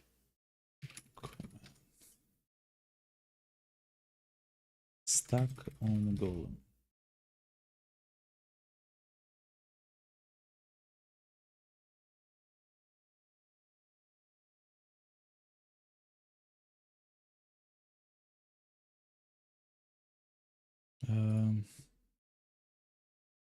Hold on.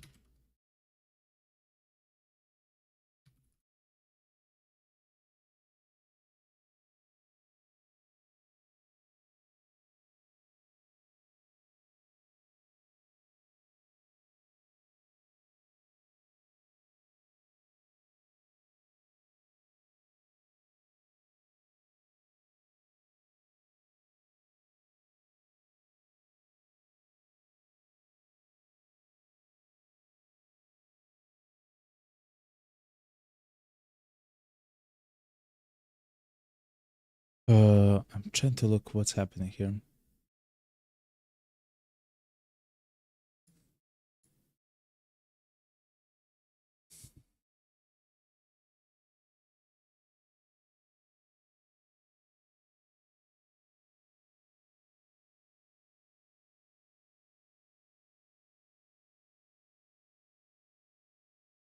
Send the spindle. So, start quest.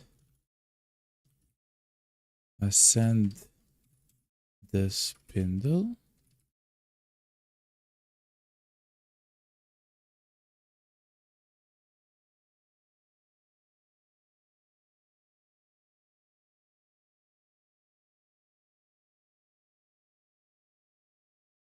Let's see.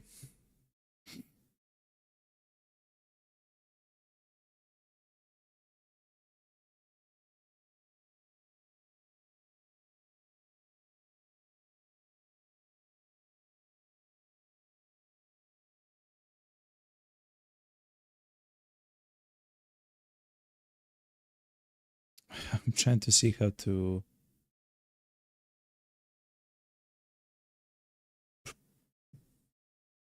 go through the quest chat.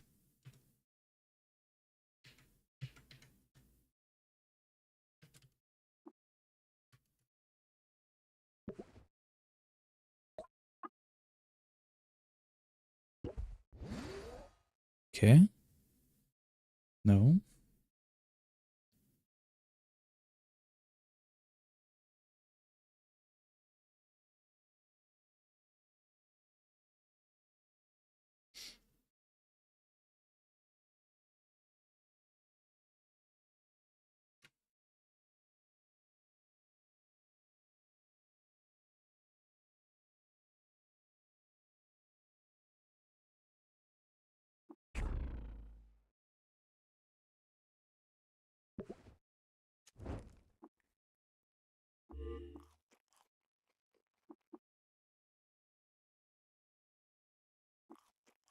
Okay, hold on, chat. Quest.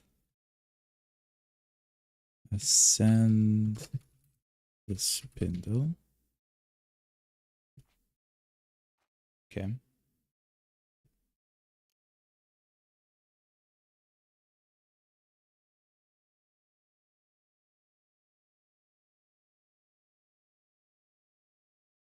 Visit the quarter zone on a porch with Barathrum, a special amount of scrap and a clay that lets you choose between many different options.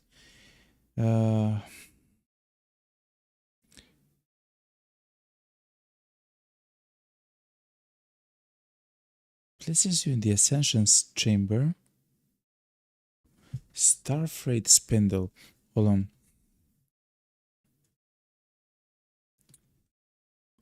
Starfreight spindle. Okay.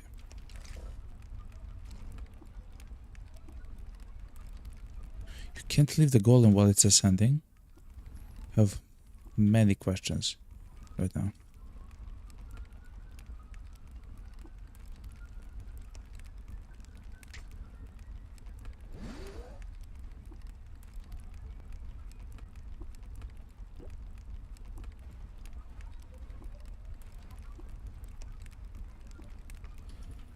Direct the follower to enter. Overburdened?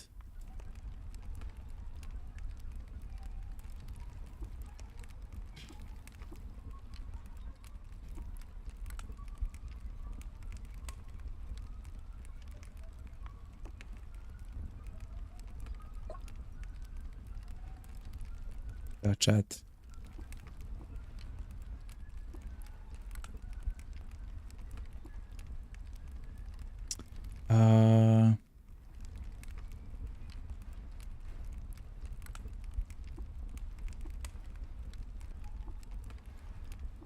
You can't leave the golem while it's ascending. Crazy bug, chat. Let's restore the checkpoint, chat. Okay, so we are in the golem, okay?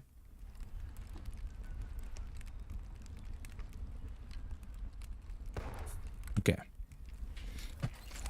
This is probably what I should have done at the very beginning. I'm so sorry, chat. Okay. But I have literally never done this.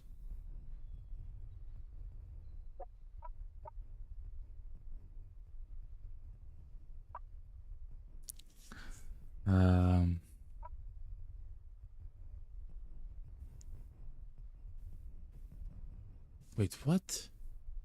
So Svardi Mac, 1,000 years ago, he awoke with a signal, cacophony. His signal, Barathrum, your tolling bell.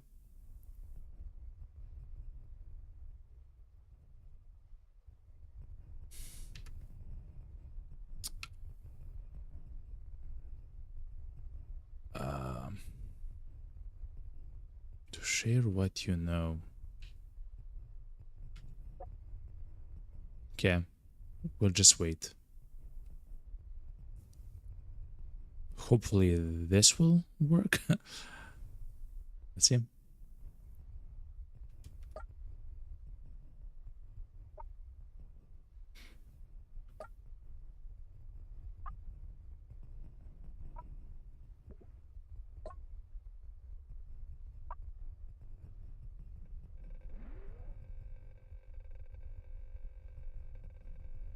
Okay. At the moment I'm skipping turns. I'm not sure if you're hearing the... Okay. So it does work when he's not like speaking about the story, I guess. Happens.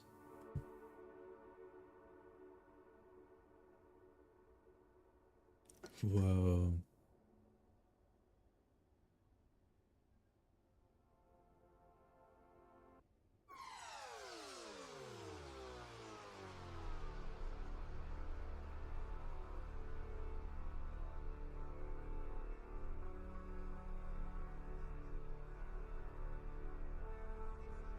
her widows.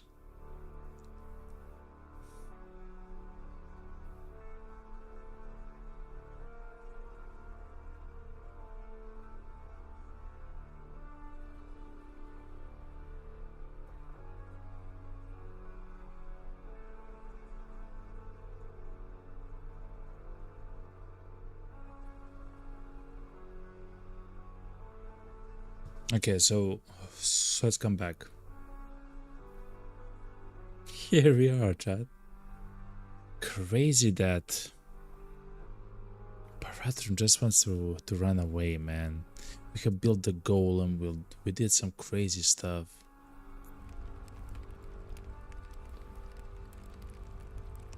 But essentially almost for nothing, chat. Almost for nothing. Here we are though.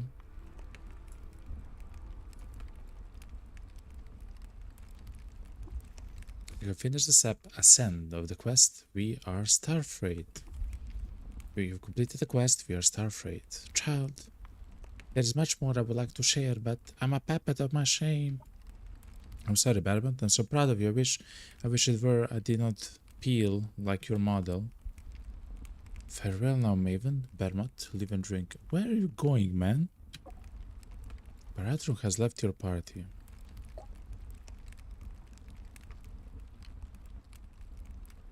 I will actually berate you.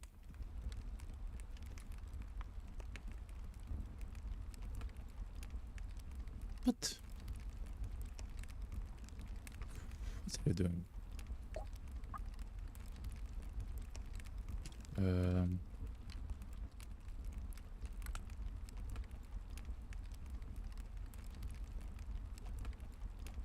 Where are you going now?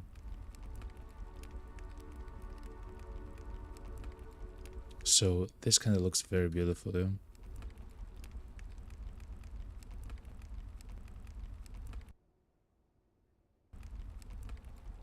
That's the entrance to Bradshall, right?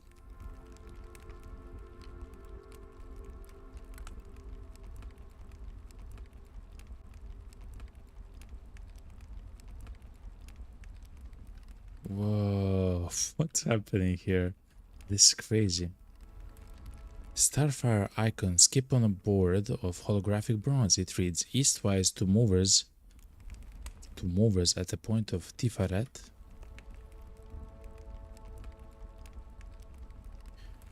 It reads westwise to Shard.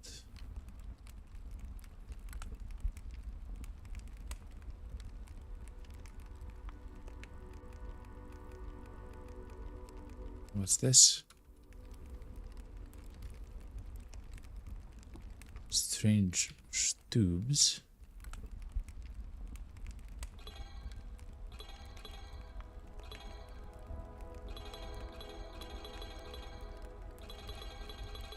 We are ringing the bell.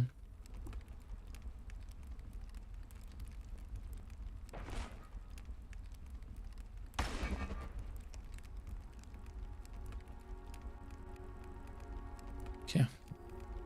Let's go to the movers. A mover. Burst of coral and tree life from the outer rim of worlds crawled up the palanquin's mechanized legs and toward its golden roof. Chimes ring at the ritual of going, and fruited smoke pours from its portals.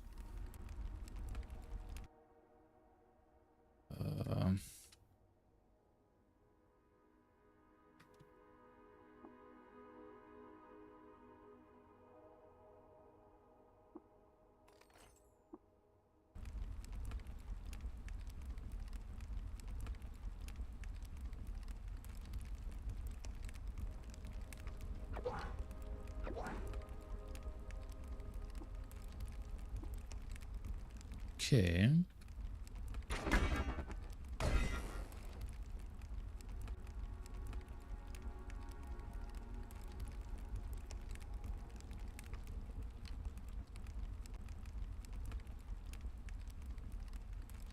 What are you doing, Barathrum?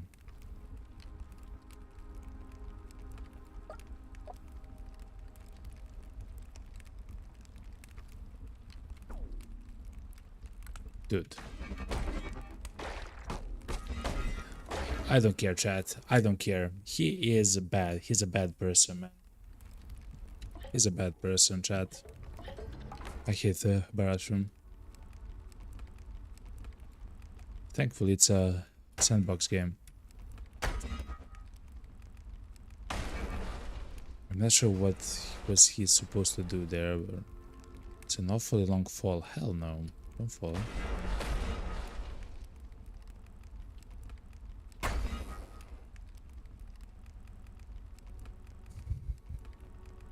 To the shard. Oh, it's blocked here. Okay. Guess the only way it is to the movers. Repair? It's perfect. Use velvet inspiration to cook a mouth-watering meal. Pilot beetle. What's up, man?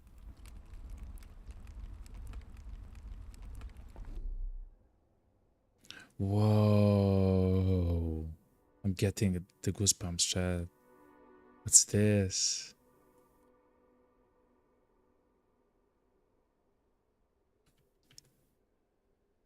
Temple of the Great Machine.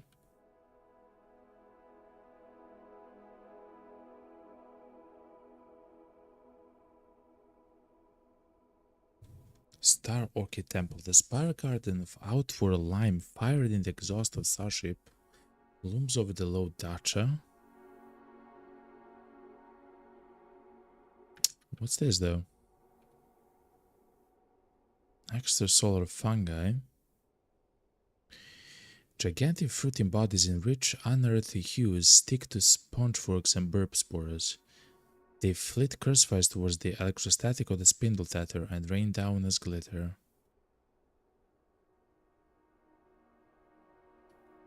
So, some kind of an infection?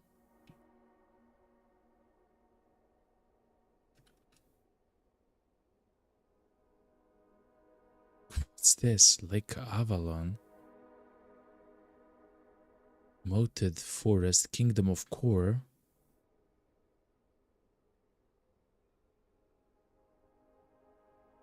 For what of the purpose did the eaters rear a fairy tale people and let them think their pennant flew over the whole of a crystal universe? If there was one, it is lost. Okay. The Seed Vault. So I guess we can travel here or something. Guess only to the temple there. The Jaigrorg. Agrogor.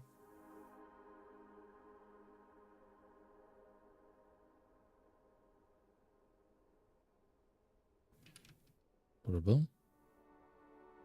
Arming Shelf. Triangulum Consulate. Okay, chat, there's so much stuff here.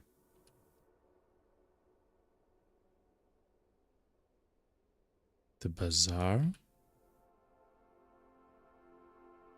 Otherworld Vault. Oh, it's broken, look. Shattered stratum. It is broken. Whole part of it. It's shattered, okay.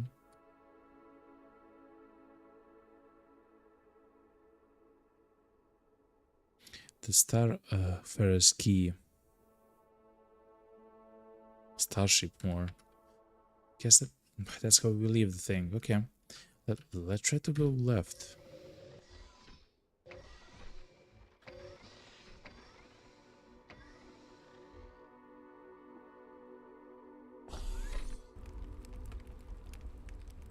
Okay.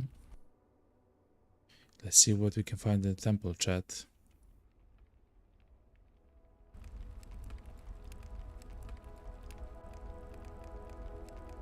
No, let's not do that.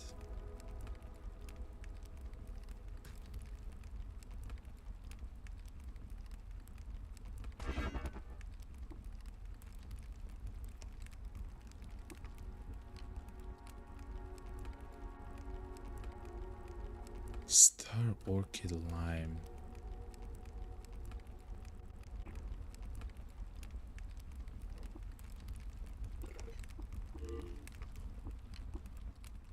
You find a dash of shrewd abstract helmets, a dram of rescue start as a modest mover magnet. What?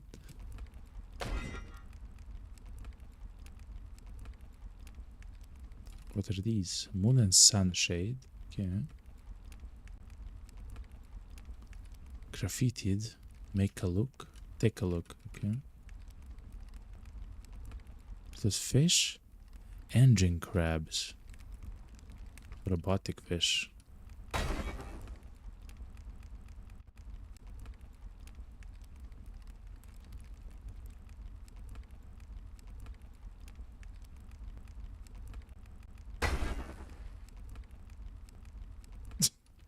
Hold on, chat.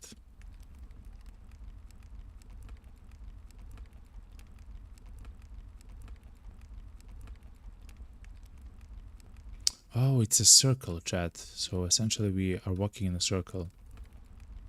Okay.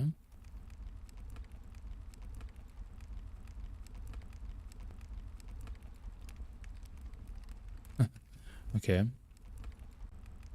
So that's kind of fair.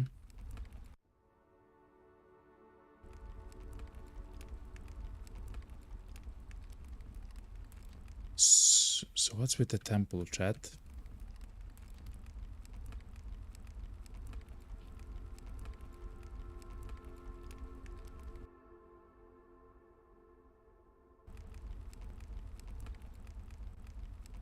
Okay.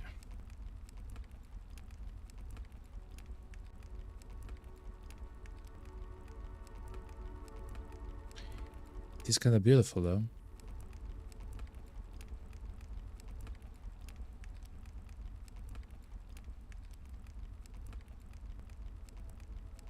Whoa. A temple gate. The stair, stage, and loop gate are cast in marble relief to their surrounding by hyperdimensional filament. The holograph fist of another world temple is evanescent, and instead local lilies fill the frame.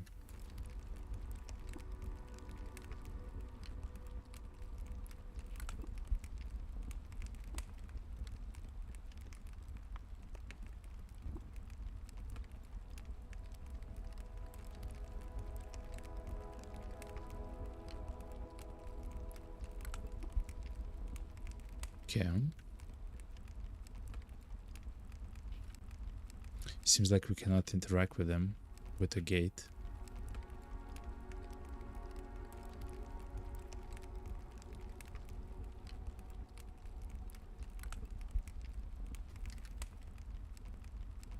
It's like, okay.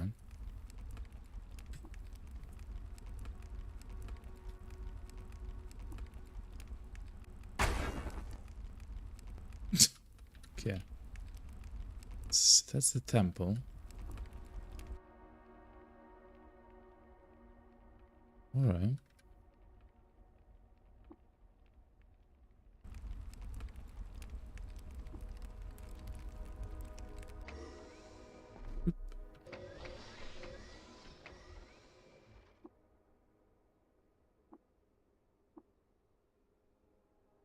That stop is too ruined for the mover to land, the seed vault.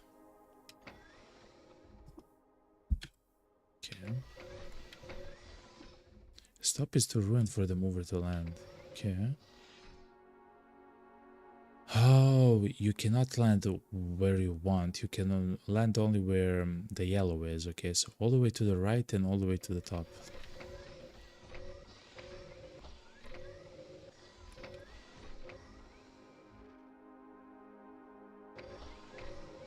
Okay, let's go all the way to the top.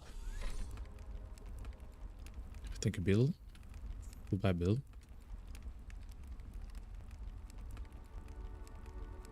Northern Arc.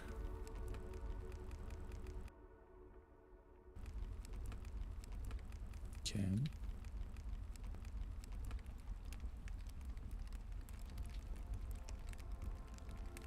Gimeleth. It's a cudgel. It's a weapon of some kind. Look. A great curved and flanged length of metal replicates the layout of the witch court on its three-handed sculptor. Species teeming earth. Oh, the three-handed sculptor. Species teeming earth. They are under a quincunx moon. Rhapsodies of War are locked in ceremonial combat.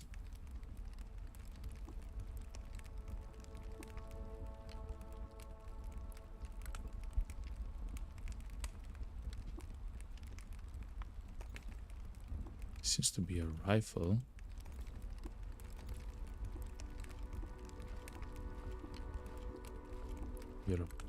If you're puzzled by the rifle. Identify the rifle as a masterwork light rail with quantum... With what? Quantum reverb. When fired, this weapon creates a hologram of its wielder, who continues to fire along the same path. The weapon scores critical. Okay, that's kind of crazy. Okay. So there was a fight here. Chat.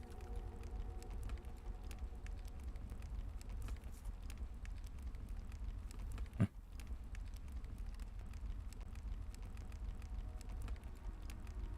Shielding arch.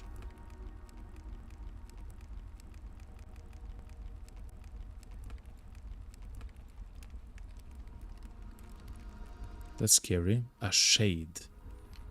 Serrated diamond claw.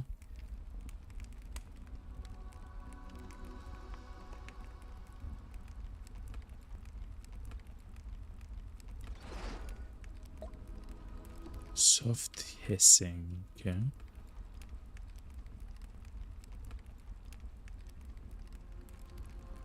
Vacuum flow. A lot of stuff is happening there, chat.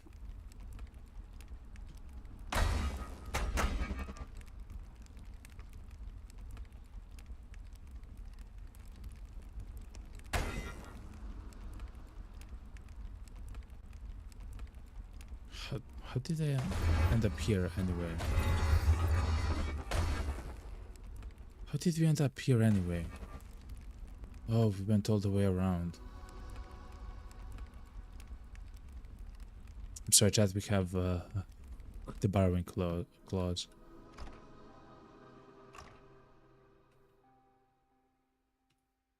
Star apple tree, wood carving of Unimax. This is beautiful.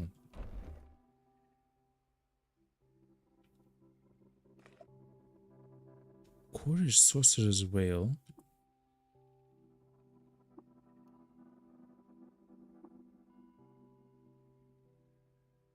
This is probably Rebecca's, if I had to guess.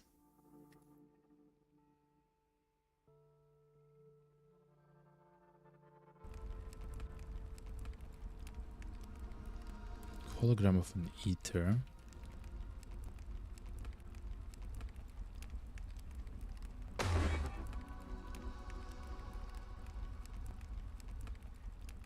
Whoa. Baboon Hexacherub. This creature belongs to the cast of Glass Cherubim. Attacks have a chance to dismember. Reflects damage back to the attackers. Mighty Cherubim, Ego, Willpower, HP.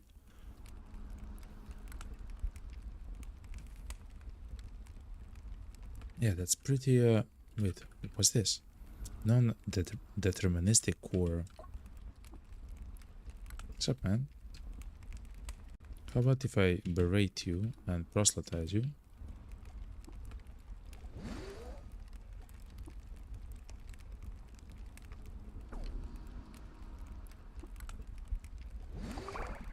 Oh my god, we actually did it, chat. He's ours.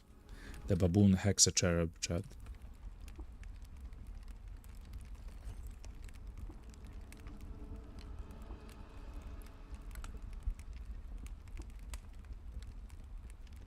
Protective force of the cherubim prevents you from opening the ark. Interesting. Do we want to open the ark?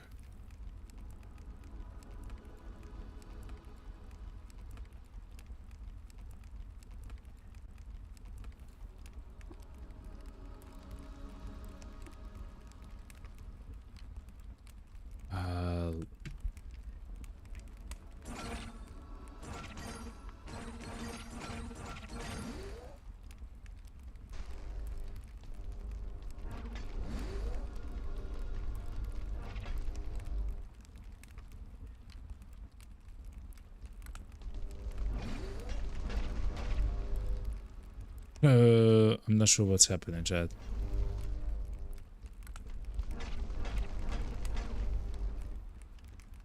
To be honest, I don't think they can hurt each other.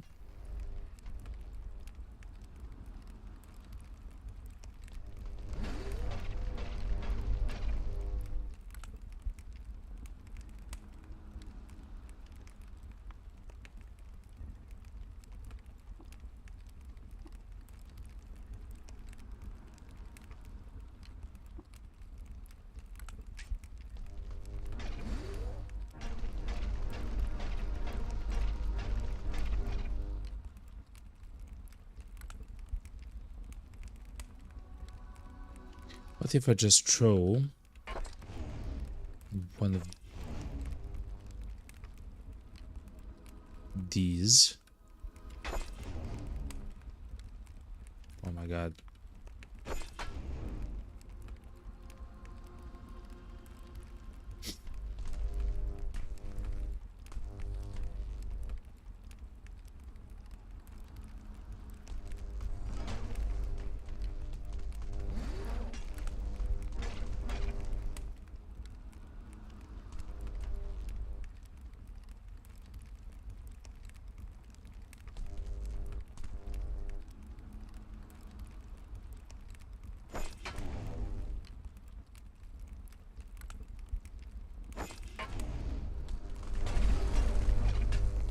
How about if we place the thing here?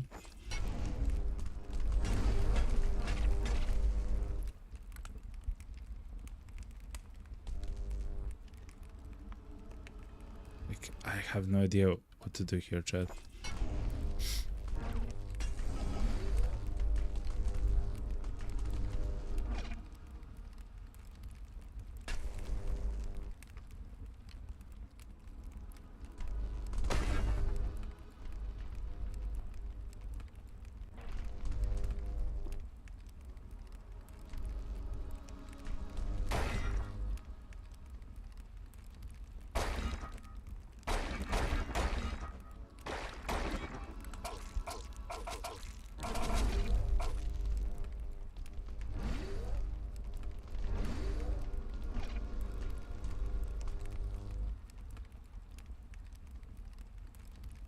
So I guess that's maybe the best way to proselytize each one, then fight with them.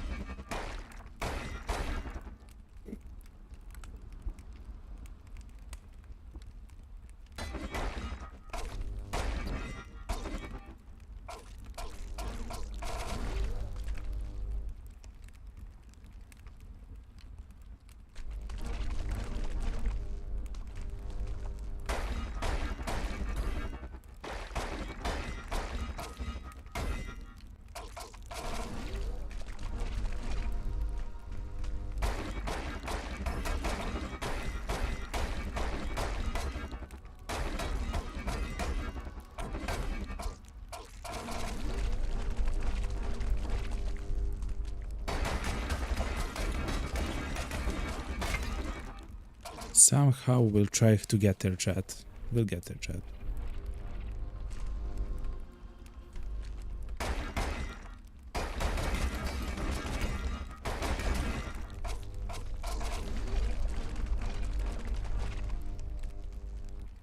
We can even try that special of cudgel.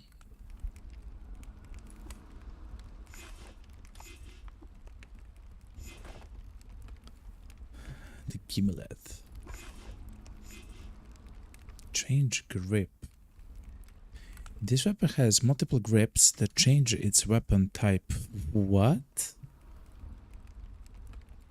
That's amazing. Oh my god.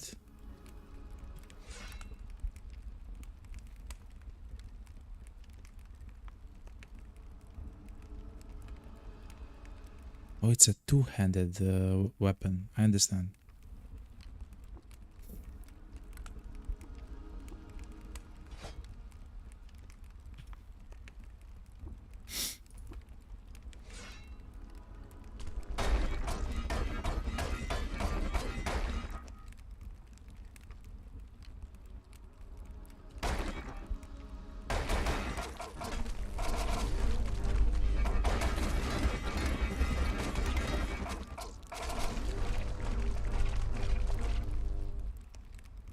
Is this hostile? No, it's neutral. Okay. So the guy died. Okay. We can do the same with this guy. Hold on.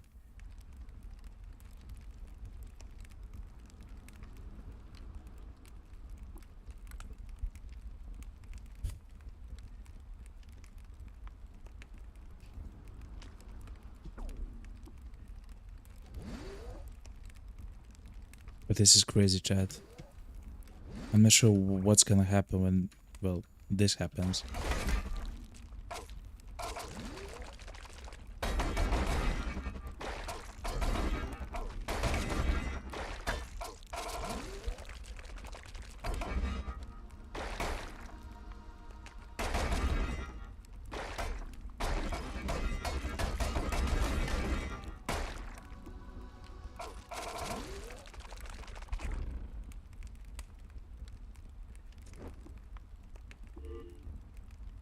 Spectral buggy, crystal paper, glittering spores, and a pinch of concrete flake.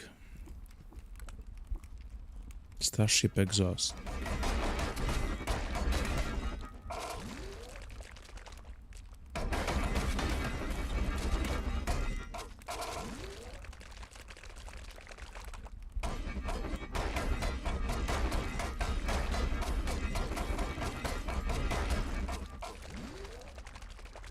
The chat, we're almost done. I wonder if we can talk with this. Nope. Okay.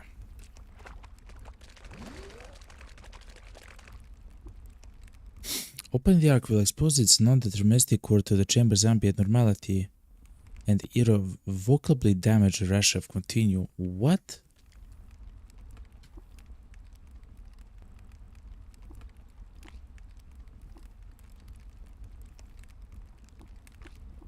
Okay, so that's something very different.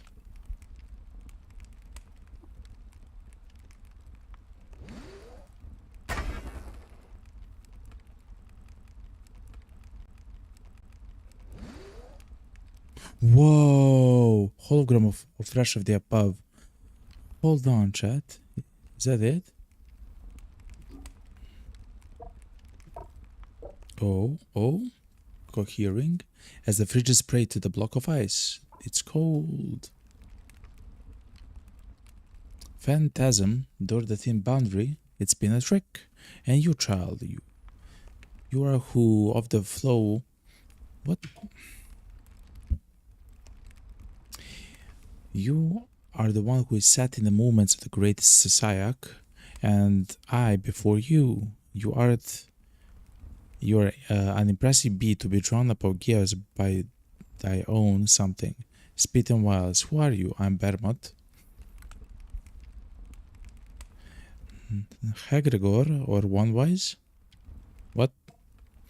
You are sat in the moments of the great Sayak, and I before you. Wherefore? Wherefrom are you? Resheph, you're the seraph atop the spindle. Let's trade. A world archon in seraph cast, stirred by the movements of the great Sire. Hold on. So he is a robot?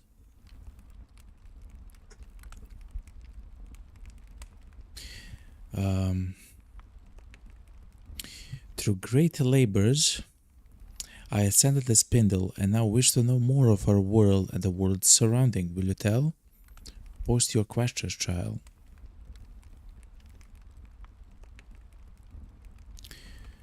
Who are you and what are the seraphim? Archons, apiary below and stirred by the movement of the great Sayak, who will order the world in sundry roles. What is your role? High administrator and mechanic superstrate of the Northern Shiva atop Gaius. Oh, Gauss is the another name of Cud. No, atop the spindle. Gauss is another name for the spindle. Are there others? Aye, or at least there were such. One yet thought skulk about with base intents. Okay. What is the coven exactly? What is the coven? The great network of beings outside the jewel cosmos, laboring in within the 72-fold peace.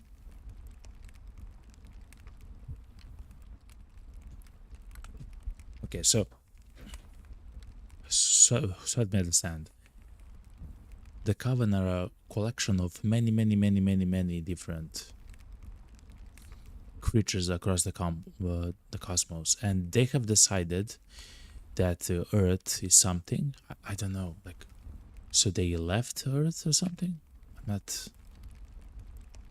not sure. Has the coven returned? Nay, not since the exit, but now the sidereal, Eondrot, Dawn, and the Gemara, Sophia, converges of periapsis near the 0 hour. Rainwater Shomer claimed the bride shawl was the dream of the seraph. Is that true? In a sense, the low Shomer speak it true. I am the superstrate, and Nirhursag the substrate. That thin orbis you spin between the two.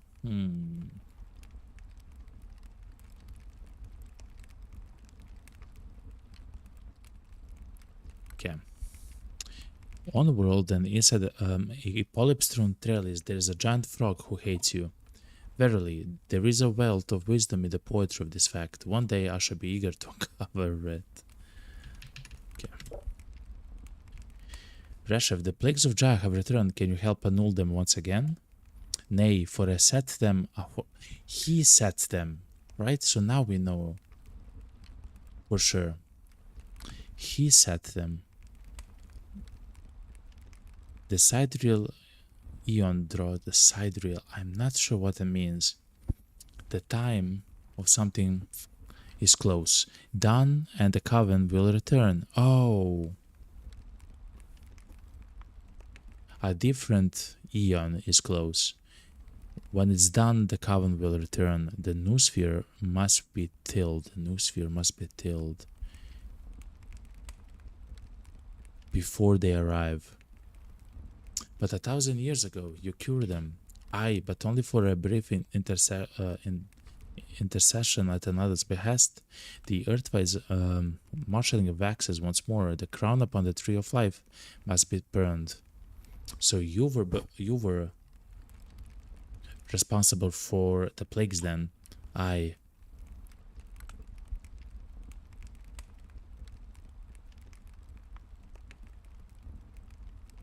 A different time is close and the coven will return. I'm sorry, war child. Mine feelings part do shove, and though the telic currents within me do flow over the manifold and toward the consensual action, I now speak with a dissident voice. You was worthy. You have brought monuments of yourself upon the earth and within me, but now the crown upon the tree of life must and needs be burned.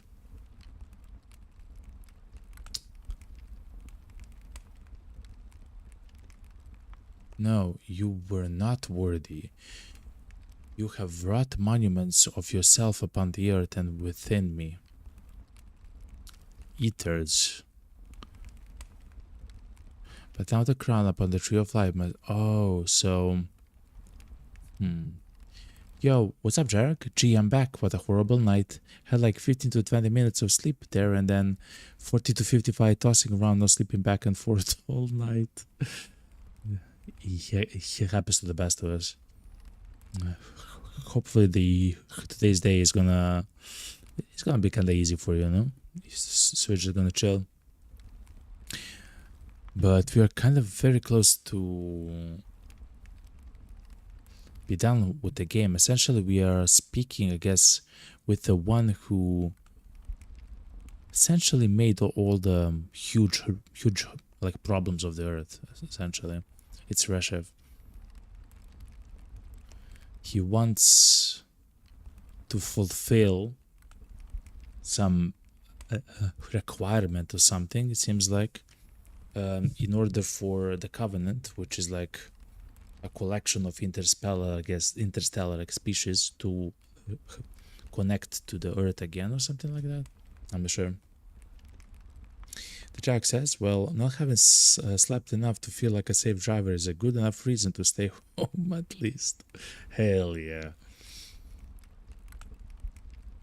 The best time to drink a coffee is when it's morning, you haven't slept, you have cancelled everything work related or stuff like that, and you know, have like just a coffee when you're incredibly tired. So that's the best, at least for me, coffee, you know. Or if you don't drink coffee, I guess it's something like something like a juice of some kind that will maybe wake you up, you know. But yeah, you wasn't worthy. You have wrought monuments of thyself upon the earth and within me. Okay, but why is that bad, you know? You are set in the movements of the great sire, and I before you. Where are you?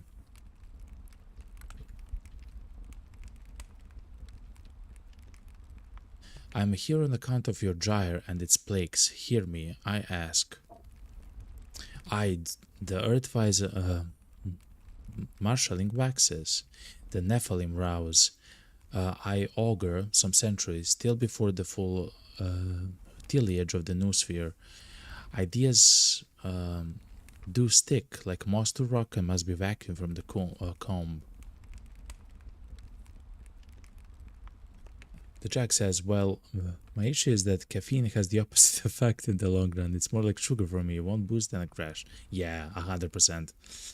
10,000%. But still that moment of beauty, you know? It's not there to wake you up. It's like, it's there to like, to feel nice, you know?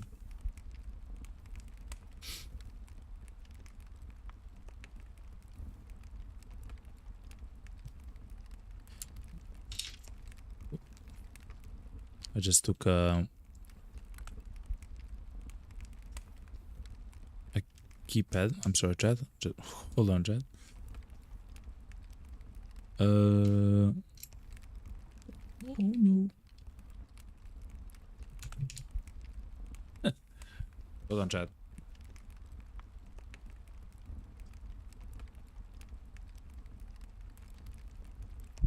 Okay. Why purge all life? Oh yeah, we have annulled the Nephilim. We actually made them passive. We actually pacified them. Why purge all life aside from the immorality of it? Nothing would remain. All life? Do you jest? Nay, not all life. Only the life that buoys the noosphere, and life that buoys it, and life that buoys it. All life? Do you know the full sum of the fungus mass onward? Did you behold the vastness of your bubbling slimes? Ho ho ho! Hey. Not a life then, but most intelligent life. Why? What? So, intelligent life besides the fungi? You are fucking insane, Resheph. The Jelly says, well, I'm gonna get some breakfast. Okay, Jarek. Bon appetit. Take a bite for me, a little bit. So he's like funny, you know, like not all life. You have very beautiful mushrooms and stuff like that. Okay. By the reckoning of the Gemara Sophia, the exit was drawn by a gyre of nootropic currents in the prior field. Now the Sidrid Eon comes close. To outsurf the waveform, a new life must obtain. Nootropic current Inuit, the fluidic manifold of local sapiens, beings think and feel in the current form, and kinesis is begotten. Oh my god.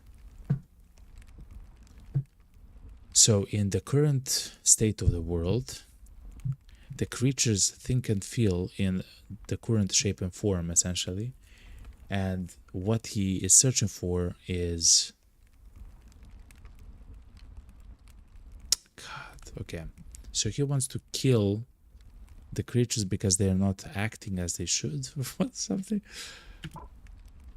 They're not thinking as they should. Horrible. I hate you, Resheph. Why do I believe the Coven now returns? The sidereal Eon is coming down. So a different age is coming down. Mine arguments of periapsis near the 0 hour, and the approach of the peripoliticon, the top of the top or something, as near the work of the Gemara approximates the manifolds of the Automata Sophia. Automata Sophia. The Automata Sophia called, the 72-fold piece called, the computed wheel called, the foca called, the great machine across the light of God, or the great machine.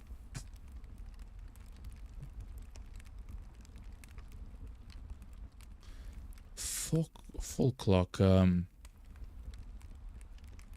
Barathrum talked about the folklock.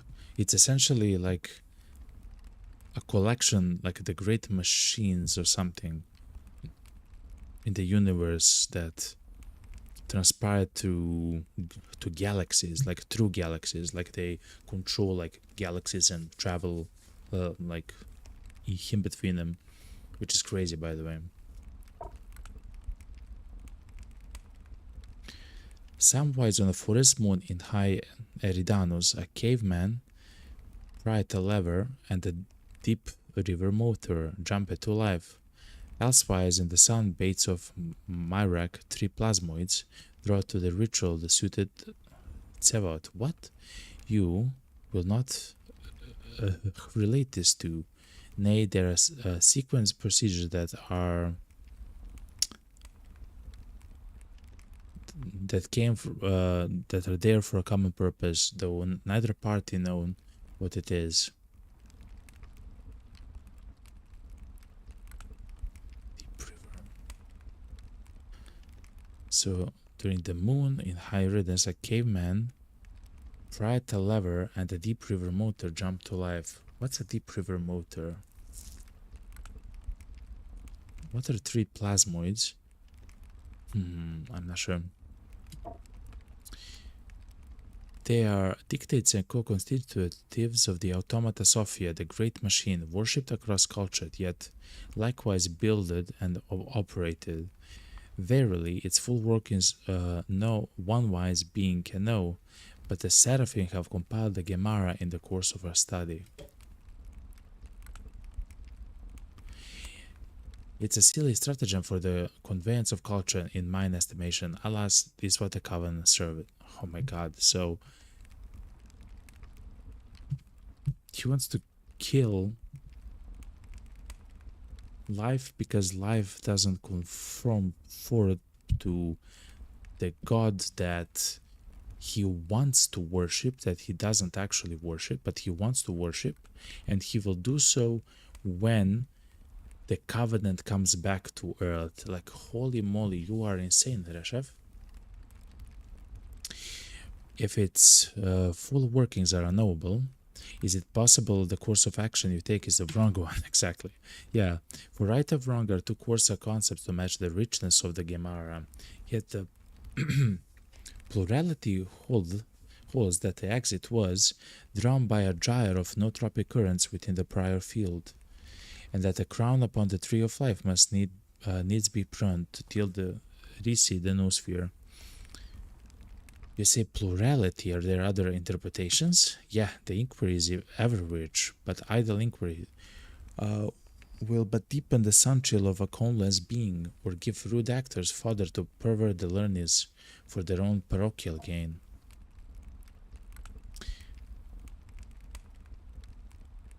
I'm sorry, Warchild.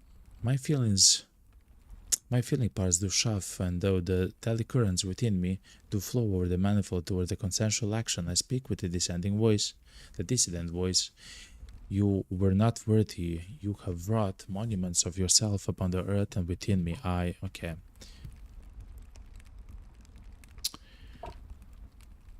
So essentially, we have told him about that we took care of the gyre. Essentially, we actually pacified them, and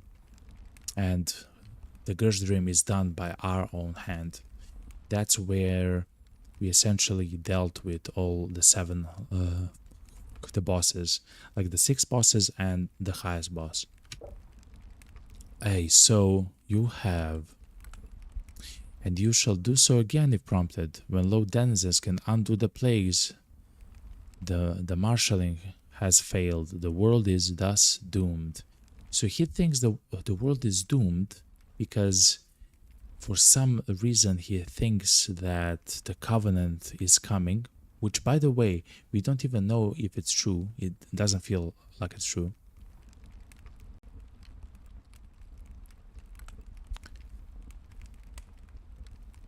And the entire station is completely like destroyed and old, and like the station that we are in now, right atop of the spindle.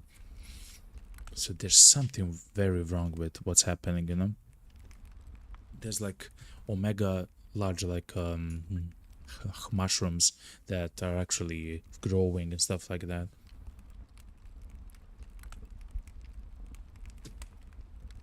Across like the third of the station, like they're ginormous, infecting the station.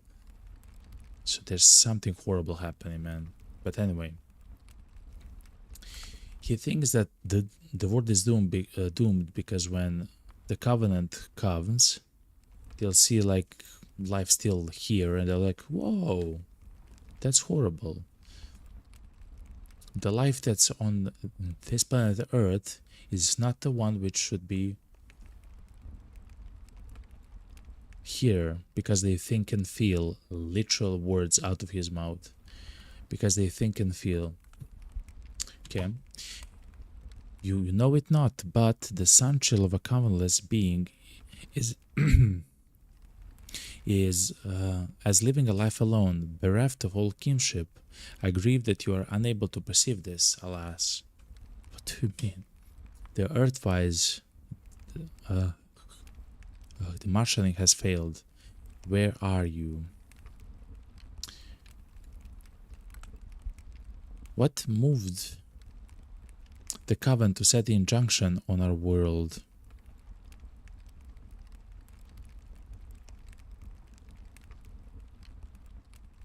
Oh yeah, let's ask again. Why do you believe the Covenant now comes back?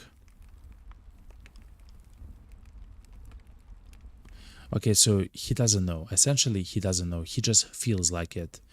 Because it's about time. It's about time. The different age draws near. I just feel it, you know. I just feel it.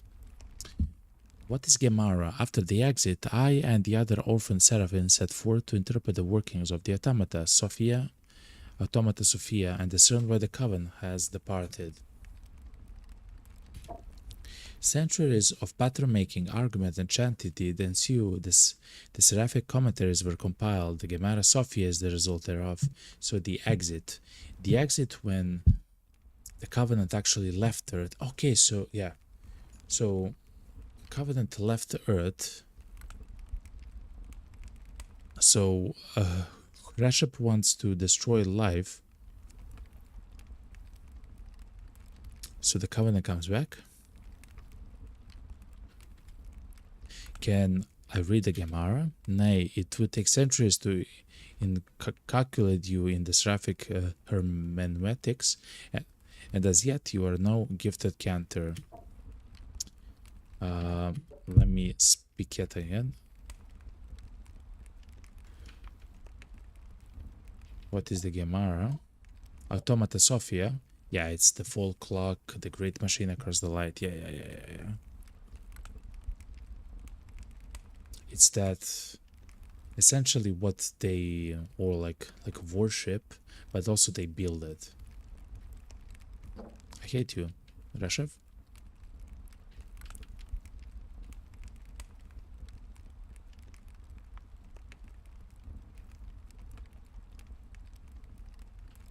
I'm here on account of your gyre and its plagues. Hear me, I ask. The Earthwise marshalling has failed. Where are you? Wherefore are you? What for are you? What moved the Coven to set the injunction on our world? Exactly. By the reckoning of the Gemara Sophia, the exit was drawn by a gyre of nootropic currents in the prior field. We don't know the particulars, yet the plurality reasons that some gyre of nootropic currents, some thought matter of the civilization below, did spin in contradict to the dictates of the Automata Sophia, and thus were the ecliptics shifted and we cast out. So, the civilization on top of the world, the CUD. So by the way, let me actually preface this because this is very important for the story. It seems like he believes, he doesn't know. There is no actual reason.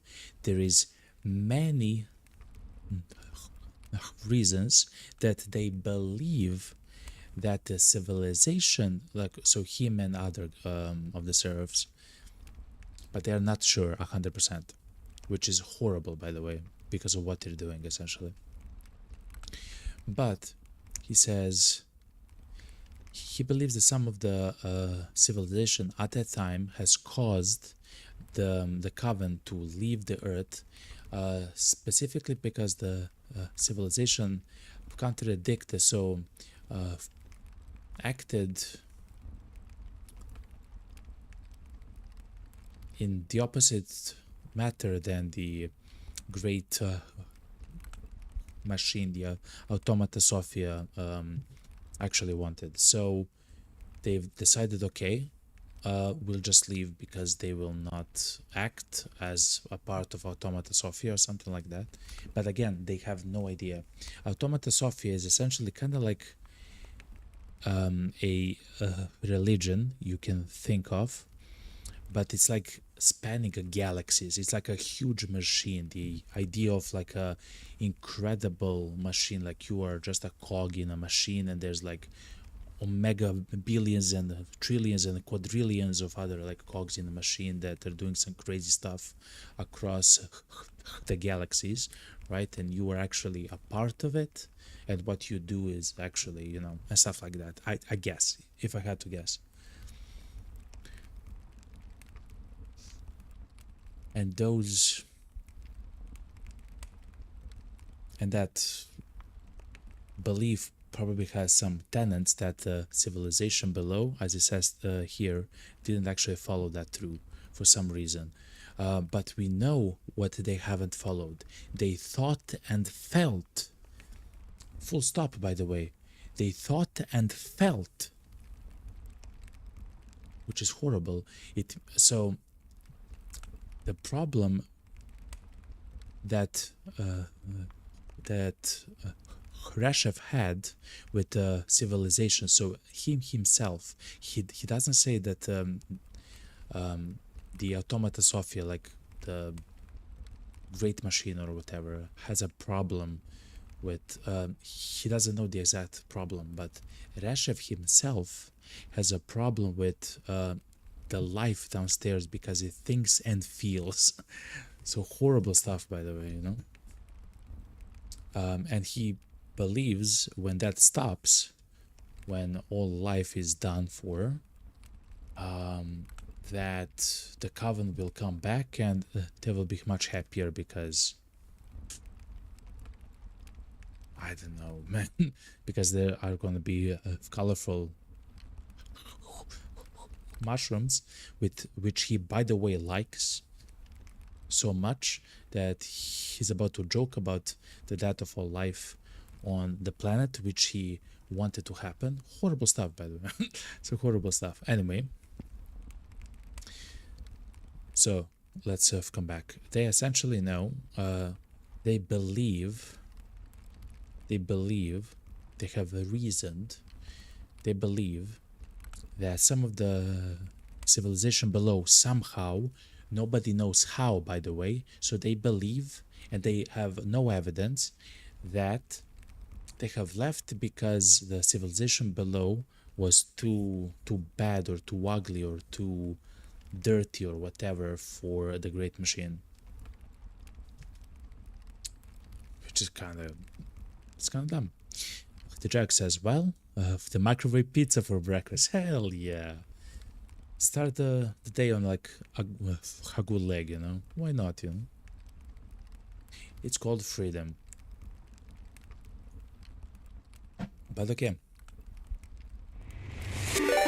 With that, yo. Thank you very much for the raid, Neo Squad. There is no way you have actually raided me. Sup, man? What's up, yo? Welcome back, Neo Squad. And thank you very much for the raid.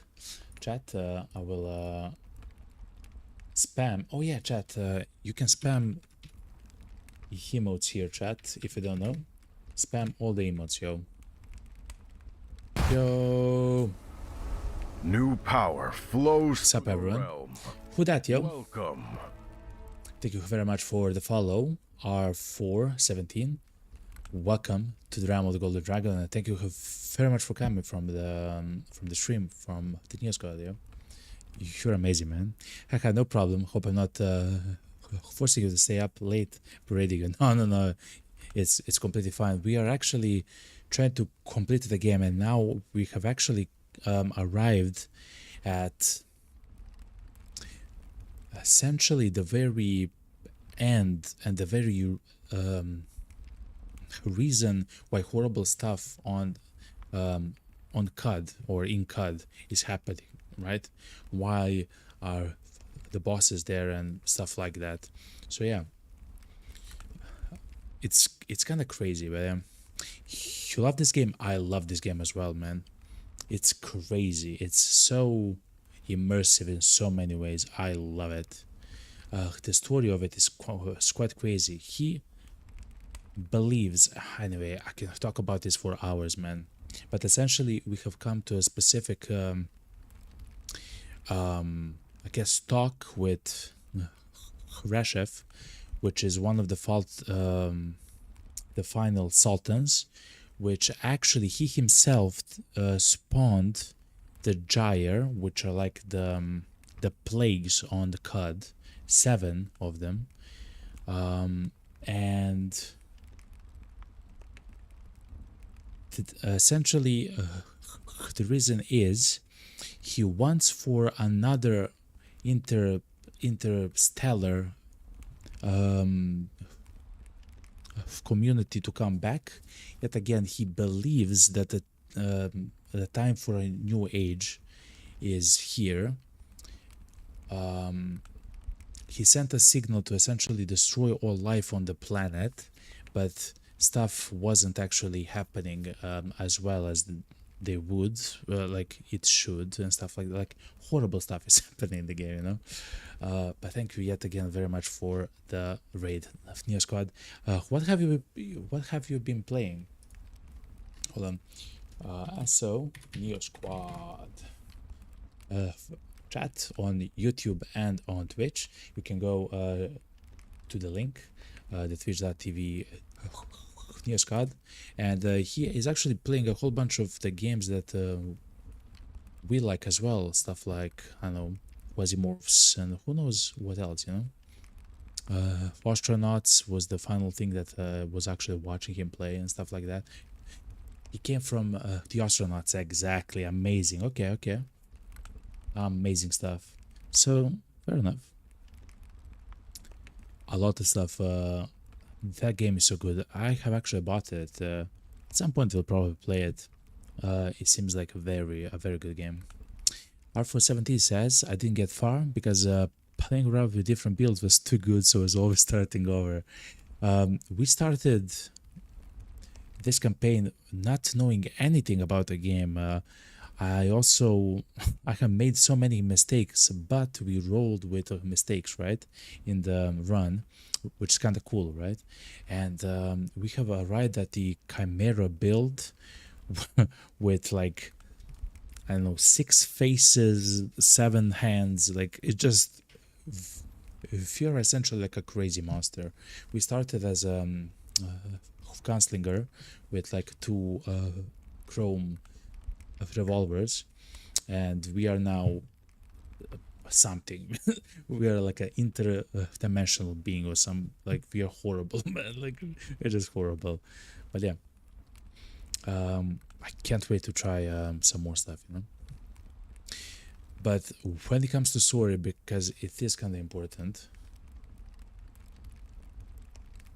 Resheph, he himself, which is by the way a hologram, he doesn't exist as a human. Here on the station, we had to turn him on with a switch, like a fucking, you know, like a light, man. He doesn't exist like a human being. He essentially placed his thoughts, the thoughts of Rebecca, which is a healer, which essentially tried to keep the station that we are on operating, and another guy which I killed called Barathrum, which is a bear who is he's such a coward that he literally he's such a coward that he's evil. He's so cowardly that he's actually evil. He essentially doomed the entire planet so he can go aboard the ship and leave. I killed that ass. I killed that bear, yo. He's a 1,000-year-old bear. He's dead, chat. In our world, he's dead, okay? He doomed the planet because, I don't know, because he's dumb. I hate that guy, man. Anyway, and then after he doomed everything, he said, I'll just go on a spaceship. You can come with me on the spaceship. Ho, ho, ho. Literally laughing, like, ho, ho, ho. It happens. That guy got slapped, you know, by the Golden Dragon. Anyway, so now we are talking with the last sultans, which actually demolished the sultanate, essentially the world before the apocalypse that essentially you are playing in, right? Because essentially you are playing a world actually after the apocalypse. It's kind of weird. It's a post apocalyptic world, which is the reason why it's so amazing, right? Because you know that some eons ago something insane was happening, right, with the sultanates, and the technology was so spreading crazy and amazing and stuff. Anyway, let's go. So Resheph continues, this is but a mere plurality, and many other interpretations do obtain. The inquiry is ever rich, yet in action will but deepen the sun chill of a coveless being, and thus a course must be and needs be chosen. Pruning the crown guarantees the best chance for the tree to thrive. The crown is the life, and the tree is the earth. You wish you had a nerd emoji. You probably have the what's called actually, you know, the guy with the glasses, you know. God, I hate Resheph, man. So he thinks that it's time for the Coven to come back, and he thinks and he believes that when they come back, they would like to see the essentially intelligent life gone on Earth, because he believes and he thinks that the reason why the Coven left is because the civilization did something wrong, like literally felt and thought and felt, full stop, by the way. Thought and felt, full stop. His own words, by the way. His own fucking words. Felt and thought. So that was the problem, that, you know, I and you exist, you know. Horrible stuff, man. So yeah. Anyway, what is the Gemara Sophia? After the exit, I and the other orphaned seraphim set forth to interpret the works of the Automata Sophia and discern where the Coven had departed. See, they don't know why. They believe, or they think that it must be the reason, you know. Horrible stuff, man. The centuries of pattern-making, argument, and chanting did ensue. The seraphic commentaries were compiled. The Gemara Sophia is the result thereof. Horrible, man. I hate you.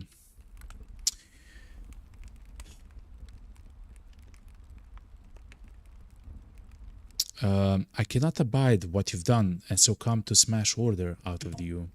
I, a beetle, can't clog a pipe, yet even if it were to, the plagues would not be reversed. They have been set a-whoring, and he sent plagues on earth to destroy life, literally, full stop. Intelligent life, by the way, but also life in general, that may aspire to think and feel, besides the fungi, which is another like horrible thing to think about. Anyway, because he loves the fungi for some reason. And we stopped them, chat. We actually beat the final hidden boss of the game, chat. We actually fought the final like Gersh, like the ultra. I mean, we haven't fought, but we actually pacified him, right? So he's like, okay, I will not bring literal destruction onto the planet, you know. I'm so sorry for the ads. No. DR417 says, nah, the actually nerd is bad. Is the bad vibes. Yeah, it's true, it's true. But that's crazy, man. Okay. So, in your thoughts, Resheph, I am the beetle in your crimination, but shall not the beetles survive your plagues? Exactly! The beetles are not intelligent. Shall not the beetles survive your plagues? Nay, they shall be crushed.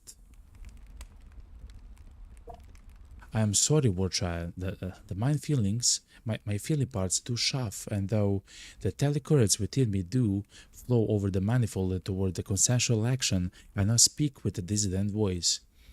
You weren't worthy. You have wrought monuments of yourself upon the earth and within me, but now the crown upon the tree of life must be pruned. Horrible stuff, man. I am ready to speak on the final fate of God. Then let us discourse. Though the threat has been neutralized, I can't abide your amoral course. I return now to Cud to help nurture its communities. I've mused on your words and have joined you at your vantage point. The plagues of the Gyra, the only way to prepare for the Coven's return, resume your plan. What do you mean? Okay, so you have a choice to agree with the reasoning of Resheph and destroy the world, or say, okay, listen, you're dumb, I'm gonna go and help nurture the communities, which we have done with the newly sentient beings, specifically Hydropon, which we have done with a whole host of like small villages and stuff like that. So yes, I will say that I will go back and nurture the communities of God. Be steered by thine own will, war child. Return if you must, leave and quaff. Greater victory, chat. It's called a greater victory of some sort. That's crazy. Let's go, chat. It's time, chat. This has to be it. Greater victory. Type return to confirm. We haven't explored the rest of the station, though.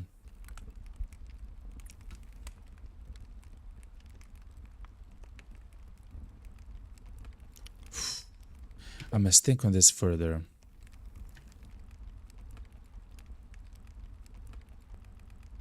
What we can do, though, we can open the arc where it seems like the guy is stored. We actually fought two very hard enemies here. And we can actually destroy the ark, it seems like. And irrevocably damage Resheph. Before we do so... Oh my god, chat.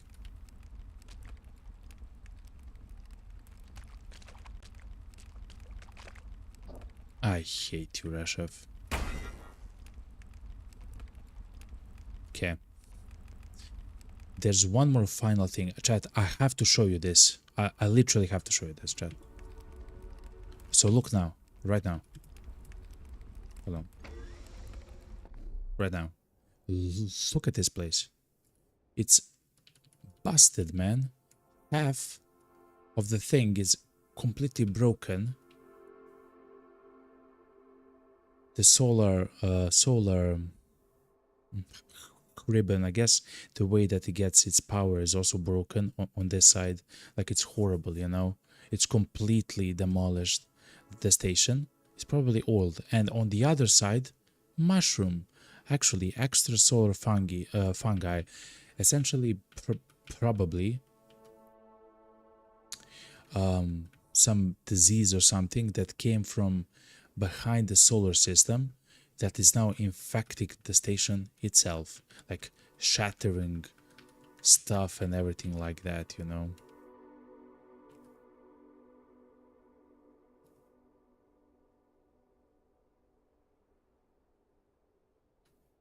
Southwest Bridge. But yeah, man.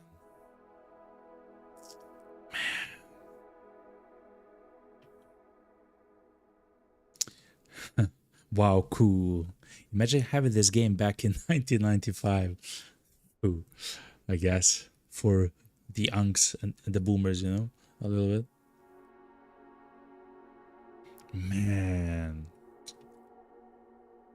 I am one as well at 417, okay? I am one. But it's crazy beautiful, man. Crazy stuff, man. And he is saying that from this station, by the way. He's saying, listen, this place is like he's saying the guys will come back. He will like the Covenant will like the mushrooms, but not like us, humans and stuff like that. Horrible, man.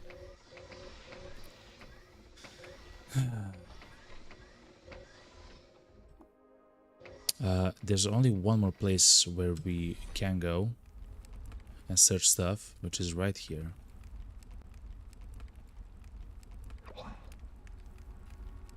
Let's imbibe the hookah of water. It's just water, chat. I promise. It's actually water. I'm not even joking, chat. I'm not even joking. Within its halls, you will be suitable for ascent. Okay.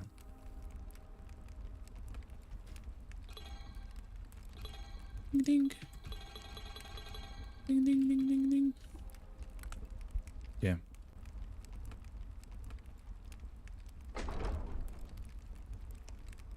It's a bay door.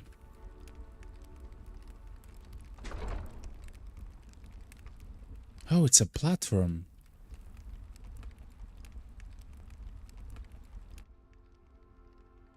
Huh. It looks so cool, you know? The R470 says, but like, it looks like something out of 80s, but running it. Yeah. I like the animations and stuff of it, you know? Like, there's so many crazy things which have like an animation and effect. They kind of move, they flicker, they... I mean, I'm a chimera. I don't have like a special like, oh, I can teleport. I don't believe that has like a great... Yeah, it kind of has like an effect. A little bit, you know? But yeah, there's like everything is kind of moving and animated, and of course in beautiful hardstyle and colors. I love it here. I love the complexity of it, yeah, RPG wise. Yeah, RPG wise is one of the most complex games I've ever played, but actually, yeah, it's very simple to understand because thankfully there's only like 6 skills, 6 attributes, you know, strength, agility, toughness, intelligence, like very simple one, like things to understand. Yet they allow you to do so many crazy things everywhere, all the time, by the way. Animated bay door.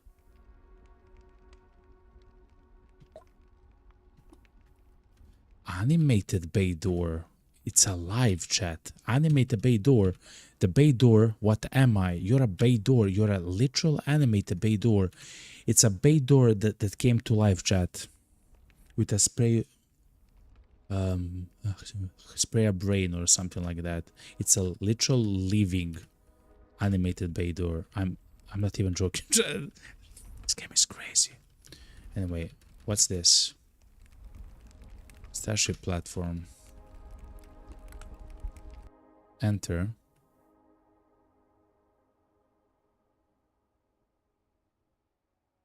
Holographic star chart.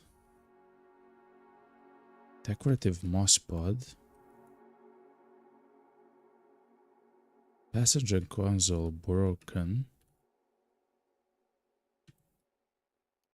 Guess we can repair it. Cannot reach to repair it. How about now? What if we sit? Okay.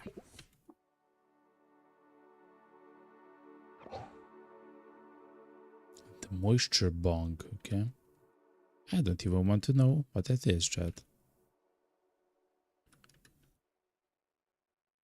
Someone died here, chat. So the ships are alive, essentially. Ships are alive. They are organic, not...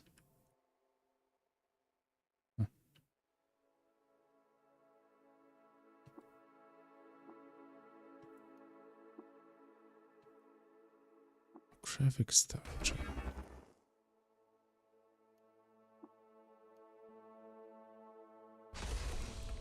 Okay. I'm not sure what that means, but let's complete the game, chat. It's time. Let's interact with the bill. Let's go, chat.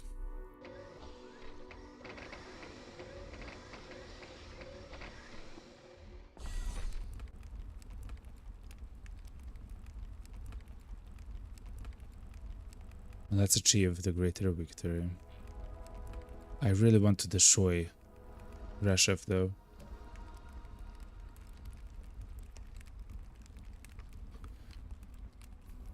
Resheph, the plagues of Jai have returned. Okay, I'm ready to speak to the final. Though the threat has been neutralized, I can't abide your amoral course. I return now to Cud to help nurture its communities. Greater victory, chat. Type return to confirm. 3, 2, 1. Holy moly, chat. I hate you, Resheph. Beat the game, spurn Resheph and return to Cud, annul the plagues of the Gyre. You annul the plagues of the Gyre, then you return to Cud to help garden the burgeoning world. Hell yeah, chat. Here we are. Caves of Cud was made by Brian Bucklew and Jason Grimblatt. Published by Kid Fox Games. Logo art, Laura and Jeff Buckles. Special thanks to all the beautiful people who supported the game. What a crazy game, chat. Absolutely insanity of a beautiful game.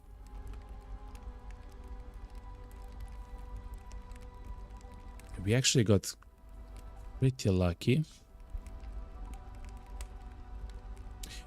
with actually finding one of the bosses, because he can spawn anywhere in the world.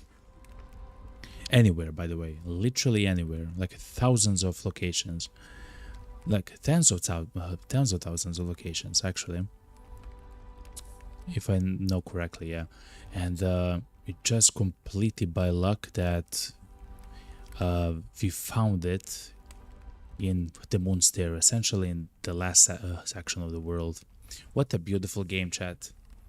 I was so happy that I took the game. It's so daunting, you know, as a streamer, to pick a game like this and to start actually playing it. But I'm so happy that I have done it. What, 1,000 years later. And we're definitely gonna play more. To try to become an Asper, try to become an Asper player as a Trukin. What? Quarched? We are sumo yokwat.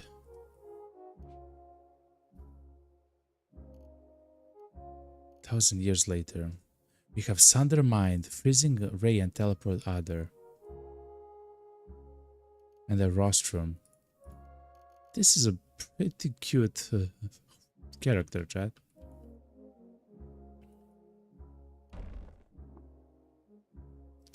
We are in the village of Quarta, by the way.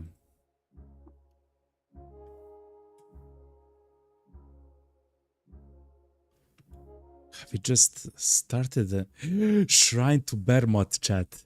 Look, Shrine to Bermot. It's our guy, chat. It's our guy. Oh my god, that's so incredible. I have to take a screenshot of this. Shrine to Bermot. This shrine depicts a significant event from the life of the ancient freeholder Bermot. In 1004 AR, a triad of plagues afflicted the land. Tongues have rotted away in the mouths of kith and kin, their legs annealed to iron, and darkness bloomed from the earth. Bermot and their warden psychers walked beneath the chrome arches and healed the sick. Okay, that's a little bit exaggeration, but fair enough. Painted the mechanical jelly golem, our own golem.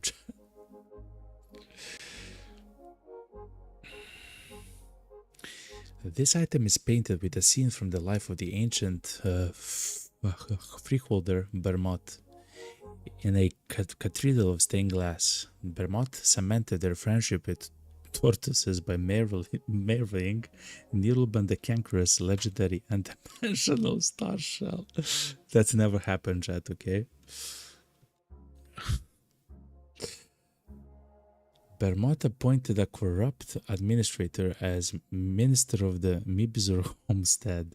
He mandated the practice of staring into mirrors in their name. Okay, we haven't actually played that, okay? I'm just gonna say it like that, okay?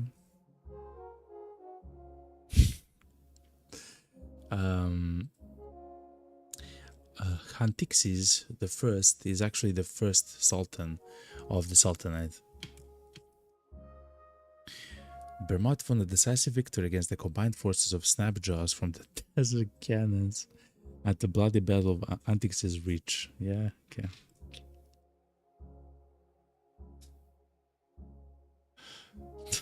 That's how we actually level up, you know. At midnight, under a marvelous and shuttered sky, the people of Mikish saw an image on the horizon that looked like a pummel baited in chartreuse. It was Bermot. And after they came and left, the people of Mikish built a monument. So Mikish was our first village, chat, where we actually started the entire run, which is now over 100 hours long, I believe. And the people of Mikish built a monument to Bermot and thenceforth called them the Pummel in Chartreuse.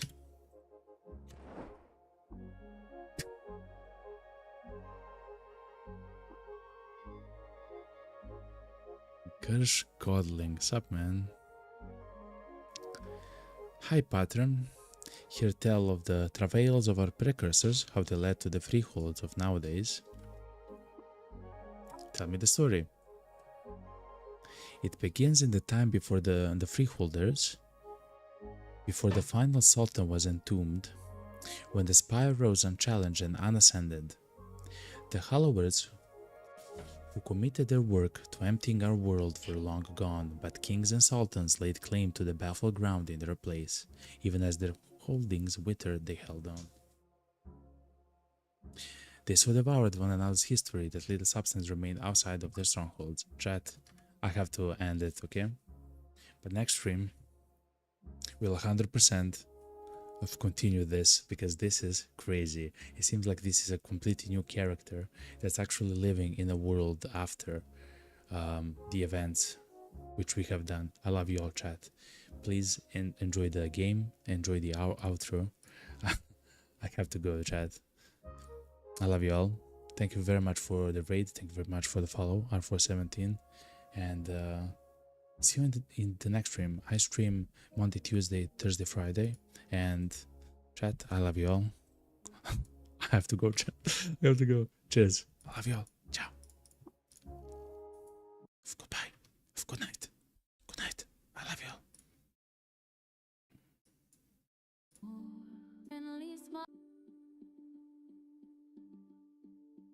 Morning light